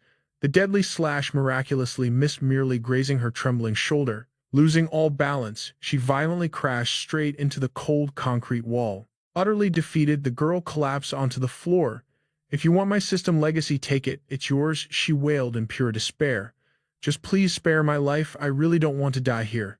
The freezing steel of Li Yan's weapon rested firmly against her fragile neck. "I'm listening," he commanded coldly. Shaking uncontrollably, she frantically stuttered, There's an item right inside my pocket." With absolute surgical precision, Li Yan's blade flicked cleanly, slicing her uniform's pocket wide open. A mysterious object instantly clattered onto the dirty floor. It was an obsidian chess piece, a highly rare single-use consumable item restricted exclusively for the brutal free hunting survival mode. By spending exactly 100 Yanfu points, a player could formally surrender. They could completely detach one of their powerful awakening abilities, instantly transforming it into a highly coveted legacy scroll. Seeing Li Yan finally pause his terrifying assault, the girl desperately seized her chance to negotiate. "If you kill me, there's only a 20% drop rate for my powers, but if you spare me, I absolutely guarantee you will get my entire legacy." Lowering his blade slightly, Li Yan faked a conflicted sigh. "But this Yanfu survival event specifically requires 6 confirmed kills. You're really putting me in a tough spot here." Li Yan slowly paced back toward the battered cabinet, his eyes gleaming with cold calculation. "Without your awakening powers to protect you, you'll instantly turn back into a pathetic ordinary human." The crimson-haired girl stood, her brow furrowed grimly as she absorbed Li Yan's every word. This Yanfu event mentioned no allies. Fail to eliminate 6 targets and you will rot in this hellscape forever. Malice flickered in her eyes. Her gaze darted toward the deadly blade Li Yan had rested on the table. But then she let out a soft sigh, her tense muscles finally relaxing. She spoke with bitter reluctance. It beats dying in this wasteland right now. Li Yan turned back, laying down his cold demands.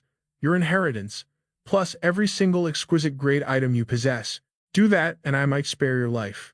Though her heart bled at the loss, the crimson-haired girl swallowed her pride and nodded at Li Yan. Her inventory was revealed. 3 exquisite grade star rune bullets. They inflicted massive damage exclusively to spectral bodies, detonating violently upon impact. The second artifact was the Lord of Shu, an exquisite grade item described by the system as gorgeously crafted silk. Next were 8 exquisite grade witches' anesthetics. The system stated they traded 12 hours of lifespan for 1 year of halted aging. Finally, 3 rare grade strands of sealed hair. Upon use, they randomly granted 1 active skill. Requirement: avian species inheritance with an awakening rate above 40%. The girl's legacy began transferring directly into Li Yan's system. Inheritance: acquired pupil of the heavy Ming bird. Awakening rate 9%. Extraction will automatically reset its base value to 0.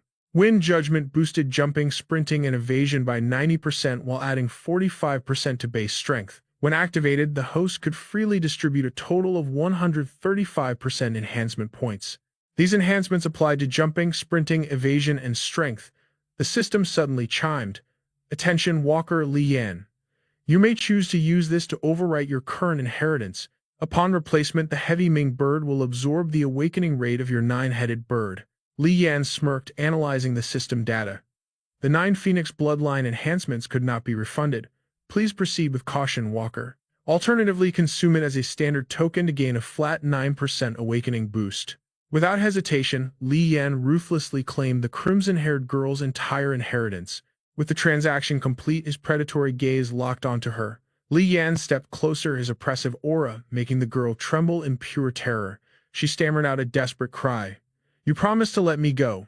Beside her sat a broken toolbox.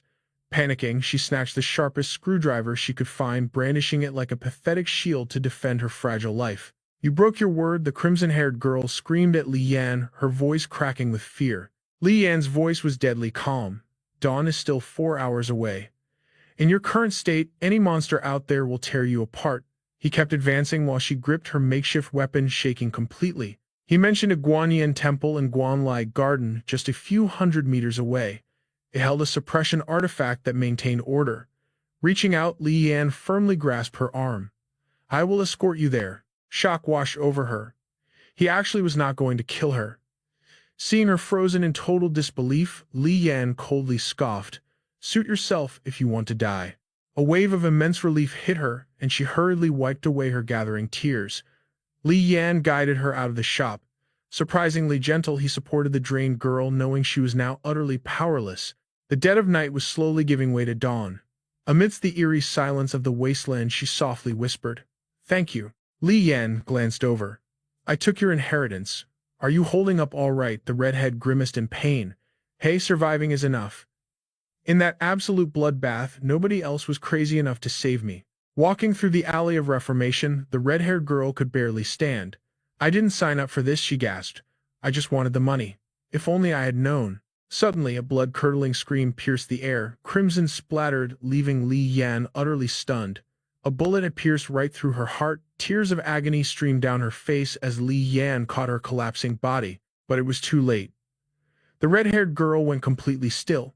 Her eyes rolled back, coughing up fresh blood that splashed across Li Yan's face. The bald sniper lowered his weapon and cursed. Damn it, what rotten luck. We didn't get the inheritance. He wasn't alone. 3 heavily armed goons stood right behind him. The girl in the baseball cap smirked. Relax, we still have 1 target left. Li Yan slowly wiped the blood from his cheek. A chilling smile crept onto his lips.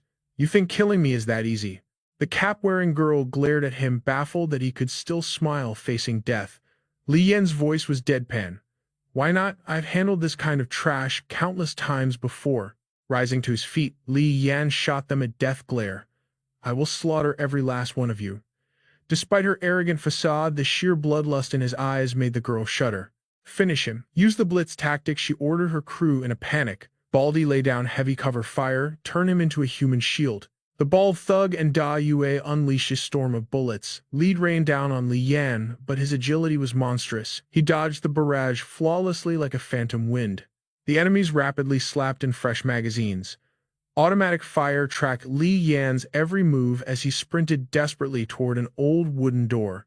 Throwing his hands over his head, a brilliant protective aura burst from his body. Grabbing two thick branches, Li Yan deflected the incoming bullets with insane precision. Da Yue was completely terrified by this monster. Scrambling up a nearby tree like a desperate squirrel, he rained down suppressive fire from the high branches. "You absolute moron," Da Yue screamed while firing. "You think garbage twigs can stop our bullets?" But looking down, he saw the door was completely blasted open, making him frown in pure, unfiltered rage. The door had been blown to absolute pieces. Thick smoke billowed from the blast zone. The cap-wearing girl watched intently as her deranged lackeys charged blindly into the dust. A severely emaciated thug approached the ruined doorway. He held a smoking gun in one hand and a rusty, dull machete in the other. Through the bullet-riddled smoking debris, Li Yan crouched silently behind a piece of scrap metal. In a flash, his deadly blade pierced right through the door, aiming straight for the thug. The skinny thug's pupils shrank in sheer terror. Before he could even react, the massive impact sent him flying backward, his feet carving deep trenches into the dirt. He slammed brutally against the concrete wall.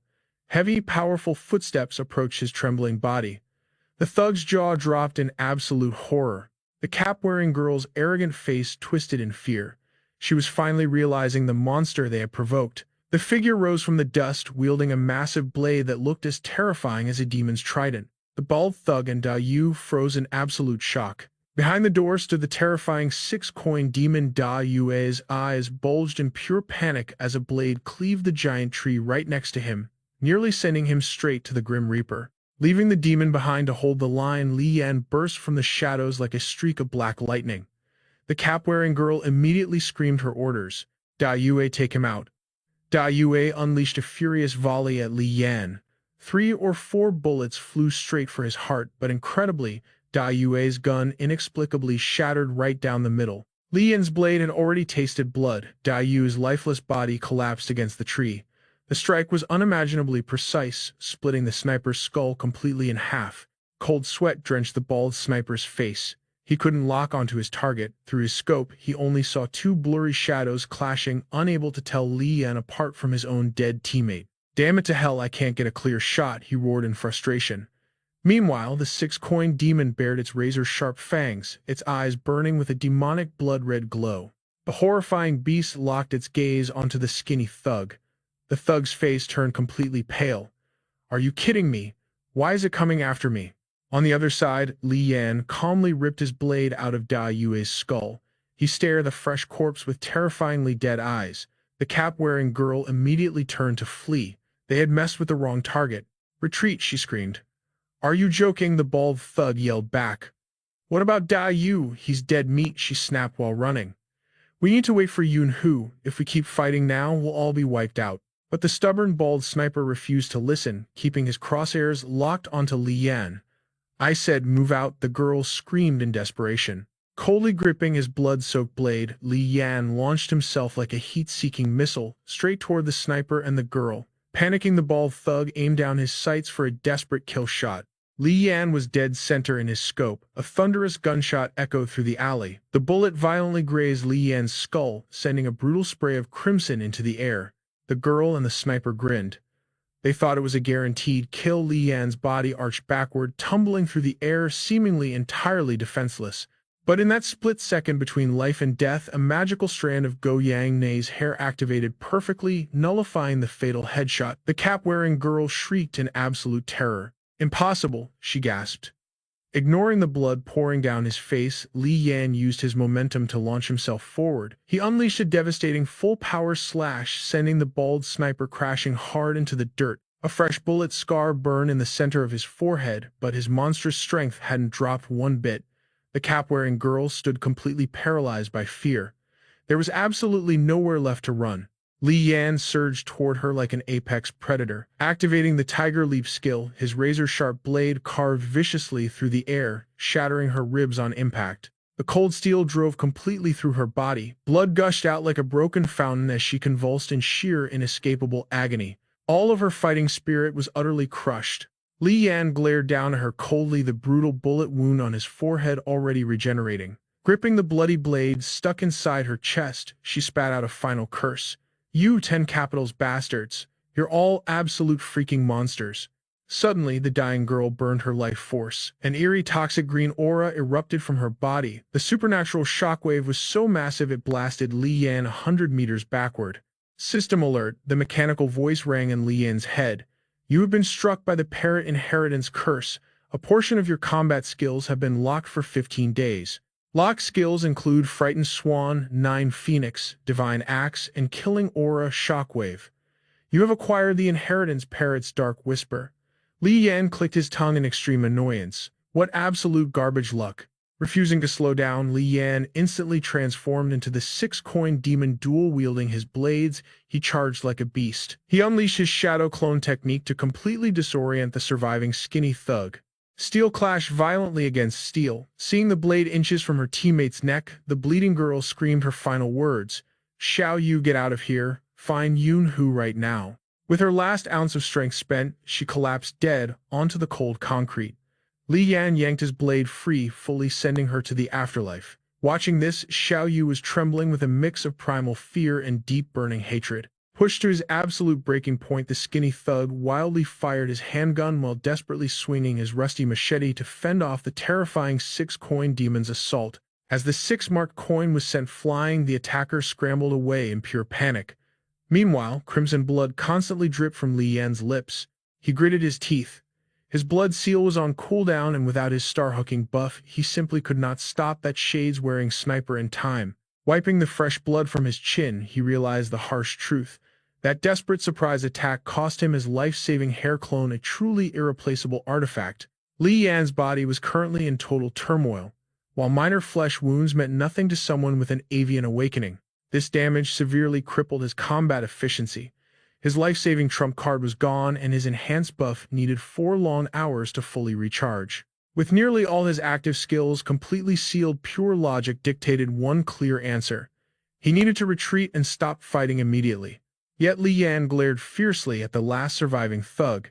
His killing intent blazed as he declared, "Even if I am injured, I swore to slaughter you all, and nobody is escaping." Summoning his terrifying 9-headed birds, Li Yan sent them diving after the skeletal enemy.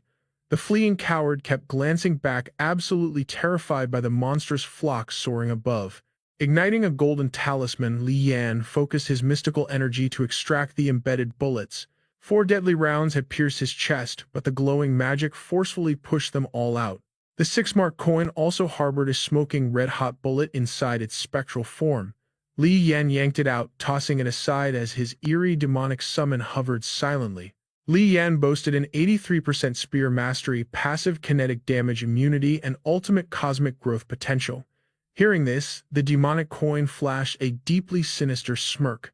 The spirit dissolved into shadows, returning to Li Yan's mystical necklace. Meanwhile, the relentless avian beasts continued hunting the skeletal fugitive, forcing him into a desperate sprint for survival. Closing the gap, Li Yan shouted him from just 10 meters away. "Damn it to hell," the frantic enemy cursed, desperately drawing his firearm to unleash another lethal volley. Spotting the deadly weapon, Li Yan immediately dove behind a sturdy brick wall to avoid further severe damage. However, instead of roaring gunfire, only an eerie, suffocating silence followed. Peeking around the corner, Li Yan realized his target had completely vanished. He had to admit that was a brilliantly executed tactical misdirection. A freezing smirk crossed Li Yan's face. Did that fool really think he could escape? They were in Yandu's historic eastern district, where a lone dimly lit shop flickered menacingly. The abandoned store was empty, yet a static-filled television abruptly powered on. The screen revealed a lone guitarist singing a haunting melody into the void. The digital voice crooned, "We are all runners chasing our own shadows." Outside, the skeletal thug sprinted madly while Li Yan tracked the echoing song. Fighting for a better tomorrow, running an endless race. The exhausted fugitive finally collapsed near the broadcasting storefront, gasping for air and cursing violently under his breath. Panic suddenly consumed him. He whipped around wildly, blasting his gun into the dark sky to ward off the relentless phantom birds. The eerie music kept playing. When the whole world doubts your destiny, you refuse to fall into despair. Hearing those mocking lyrics, the terrified criminal shot a furious glare at the glowing vintage screen. Bleeding for a brighter future, seizing a legendary triumph, the televised singer flashed an eerie smile. We race against our own souls, charging forward into an absolutely endless battle. Suddenly, the skeletal thug's eyes bulged with pure terror. Emerging from the deep shadows like a reaper, Li Yan had finally cornered his desperate prey. Casually stuffing one hand into his pocket, Li Yan crunched on a carrot. Done running, he mocked. The exhausted enemy wheezed in absolute defeat. Escaping you is completely impossible. As the broadcasted song rambled about hollow encouragement, Li Yan coldly interrogated his broken target. Tell me right now, was that mysterious woman the actual leader of your guild? The thug coughed violently. Close enough. But her man is the real boss. Coincidentally, the television crooned a tragic line about experiencing heartbreak and watching your lover walk away. Crunching his snack loudly, Li Yan scoffed confidently. I knew she lacked a leader's aura. She was obviously just a weak support class system user. Letting out a heavy sigh, Li Yan narrowed his deadly eyes. So you still have backup hiding nearby? Nodding wickedly, the thug pointed a trembling finger right behind Li Yan. Li Yan casually turned his head, gasping with sarcastic surprise. Utterly baffled by this calm reaction, the enemy's face twisted into a deeply psychopathic, bloodthirsty grin. Fell for the trick, the thug thought. But Li Yan just turned back. Nobody there, he deadpanned. The crushing hunter's aura made the villain drop his weapon entirely. The heavy firearm hit the concrete, yet the paralyzed criminal didn't dare reach for it. Li Yan glared with towering majesty. I am feeling merciful today. Pick it up and die with honor. Drawing twin daggers from his waist, the skeletal warrior gritted his teeth in sheer desperation. I possess 30% absolute projectile immunity and 25% passive health regeneration. Even with my healing potions, your earlier gunshots could not finish me. While your spear arts are devastatingly flawless in close combat, your human body definitely cannot outrun my flying bullets. At best, we destroy each other in mutual ruin. Li Yan simply knitted his brows, radiating absolute supremacy. What gave you the pathetic delusion that you could challenge my blade? The arrogant villain instantly froze in shock. The crushing truth hit him like a massive mountain. What the hell was he actually relying on? Yet his desperate bravado flared up again. Even with your 70 or 80% melee buffs, without your awakened system state, it is a dead tie. Suddenly, the televised singer hit an explosive high note. As the dramatic soundtrack blared about conquering inner demons, Li Yan rolled his eyes in pure annoyance. With a violent flick, he launched his half-eaten carrot at the loser's face. The drained enemy was so pathetic that the vegetable knocked him backwards. The carrot ricocheted digitally, slapping the televised singer into a depressed, awkward silence. Glaring at the screen, Li Yan aggressively ordered a track change. The terrified digital ghost instantly switched to a somber melody, singing softly about wishing nothing but innocent peace for his beloved daughter Chun'er. Nodding to the tragic rhythm, Li Yan hummed with dark satisfaction. Seizing this, opening, the furious assassin completely snapped, lunging a suicidal strike straight at his target's throat. Flashing a lethal aura, Li Yan materialized his glowing blade. Steel clashed in a devastating symphony of sparks. The master smiled calmly, while the desperate assassin sweated pure, unadulterated terror. Swish, a perfectly executed slash tore right through the enemy's defenses. Resting his scorching blade, Li Yan whispered with cold finality, "Thanks for testing my absolute limits. I am truly incredibly overpowered." The devastating critical strike had entirely bisected the villain's torso. A massive fountain of crimson blood erupted as he dropped dead on the cold pavement. As the pathetic enemy's life faded, the cold system prompt chimed. Loot failed. No new awakening skills acquired. Stepping over the gruesome corpse, Li Yan casually picked up the fallen heavy firearm. The singing voice commanded Li Yan's attention once more. The digital man dramatically proclaimed that he was the long-lost son of a powerful local station boss. Before proving my independence, I delivered gas back home. Li Yan pushed open the mysterious shop's doors. He casually scanned the dimly lit room. Without hesitation, he tossed the skeleton's gun right onto the counter. Li Yan walked over to the ancient television, giving it a heavy smack. After a few rough adjustments, the screen flickered back to life, revealing the same man strumming his guitar and singing from earlier. Li Yan slumped into a chair, letting the haunting melody wash over him. The lyrics echoed a depressing reality, singing of afternoon hustles and pasting phone numbers on every utility pole in the new district. Kicking his boots up on the table, Li Yan listened with absolute chill. The song continued about delivering gas through sweaty night markets. Suddenly, the singing stopped, and the ghostly man muttered, "You are an unfamiliar face. I have never seen you before, nor this dead guy here." Li Yan calmly asked, "Has no one ever wandered into this place before?" The man replied, "A few stray souls occasionally drop by."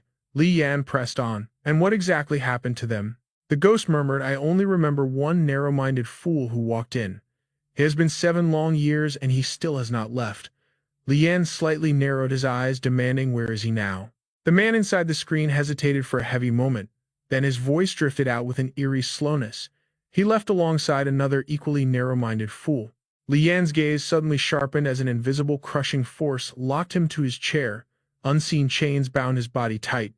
The man's voice dropped to a chilling, sinister whisper, "Stay here and play with me." Right before Li Yan's eyes, the phantom reached out, desperate to drag him into the abyss. A decaying hand literally breached the glass of the television. Soon after, his entire grotesque body crawled out from the screen. He dragged his feet toward Li Yan step by agonizing step. His entire form looked like a sloppy mess of tangled hair and a wild beard. Jamming his hands into his pockets, he smirked wickedly at the paralyzed main character. Yet Li Yan maintained his icy composure, mocking the ghost right back. "If I stayed here, I would definitely sing better than you. 7 years of practice, and you sound terrible enough to scare away a stray dog." The phantom lowered his head, letting out a pathetic heavy sigh. Suddenly, he lunged forward, gripping Li Yan's hand with desperate strength. "Then be my companion forever," he pleaded. His ghostly fingers tightened, pouring all his spectral strength into dragging Li Yan away. But no matter how hard he yanked, our main character remained an immovable mountain. The spirit even planted a foot on the chair for maximum leverage. "Get inside right now," he roared. The ghost strained until his transparent body trembled violently. Yet Li Yan did not budge an inch. Ultimately, drained of all energy, the phantom was forced to let go. Unexpectedly, the sudden release of tension sent the ghost crashing hard onto the floor. Li Yan let out a cold, mocking laugh. "Ha ha." The phantom contorted his face, gritting his teeth as he cursed out loud, "Damn it all." Scrambling around in a frantic rage, the spirit declared, "Just wait and see how I tear you apart." Rummaging through the mess, he finally locked onto a small but deadly sharp box cutter. "This will do perfectly." He lunged forward with murderous intent, pressing the razor-sharp blade mere inches from Li Yan's face. Instead of showing fear, Li Yan flashed a dangerously arrogant smile. "What are you staring at? Make your move. You waited 7 years for a stubborn guy like me to show up. Do not blow this chance." The ghost gnashed his teeth, yet fear paralyzed his hand. In pure frustration, he delivered a brutal slap to his own face. The deadly box cutter clattered uselessly onto the floor. Grabbing a heavy oil drum in a fit of absolute rage, he hurled it across the room while screaming a string of furious curses. "Son of a bitch." He despised his own pathetic cowardice, furious that he lacked the guts to strike. In a chaotic frenzy, he kicked and shattered the surrounding bookshelves. "Damn it." As books rained down, he collapsed onto the ground, clutching his head in total despair. Li Yan simply chuckled, throwing another verbal jab at the broken spirit. "You are a ghost who lacks the courage to even stab a mortal. Truly, you are a spectacularly useless venomous scorpion." Driven to the brink of madness, the phantom shrieked, "Mind your own business. Just mind your own business." Maintaining his cool demeanor, Li Yan smiled and asked, "Honestly, though, how did you end up trapped in this hellhole? We are basically brothers in suffering now, so spill the tragic details." The ghostly man let out a cold snort and stubbornly turned his back. Still keeping his arrogant pride, Li Yan thought to himself. Relentlessly, he pushed, "Come on, bro, what was your previous life like?" The spirit snapped his head back, glaring intensely. "I swear you are way too arrogant for your own good, kid. Do you truly have zero fear of death?" Li Yan burst into a dangerously confident laugh. "Death? This pathetic little domain lacks the qualifications to claim my life." Defeated, the man lowered his head and confessed, "I used to play in a band. One fateful night, my crew and I got wasted wandering these very streets at 11 p.m. Tears of ghostly sorrow welled up in his hollow eyes. Who could have known? In the literal blink of an eye, everyone completely vanished. I ended up stuck exactly like you are right now." Li Yan let out another merciless chuckle, refusing to let him off the hook. "Let me guess, with vocals that terrible, your band never made a single dime right." The spirit flared up, roaring furiously. You mainstream fools just do not understand true art. But then his voice shattered into absolute heartbreak. We played for years without gaining fame. Our gig money barely covered cheap booze. I will never get to repay my parents. Seeing them just one last time is impossible. A flicker of genuine understanding crossed Li Yan's eyes, fully sensing the tragic weight of the spirit's lingering regrets. I will help you break out of here, Li Yan declared. The ghost scoffed bitterly. Worry about your own cursed fate first. You cannot even save yourself, Li Yan smirked. Do you really think I walked into this obviously haunted trap without a solid backup plan? You are an absolute lunatic, the ghost spat back. Who gives a damn? Li Yan found the insult wildly entertaining, bursting into loud laughter. His hands clamped down on the sofa as a terrifying surge of system energy began to rapidly accumulate. Snap, snap. The invisible chains binding Li Yan shattered into absolute nothingness. He effortlessly broke free from the spiritual suppression. Suddenly, the mysterious pendant around his neck glowed with a brilliant light as a stunning girl materialized right out of thin air. The phantom shrieked in absolute terror. Holy hell, what kind of broken system glitch is this? The ethereal girl gracefully stepped down from the glowing artifact. This was Dana, a powerful spirit entity formerly summoned by Li Yan's command. This cursed speaker was the very artifact that had imprisoned the singer for 7 miserable years. Stifling a lazy yawn, Li Yan asked, "Hey Dana, can you figure out a clever way to drag this guy outside?" Dana tilted her head curiously. Is this a spirit trapped by a hexagram formation? She was referring to the mystical, broken and solid lines that form an ancient 8 trigrams array. Looking completely clueless, Li Yan scratched his head and asked, "What in the world is a hexagram formation?" Dana kept her gaze on the ghost while breaking it down. His tragic situation comes from accidentally wandering into a Darkian realm without an exit point, creating a localized hexagram trap. Scanning the chaotic room, she stated, "We need to find him a suitable spiritual vessel." Her sharp eyes suddenly locked onto a potential target. Pointing gracefully at a massive nearby shelf, she asked, "How about we use this one?" Li Yan let out a highly exasperated sigh. "That is way too huge. Find something a lot more portable." Pivoting smoothly, Dana presented a tiny digital pocket scale. "Let us use this little guy." She began advancing menacingly toward the terrified phantom, whispering, "Do not worry, this will all be over in a flash." The ghost scrambled backward in absolute panic, dodging her approach. "What are you planning to do?" "Stay the hell away from me." Dana mercilessly shoved his face right against the pocket scale, prompting him to scream, "Wait, I need a second to mentally prepare." Ignoring his pleas, Dana aggressively jammed his ghostly head into the artifact, scolding, "You are way too slow." The spirit unleashed a blood-curdling shriek. Dana ruthlessly delivered a few solid punches to his skull, ordering, "Stop your pointless resisting and just get inside." Her brutal containment methods made even Li Yan click his tongue in sheer disbelief. The phantom's entire spectral body was being violently compressed into the tiny scale, yet his desperate hand still reached out in utter protest. Brushing off her hands, Dana asked Li Yan, "Hexagram spirits are incredibly rare but completely useless in battle. Why bother bringing him along?" Turning his back, Li Yan replied, "Outside earlier. His singing might have been pure torture, but I bet his unique sound waves will prove extremely useful later." Welcome to the nightmarish ruins of the Yandu Bishop's Palace. The awakening system suddenly chimed, announcing that all Orthodox followers within this zone would receive a massive divine blessing. Meanwhile, all targeted heretics would face absolute brutal suppression. Li Yan connected the dots, realizing that his earlier high-speed chase with the tattooed enemy had occurred right inside this holy artifact's crushing domain. Gripping the tiny scale, Li Yan felt an undeniable surge of weird energy, yet his system interface surprisingly displayed 0 abnormal status warnings. If this corrupted street was considered demonic, then literally every single corner of this damn city shared the exact same terrifying fate. What made this place so special? It was this exact artifact, the Sony DMD-66. Its item tier and system quality remained completely hidden and anomaly bound to the underworld. System warning: the middle-aged soul sealed inside was completely useless. He spent his days blasting bizarre, ear-bleeding tunes that absolutely no one could stand to hear. Li Yan wasted no more time. As the shop plunged into pitch-black darkness, he and Dan Niang stepped outside.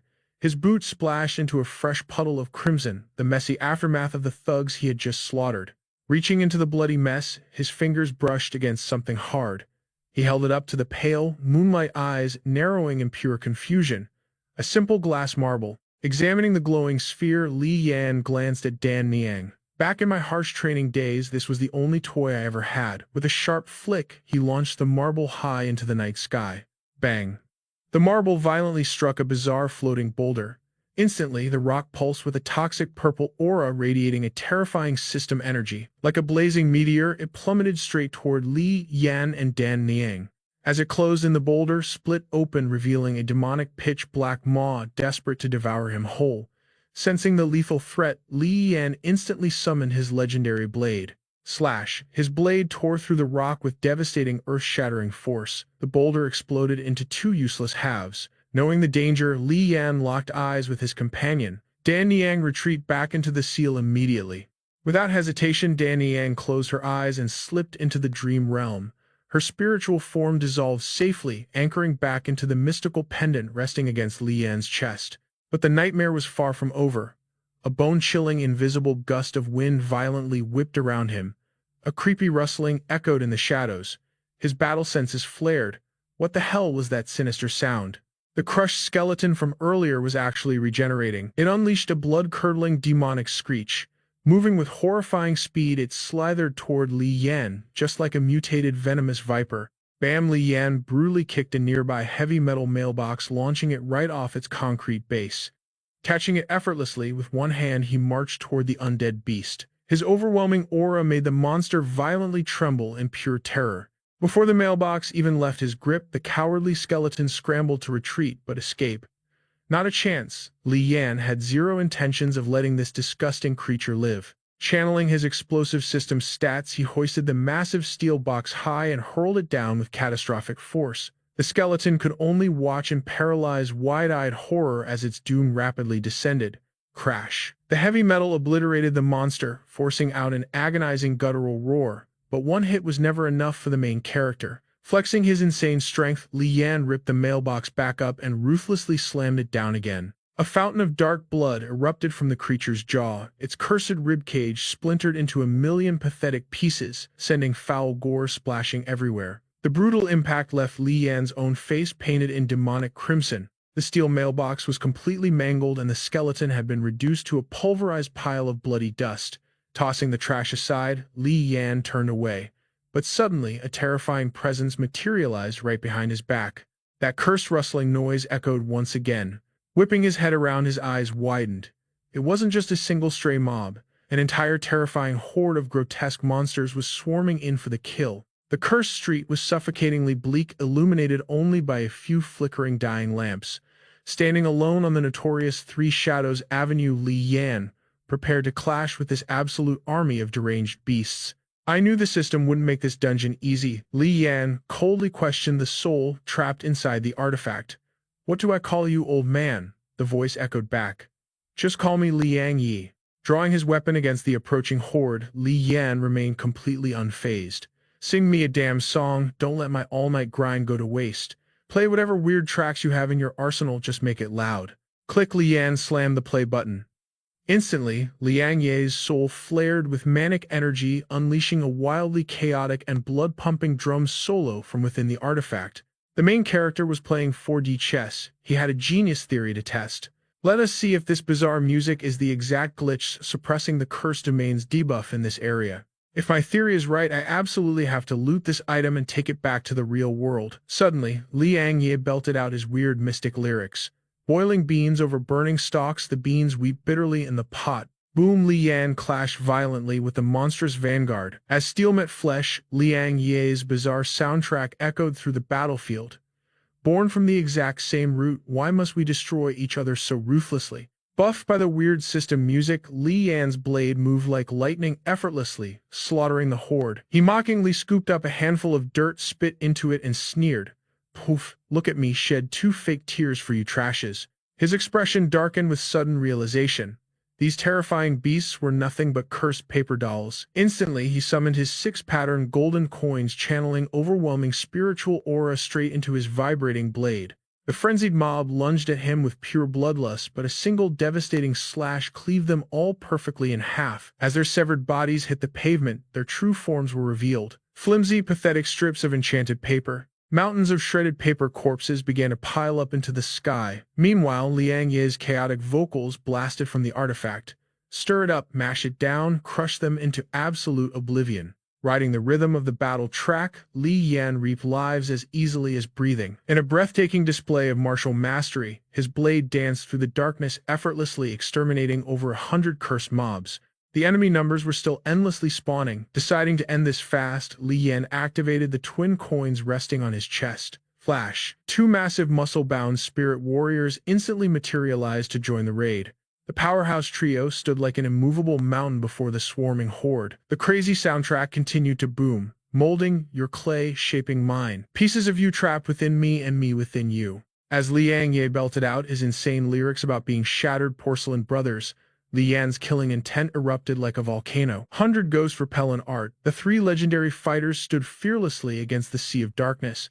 Honestly, the two summoned spirit brawlers looked just as utterly terrifying and demonic as the cursed monsters they were about to destroy.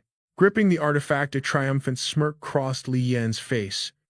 I knew it. With this guy's music, the dungeon's suppression debuff is completely nullified. Suddenly, roar. Out of nowhere, a speeding vehicle violently plowed through the monster vanguard from behind. Even the overpowered main character was shocked by this sudden assist. Over the radio, Liang Ye kept screaming, "Crush them to dust." Screech. The mysterious car executed a flawless professional-grade drift-burning rubber across the bloody street.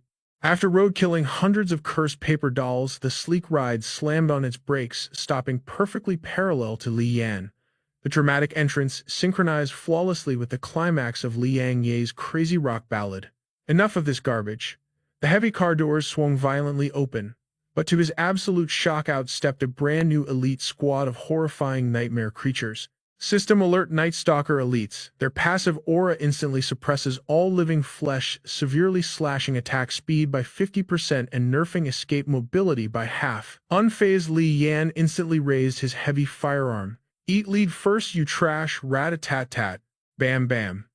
Their mutated skulls violently exploded instantly, reverting back into shredded scraps of pathetic paper. Holding down the trigger, Li Yan unleashed a storm of relentless gunfire right into the advancing wave of demonic aura.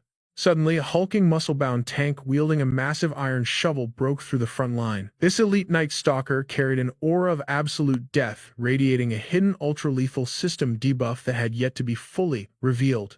Toss the gun. It was time for close-quarters brutal combat. Li Yan shifted his stance, battle aura flaring. Meanwhile, Liang Yi obliviously jammed out. Deep down, we were all comrades. At our core, we were not so bad. The two powerhouses collided like crashing meteors. Liang Yi's absurd vocals soared. But our discipline was just far too weak. As the lyrics hit, Li Yan's legendary blade moved like a phantom, effortlessly slicing right through the elite monster's bulky arm. Liang Ye's dramatic concert blasted through the bloody battlefield. These utterly corrupted ancient ideologies festering inside our hollow heads, slowly rotting us from the inside out. Surging forward like an unstoppable god of war, Li Yan mercilessly executed the remaining elite mobs. Liang Ye shrieked the final verse. But honestly, we still absolutely need to unite. A desperate sneak attack aimed for Li Yan's arm, but his god-tier reflexes easily dodged the lethal blow. Li Yan gritted his teeth. Thank the heavens his defense held up, but those paper monsters were still out for his blood. He intercepted the creature's blade with bare hands. In a flash of brutal irony, he used its own weapon to deliver a fatal strike. His two summoned warriors charged forward, tearing through the enemy ranks. Meanwhile, Liang Ye's bizarre singing echoed out, acting as a strange supportive buff. Li Yan narrowed his eyes at the advancing horde. Through the chaos, Liang Ye's voice belted out. We are comrades, we are blood brothers. Another swarm of monsters poured out from the abandoned cars. As the ridiculous song looped again, Li Yan and his summons unleashed their fury upon them. Steel clashed violently against the awful soundtrack. We are yellow, we are black. Liang Ye's singing was absolute torture to the ears, yet it provided a massive boost. With effortless grace, Li Yan shredded the paper beasts into confetti. Liang Ye's buff was doing wonders. You saved my life once, so I will repay that debt. But betray my trust, and I will be your executioner. Suddenly, a massive monster tackled one of Li Yan's summons, slamming the warrior brutally into the dirt. The rest of the horde surged forward like a tidal wave. The towering boss launched a heavy assault, but Li Yan swatted its strikes away like annoying flies. A flying hammer hurtled straight for his head, activating his spatial hardening skill. Li Yan froze the air to deflect the heavy blow, then readied his blade. Returned to sender. The blade slammed into the creature's chest, shattering its ribs and turning it into worthless scraps of paper. Summoning a razor-sharp spear, Li Yan unleashed a surging blast of azure energy. The shockwave decimated the front line, sending paper fragments exploding into the wind. He spun the spear with masterful precision. With one devastating sweep, he cleared the entire zone. Only a single severed monster head rolled to a stop. Li Yan